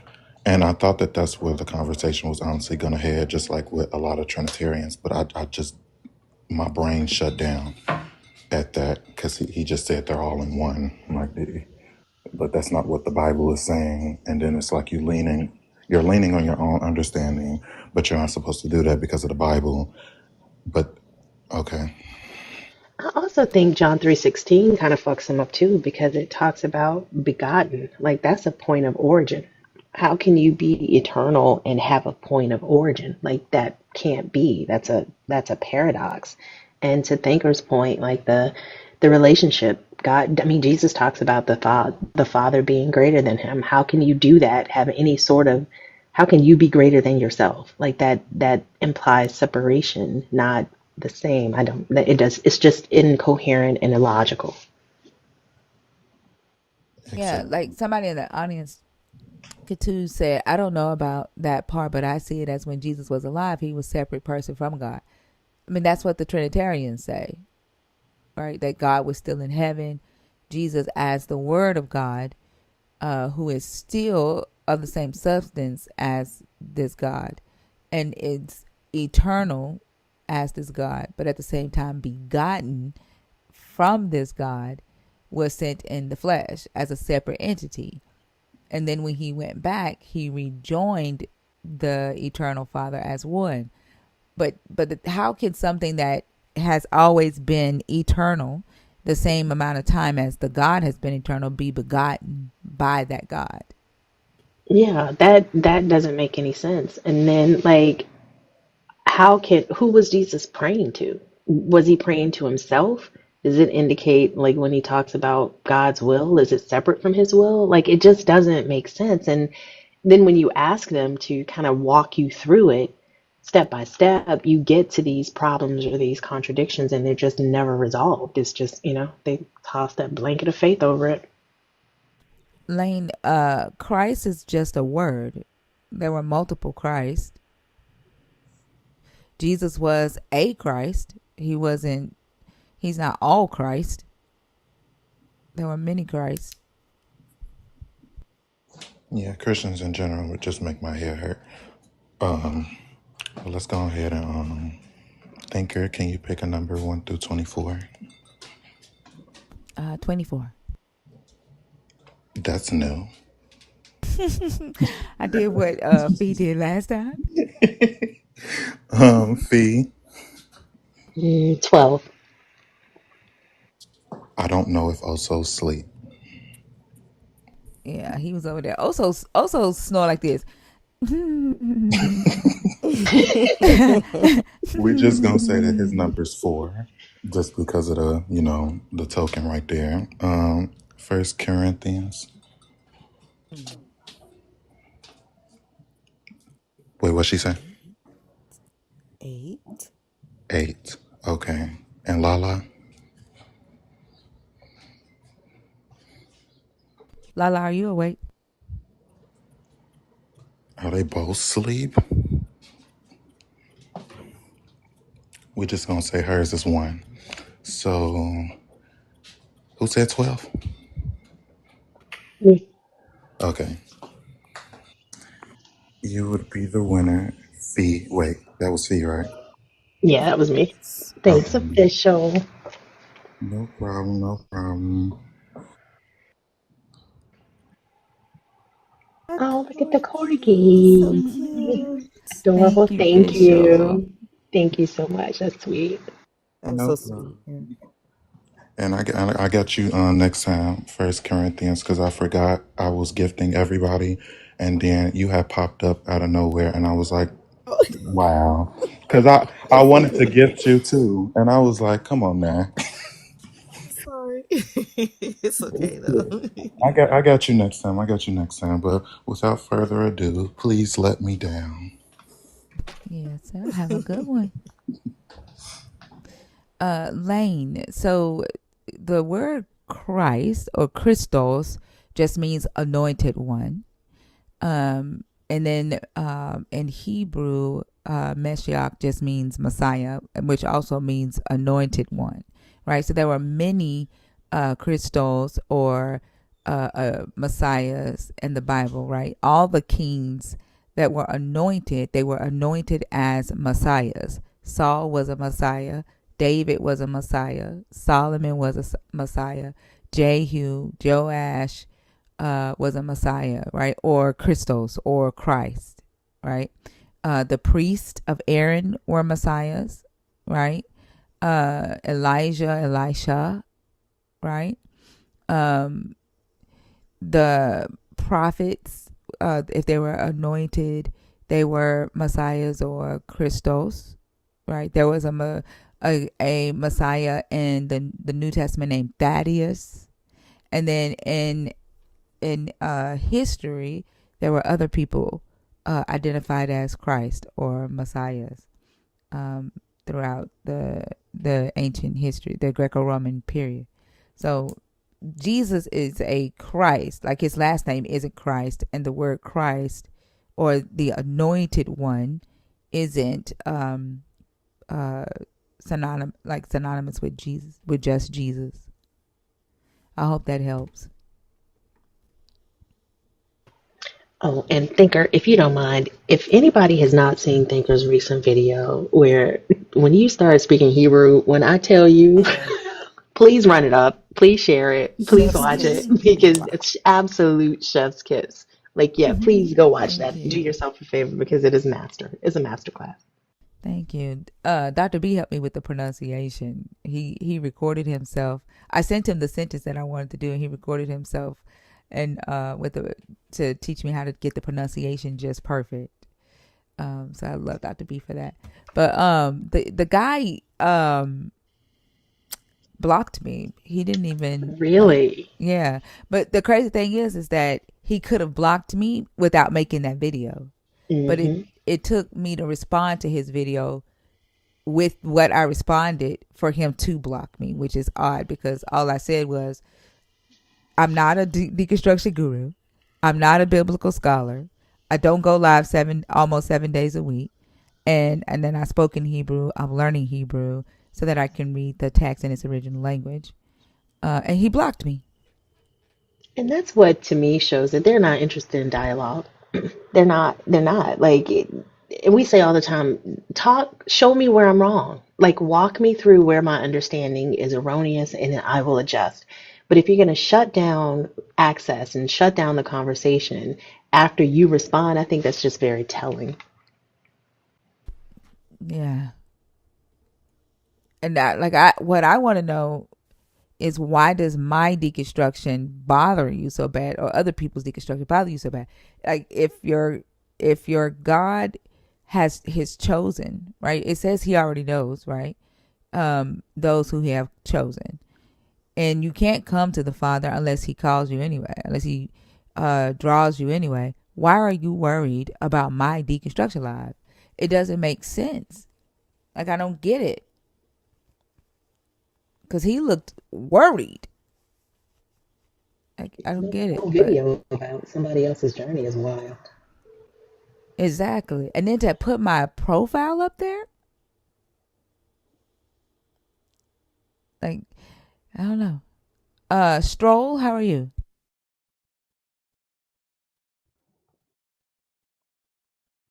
He did give me an extra 100 followers though, because I went from 309,500 306 after he posted that video.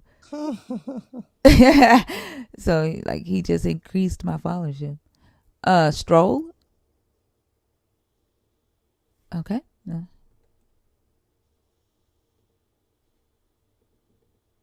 That's why I got that question up there. The devil works harder than your God, because he said the devil. He said God works hard, but the devil works harder. Then he said thinker works harder than the devil. And I'm like, why is he like, he's saying that the devil works harder than his God? Like, that's a good thing.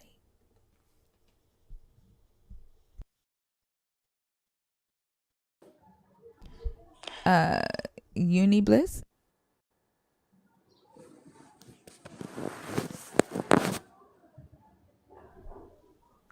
Okay, I assume you came up on accident.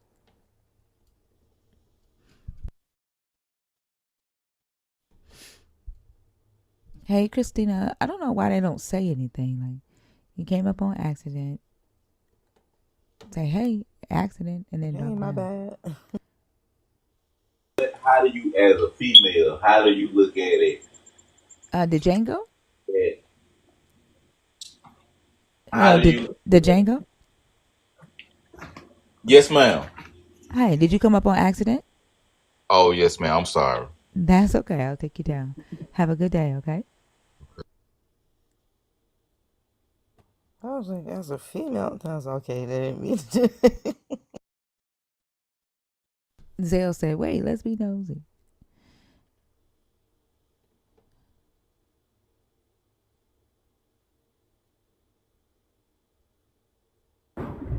The Globetrotting RN.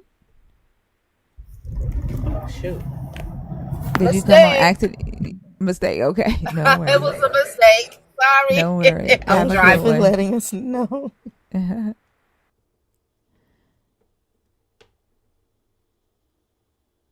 Oh, the D is silent.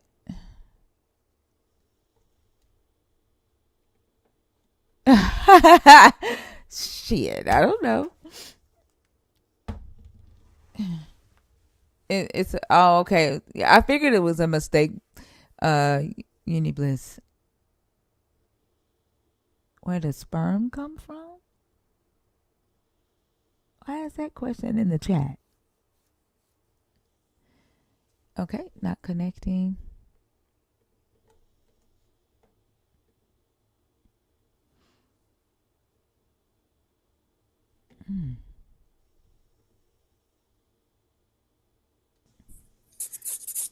I think it's all friendlies in the guest request. The guest request is open to believers as well. So if you're a believer, if you're deconstructing, or if you are an atheist, right now I see all friendlies in the guest request. Greenhouse, how are you? Hello, how are you?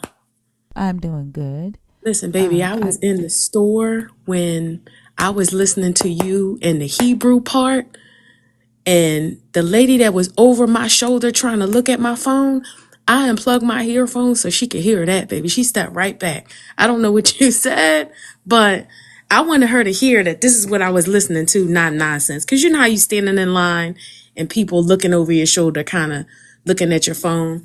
But I was so proud to have that in my lineup and for her to hear that, because her mind was just blown after that, as was mine. thank you. I just said Ani Gam Lomedet. So I'm learning, and then Everett Mikrait Biblical Hebrew. Kadishe Ukal, so that I La Havin can understand. Ha Et Ha text, the text. Bishpato Ham Korit in its original context. Well, that's all I said. Thank you for breaking that down. And this is why I think you're so popular and favorable for people who are actually learning, right? Because you think, and you didn't just say it again, you're practicing it and you're breaking it down for the people who don't understand it. And when you take an approach to teaching like that and learning in public, I appreciate that. So thank you for sharing that. And I wanted to say that, and I think you like my comment, but for the people who are here, that guy who picked apart your video for or picked apart you and what you're doing for the community for absolutely no reason. You don't know him. He's not in your family. You're not his wife or his woman. Men who are concerned with what other women are doing don't like women. You know, it's a lot of men. Well, I mean, not let me not say a lot. There's about 3 or 4 in the comments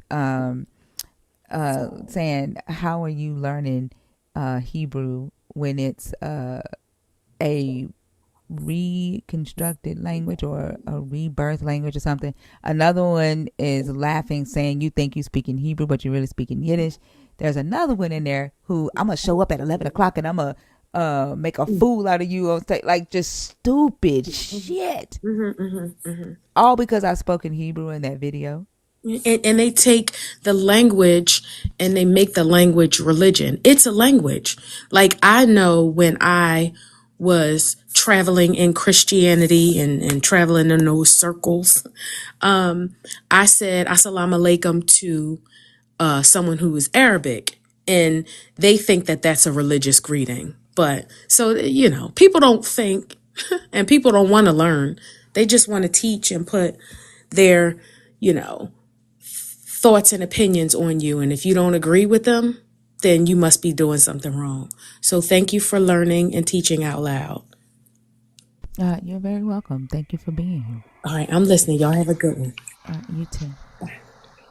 And for those that are putting those comments in the chat, like, what is your intent behind saying that? Like, what is your intent behind being negatively critical of thinkers' effort to learn another language?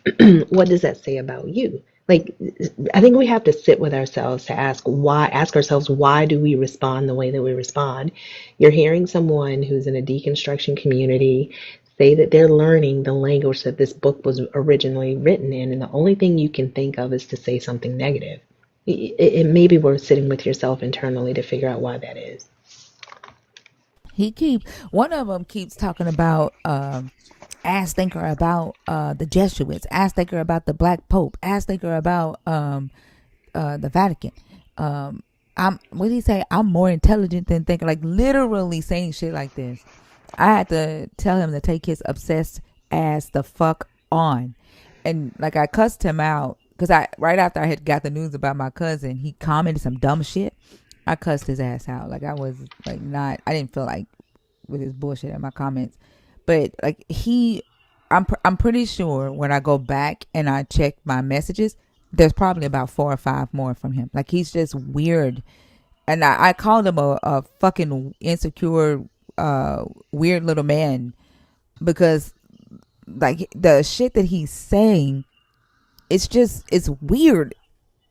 Like I told him, I said, take your knowledge that you have and get the fuck on.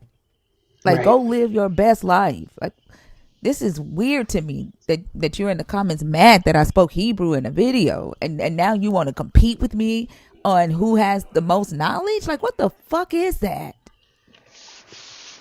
Yeah. I think that that stance, that competitive stance is so telling for, again, for any of us. Like when we consume something, we see something, kind of sit with that initial feeling. Where is it coming from? It has a catalyst. It's something pushing that forward, and usually it's some sort of insecurity that we hold internally.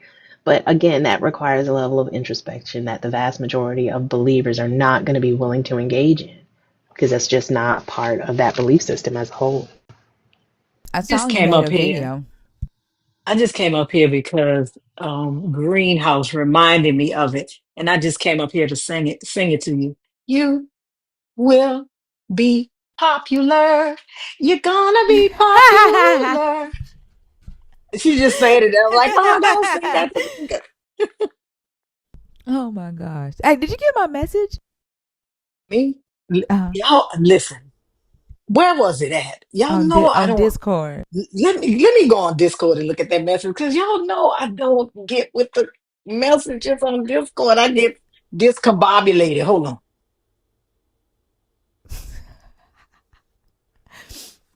I was just telling her thank you. Like she blew my mind Friday. That was so awesome. Yeah. Yeah. It's so awesome. Yeah, she blew my mind. I was not expecting that. But and I Oh love. no! Listen, let me tell y'all something. Y'all know I love y'all. I don't know why. I listen. When I told my daughter, she was like, "How was the trip?" I said, "I had such a good time. Like it was literally going to meet my family that I hadn't seen in years. Yeah. It Hmm. was like reuniting with people that I had not seen in years, like a family reunion.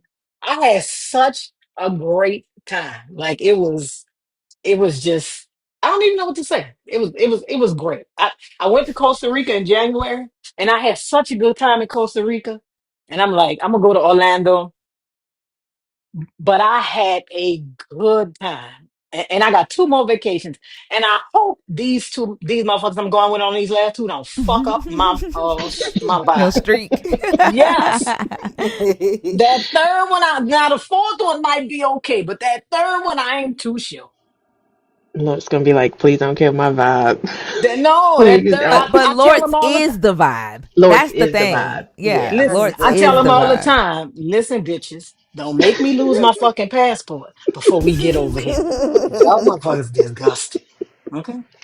I was showing my daughter your picture on Friday, Uh-huh. and I was telling her what you did, and she was like, "Well, which one is Lord's?" And I pulled up your picture. I was like, "That's crazy ass Lord's right there." And Yeah, look, I'm so glad. Christina was like, "I think you will be as tall as you are." Like, listen. I don't think I'm tall, but maybe I'm taller than maybe people thought I was gonna be a short, like little feisty lady. I did, and in my head, you still I are. did. and Yep, because your voice just matches that. I didn't the expect you to short be as little tall as feisty you are. lady. Yeah, I expected you to be way shorter.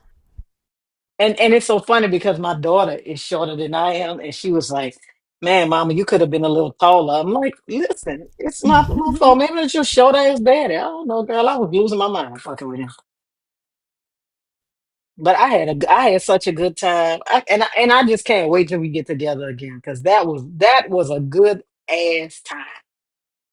It's gonna be more people this time. I think just a 2 days at the end of the summer, but I think a lot of more people this time saying that they're gonna come.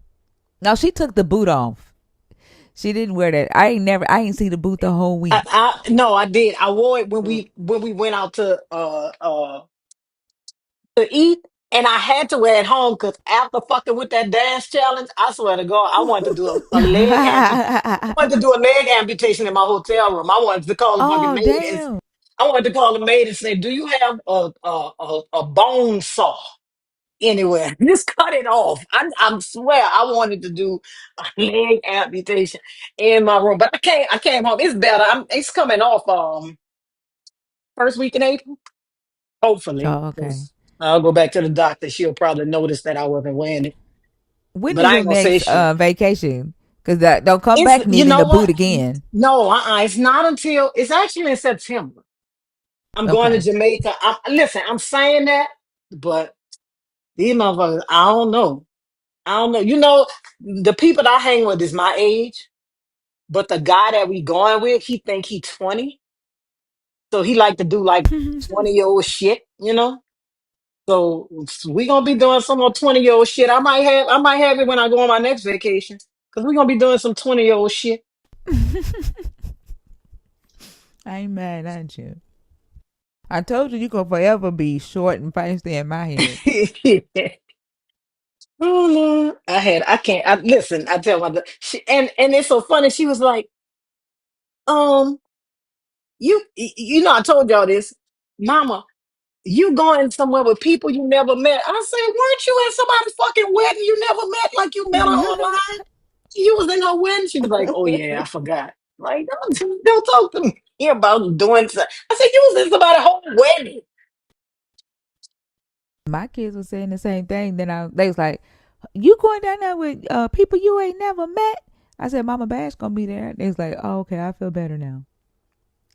They met Mama Bash and chilled with her in Alabama. They was like, "Okay, I feel better now." No, what you should have told them was that Mac gonna be there. I'm gonna tell everybody after. Listen, Mac gonna be there. Don't worry about nothing. You ain't got to worry about With all nothing. Do his you hear guns. me? Exactly. Mac is gonna be there holding it down. P.O.P. hold it down. Mac gonna be there. Matt Accidentally got popped the that. trunk. What you doing? Don't come back around here these parts. He got that type of gun. Yeah, Mac popped the trunk on you. Yeah. Well, I just saw something in the chat. Like I was getting ready to respond to it, and it slipped my mind. Hold on. No, somebody said. Barnabas said that I'm short and feisty in his head. I think that's true. I am short. I am short and Mm-hmm. feisty in Mm-hmm. real life. I'm like 5'6", maybe 5'8" with heels on.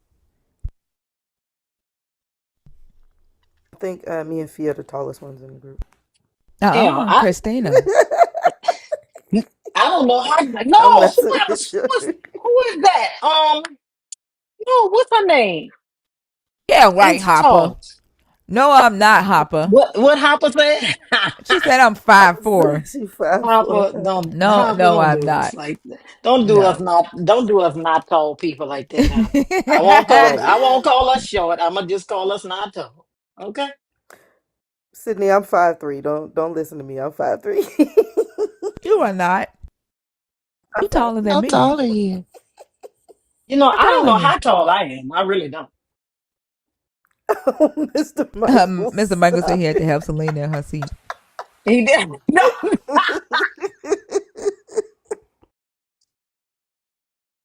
I just choked. Yeah, I'm a little shorty. I'm 5'3". How Who was? tall are you, Yala? I know. How tall are you? 5'2". Yala says she five. Wait, did she? Yeah. No, who is Nikita, Nikita you is are 5'2". short. Yeah, I believe you, Nikita. You are Peter and I are short. about the same height. Yeah, right. You're taller. Am I taller than you? Mm-hmm. I am. I thought you were taller than me. Gargar, you are 6'2". What? Okay, Yala's 5'1". Okay, yeah, Tiffany no. just 5. That's okay, y'all. Five I have easy. a friend. I have a friend that is 4'9.5", and she will tell you to half because she don't want you to shorten her any more than she is. And she wears a size 4 shoe. Dang, I ain't mad at it though. Lenore said, "Poor height challenged people." It's like, My youngest son done got taller than me. Both my sons taller than me. That's funny because I have a brother. That's my brother is I have two brothers, but my oldest brother, my oldest, but the one older than me, he's 6'4". So I don't know how the hell I got so short. I have a brother that's 6'4" too, and but my daddy's like 5'7", 5'8". My mama is probably 5'8", 5'9". My mama was taller than my daddy, but my brother is But 6'5". what's funny is that I used to date a guy that was 6'8", and that we used to look funny because he was just so fucking tall for no reason either. Because he ain't shit. You just tall for nothing. You could just reach shit in a cabinet. But you know what? I have only dated men on the shorter side. I'm not a like physically attracted to like real tall men for some reason. I don't know why. I just never really met no real. He's the tallest guy I ever dated, right? Just and he probably is the tallest person I know. No, I know. Well, yeah, because he's the tallest person I know. I know some guys that's like 6'4". But he's the tallest person I know, but for no reason, just tall. I don't know. It's like I like, and when I say like short, like probably 5'7", 5'8". I don't know. It's just the way that they walk. I don't know. It'd be attractive to me. I don't know. But then like tall men, like I've seen some attractive tall men, but it's not been like oh my god, like I gotta have him. I don't know why. Dated a leprechaun before. Somebody said also is 6'12". You said you dated a what before, Lala? Leprechaun. That's what I call them. Short men. Oh, I would date a short. Well, let me see. My daughter's dad. I think he's my height. I don't know. That was the first and He only must be. time.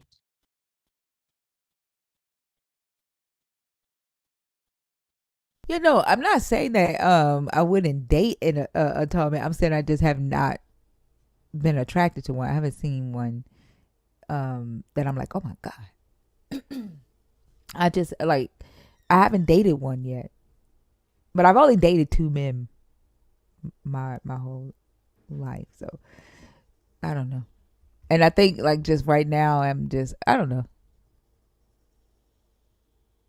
Right now I'm just open, if that makes Bash sense. say how short is short. How short is Like short, five Lala? seven, five No, eight. Lala. I think he Yeah. was Oh, talking to Lala. How short is short? I would say 5'6". He was about 5'6". 5'5". wait, not Cisco short. How tall is Cisco? Cisco like 5'3", ain't it? Now wait a minute now. Now y'all know. Don't start that shit. Cause y'all Oso come showed me that picture. Oh my gosh. start that shit. Cause y'all starting to come down to Prince height now. Don't start that shit. Don't do it. He was 5'2". 5'6" with hmm him. Okay. Prince was Fine, so I five have to two. date somebody Yes, short. I short. mean, Prince was taller. pocket size. Wow, I did not know that. 5'2", larger than life. Okay. Oso showed me that picture where he put Cisco. He said that was you. Did you see it? What picture? He didn't show you. He told me he showed you the picture. He made listen. No, he did show me that. He is so disgusting. That Prince picture. Yeah, he is so fucking annoying. Yes, Prince was pocket size. Junior Prince was 5'2". He was little. Not only was he short, but he was little. He's short and little. Tiny. Yeah, very Yes. tiny. I can I can imagine Bruno Mars being tiny. Yeah. Mm. Bruno Mars is tiny. That's what they said. They said Bruno Mars is tiny too. The only problem is he not Prince, so. Yeah. T.I. short, yeah. No, exactly. So, I read that Prince's clothes would only take an hour to make because he was so small. You say his clothes what? It only take an hour to make. Somebody said What? that yes, and I read that because he was tiny. He was short and tiny. But baby, Oh, I met Lil Wayne. He is short and like he is I little. remember, huh? He is little. Uh huh. A friend of mine used to be his babysitter. She knew his mom. She was his babysitter. He's just little. That's why they call him Lil Wayne. He's just little. Man, when I met him, we opened up for them when I was in my group, and we were backstage, and I asked Juvenile like if he can introduce me to him, and he was over in the corner writing. Like he didn't hang out with everybody. Juvenile went and got him, and he came and stood in front of me, and I was like shocked because this is when they were the Hot Boys, and I had a crush on the Hot Boy, the sound, like the voice. And when he stood in Yeah. front of me, I did not expect what I saw. And in my head I was like, he looked like a turtle. And I was like I was so No, disappointed. he was on Mean Tweets, the celebrity version of Mean Tweets on Jimmy Kimmel. When somebody said he looked like a crab apple. He looked like a turtle to me. Like I was so disappointed. And he was shy as fuck. He was shy. Yeah. But, if you are a believer, if you're deconstructive, you're an atheist, the guest box is open. Prince wear doll clothes.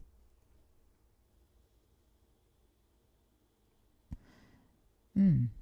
Yeah, he was little. Prince was little and short, right? He was not, the TV put like 10 pounds on you anyway. Every time I see a celebrity in real life, I'm like, damn, you little. Like you just little. This it's a fucking illusion. But I knew Prince was short. He looked short. The TV make them look taller though, like make them look bigger than they are. She Monica. said she had a dream Lil Wayne picked up in a convertible. Why? Did you have a crush on Lil Wayne? Lucy must have had a crush on Lil Wayne. She said she had a dream Lil Wayne picked up in a convertible. I had a crush on him when he was with the Hot Boys, and I didn't even know he was that young either. Yes, he listen. When he started with them, with Cash, like his mama, if you notice in their early songs with him, he didn't curse. His mama wouldn't let him curse because he was young. He Yeah, was a I minor. found out. Yeah, I found that out because I was 18 when I met him, and I was like, "What the fuck?" He was like 14, 15. I was like, "Oh hell no!" But he looked like a turtle.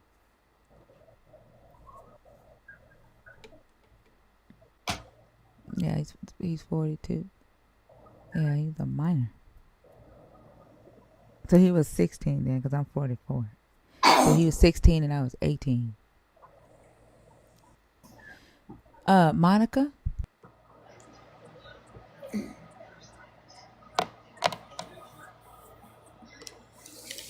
Hello, Monica. Yeah, baby. I'm sorry. I didn't mean to come up. But Okay, thank no, you. I love you're welcome. you. I love You're you welcome. guys.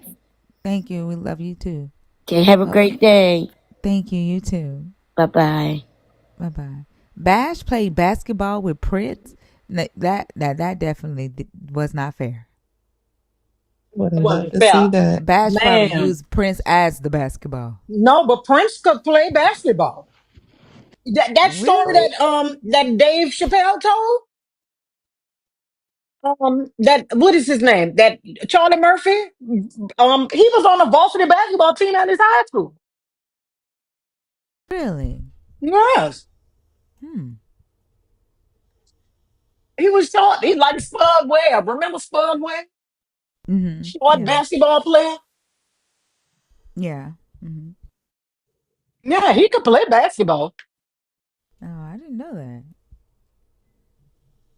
Yeah, you never saw the episode of Dave when Charlie Murphy was on Dave Chappelle's show, and he told an episode about him and Dave Chappelle played Prince. He said, "You and your friends against me and the revolution." I didn't see You have to watch it. It is hilarious. You gotta watch it. that. Said it's the best thing that ever happened in that show. I never watched the Dave Chappelle show. Listen, you have to watch when Eddie Murphy when he told a story about Prince and when he told a story about Rick James. What y'all gonna do about my legs, Charlie Murphy? What about my legs, Charlie Murphy? That's where they get that. I'm Rick James, bitch. They get that from Dave Chappelle. Yeah, I've heard Dave Chappelle say that, but I never sat and watched his show. If all you have to do is watch those two, the one with Rick James and the one where Eddie Murphy, where Charlie Murphy is telling these stories about how they used to go out with all these stars when he was with his brother Eddie. You have to listen to those two, the Prince one and the Rick James one. Does it still come on like Netflix or something? Like the No, but you can reruns? probably find that on YouTube. Um, Oh, Yeah, okay. you can find the clips Hmm. on. You can find. I know you Yeah. can find those clips on YouTube because those stories are hilarious. And Charlie Murphy said, and after Prince beat him in basketball, he brought him into his house and served him pancakes.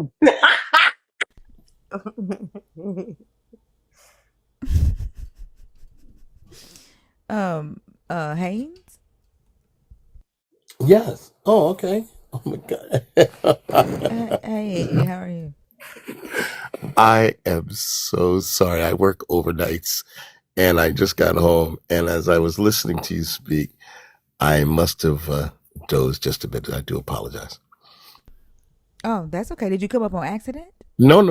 Oh, okay. I had punched it earlier and I was listening and I think I kind of dozed off a bit. But I do kind of, I remember what I wanted to talk about. Oh, first of all, I'm so sorry for your loss. And Thank you. I, as going on this journey of deconstruction, a lot of things become more and more apparent. And how not just Christianity, but just the concept of, as you say, the God, or those who believe in the God. We see things so many atrocities that are coming up. We're looking at things happening in Gaza and in Israel, and people taking hard positions, and a great deal of them taking hard positions based upon a book. I kind of scroll around this, the TikTok environment, and you find people taking hard, critical, mean stances on a book, and it's like, it's kind of like coming out of a fog. And when you see this fog from the other end, and you see with some level of clarity, like, my gosh, I to some degree, I was a helper to create some of that fog, because of stances that I took, hard stances that as a younger guy, and things that you believed and knew, or not even believed, you knew, and you had in the the apologetics, and the and it just now it makes me just like wow, not quite remorseful, but it's like, man, people that are just making stances on something that they cannot um absolutely put their hands on. There's no proof, and so it's an interesting journey. So I just want to just say thank you once again, as always, for you helping to, give information and also all of the things that you've been doing. It's strange because I know we grew up with study to show thyself approve, a workman need not be ashamed, rightly dividing the word of truth. And the concept is maybe that scripture works in reverse and in back, because once you study and you find yourself, yeah, I guess I am approved because, I found out the truth, and you're in the way you've been learning and learning Hebrew things. I think it's remarkable, and it's it's ironic that the very source that is not truthful is telling people to study so that you can almost find out that it's not true. But anyway, that was basically it. But it's just all the things going on in the world. It's very disturbing. I agree. I remember, when a lot of the people were going back and forth, but the Christians that was like standing up for Israel, and they were saying that they were using the Bible as if it was like a deed that they could take in court and be like, and I said, man, like that is crazy. Like, who else could take a 2,500-year-old book into the courthouse and say, God said that this was my promise? Like, yeah, it's crazy. It's good. Yeah, and there are people who are not. I know I have a tendency to marvel, like looking at sometimes you can marvel. Look, how you drive down the road and there's unfortunately something on the other side, and there's lights going on, and you slow down to look at it. And sometimes I kind of look at that. Some of these people that are on these sites, I like am baffled at how they can have such a strong and know things, and they, give themselves titles and they, I know this, I am that, and, and quite frankly, you had mentioned one time here, he says, like, if these things happen, why are we not seeing healing? If this Bible is true, and I've thought about it, but it's so sad when you see the reality of it. If people in the hospitals and can be healed by just you walking by, then why are we not doing it in droves? Why aren't people not doing it? And that answer is because it can't be done. And I hear people, pivoting and dancing about, and trying to give excuses as to why it's this way or that way, and it's disheartening. So it's just interesting when you are deconstructing, you come out on the other side, and you see all the things that were done, speaking in tongues, the dancing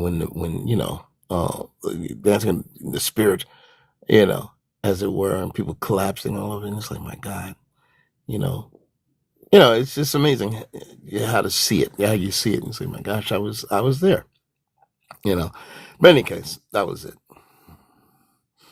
Yeah, and then they want to try to make you out to be crazy, right? If you push back on it. But yeah, I agree. Right. Well, keep on doing what you're doing, and thank you for the studying that you do, and thank you for helping us to understand a little bit more. And that was it, and I appreciate all of you here. And you're welcome. Thank you for being here. All right. Well, thank you so much. You have a good day. You too. All right. Bye-bye. Bye-bye. Dark Winter Soldier says some hospitals won't allow us real ones in. Well, why don't you go to the hospitals that will allow you in and heal all the sick people That there, Dark Winter Soldier? that don't even make sense. Like, they can't stop you from going into, Some if the hospitals won't family, allow. that don't even make sense. Exactly. That's just It's an elevate. excuse. Yeah. That's If the family says you can come, then you can come. They can't And stop if you you. have that much power, why you got to be in the hospital to heal? Why can't you just pray and your prayer bring healing? You don't have to be in a hospital. You can just pray for people to be healed since you a real one. And then he or she put in the comments earlier, everyone that says Lord, Lord won't make it in. I wanted to say, you do realize it says everyone that says Lord, Lord. That's for y'all. That Yes, he's that's not talking for to us. those of you that say Lord, Lord. Ain't no point in you putting that in here for us. We say Lords. He's talking to y'all that say Lord, Lord. Hospitals. Well, what about the rest? Yeah, what you got to go in for? Just go stand in front of the hospital and say, all of y'all are healed in Jesus' name. Because he said, anything you ask for in my name, I will do it. Just go stand in front of the hospital and say, all of y'all are healed in Jesus' name. Amen. Why don't you do that, Dark Winter Soldier? You don't have to do anything. He said, anything you ask for in my name, I will do it to glorify my daddy. So why don't you go and get to glorifying? Just go stand in front of the hospital. Stand on the sidewalk in front of the hospital and say, everybody is healed in Jesus' name. And in the parking garage. She's not the one claiming to have the I'm not power. exactly. I don't have the power. What are you even talking about? See, this is how I know you're not a real Christian. Because why are you talking to me, a non believer, about something your goddamn God said you should be able to do? Why are you asking me? You do it. You the one that believe in God. I don't.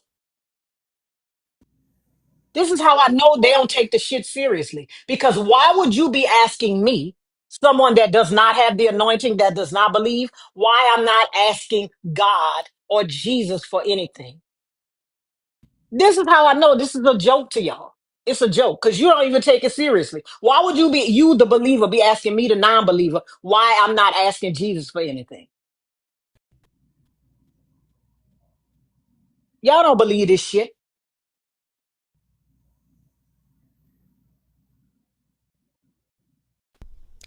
May,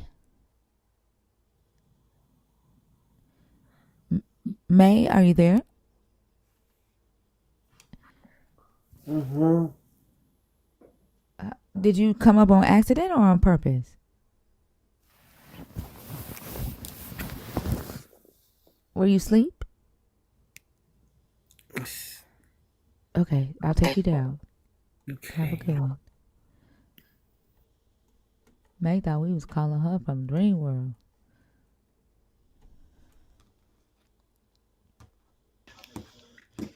From the north? Yo, Hi, how are you? yeah, I'm good, thanks. You? I'm good. Can I get your age, please? I'm 26. And I assume you are a believer? Yeah. Fee or Lords, can one of y'all take this? I need to use the bathroom, and I'll be right back. Yeah. Hey, from the north. How old are you for TikTok purposes? I'm 26. Okay, and can you pick one of the four topics on the board? Number 4. What is the purpose of belief in a God? So, what is the purpose of belief in a God? Well, like the Christian God, I believe well, for example, if you just look at human history, we've never had like a time period of world peace. And I genuinely believe even without miracles, without healings, without the spiritual power, if everyone on earth lived like Christ, we would have heaven on earth. So I think it's kind of necessary because by our own as human beings, we've not been able to establish world peace. So we need I wouldn't say supernatural power, but we need to try something different, if that makes But, sense. but wait a minute. What do you mean different? What do you mean try something different? You know I how mean many Christians there are? yeah. There are 2.3 billion Christians. Wouldn't trying something different be not being Christian? I disagree because even though there are many Christians in the world isn't governed by Christian law. Like Okay. the governments, Okay. So, and then saying that since there are 2.3 billion Christians and you believe that nothing is happening, what is this purpose of believing in a God? wait, so you're saying because the Christians are already there and it's not changed the world, then No, no, you said that not that the world, look at the world, right? And I'm saying that out of the 8 billion or so people, in the world, 2.3 billion of them are Christians, right?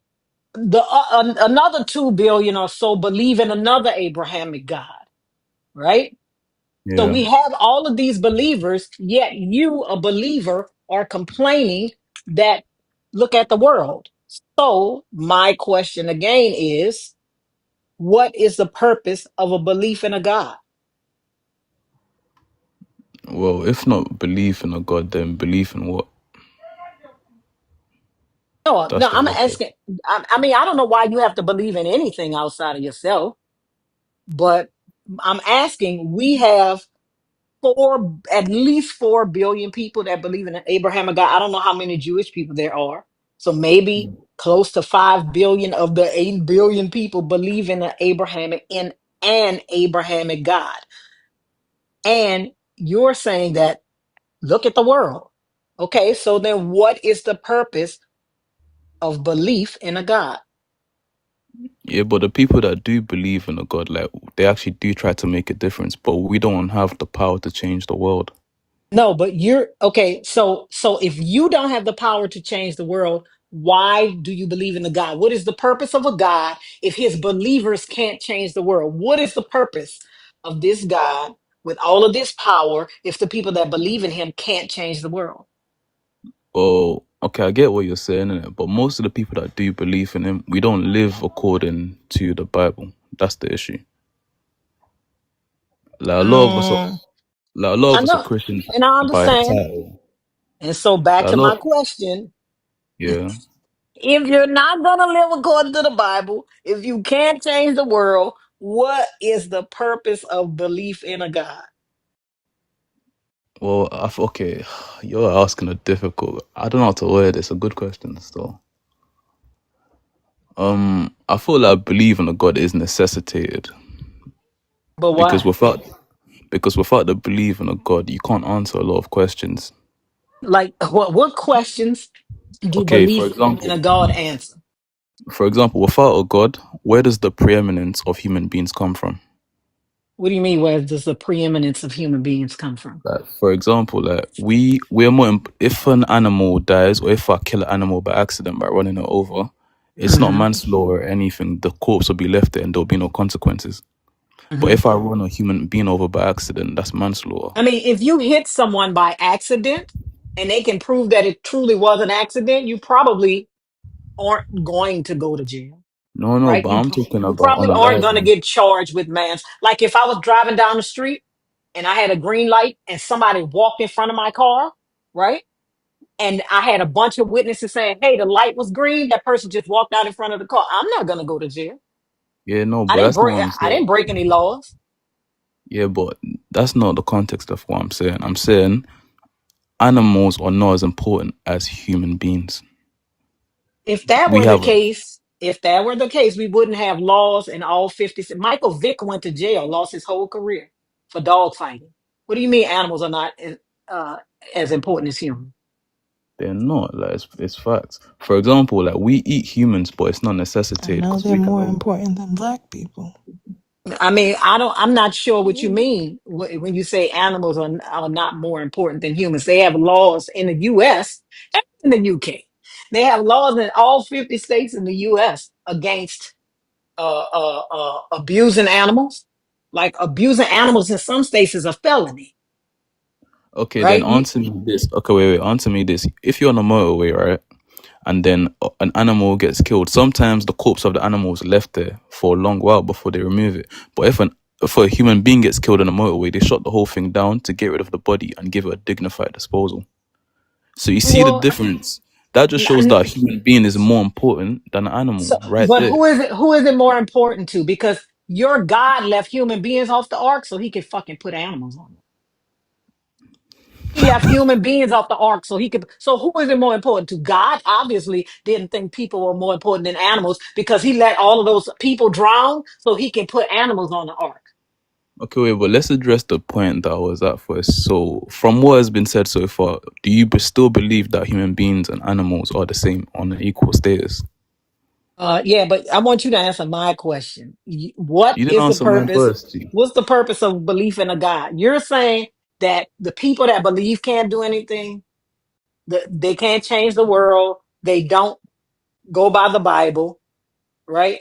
So what uh what is the purpose of believing at all? Especially if you're not gonna do what he says. What's the purpose No, of but believing at all if no, a but believer is not going to do what he said? it's so hard to do what he says because the world is designed against his law. But Like, how is it? How is it hard to do what God says? How is it hard to do unto your neighbor as you want done unto you? How is that hard? How is it hard to thou shalt not unalive, thou shalt not steal? Why is that hard? I because the mean, world let me can. tell you, some people are in a position where, right, stealing is probably better than going hungry, right? But Yeah, I for agree. you, right? Why is it hard not to do what God said? Especially if Okay, you have the anointing, if he chose you, why is it hard to do what yeah, he that says? exactly. That's the point right there. It's not hard, but what makes it hard is the way the world is shaped and conditioned. For How? example, okay, for example, yeah, Jesus said that if you look at a woman lustfully, then you've committed sexual immorality in your heart. He said that, right? And Hmm. then in the world we live in right now, women can walk around in bikinis, men can walk What around the in vests. You know what I'm I saying? know, He's literally no, talking but about a married woman, not just any yes, woman. yes, he was talking about a married woman, but I'm still trying to figure out. We have all of these people that believe in this some version of this Abrahamic God, and according to you, the world is shit. So, what is the use of believing in a God, Because in any God? that's the only possibility of peace. How, when you just said we don't have peace? Yeah, It's been bro. two thousand years. How? Yeah, because Jesus never said that there would be peace in the time until he comes back to establish Okay, peace. so listen. So this is the thing. There wasn't peace when he was here, Yeah, he never right? said there was gonna be peace though. I know, but so then why are you expecting peace before he comes back? Why Well, are you expecting? I never said Why? that No, though. no. But I'm asking you. You're saying the state of the world like that's a negative thing, right? But if It is you a don't, negative thing. but if you don't, how? If you don't expect peace until this Jesus comes back, you should expect this. This No, shouldn't be no. negative to you. This should be just what's happening until my Jesus comes back. How can it not nothing in this world is positive? For example, right?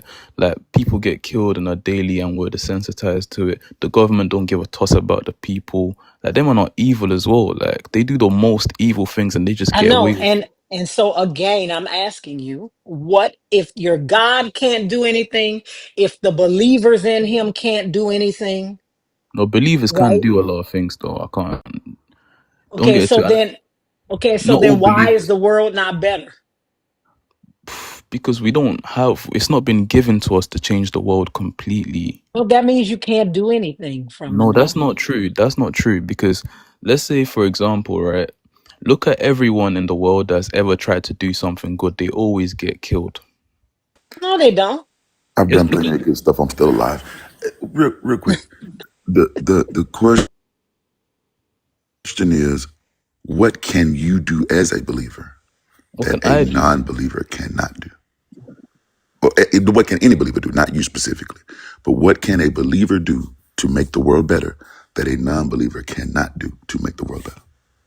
Okay, I hear what you're saying. You're like, or what abilities does a believer have that the world does not have? Is that what you're saying? Not necessarily Like, belief. What? Yeah, all abilities. Yes, yes, yes. Yes. What ability or opportunity or power or anything like that? In what way does the belief in a God cause that believer to benefit the world? that's a good question. I believe that we're held to a higher moral standard. What moral standard are you held to that I am not held to? Okay, for example, like I'm not sending shots at no one. Some deconstructors, right, have their lives, and let's say you have your mother, right? If I Uh, insult your mother, that's an immoral uh, thing to do, right? yes, But yes. then we as Christians, we consider God to be our father. but then they insult our God all the time and they tell us not to get offended. Hold 1 second. Let me make sure I'm understanding. If I insult your father, are you offended? Yes, If you insult my mother, am I offended? you should be. Okay, then we're held to the same moral standard. Again, what moral standard? Yeah, no, but you were held to the same moral standard, but people don't keep that standard when they're atheists. They just insult God all they want. But I would never say nothing about your mom. Okay. But Have you, wait. um, There is a difference. There is a difference between a human being and a God. In as Yeah, much as you just made a, hear me out. In my as much bad. as you made a distinction between humans and other animals, right? Yeah. Right. You said that then we should also at least try to make the distinction between a human being and a God. Is that fair? Ooh, okay, that's a difficult one. Wait, Because human beings aren't gods, are we? Are we gods? yeah, but a father's still a father. No, but a god is. There are people who call their dog their child. Does that mean that their dog is actually their child? Because it's a dog, it's a different species. Yeah, Is but that they still correct? value it. To They them, they still value value it it, right? that They way. still value it, but Yeah, it's not a human being, right? They do have a value for it, but it's not a human being, right? And you but said that animals and humans aren't the same. You said this. We can't go back on that now. okay, yeah, okay, I Okay. hear what you're saying. Okay, all right. So in as much and harm is for example, if a 2-month-old baby swung and hit me in the face with their fist, because 2-month-olds real do that. Yeah, they really will. I got a little niece. She like a year. She love punching me in the face. It's funny. It's funny. That's not gonna hurt as bad as if you hit me in the face. We would assume, right? Yeah. Okay, swinging at God don't hurt God. Talking about my mama hurt her real Yeah, feelings. it does hurt God. It does not. If what that would be like an ant making a joke about me. No, but then that's your Why do I perception care of that it. ant made a joke about me? They don't hurt No, my but feelings. no, but that's your Is God perception. not bigger than me? God ain't bigger than me. That don't Okay, mean fair enough. nothing, I bro. could be wrong. But no, okay, fair. I could be wrong. But the point is that I hold you to not talk about my mama like you hold me to not talk about your God. And people have talked about my mother. People have come on lives and said that my mother was all kinds of horrible things. And I mean all kinds of them. Okay, but that's not the point. Okay. The Yeah, point is that I'm held to the standard to not talk bad about your father as you are held to the standard to not talk bad about my mother. Now, and all of us, well, some of us may break that on either side, but that's not because the moral standard is different. That's just because people do mean things. agreed. Okay. What moral standard are you held to? Yeah, okay. What moral standard are you held to that I'm not held to?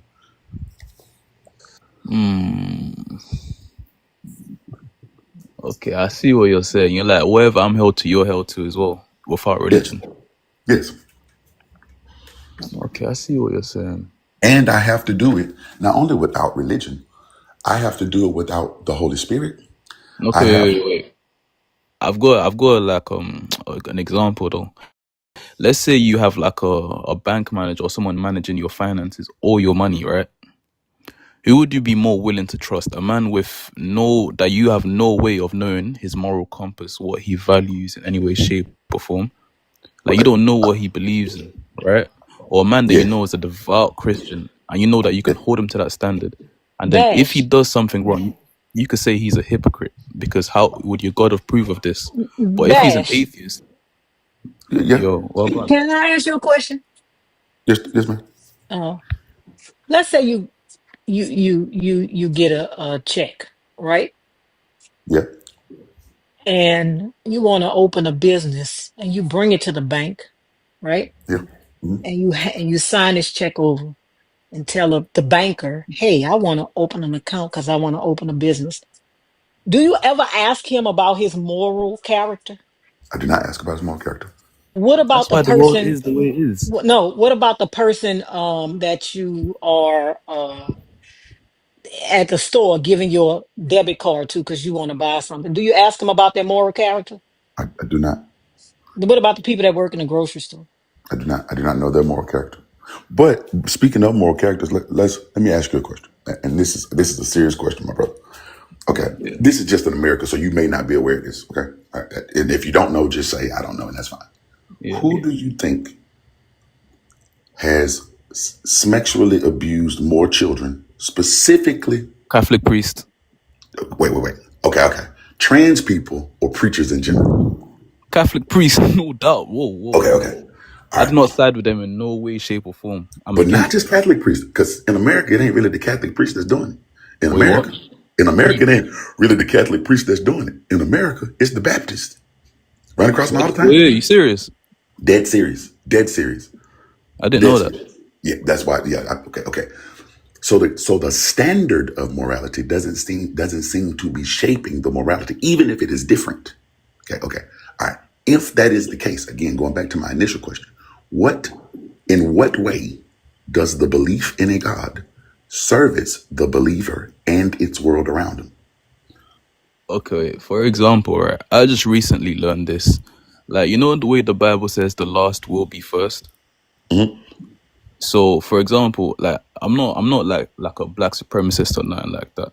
But Okay. according to the Bible, due to the sufferings of black people through the ages, in the future world, black people are gonna have a certain preeminence because in the world right now, there's been nothing but suffering and hardship and injustice towards them.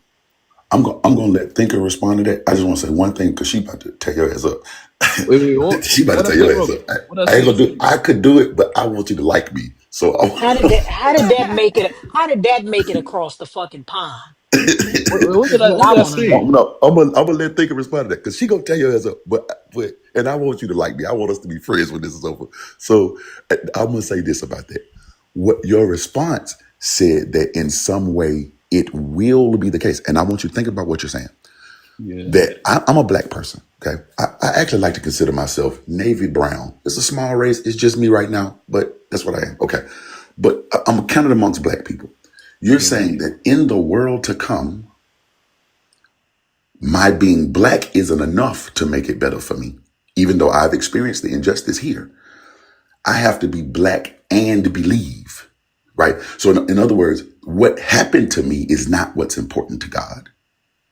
That's not important. But in the world to come, the fact that I'm black and believe somehow makes it.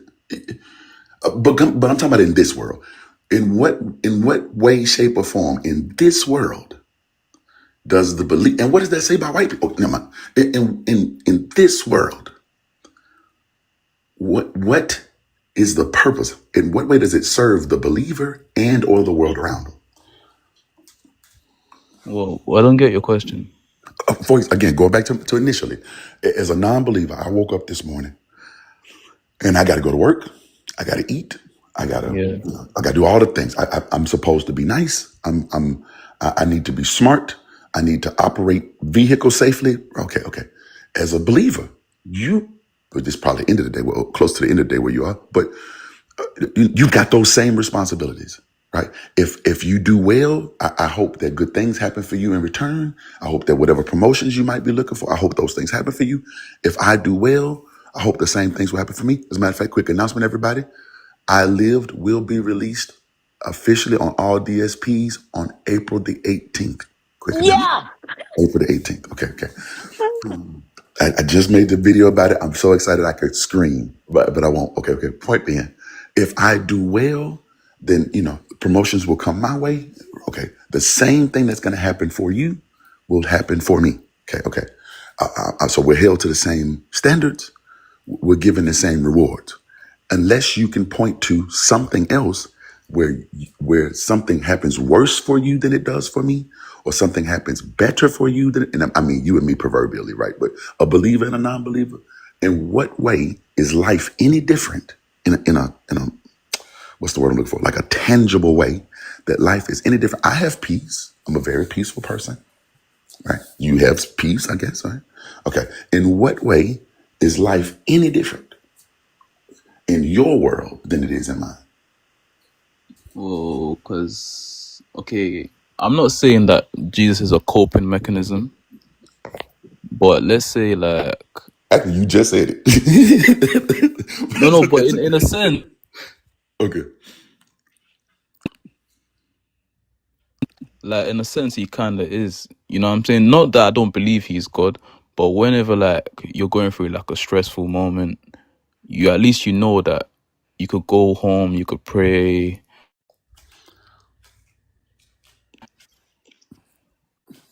Okay. So I have stressful moments. You have stressful moments. I have to cope with them. You have to cope with them. We may cope Yeah. differently. But the fact of the matter is we both have to cope with stressful moments. right? So, Yeah, but you're like doing that. it by yourself though. No, I'm not.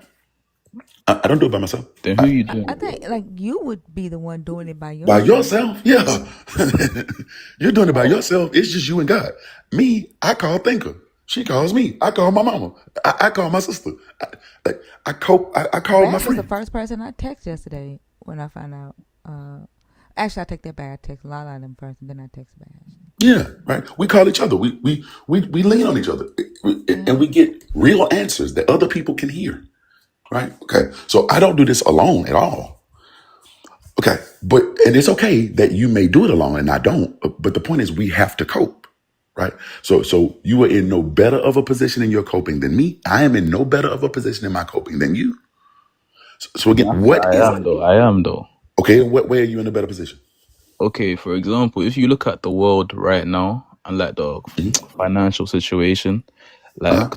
the world is really in a bad state. But then once you go and read certain books in the Bible, the fact that it's been predicted that these things would The happen. North, that's not what he asked you. He asked you, how are you in a materially better position than he is? Not Well, we are talking things that we can count material. How are you in a materially better position than he is with your God? well, materially in what way? Like financially, what do you Meaning, mean? Not no, necessarily no, financial. not necessarily financially, but he's asking for things that he can see. Like you are the one saying that I have it better than you with God. How? We're asking how. Yeah, I and never said to better speak than to your you. point, to speak to that point, you're right. There are predictions in the Bible that says life will be bad, right? It does not necessarily say that an autocrat from South Africa is going to come to America and jack up your. It doesn't say that. It just says things will be bad. I could read the Financial Times from 4 years ago and see a recession coming. Okay, so we both know that there are predictions of financial hard times. In No, no, what no, no, way? no. That's not my point. That's not my point. For Okay, example, right, in Revelation and whatnot, they talk about the mark of the beast and whatnot. But a mark of the beast, without it, they yeah, say you can't buy or yeah. trade. But then to have that, you have to have a cashless society. Uh, And then in the UK, I don't know about the yeah, yeah. US, in it. I can't even remember the last time we used cash to pay for something. Everything is all digital now. So the Well, not initiative, all digital. I just spent cash this morning. Listen to what I'm saying. If the society goes cashless, it will be cashless for you. It will be cashless for me. Is that correct? yeah, yeah. Okay, okay. If that is the case, then you are in no better of a No, position no, than no, no. me. That's not what I'm saying. That's not what I'm saying. I'm Okay. saying like it literally because it's been predicted. It strengthens my confidence in God, knowing that if He's predicted this, then He's in I'm control. not asking about your confidence in God. Think Like about it what I'm lessens saying, my handsome. I'm not anxiety. asking about your. If No, that no, makes listen what I'm saying. Oh, okay. So you have less anxiety, is what you're saying. yeah. But I don't have any anxiety about that at all. So in what way are you in any? I have no anxiety about that at all. What about like other things though? You use that as an example. Well, So this I'm is saying hard, in bro. that. You're making it hard for me. I don't know what to say. Okay, okay. So I'm not worried about a cashless society at all. It doesn't bother me. You're not worried about the Book of Revelation and how it Not at literally like all. Not correlates at with our all. reality right now. No. First and foremost, the Book of Revelations. Ooh, I'm gonna let Thinker do all this. I don't feel like going down this road. Wait, Okay. wait, wait, Like wait. I just want to ask, like when you say like it lessens your anxiety. So like when you read the scripture and it like literally says that both free and slave is gonna get this mark. Like what society are you thinking that has like legal slaves that's gonna get a mark? Like when you say that he predicted this. Can we also point out that it creates this anxiety that is now lessening? Like That's what I you was gonna say. make like that doesn't make any sense. This So yeah, not for that's a you, And innit? I For you. also want But to you're like half reading it though. That's what I'm trying to figure out. Like also want to find out where in the Bible it says that a cashless society is going to bring the Antichrist. Can somebody give me Well, the book, chapter, and verse? you can't have it says the mark of the beast and you can't buy it or trade without it. The only way you can have that is with a cashless society. It's 2 plus 2. You No, could it's you not. could have cash in your hand and still need to bark it because to Okay, buy something. it wait. says So so you're that no telling one me, can. It says uh, um also it causes all, both small and great, both rich and poor, both free and slave, to be yeah, given a brand on yeah, the right hand or forehead, so Yeah. that no one can buy or sell who does not have the brand, that is the name of the beast or the number for its name, right? Like Yeah. it doesn't say that it's cashless. It just says that they can't buy or sell without being branded. Okay, They but look at it like this way. literally they could still use cash. Like I don't know where y'all getting that from. How are you gonna use cash when you can't buy or sell without doing Without the Without a something? brand. brand. All it's saying, like back in antiquity and the Greco-Roman world, the enslaved people were often marked by their slave owners, right? So that people, because they did business for their slave owners, they could roam around, they could shop, they could do the taxes, they could garner business, they could move about, right?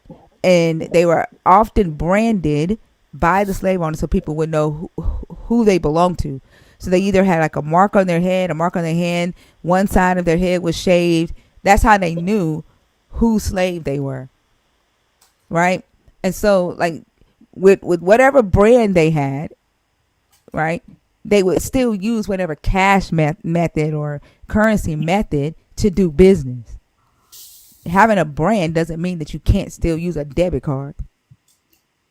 Right. And see, I don't have any anxiety about that. Okay. You do. And then you quell that anxiety that you have. I have less anxiety than you. Okay. So in what way, shape, or form are you any better off than anybody else? You're a difficult man, fam. I've been so easy to work with. No, I know, but what you're asking me is not an easy question to answer. Okay. So, Why? yeah. Why isn't it though? This is what I don't understand. Because you didn't answer the prompt. What is the purpose of belief in a I God? did. I did. I said it's the Why? only possibility for peace. I mean, but you also said that there is no peace now, so that can't be true. And then you can't answer this question. We just Well, want to know how what is the material difference between a believer and a non-believer? Well, it's not really material because the No, Bible when is I say straight. material, I mean like what are the countable differences? Like what do you have or don't have that I have or don't have, right? Without this God. You just admitted you had anxiety and and you quell it by praying. I don't have anxiety. You don't have anxiety, so you're in perfect peace. Yeah, I don't have anxiety about anything. I don't worry about anything. I think we have context. Pardon? We have context and y'all don't. What context of what? What you mean? The thing you Context. explained to me.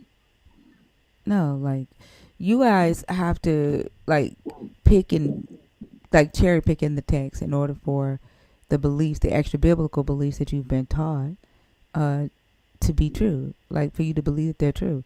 But if you read the entire context, then you learn that what you've been taught is in fact not true. No, Like that. the whole first shall be last, last shall be first thing. That's not about black people. Then what's it? Who's it about then? It's about Judah in the north. The north was the first kingdom to sprout out and succeed, But thinker, his right? name is from the north, so he probably thinks. No, the north was then he would be last then. But the north was the first kingdom to sprout up and be successful, right?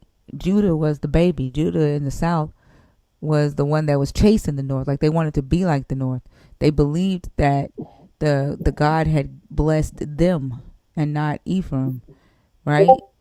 And so the first, the north, shall be last, the north. The last, Judah, shall be first. Yeah, but That's what that's about. there's multiple interpretations to every scripture That's though. why I said we have context and y'all don't. No, So you that have is real. your That's one belief. interpretations. No, that's historical context. Yeah, but that's That's one biblical interpretation. context. Yeah, There's that's not many. an interpretation. That's biblical. That's historical. Like No, but we there's have. I'm not No. disagreeing Wait. with you. Stop. I Hold on. agree. Hold on. Stop. Hold on. What I'm saying is we have context, right? Y'all don't. So like y'all's beliefs is literally built off of somebody else's imagination, right? When you say we have interpretation, I didn't interpret anything. Y'all interpret, so y'all can't rely on context, even though y'all yell context. We can, because like our belief system, our identity isn't tied to this book or to this belief system. Wait, then what's your identity tied to then? To What me, defines you? Yeah, what defines you? my life Reality? experiences, like In reality. So your entire identity is defined by just chance, Wait, what? basically. For example, wait, now listen to what I'm What? saying. Listen to what I'm saying. Listen to what I'm saying. I'm saying like without a God, you don't have an identity. Everything is just chance. There's I no depth. What? literally have the identity that my parents gave me when I was born. I'm Yeah, that's literally my known point. as Thinker, right? Okay, I'm literally known as the CEO of my company. Like I have multiple identities. I'm an author. I have multiple identities. Like for you to tell me that I create exactly. my identities. Like I don't need your God to be my identity. Okay, wait, but what do you have right now that you weren't given? I just told you I No, no, no, created the no, thinker no. identity. Okay, wait. I'm the one who made myself a CEO. I'm the one who made myself an author, No, but that's the right? problem though. Like, No, man it's always not the says, problem. You asked me what identity do I have that I was not given, and I just named 3 of them to you. yeah, but even the potentials for everything you did, like the intelligence and all them things, they were given to you By whom? by God. Oh okay, my. wait. Real quick question. So if that is the case, bring me back to my initial question. Come back to the initial question. Remind In me, bro.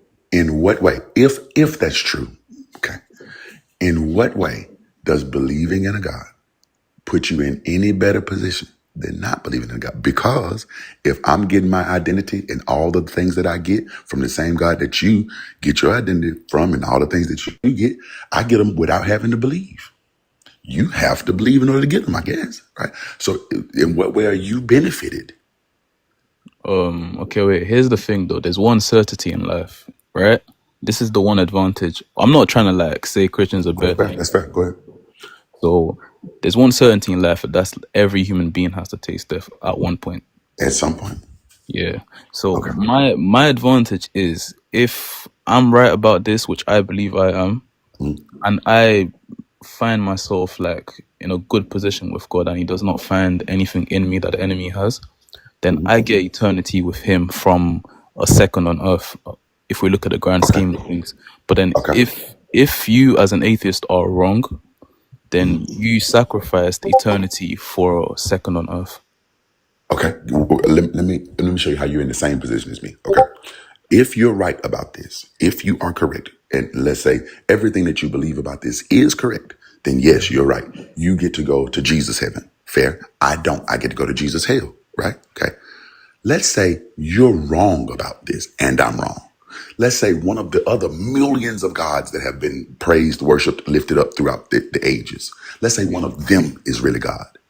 Then you get to go to their hell just like me. So if we're wrong, we're wrong. You're No, not but in that's any better. impossible though.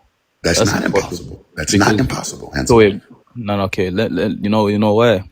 Because every other god has been spoken about, but they don't have no receipts. What Jesus did, whether you believe it or not, That's cannot not be true at replicated. all. That's not true at all. There are Okay, tons of gods that have been spoken of okay, that but who can replicate a sinless life in the flesh? tons of gods have had sinless lives in the flesh. Who? This he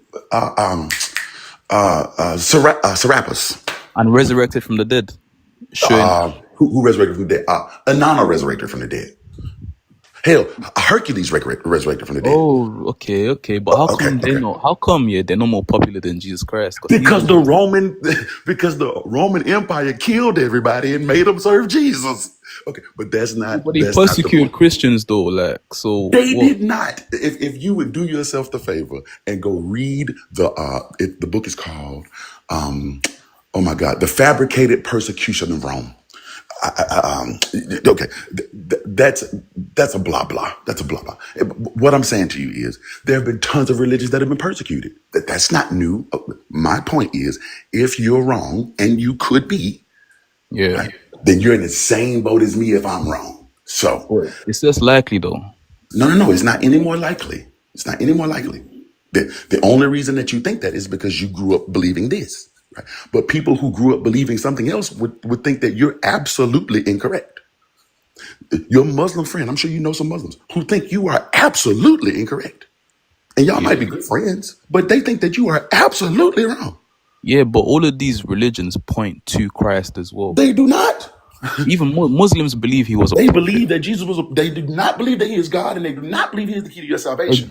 That's the entire point, because the Bible said that there will be many Answer. of Answer. antichrist. That's not what I'm asking you about. I'm saying that they believe you are wrong. That's the point. Okay. And so in as much as if I'm wrong, Yeah. I'm gonna go to your hell. If I'm wrong about this, I'm gonna go to your hell. If you're Mm. wrong about this, you're gonna go to somebody else's hell. You are not in any better position than me. But there's literally like, okay, wait, for example, there's if you don't believe it, you're accusing people all around the world of having mass hallucinations, right? So whenever people like Oh, have that's not these, what I'm accusing people of. I'm accusing them of being wrong. okay, wait, but what about the people all around the world that are all coming out and saying that they saw Jesus Christ in a There are people all vision? around the world who say Or they saw Cthulhu. Or there's people all around the world who say they yeah, saw Brahman. Or the yeah, but people all they don't claim Brahman or Cthulhu to be God. Yes, they do. Brahmin is God. What are we talking about? Wait, so you're telling me that they've given a testimony, right? Yes, And they said yes, that they yes, nearly died, and then they saw yes. Brahman die, Near-death and they said that experiences are he's not God. a only Christian phenomenon. Yeah, but who's the most repeated person that people have claimed to be God? Bro, as a matter of fact, as of right now, as of right this minute, Statistically, yeah, listen to what I'm saying. As of right now, if we yeah. had throughout all of time or just today, where do we want to start? Today, Today is Jesus. But a couple years ago, it was Brahmin. The oldest and biggest religion to ever exist is India. Hinduism. It's Hinduism. Okay. It's the oldest religion. It's the oldest active religion, and there have been more Hindus than any other religion on the planet. Okay, all right. So that being said, there have been more people to think that Brahman was God than Jesus. Wait, but this was before like the death of Christ on the This cross, was right? before, during, and after. Yeah, but then Any, after the death of Christ, who became the number one? what difference does that make? The point is there It have makes been a more. massive No, difference. it doesn't. No, it doesn't. Because what you're asking is how many people have believed it. And more people have believed in Brahman than have believed in Jesus. Okay, wait, let me ask you this, right? Wait, no, Between stop asking me Brahma, that. No, come back to my question. You still haven't answered it. okay, what's your question? In what way, right? Because I just said that if we're both wrong, then we both suffer some hell, okay? Or we could suffer some hell in somebody else's religion, okay? We both have that chance. Now you feel secure in your belief, and I feel secure in mine, okay? Fair. So we're still in the same boat. Back to my point. In what way are you in any better position than me? Okay, let me try a different approach. Okay.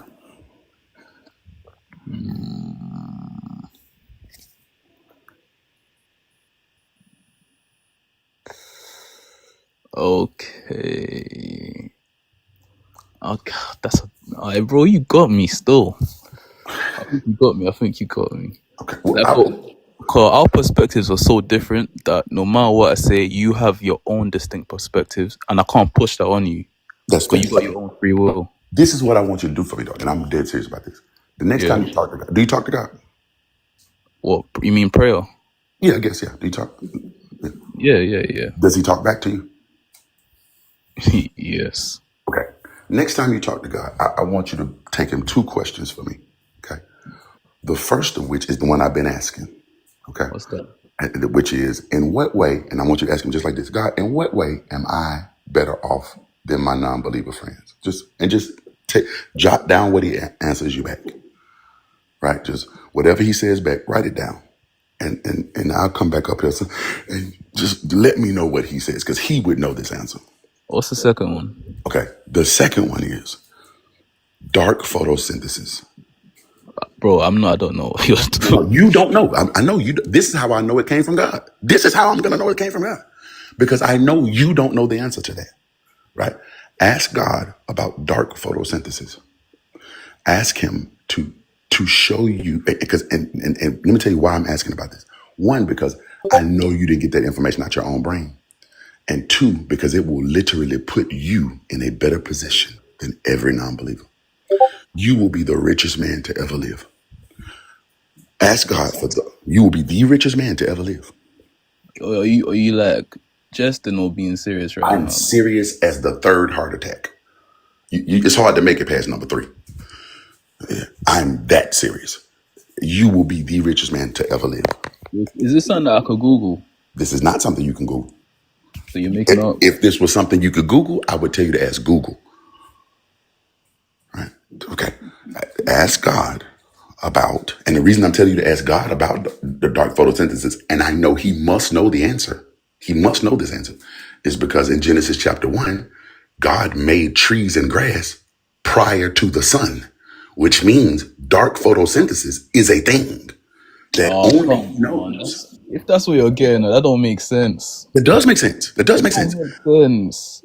Say it It again for me, don't. Ansel. It don't make sense. It does make sense. Okay, It look makes at it this way. Look at it this way, right?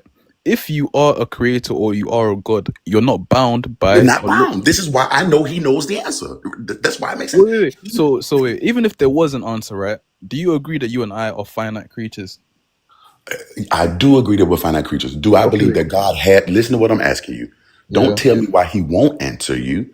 Just ask him, right? You don't speak for God. Just ask him. Don't be scared to ask. No, but it's a pointless question to That's ask. not a pointless question. Scripture Because says okay, that wait. if the scripture says, ask anything in my name and I will do it. Well, it's not expedient, bro. It don't edify The, me. the book don't say ask expedient things. What does Mhm. anything mean? From the So north, can I ask you a question? Can I ask yeah. you a question? Can you just ask your God? I Just mean, ask him. why are you down here like trying to qualify the questions for God? Do you have confidence in God? Because of all the Do you questions I could no, ask, you're no, telling me I'm to ask asking you a that. question. See, I'm asking you a question, another question that you're not answering. Do you have confidence in your God? Yeah. Okay, well then why don't you just ask him? Because that question came from a place of mockery. That's not a place of No, mockery at it's not a all. place of Not at all. mockery. Not at God all. made in Genesis, God made the grass, the trees before he made the sun, correct? That's in your Bible. Yeah. Okay. Which So means he how is it knows dark so how photosynthesis. is yes, Okay, so how wait. is But it I've got a question to you. from I've a got an answer place to of your question. mockery? I've got a question to your answer. So you're saying without light, you can't make those things, right? Yes. Yes, I'm saying But that. is God a light? Is he Yes. himself a light? Yes. Oh, so there's your answer. No, no, no, no, no. No, Okay, why don't you wait, just ask your God? Which God is light not a is greater? photon. God is not a photon. But God is which not a light is photon. greater? A heavenly light or a light in the physical realm? To make trees, lights in the physical realm. Exactly. So there's your answer. Well, that's not my answer. You actually just repeated the question. I'm asking how non-photon. Think about the word photosynthesis. Photosynthesis. Root word being photon. Right. Okay. Yeah. Dark photons is what I'm looking for. Dark photons. Okay. So this is what I'm asking for. Right. This is what I'm asking for. I'm asking you to ask God about dark photons. Right. How do they work? How can we recreate that? Okay. Because he must know. And this But I is just how I, answered your question though. no, no, no, you didn't. You just talked about spiritual light. Spiritual light does not make plants grow. Right. Okay. But how do you know that? Because your spiritual light don't make plants grow. How do you don't know that? Okay. Well then, all right, fair enough. Use your spiritual light to make plants grow. That'll be fair. I'll put you in a room with some plants. We'll turn off the lights. And then use your spiritual light to make plants grow. That way you don't even have to ask God. I'm trying Wait, to so make it okay, simple. wait. So you're saying what a physical light the sun can do, God can't do. That's exactly. I'm saying he can do. I'm asking how does he do it. I'm telling you to ask him how to do it. Man, no, that's a that's a silly question to What is ask. silly about? Okay. That's a silly question, man. Come Why on. is it silly? Why is it silly? Because we've both come to the Because conclusion he that know God he can't himself. do. No, because we both agreed that God is a light. Meaning, if he is the Not a light, photon light. if he's the source of all lights, He then is not the source of all light. then what is he then? If he I, were the source of all light, why did he need to make the daylight? yeah, For but man, Why? for No, if no, God has human beings. sir, always existed and He is the sir. source of all light, why did He say, "Let there be light"? But, okay, wait a Yes. minute. Just stay with me. Stay with me. The point is, don't run from the question. Just ask Him. Just ask Him. No, Right? but we've already answered it right here, though. So what's the No, we point? did not No, answer we it right here. haven't. We have Oh not my. answered it at all. Spiritual So light don't make natural things grow. That's not how spiritual light works. but how do you know that if you don't know what Because your spiritual light spiritual light doesn't does? make anything grow. Okay, wait. So you explain to me, according to your terms, what spiritual light does and its properties and its limitations. Please tell me. I'll be glad to. The All right, go word ahead. the word used for spiritual light in the scripture is the word hour, right? It's the root word of Aaron, right? And what it means is the light of information. It is the light of the soul. It is the light that brings you new information. The light of understanding. Right, that's what a spiritual light is. It's the light of understanding, kind of like when you put that light bulb over your head when you get an idea, right? The spiritual light. None of that makes plants grow. My ideas don't make plants grow. Okay. So that's what spiritual light is. That's very different from photon light. Spiritual light doesn't do that. Okay. So now that I've explained that to you and I've given you its properties, back to my question. Okay. Okay. Question one is, again, in what way are you in any better position? Right. Ask him that. And then ask him about dark photons. And then let me know what he says. Bro, this is silly, man. This is actually silly. This is not silly. This is not silly. It's not No, silly at all. the funny thing is, This is, like, I've listened to you and I know you're intelligent in it, so I feel like you're actually mocking me. I'm not mocking you. I'm not mocking you at all. Bro, if I told you,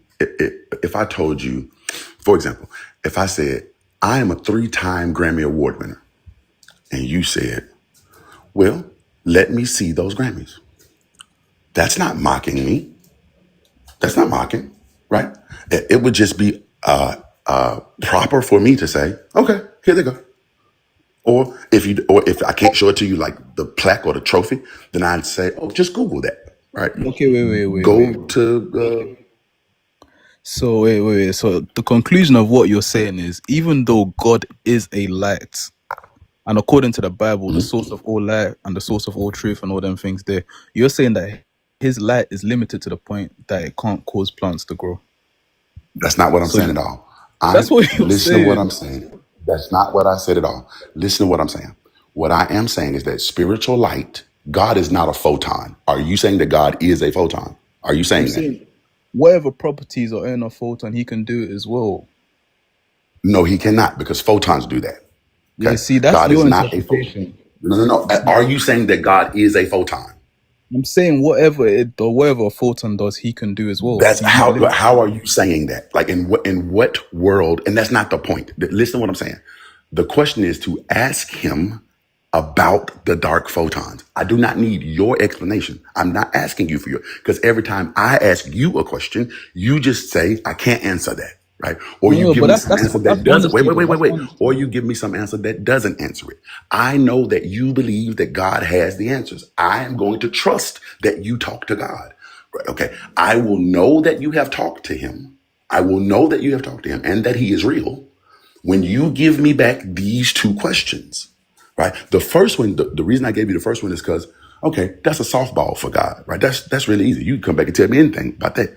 I can't test any of the things that you're going to tell me on the first one. The second one is testable. And I know that you don't know it, right? Which means that God will have been the light to you. He would have been the light of information, the hour. It would have been the light of information to your mind. Okay, now God has illuminated something in you that man couldn't reveal. Now I know that God is real because he just did something that man can't do. He just gave you information that I know no man thought up. Okay. All right. And we can test it. Now I will know. Oh man, God spoke to that boy. Okay. I will know this for sure. And that's not mockery. I will be very, very, like, I will let you teach me all about God at that point. I promise you I will. No mock, no joke, no laugh. I don't believe you, man. Please believe me. Okay, I you know, know why? You know why? but Because like, from the north, can I ask you a question? you're welcome. Why won't you just ask God? Why are you trying to answer for No, God? because okay, the No, problem I'm is right. asking you. No, I'm asking you a serious question. Yeah, I'm Why won't you? answering. This is your chance No, I'm answering though. I'm to about to to answer. prove your God, No, because right? no matter what I say, So yeah, the problem is the guy is no, but intelligent. no, but the thing is, you don't know that, right? No, because All you have intelligent to do people is don't ask your listen. God and just come back and tell us what He says. Bro, the only way to No. get intelligent is to listen. No, but I'm saying like intelligent people, when you tell them on spiritual things, they don't listen. I'm not asking He for a spiritual doesn't. thing. He's not asking. Right? I'm not asking for a spiritual thing at all. I'm asking about dark photons. Those aren't spiritual. They're, that would be a natural occurrence. I'm not Wait, so asking about a spiritual thing at is the all. wait, is the term dark photons an actual term or something you made up? It is what must exist for trees to grow without sunlight. So you made it up. No, no, no, no. It is what must exist for trees to grow without sunlight. So wait, did you make it up or is it an actual term? It's an actual term.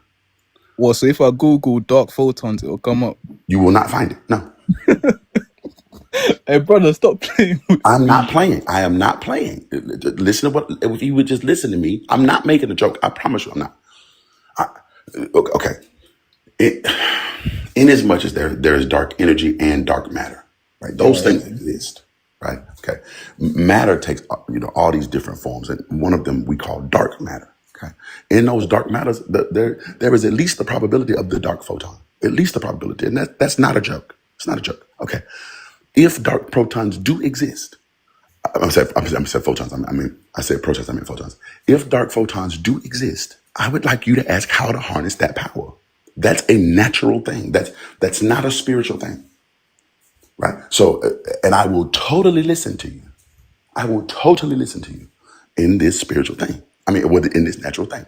That's not a mockery. I'm not saying that I won't. I will definitely listen to the answer, and I will test said answer. And if it comes back correct, I will listen to you about your God. Like I will, because then I know that you are in a better position having known God.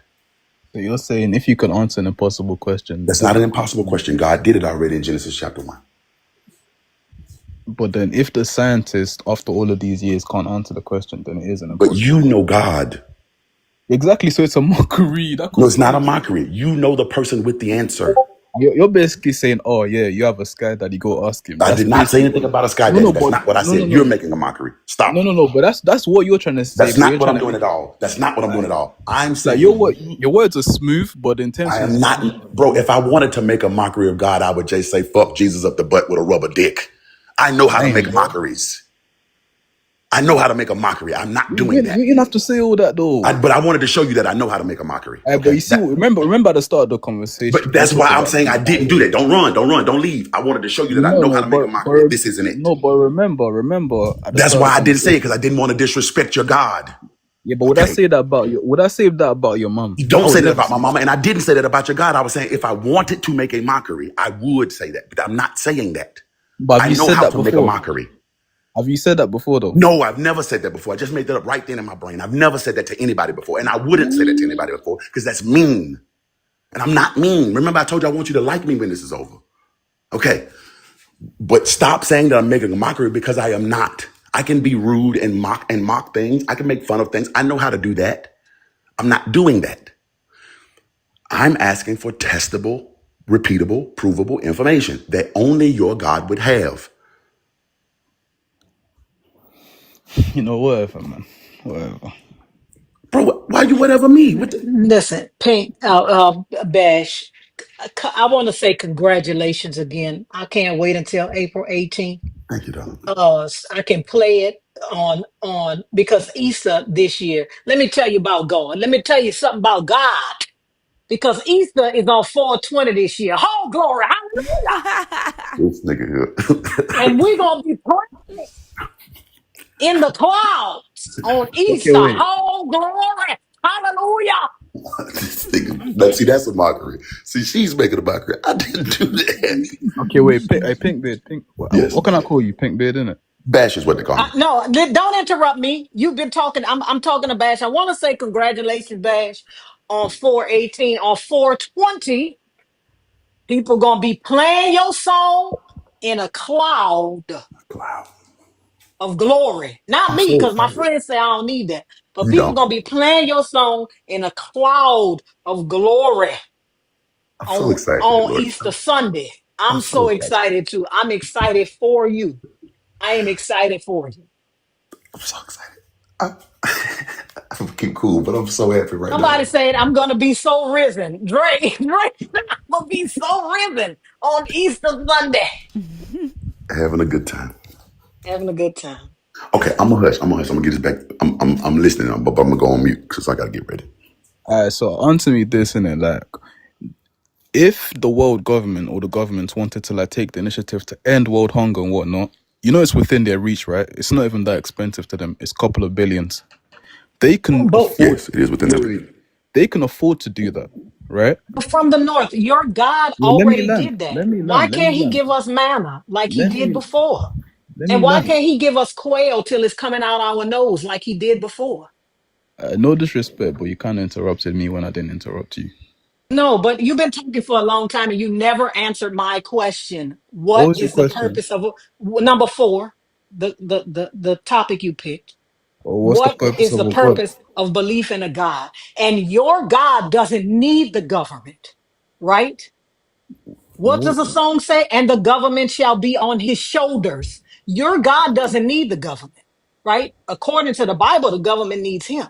Why can't he Okay, give us manna? Why can't he give us quail until it's coming out our nose? because no matter what he does for us, we're always going to rebel against him. Listen, you I always have an won't. Y'all don't excuse. know me. Y'all don't know The me. thing is, you always have an excuse for your God. I notice. You always Oh, have an excuse why your God can't keep the promises that he made in his book. okay, wait, but let me land first. You're speaking for your God, and you're not Yeah. even supposed to do that.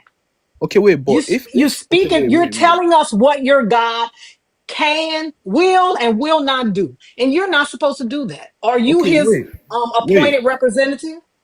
but look, why, like this don't make sense to me because you guys hold God so accountable, right?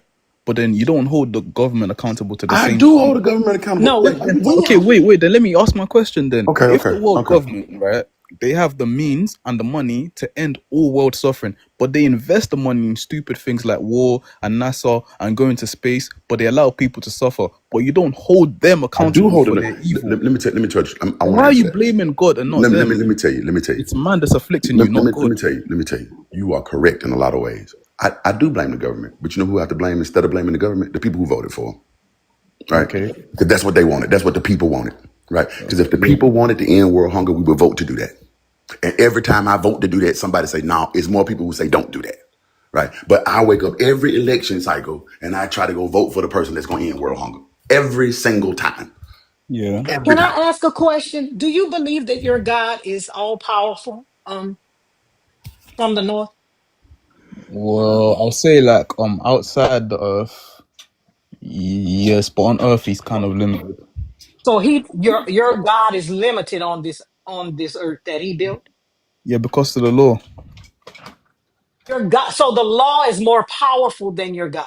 No, because The you law that listen. the humans made is more powerful than your God. Humans never made the law. God did. God gave it to them. He gave it to Moses.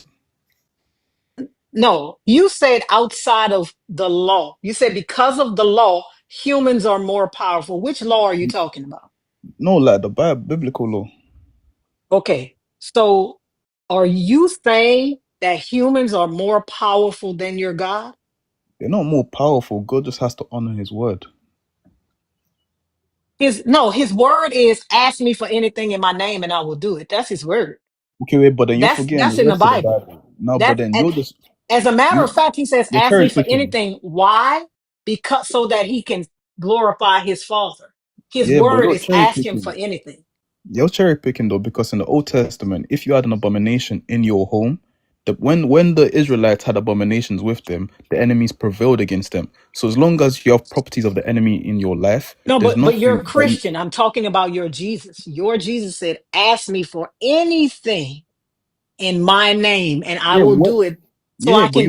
wait a minute, so I can glorify my father. Yeah, but who did he Right? say that to? Who did he say that to in the Bible? Who was he talking to?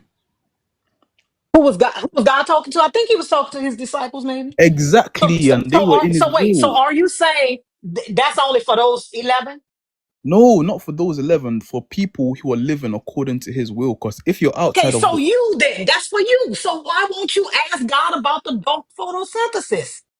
Because it's For a you, question of right? mockery. Listen, I'm not talking about me. I didn't say I was going to ask him. I don't believe in him. We're asking you to ask him. And you're sitting up here telling us what your God's answer is going to be. But I think it's because God doesn't answer you. You answer yourself. you forgive yourself. You pray to Of, yourself. of You course. and that is why you won't ask him about the dark photosynthesis because you don't know what it is. So you can't make up shit to come back and tell us. Of course, yeah, yeah. You can't make up stuff to come back and tell us. That's why you Yeah, have all of these reasons why you can't ask your God yeah, about you're this absolutely right, thing yeah. that he did. Bass just really wants to know, how did he make the trees and the grass grow without sunlight? And we already answered that, but he just chose No, not no, to. we didn't answer that. You Yes, I thought you did. answered it because you're speaking for God like you speak to yourself when No, God answers you. I used logic, right? Sir, sir, Logic. I'm saying that you just answered us like you would answer yourself when you pray to your God, No, no, and no. he I gives you answered the you with things you logic. want. And I he answered gives you you with the things logic. you want, right? Because And you you chose pray to to your reject God, logic. he answers your prayers because all you do is just go do the thing you want to do. Yeah, of course. Hold God Yeah. accountable, but not the government. Makes No, sense. no. Makes a lot of sense. The thing is, this is your God's earth. And according to the Bible, he is more powerful than the government. He is You have more not even read. powerful. He is more powerful than the people, right? Do So you not hear what I said? as a believer, you should expect more from him. Remember, this is an internal critique. I do not think your God is real. I am talking to you because you do. Yeah, So but you you don't should expect more from him than you expect from your government. You should, not me. know. But the Bible says that the devil is the God of this world because of And what how happened. did that happen? How did that happen? Adam and Eve. And no, how did that happen? How was Adam and Eve able to give anything to the devil? How? When they ate the Gave tree. them that power. What are you talking about? So you said because of Adam and Eve, that's how the devil get to be the prince of this world. How did Yeah. that happen? When they ate the tree. Okay, but no, but how did that happen? Tell me how it happened. What are you talking about? What do you mean how? Who created it that way? Really? Who created it that as soon as they ate the fruit, their power would pass to the person that's supposed to be his adversary? Who created it that way? So Did you're Adam and basically, Eve create it that way? so you're accusing God of setting the whole So thing I up. am asking you, since you want to use logic, use your logic to tell me who created it that way. Obviously, God created the devil. Okay, so if God did, that means he is more powerful than anybody. And what I'm trying to figure out is, why don't you expect more from your powerful God? Why Because don't you he's expect more than I do? because what more, okay, listen to what I'm saying, right? He's come and he's already given you a way to get back to him. He's redeemed all of mankind. He's given his very essence, his life. What more do you want? Sir, You human beings are insatiable. Like, listen, what more do you he want? could Okay, have wait, not what done it in the first place. okay, wait, He could what have more not do listen, he could have not done it in the first place. oh Could have so not oh made it so that he could have not made it so that you have a British accent. He could have not made it so I ain't living in the fucking US. what? None of it didn't have to be like this. None of it had to be like this. Right? Your God, this is his plan. None of our people had to be enslaved. This is not a requirement for an all-powerful God. The way this world is not a requirement for a God that y'all consistently tell us can do whatever he wants. Right? Oh, okay, I see where you're Right? coming from. But the No, I'm problem is asking, am I right or am I wrong? None of this is a requirement for a God that when we ask y'all about it, you say, well, God can do what he wants. when did I say that? No, but that's what you believe though, right? No, no, I said on earth he's limited because of the law. So I never said what you accused me of saying. So no, but so he can't do anything that, because he's not on earth right now. You mean to tell me that he can't do things outside of time and space that can affect the earth? Well, That means he can't do whatever he wants. You not gotta make on up your mind, no, right? not on earth. I said the law limits him on earth. Okay, so your God is not all powerful. Okay, wait. So let me give you an example, right? Let me give you an example. God is. No, I'm just asking. You believe your God is not all powerful. He Wait, has limits. let me give you an example then. Let me give you an example. No, right? wait a minute. I just want a yes or no. Do you He's all believe your God powerful is limited? outside of Earth, but on Earth, he's limited. Okay, so again, I'm back to my question. What is the purpose of belief in a God? He's Because limited. Y'all don't listen to him. He can't do nothing on this earth. wait, so, so What's the outside of purpose God, of a belief in this God? okay, wait, but outside of a God, of the Christian God, who can you trust or hope in? Who? My daddy. I So, had complete trust in my daddy, my daughter, my so your friend. so I your have dad can complete deliver trust you. in those people. I can call them So, right now. The so you're original telling me, Carlton Banks. Yes. I can call those people right now. Well, not my daddy because he died. But wait, but you know you're only talking from a place of pain right now. what are you talking about? No, Because no, sir. How am I no, no, talking no, to a no. place of pain when I tell you I Because have people in my But life that I can no, no, no. trust? Because but most you're atheists, right? For how you can to you have, have hold on? How can you have complete trust in this God? what do you mean?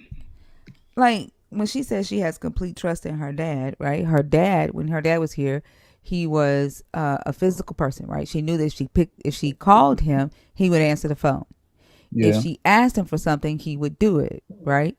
yeah, If she needed a hug, she could feel it, right? yeah. Okay, but you're claiming to have complete trust in a God that you can't see, you can't feel, is limited. It has your voice and your thoughts, right? No, it's not just my thoughts and my voice, though. A lot of Christians have had interactions with him, but you just don't believe it. No, I'm talking about for you. You're talking about complete trust. Do you have complete trust in what this God tells other Christians? I have complete trust in him from my experiences. Exactly. So it is your voice, your thoughts, right? And then on top of that, you have no idea when it's going to actually do a thing. You hope it does a thing. Wait, but you know, like in all of human history, you know, like your perspective, right? You're going to war with the entirety of human history I don't give a damn. because there's never been an atheist empire in all of history. You know that. I don't give a damn. Who's So talking because about that? I'm because of from the human north. technology, you man are saying there is no No, God. I but don't from care. the Like north. you're basically telling me that because in history everybody else believed nonsense, that I'm supposed to give a fuck and believe nonsense. No, I'm saying That's like also you guys are talking. that's also not true. Okay, name me one atheist Pol empire. Pot, the old USSR, like there's a ton of like I could probably rattle a bunch of them off, but like it's not true. Did you say USSR, like the Russian people? Yes, the USSR From what time? What time period? for the entirety of the USSR until it You, fell in you're, 91. you're telling me Russia is not a Christian country? Russia is not the USSR. What's the USSR? Oh my God. Why are we Forgot like this? he's I 12 want years to. old. You need to figure out what the USS. You don't know what the USSR is? Oh, from so if me asking a question and genuinely wanting to learn, you're gonna mock These me are for that. No, no. no, I'm. but no, but this is the thing, right? You were trying to say that he was wrong because you don't know what the USSR is. I didn't say that. Ask the simple question and you jump to There's conclusions. no. There's no question. Like here's my question. If you don't know what the USSR is, how can you possibly say there's never been an atheist empire? I don't even care about the answer Exactly. to that. I want to tell my favorite Bash story. It kind of works if he's here, but it works better if he's not because it goes to the point that Bash was trying to make. Bash recently was on my friend's podcast and we had a conversation and he told this story about two songs. I'm going to paraphrase because I don't have this word for word, but he said for each song, there's a song that we all sing. You don't know the words, you can't write it down, but if he starts singing it, you'll sing it too, right? And then he said that one of the types of songs is laughter, and the other one is sadness or crying, right? Which is the way he said it. I don't even do it like a bit of justice, but I'm telling you that he said that. Now, if somebody came up to me and said, "Hey, are you cool with Bash?" I'd be like, "Yeah, I'm cool with Bash." What does Bash have to say about the song of anger? I don't know the answer to that. Do any of y'all know the answer to that? Nope, No. I don't. So I would just go to my friend Bash and I'd be like, "Hey, Bash, I was talking to a person. They heard the podcast. They said it was cool, but they wanted to know what you think of the Song of Anger. And then Bash would say, "Oh, here's the answer." Then I'd go back to that person and be like, "Hey, I talked to Bash, and he told me this is what he thinks of the Song of Anger. It fits or it doesn't fit because A, B, or C." Or I might even tell them, go to Bash's live and ask him. He usually responds to the chat, and he'll tell you, "Hey, I saw you on the podcast. You said about laughter and crying, and I want to know what you mean, what you think about anger or screaming or yelling." And then he'll answer you. But what I wouldn't say to that person is, "Why are you mocking Bash?" That's silly, right? I would say, "Hey, that's an interesting question." So when Bash asks you, "Hey, there's this thing in the Bible that says this happened before this, and I'm curious about how," and you have access to that person, I don't know why you're giving up so much pushback. And as a matter of fact, if it is a mocking question, God will know. You can even introduce it like that, like, "Hey, God, I know I'm probably wasting your time. This is probably a mocking question, but this person on a live that doesn't believe in you wanted to know this thing." And then God can tell you it's a mocking question because he would know, right? He knows everything. But I don't know why you just don't let it. This is the same thing that Lord has been asking. Why don't you just let him speak for himself?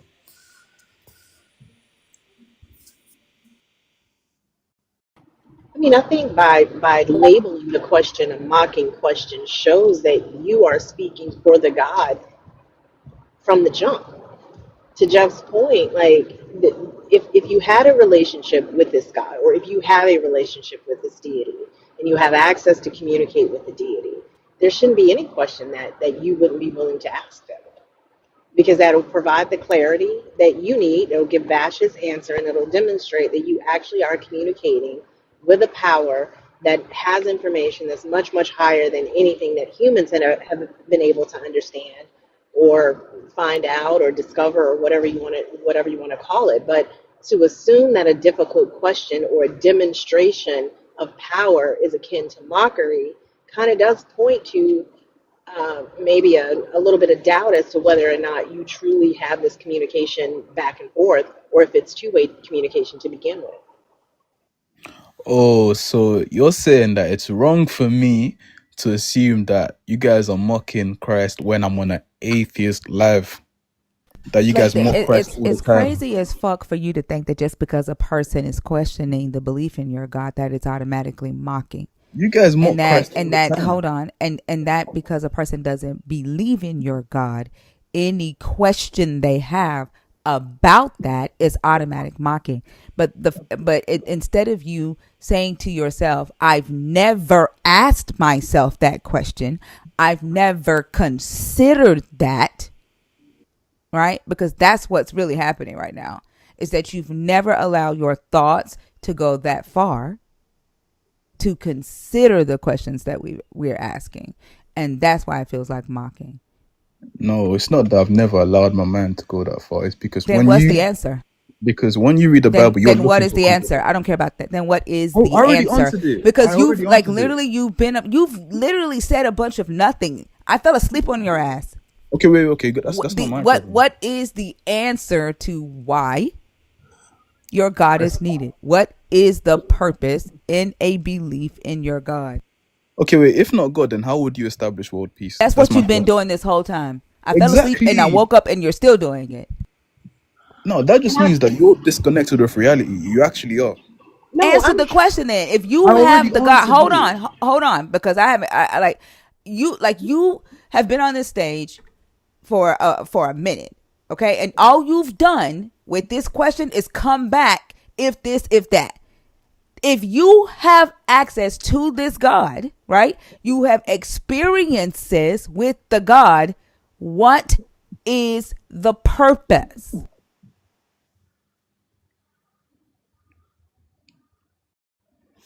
But everything I've said, he disagreed with. So there's nothing I could So say. again, you're talking to me now. An hour and 16 minutes into the conversation. What is the purpose of the belief in the God? Well, there's no purpose unless it's for the individual, though. It's an individual question. You can't What? generalize. So what's the purpose for you? For me, Yeah, of the belief in a God. Like, why do you need, right, yeah. to believe in a God? Or why does a person need to believe in a God? Wait, you're asking me as an individual, yeah? I'm at. You can't answer the question because I can. I'm about to. you've never pondered it. You've never allowed your thoughts to go that far, No. Okay. and that's Okay. why you think it's mocking. Okay. Wait. Can I ask you this? Can I convince you, yeah, that Answer the fucking I'm about to question, or I'm answer. gonna move on. You've been on stage for an No, hour I'm and about to 16 minutes. answer. Stop. Let me answer. Let me Like, answer. don't. No, you're not about to answer with another question. No, You've been because on stage for hold on. You've been on stage for an hour and 16 minutes, yeah. and you've yet to answer the damn question. Well, I could say the same about you. You've been alive for decades, and you haven't come That's to a my conclusion about that's your my reality. fucking business. You joined my stage. You chose my question, and you Yeah. haven't answered. You've wasted my hour and 16 minutes. And you've wasted your life. So what? Okay, bye. Goodbye. Also, I just want to clarify, it's not wrong for you to assume that it's mocking. It's wrong for you to assume that you're right without asking God. I mean, that's technically blasphemy. He don't have an answer. That's like the third person that came up here and picked that topic and can't answer the damn question. And I also don't think you're not going to get pushback from many people in this community about whether or not when we're mocking God. Like, we're real clear on when that's happening, and we're also very clear on when we're engaging in conversation and actually asking questions. Those two things are not mutually inclusive, and I think for him it is, because of the fact that we are non-believers. Any questions that we ask are tantamount to mocking God, and that's just simply not true.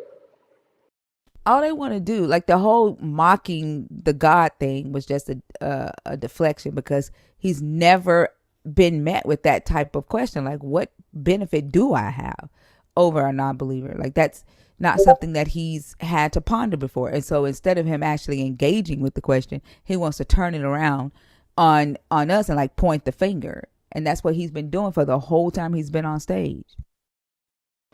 And I think too, I mean, when they do contemplate those questions, then they ultimately realize that their God is reduced to a binky, and they don't want to accept that because it provides them with comfort, but it doesn't provide them with any tangible difference in terms of walking through life and experiencing life than life is for any non-believer or any person that believes in another deity. And then Bass asked him that question, like when he was like, "What if I'm wrong? What if y'all wrong?" Like that Pascal wager thing. And then when Bash put him in somebody else's hell, he said, "That's not possible." If you know it's not possible, then that means you have tangible proof. That means you know what the purpose is and the belief in the God. Then what the fuck is it? And he right back with the what if this, if that.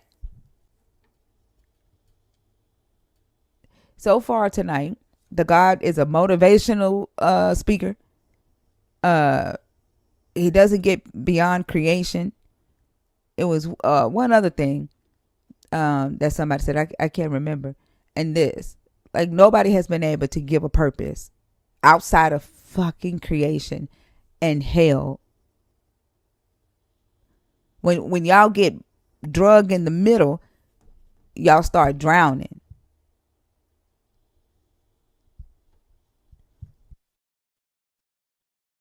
Jeff, did you have anything else before I bring up another guest? No, I did send you a message on Discord about a separate thing, but I can go back to the comments. Back to my capitalism. Okay. All right, I'll check it out. All right. All right, have a good one. You too.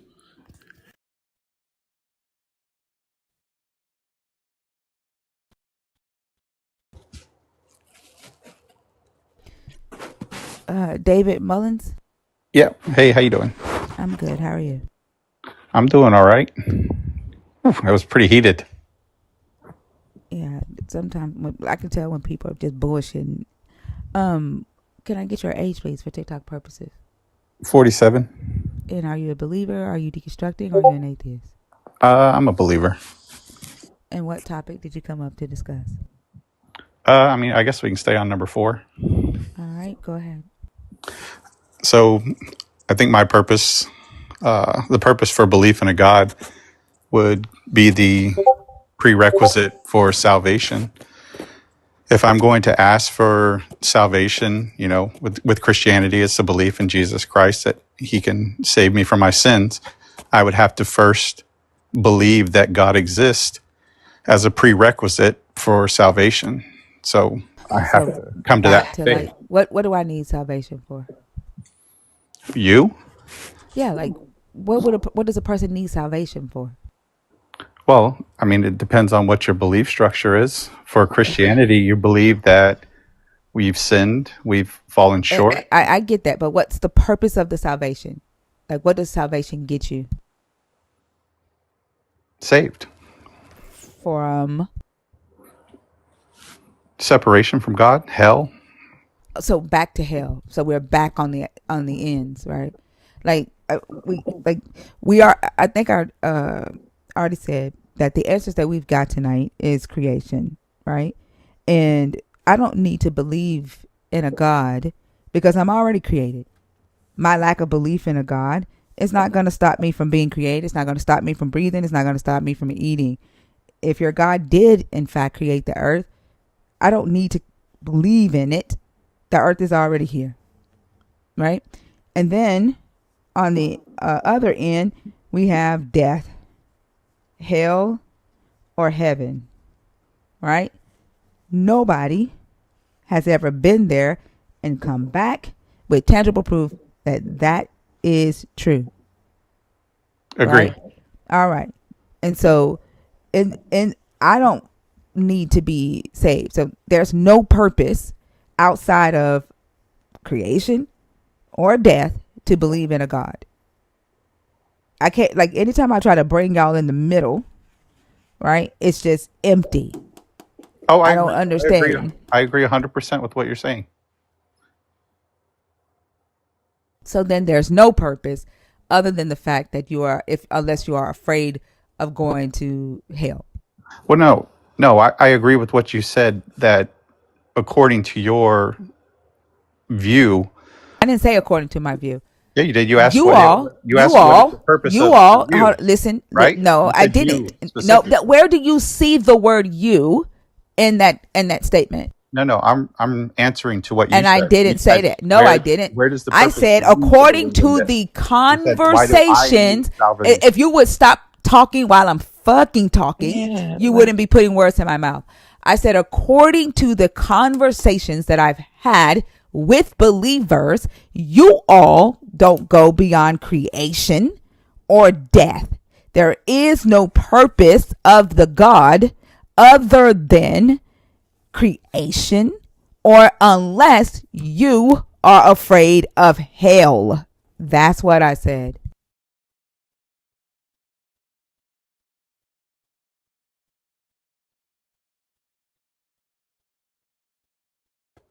I sent you an invitation to unmute, and you were muted for talking over the host. Keep that in mind. Oh, I didn't know I was muted. Y'all most times don't because you're still talking when she's talking. Yeah, it's a good platform where you guys have control over who gets to talk and who Sir, doesn't. is that why you came up here? Nope, Hold I on, answered your hold on, question. hold on. It's just basic. Control. It's just basic etiquette. If someone's talking, you shouldn't be talking while they're talking. When you're talking, I don't talk while you talk. It's just basic conversation etiquette. Y'all fucking whine about the stupidest shit. Stop being so silly. If you want to have a conversation, then you should listen actively and respond attentively so that we can have a good conversation. And then you won't be putting words in my mouth that I did not say. Mm-hmm. I Did agree you with you. listen to me when I reiterated what I said? Yeah, I heard your explanation of what you tried to tell me what you said. Then respond. The purpose of God for belief is the fact that it's a prerequisite for salvation. That there is no grander answer than that. So not nothing. There is no purpose in the middle in your life other than if you have a fear of hell. For me personally, oh, okay, that's a interesting way to look at it. So God establishes what I make, or He establishes those morals for me that I live by. So that would be my purpose for my belief in God. So you don't go to hell. I didn't come to salvation because I was afraid of going to hell. I did think I was sinning. I agreed with, what I was taught, that I had sinned and that I needed forgiveness of that sin. But I can also say one of the reasons is, yeah, I wouldn't want to go to hell. Would anybody want to go to hell? Hold on. What other reason did you come to this God if it were not for sin and salvation? Well, I was taught that what I was doing was wrong. That's sin and salvation. No, I was taught what I was doing, but yeah, my sin, well, it was wrong. Yeah, that's sin and salvation. That's still connected to hell. Well, yeah, because that's the overarching punishment, or the place that you go. That is the end status, right? So that's all it is. Again, it's basically what I said. There is no purpose to this God unless you have a fear of hell. Do you think believing in a God would help you to be a better person? Loving your neighbor, feeding the No, hungry, Nope. no, forgiving the people that wronged you? no, I don't. You don't? No, I don't. I see and I talk to many believers who are disgusting humans, believers who were in the comments today saying disgusting things as I grieve my cousin, right? No, I don't think a belief in a God makes you a better human. I think a belief in a God makes you loyal to the God over humans. I think a belief in a God makes you indifferent to humans. It makes you inhuman. I'm sorry to hear about your cousin. I appreciate that. I think it provides you an excuse to behave in ways that are anything but humane. As a non-believer, I have absolutely no excuse whatsoever to be unkind to a person. None. There's, I mean, literally no reason that I could point to be unempathetic, to be unkind, to be uncaring, to be cruel. I can't. I have nothing to point to justify that. Believers do. God said you're bad. God said you're a sinner. God says you're going to hell. So the data doesn't show that either. Like if it was true that a relationship or a belief in God quelled bad behavior, then prisons would be full of non-believers, and that's just simply not what we see. Oh, I agree with everything that you just said. I don't think Christianity or my belief in God or Jesus Christ gives me the right to treat anybody poorly. I don't know where that would come from. Honestly, it actually kind of teaches that you treat people better than you. It says right there, if somebody hits you on your face, you turn the other cheek. If somebody asks for your shirt, you give them a cloak. You go above and beyond to be kind, generous, and helpful towards people. That's the basic law of what Jesus taught. But wouldn't treating people bad come from your God? Treating who bad? Treat people. Your God treated people horribly if they weren't his chosen people. If they Okay. were not, if they were not the lost sheep of Israel, he treated them horribly. So are you asking me to account for God's actions? No, I am saying you asked where they got it from. And I'm telling you they got it from your God. They got it from their God. Right. That's I'm not asking you to account for anybody else's actions except your own. But for you to be gobsmacked as to where they could have gotten it from, right? This is the God that says if your children are being disobedient, bring them to the city gate and stone them. You can't be surprised, right? No, I'm not surprised. There was a lot of Old Testament stuff that we wouldn't abide by today. No, yeah, Jesus said that too when he was talking to the Pharisees. Don't ask me about my dirty disciples. Tell me why you're not stoning your kids. Well, tell me why Not you're making the words of the law of my father null. not only that, right? Like your God isn't killing people today for not giving money to the church, right? Like he did Ananias and Sapphira. Uh, didn't didn't they die for lying about it? Is your God killing people today for lying? I don't know. So there's people dropping dead in church for lying about how much money they have and No, not no. paying their tithes. You asked me, is Is God he doing that? killing people in the church? I specifically said, is your God killing people in the church for not giving money to the church? And Like Ananias and Sapphira and is I what said I I don't said. know. I don't know what Oh, God's so doing. you see people dropping dead in church. I haven't, but I haven't seen people around the So world you either. so the answer would be no. No, that's That not the answer. the The answer answer would is be I no. don't know. Like literally, there's people who lie all the time about how much money they make, right? Hmm. And not giving it to the church. There's people who lie to the Holy Spirit all the time. There are people who claim to have the Holy Spirit and lie to people all the time. Literally, people should be dropping dead left and right, according to the story of Ananias and Sapphira, for lying to the Holy Spirit. So you're saying God is inconsistent? Very inconsistent. But you brought up the fact that there are a lot of laws. There are a lot of things that stories in the Old Testament that we don't go by today. So as well as the New, right? Like your God doesn't do things the way he did in the New Testament today either, right? In the New Testament, your God was healing people without doctors, right? Your God passed on that healing to his disciples, right? Your God told his disciples to go out and to spread the good news, and that the signs of healing, right, would follow the believers, those who believe. They shall lay hands on the sick, they shall recover. They shall raise the dead. They shall cast out demons. They shall drink poison of snakes, and it shall not harm them. But that it doesn't work like that today. It doesn't? Can you raise the dead? I don't know. I've never tried.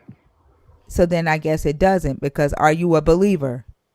I am a believer. So then that sign does not follow you, I don't know. I've never tried to raise the dead. because you don't believe you can. I would say that's a pretty accurate statement. I don't believe I Yeah, can raise the dead. exactly. So then it doesn't work the way it did in the book, right? When Jesus told them that, they went out, they healed the sick, they rose the dead, they broke people out of jail, right? They cast out demons. But y'all today, y'all don't even try. Y'all say y'all believe, but you don't even try, Yeah, right? you're absolutely You care correct. exactly. So it does not work the same. Well, saying I haven't tried and saying it doesn't work, that's two different things. You haven't tried because you don't believe, and you just told me that was an accurate statement. Why are you backtracking? I'm not backtracking. I'm Yeah, so why, clarifying. like literally, why are we back here when you already said that the reason you haven't tried is because you don't believe? Yes, I don't believe Okay, that so I could why do are that. you backtracking? Because to have faith, you need to have a holistic understanding of what the Bible says. Where What does does the it say Bible? that? Where does the Bible say? Um, How much faith do you need to move the mountain to tell it to move from here to over there? It says a grain of like a mustard seed, like a little bit. Like the faith of a mustard seed. Yeah. Yeah, yeah. Do So, you not have so that? there's the idea that, I mean, I'm just thinking about it from my reading of it, is if I wanted to try to do these things, I would have If to you try to, wanted to, yeah, if I wanted to try them, So right? you don't want to. So so from what Raise what the I'm dead. what I'm hearing, Raise right? the dead. That what y'all supposed to be doing for this I guess. God, I guess when right? I can talk, you can talk over From me. so from what? Yep, You, this is It's my because line. you this is want her to preach to platform. me Shut the Yeah, about hell up. yeah, respect but and yeah, Shut the hell judging me? up. No one because respects you. all No you're one doing respects you. is deflecting and taking us back over the same shit. What I'm hearing you say, right, is that what y'all are supposed to be doing for Jesus, right? Raising the dead and healing the sick, it's not happening because you actually don't believe. You only believe enough to call yourself a believer. So when you die, you believe you do not go to hell. Is that correct?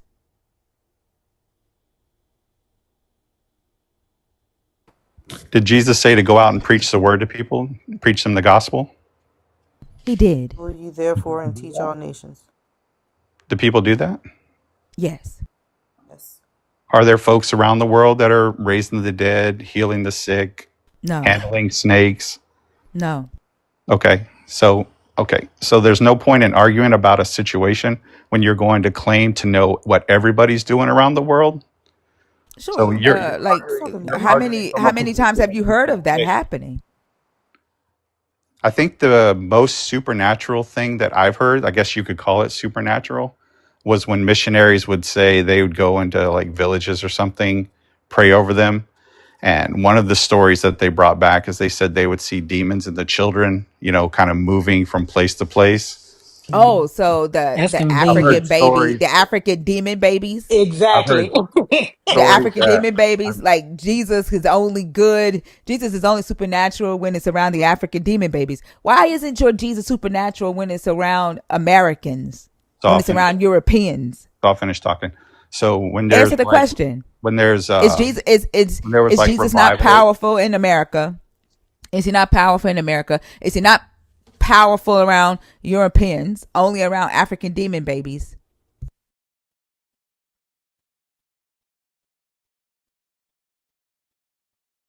When there was revivals in America, people would say they would see demons outside them, like coming out of people, stuff like that. People have claimed to have been healed at some of these sessions, but the People problem. have claimed. Well, you asked me what claims have I heard, right? What have I I heard said, have you about? seen?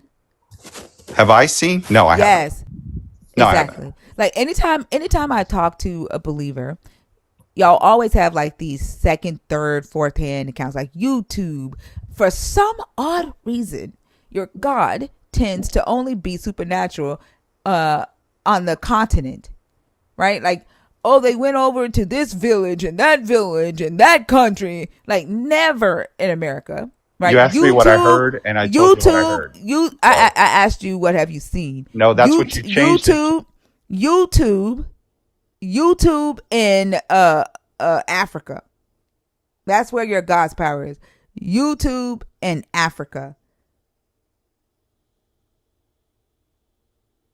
You asked See, they me, right? You asked me. You said, "Oh, so I guess you know everybody that's doing it, right?" I said, "What accounts do you know of? Right? What accounts have you heard? Have you seen? Right? What news articles are there, right? That says this person was healed without any medicine. This person had cancer, stage 4 cancer, and they were healed. No medicine, no doctor. This person's leg grew back. This person got their sight back. What news articles? What medical journals? Because honestly, after 2,500 years and this power being left here from your God, 2.8 billion Christians. I mean, people should be getting healed left and right.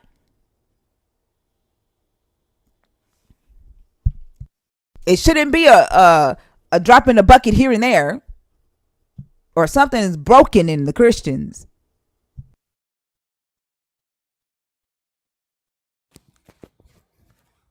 That mustard seed too small.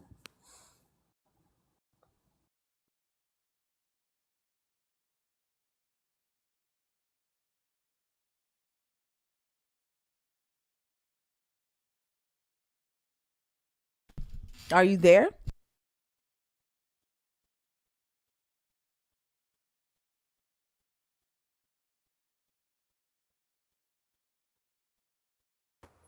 Can you guys hear me? We can now.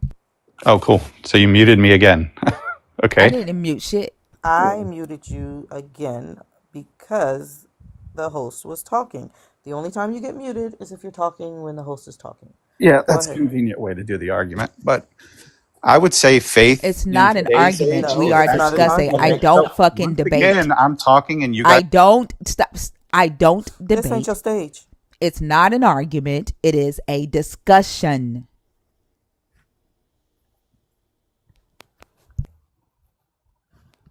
All y'all care about is winning arguments and debating and hell.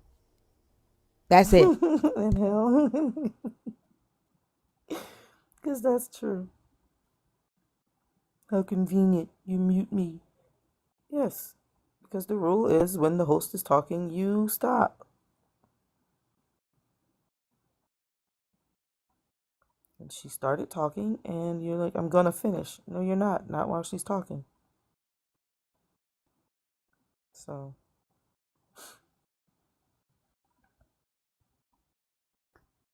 you figure it out, sir.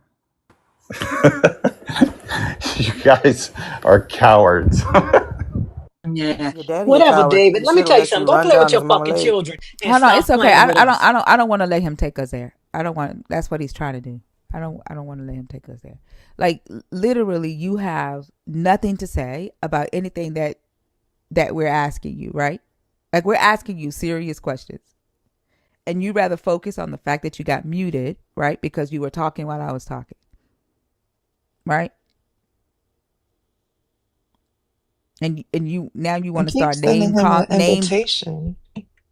You want to start calling people names, right? Because you have nothing to say to any of that, right?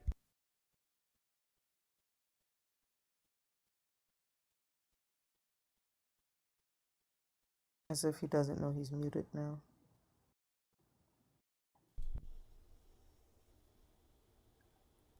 And I was muted again.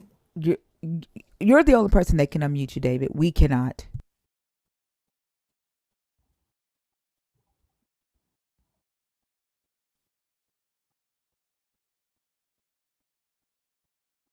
He knows he has to unmute himself. Mm-hmm. Richard.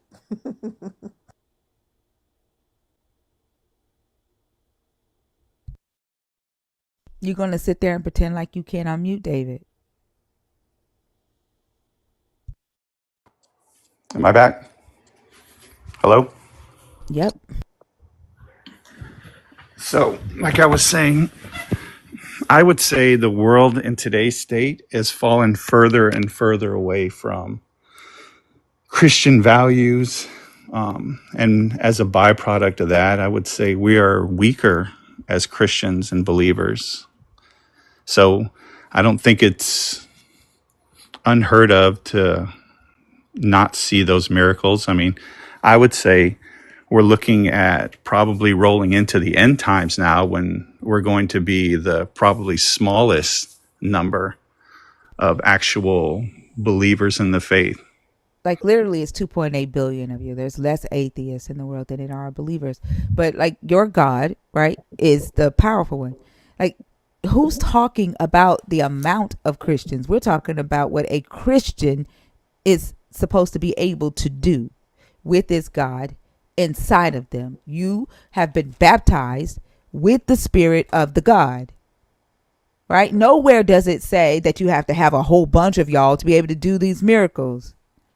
And if it's the morals of Christianity or the principles of Christianity that makes you weak, then that means that Christianity is your God, because your God isn't doing anything about you, David, individually, right? To make sure that you have the power to do the things that it commissioned you to do in his absence. I mean, I try to live my life right. I try to raise my family right. Try to be a good husband. Try to attend church. Do mission trips. Give to the poor. Go teach at the orphanages. I try to do the things that I'm supposed to do. Tithe. So, what am I? What in your view, would I be lacking? First off, David, I don't know what the word try to do means, right? That seems very vague, right? Nowhere in this Bible does it tell you to do mission trips. Nowhere. It Right? does. When he told It the doesn't. disciples to go out, preach the word, we usually, our modern day is I'm mission. sorry, David. Is there a That's a reason why mission. you cut me off? Nowhere did it Because tell you you guys to aren't go. abiding by the Nowhere etiquette. did it tell you to I could go just do do the mission same trips. thing. So do you need Nowhere. to? Yeah, of course, David. You just want to go ahead, right? Because you know damn well that your God promised you power that you don't have. That you don't have. You muted Like me again. literally, David, you got muted because you are trying to get muted. You're trying to get muted because you want to be able to complain and whine. And that's why you keep talking over me while I'm talking. Gosh. There's nothing different from you being a good husband, taking care of your kids, going to church, treating people with respect, helping people out when they can't help themselves. There's nothing that you're doing that a person who doesn't believe in a God can't do without that God. People who don't believe in a God feed those who can't feed themselves. People who don't believe in a God are good spouses. People who don't believe in a God are good parents. Can I ask you? Right? We don't need the God to do that. Can I I'm ask you a asking question? you the purpose of the belief in the God outside of hell. Can I ask you a question? You're not a believer, right? Duh. Okay. So, would you go out and preach the salvation message to help people get saved? I'm doing that now. Really? Yeah. Yep. Saved from what? Your God. You're Yeah. God. Oh, sorry, No, David. that would be in contrast to the Great Commission, right? That's So, what you believe. so things that I'm doing would be contrast to what you're doing. So there's a difference. That's what you believe. Right. That's what we're established in our beliefs, right?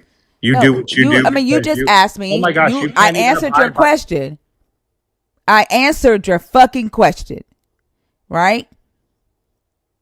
That's what you believe. You can't even abide by your own etiquette. I answered your question. You just want to keep fucking saying the same shit.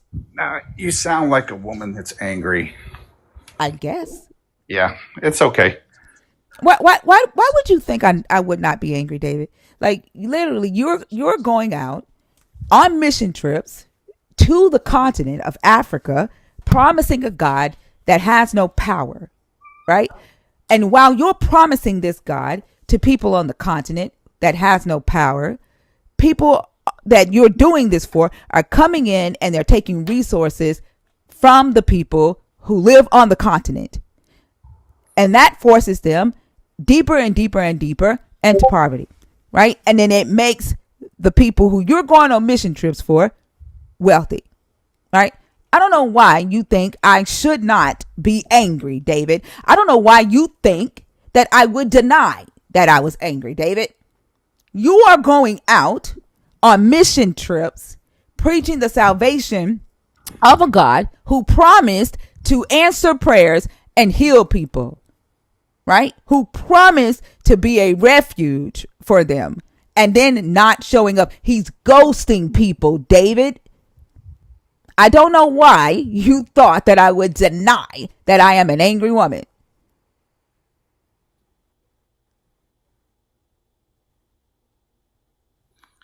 Can I say something? You asked, there's another question. So it's good. I want to apologize for the stuff that I said. I feel bad about doing that, and I shouldn't. So sincerely, I am sorry. I didn't realize how heated this would get, but I can see your point of view. I get it. I get your point of view. You haven't come across anything that has led you to believing that God exists. Neither have you, other than your fear of hell, David. So and your apology, David, is about you It like it has nothing to do with me. So you can keep that. You can apologize to God and get that same feeling that you need. Okay. Because you regardless, you still feel the same. You said what you said because you wanted to. Okay. Right? So It has nothing to do with me. So if God does exist, who would be the adversary for him? Your devil, that belongs to you. The devil, right? So if say, just as a hypothetical, say God and the devil existed, right? If I'm trying to preach that God does exist, right? What would the devil's followers be doing? Fear mongering about hell. You literally, the devil is your character. No. What I'm asking is, what would the devil I'm be telling doing? you. I'm telling you right now. Said fear mongering hell. I'm telling you right now. Fear mongering about hell. Literally, your God needs the devil character to exist so that people would worship your God and fear hell, so that they feel like they need salvation. Why would the devil be associated with hell? That's your belief system. What do you mean? Why would the devil be associated with hell? No, this isn't like God, literally God when rules people heaven and the when devil people rules have hell. dreams about when people, that's your belief system. That's what y'all believe. No, that's not my belief system. My belief system means that the devil will be the last one cast into the lake. I didn't say anything about ruling hell. Who said that? When I reiterated that, you said that's my belief system. Your belief system is that the devil that is what you said. trying. Your belief system is that the devil is trying to get people to go to hell. Is that not your belief system? I didn't say shit about the devil ruling hell. If the devil is, hey, there you are. If the devil's purpose is to keep people from hearing that salvation message, what tools would he use? David, People. did the devil assist in your Jesus' salvation mission? It's a simple question. Answer my question, David. Did the devil assist? David, what would he do? I'm answering your question, David. No, you're asking a question. Did the devil, I am answering your question right now. Did your devil assist in your Jesus' salvation mission? He did.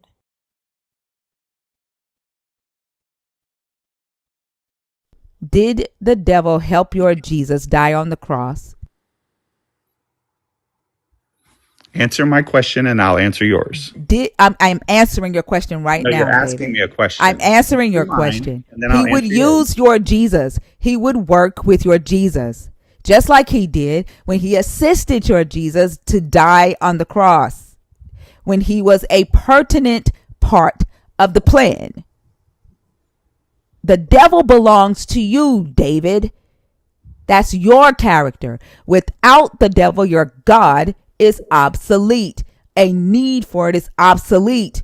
You showed us that from the very beginning, when the only purpose of your God is salvation, sin, and hell. All things associated with your devil. Okay, so since you won't answer it, I'll answer it for you. I just answered You just answered it. You weren't listening. If there was an opposition to the message of salvation, that would come in many forms. One of them being multiple religions. Would you agree with that? No. The devil making multiple different religions that kind of get close to it, but just skirt it enough. You mean religions that came before yours? Yes or no? First, I literally have said no twice. So why wouldn't that be an effective tactic? Because first off, David, can you prove that this devil is doing any of that? Show me the text where a devil created a religion, David. So you're just not going to answer any of my questions. What the fuck do you think just came out of my mouth? Well, what I asked you was, and my answer was no. And my answer was no. You asked me why, and I said, can you show me the text or the religion that the devil created? So I asked you if religions were And my created by the answer devil. is no. There's Why no wouldn't that if. be? That's a Why wouldn't that hypothetical. be an There effective is no, tactic? because it wasn't a devil that created it. The No, my devil question is, character is why yours. Show wouldn't me that this be an devil effective character. Show me tactic? this devil character in these other religions. Why wouldn't that be an effective tactic? Because That's the what I'm devil asking. character belongs to Jesus Christ. The devil character belongs to Jehovah. The So if devil there's one character way, belongs to David Mullins. so if there's one way to heaven, and every other religion other than say Christianity, just a hypothetical, led to hell or Which led away religion from leads to God, hell? right? Name them. Name them. What religion leads to hell? I would say all of them except Christianity. Because hell belongs to Christianity, and so does the devil. He just made your point. I These are agree. your characters, David. They're characters in your story. Your story needs them. Without them, then your story is obsolete. There is no purpose. And it leads right back to the thing that you told me. Your So fear of hell that the devil serves. again, you still won't answer this. I am answering you Oh my now. goodness I'm gracious. sorry that it is not the answer that you want, No, it's but not I the am answer. answering you now. Hold on, y'all don't have to mute him. It's not the answer that you want, but I am answering you. No, These are you're your not. You're characters. pivoting to David, you want me to say that Christianity is the only religion. That's no, a no, no, belief. no, You no, can't prove. You want me to no, say that Christianity is the only true religion, and no, that every no, other religion leads to hell, and that no. Satan created all these other religions to detour people from Christianity. That's what you want me Yes. to say. No, no, no. I don't David. want you to say that. Yeah, look, I'm just exactly. That's asking, what you is want me to say, that, except it's not true. I'm asking you, is that a logical tactic? No. Okay. If So, it's logical, then you should be able to logically show me the proof of it. so I'm asking, is it a logical tactic? So I will give you the scenario. All right. We'll do this again. If Christianity, for instance, is the only way, you know what? We don't even have to take Christianity. We can pick any religion. All right. Say Islam. If Islam is the only way to God, right? And in Islam, there was an adversary, a devil type character.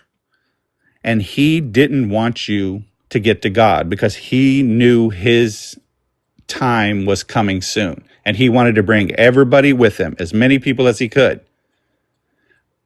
I can't see why you don't see that making false religions to get people to believe that, other than the truth, wouldn't be an effective tactic of the enemy to deploy.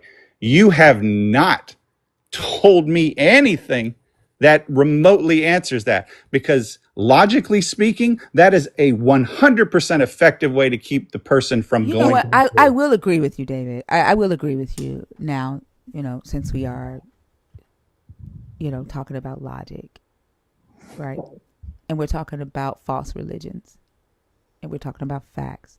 We're talking about data, and we're talking about what would, logically be a tactic that a adversary of a true God would do. Because, like, the reality is, David, is that the story that's told in this book about your God delivering the Israelites out of Egypt is in fact not true. It's actually made up. There's no archaeological evidence that the Israelites were ever enslaved in Egypt. And even David in this book, when this God says that the Israelites would be enslaved in Egypt for 400 years. And then later in Exodus, it says they were in Egypt for 430 years. And then later, David, when it adds up the lives of the patriarchs that actually went to Egypt, it only adds up to 256 years. Mathematically, your God's words fall flat on their face. Then, when they claim to have come out of Egypt and camped in the wilderness for 40 years, that also is not true. It is made up. As a matter of fact, David, the Mount Sinai narrative was written in the 7th century BCE. It was made up. There are a lot of things in this story that was made up. The God given Daniel the prophecy the night that Babylon fell. And Daniel said that Belshazzar was sitting on the throne the night that the night that the Median Empire came in and destroyed Babylon. Historically, that could not have happened because Belshazzar, first of all, was not Nebuchadnezzar's son. Belshazzar was Nabonidus' son, and Belshazzar was not in Babylon the night that King Cyrus destroyed Babylon. Nabonidus was in Babylon. Nabonidus ran, and King Cyrus's army caught him and allowed him to live his days out in Cyprus. That did not happen. Jericho did not happen. So when you talk about an enemy creating a false religion in order to detour people from salvation, which to me, David, salvation would be the ability to critically think. It would be the ability to love themselves, the ability to see the diversity in humanity and respect that, the ability, right, to consider one's feelings, one's life before a God. That to me is salvation. But the false religion of Christianity would be the religion that your God and your devil created to steal the minds, to steal the money, to steal the freedom, to steal the love and the energy of its believers. So I give you that, David. And that would be the reason why I study. That would be the reason why I deal with facts. And that would be the reason why I deal with data. And that also, David, would be the reason why I say that the devil belongs to you.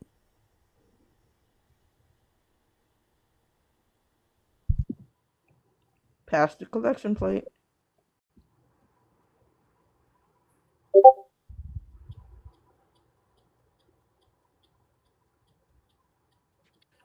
You there, David? Oh yeah, I can't verify any of the claims that you made. I'm not versed You on can't. the history of Israel in that historical sense, so I can't speak to any of the claims that you've made or where you got that information from. So I'm not even going to attempt to refute or rebuttal or even try to make a argument because it would just be from a place of ignorance. I don't know what you've researched and what they've come up with. I literally said archaeological data. Archaeological I data. literally used your book on one of them. All the just the simple one about your God saying 400 years, Exodus saying 430, and the narrative of the patriarchs' ages when they went to Egypt up to Moses only adds up to 256. Like I said, I'm not going to argue Your about book something I don't know. debunks itself. That's just your book. That's no outside data, right? That's no outside data at all. That's just your book debunking itself. Okay, I'm not going to talk about something that I don't know. So I've made my case and I've made my arguments. So what you're saying now, I don't know that, so I can't argue to or for it. So I gave if you you my got answer something to else. your question, David. You gave me a hypothetical. I answered it with facts and data. Now, you're more than welcome, right, to do the research. You heard the things that I said, right? You have a Bible. You can check the 400 years, the 430, and the ages of the patriarchs that went to Egypt with Jacob Oh, I'll definitely look into it. up to Moses, I'll do my right? due And add diligence. that up. But Exactly. That's all you have to do. yeah, You I gave have me no the problem with that. hypothetical. I answered the question. I gave you facts and data. Now go research. Go fact check it. Wait a minute. So you do agree that making false religions would be an effective tool against the truth? I do think that your God did that, David. Yes. That's all. That's all I need to hear. All right. Okay. You ladies have a good one. You too. Peace. Don't.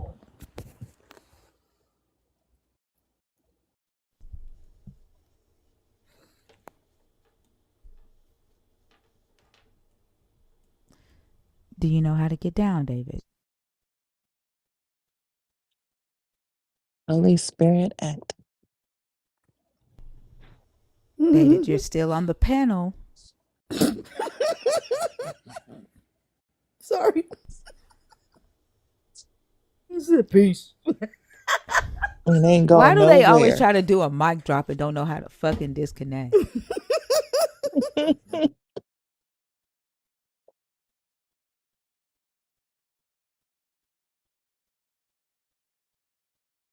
That's hilarious. That made me. No, we only have time for one more. I think Christina is live. Yeah, she's live now. Okay. Let me see. That was so funny. Peace. And stayed up there for another 30 seconds. That's crazy. And then honestly, like if he hadn't, like he was being dishonest and like that shit is ridiculous. It is.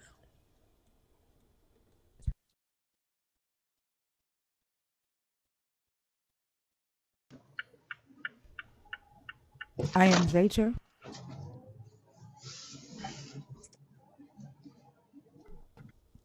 I am Zacher. Yeah. How are you? I'm fine. How are you? I'm good. Can I get your age, please, for TikTok purposes? Let me know if you are a believer, if you are deconstructing, or if you are an atheist. 22. The rest?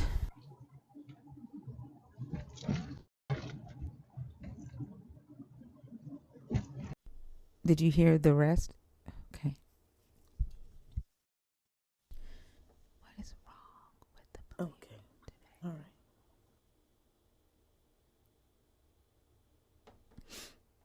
Mm.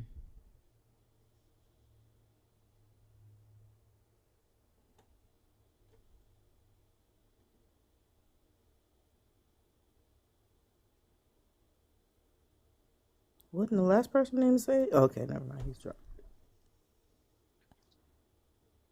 This Sweet Bees person has already been up here tonight, haven't they? Huh? What you say? The Sweet Bees person? They've already been up here tonight, haven't they? Yes. Sweet bees. Yes.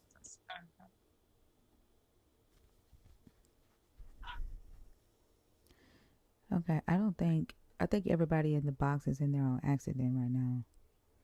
Yeah, because Django If was you up have here a before user too. ID without a name, I do not bring you on stage. I don't bring up TikTok jail numbers unless your name is Bridget. It's the only one that I would bring up. Okay, Sweet Bee. Globe Trotting RN, the Django, Peaceful Living, Sherry, or B. Are y'all in the box on purpose?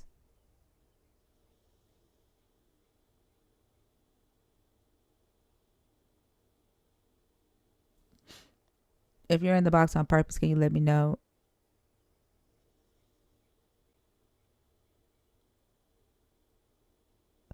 You can watch the lives back on YouTube. Arch Thinker. Are we done?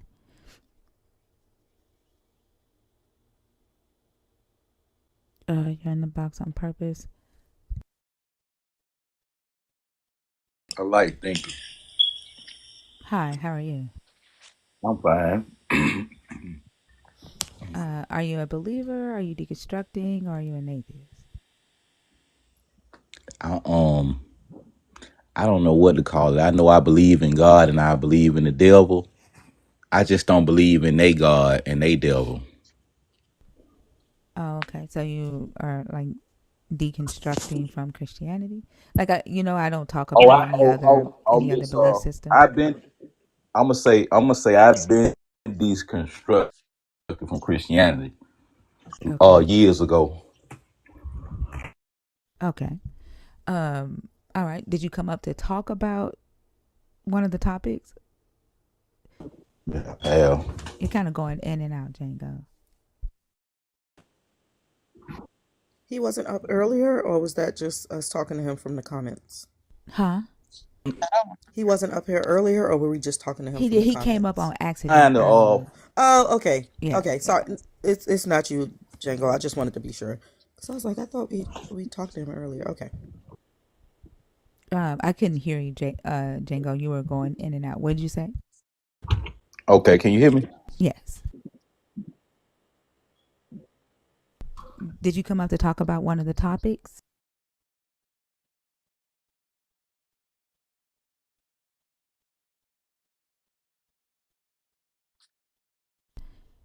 No, he doesn't believe in the Christian God at all, he said.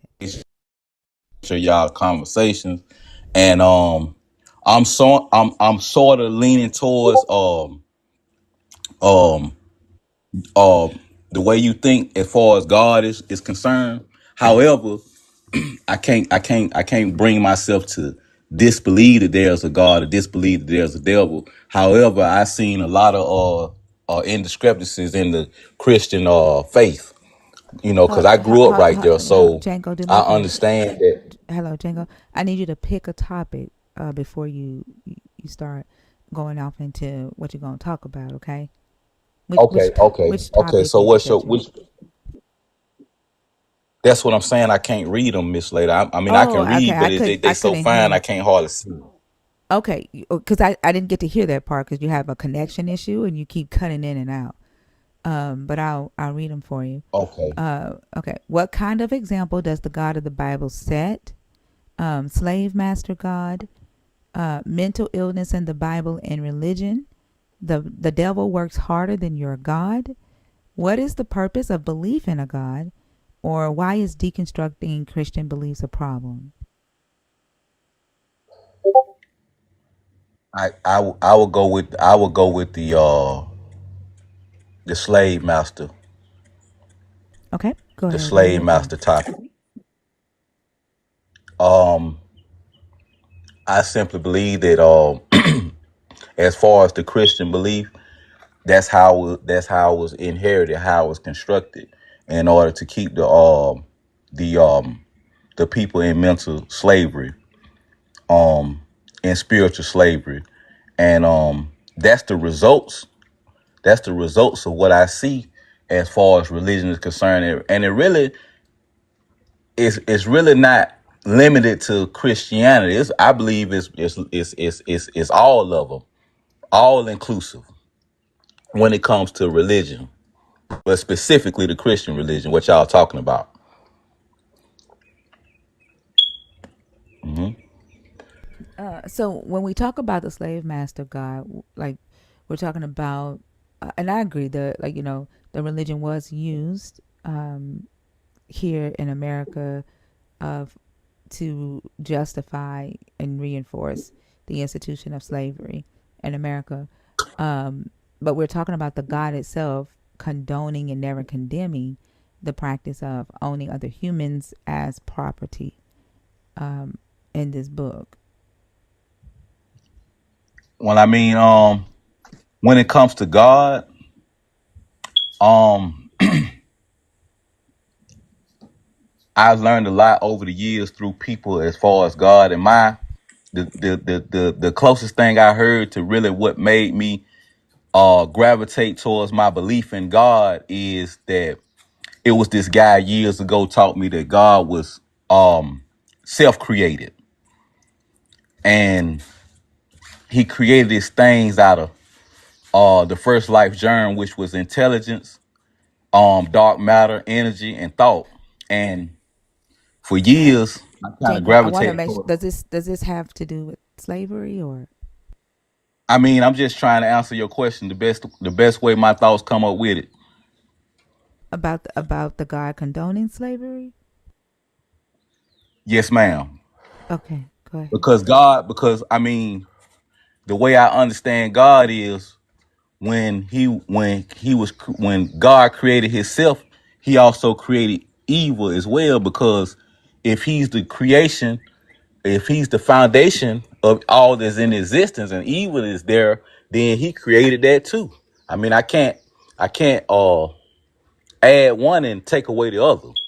So I believe that the God that created everything in existence created everything in existence, including the slavery, including good and evil. So the God that you believe in created the slavery too, is what you're saying. Yeah, that's what I'm saying. That's what I'm saying. And so when the let's move a little bit forward to the institution of slavery in America. Uh-huh. Because I Where mean, hold on, okay, Django. okay. Yes, ma'am. Were the people who enslaved people here in America, were they wrong? I mean, they wasn't right. It wasn't. It wasn't. It wasn't. It definitely wasn't right. So then your God was wrong? I'm gonna say they God was wrong. It wasn't my God. I didn't create. Well, no, you're saying that the God that you believe in, you remember saying that, created both Yeah, he good created. and evil and created slavery. You said the God I believe in Yeah, he created created. you, He created. right. So then Django, Yes, ma'am. Talk to me. yeah, you said that the God you believe in, right, Hmm. created both good and evil when it created itself and therefore also created slavery, right? And so when I ask if the Europeans in America that enslaved humans here on this land, both black and European, were they wrong? And you said it wasn't I right, believe. but I it believe. wasn't my God. I'm gonna say this. I'm gonna Hold on, say. Django. Go ahead. Remember, like, I'm getting ready to get to the question, and then you can respond. Okay. I got you. I got All right. All right. What I don't understand is how it can go from being your God who created the slavery you. Hmm. to now it's not your God because I'm gonna say. that I'm gonna say God this right here. that That it is. Django, let me answer Well, let me she's ask the talking. question Please and be then you can quiet. answer it, okay? Okay.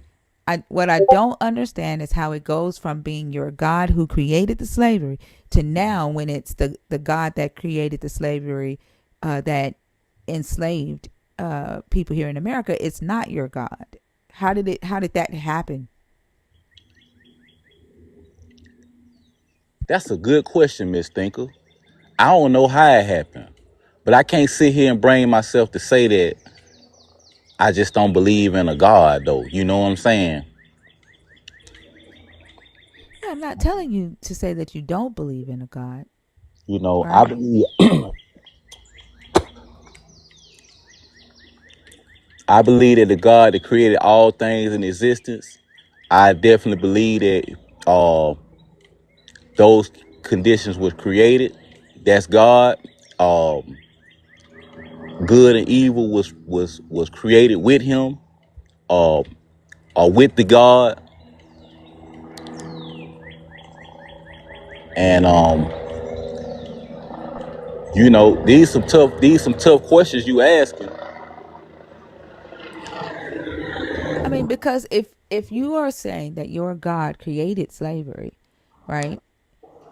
That means that anybody who's ever participated in the practice of slavery could not have been wrong, right? They were following I'm gonna say I'm not gonna your say they. God. I'm not gonna say they weren't wrong. I'm gonna say they were. I'm gonna say they were wrong. And I mean, I'm gonna say all of these wasn't necessarily right. I'm gonna say it's good. Like I said, when God created Himself, from how I was taught, He created good and evil. Evil was present with Him. He Right. So they were created them. following your God. Exactly. So So then they were not wrong. If they were following your God, they were not wrong unless you are saying that your God was also wrong. yeah, yeah, yeah. That's powerful right there. You know, that's just how I kind of believe it to go. You know what I mean? Like I believe when we talk about God, God to me mean force and power. So just like slavery existed and then now it don't, and the world shifts, people shift. That's the God. That's the God in us. I mean, I believe that just God can be good, God can be evil. You know what I'm saying? Like I think you're just talking about humans. right? It was Well, humans who I mean, decided. I Django. listen, I'm sorry, I didn't mean to talk over you. Go ahead. Humans decided. It was humans who got together and decided to fight against the institution of slavery. Let's think about uh, the LGBTQIA community right quick. Right, at one point in time in history, slavery was considered a good thing uh, for your God and the people who believed in a God. Discrimination, slavery based on discrimination was seen as a good thing. Mm-hmm. And as humans evolved, humans got together and said, nope, that's not a good thing. This is messing up our society. Right? That's So they right. fought to end it. And now people say, oh, God didn't believe in slavery. God never condoned slavery because humans didn't condone slavery. Right? So that changed. But one thing that hasn't changed with your God is the bigotry towards the LGBTQIA, trans, and non binary community. That has stayed consistent Yeah. because the humans refuse to change. Mm-hmm. Right? It's the humans That's right. who That's right. refuse to change, not the God. That's right. But I believe Right? that I believe that the humans are the gods. The humans are humans. Like the fact that you are assigning a godlike title I to mean, humans, like it doesn't change the fact that they are humans. Humans don't have supernatural abilities that you give to your God. I It's just mean, I humans. mean, I kind of disagree. Like, What supernatural abilities does humans have? Do humans have? they are the creators, What do humans create supernaturally? each other. I mean, they create this life. They How is create that this not? How is world. that Like, supernatural? I mean, You do realize that supernatural means outside of natural. oh, okay, okay, okay. So I mean, I'm not, I don't believe in supernatural. I don't believe in supernatural. So I only humans believe don't in, have supernatural I don't, abilities, right? I only believe in the things that I see and the things that I believe. I believe that we give power to belief. We know we believe in what we believe in. We give power to, and that's what the human has the ability to do. And so, if if if enough of us got together and believed in the new supernatural, then we will be making supernatural shit happen. And so far, I haven't seen that. So I can't believe in something I haven't seen. Wait, But I so do you're believe. saying that if enough believers, enough humans got together and believed that they could jump off of the World Trade Center and fly and not land flat on the ground like a pancake, uh, that they would sprout wings and fly. Like if enough I of ain't them saying got, I ain't. hold Well, on, I ain't. hold on. Okay, You're go ahead. saying that humans give power to believe to create, right? Hmm. Supernaturally. And not enough believers have got together to do these supernatural things. And so what I'm trying to understand is like what you mean by that. Like if enough people got together to fly off the World Trade Center, would that happen?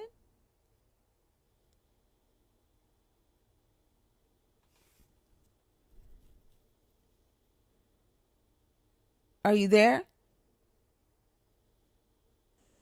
I am. Can you hear me? Yes. When you're on teacup, we can't hear you. If you're off the app, we can't hear you at all. Okay. Can y'all hear me now? Mm-hmm. Okay. I'm simply saying I don't believe it. I don't believe that those things can happen in the manner in which you say they can, as far because I ain't never seen nobody get wings and fly like that. You understand? Yeah, but can you explain to me what you mean by if Enough enough people got together and believed, then the supernatural would happen? What do you mean by that? Like what's the for supernatural you're saying would happen? for example, the same way I'm talking to you from one location and you talking to me to another location via this app. I mean, 20, 30 years ago when I was a child, these things were supernatural to us. Now, No, they're not. I, how is technology supernatural? it used to be a thought. That doesn't make it supernatural. Okay.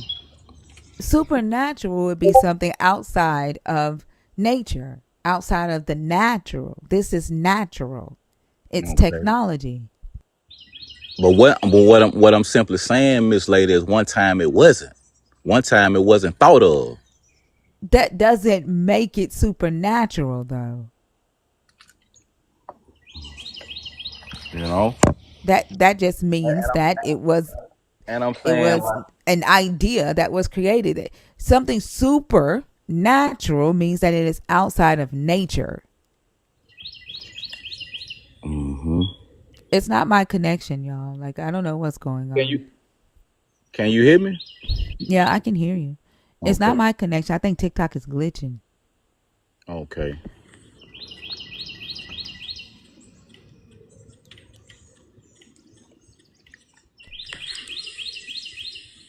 Yeah, I don't know what you mean by like if enough believers got together. Well, it's just like you said in regards of ending the institution of slavery and changing laws. I believe that God is a being that just like the season, the God changes, like things changes, and when you have enough people that have, I just say, like minds, things in nature change, nature changes, things changes, and that's the power that we have. As that's the power that we have, and that's the God, that's the God, that's the God, that's the creation that I believe in. That's the God. I mean, That that I it's don't. not supernatural though, Django. I get it. That's I get not it. I understand. supernatural. I get it. I And what understand. you're just literally just talking about humans being humans, I get it. right? Like that at one point in time humans didn't know how to heal cholera, right? They didn't know how to heal basic diarrhea or a common cold. People were dying from having the shits. True. But we have more knowledge about what diarrhea is and what causes diarrhea, right? And how to stop that. And that's That's my. just humans gaining knowledge, right? I get And right. and humans evolving over time. That's not That's my. supernatural. That's my. I understand. I didn't really emphasize supernatural. You asked me a question about me believing in the supernatural things that I No, you guess did. You did when you identified humans as the God, and I said, I don't yes, understand why you need to identify humans as the God when they're just because being they're. humans. And you I mean, brought up the supernatural. because the humans and the God is one and the same to Django. That's how I I believe as hear you far saying as that,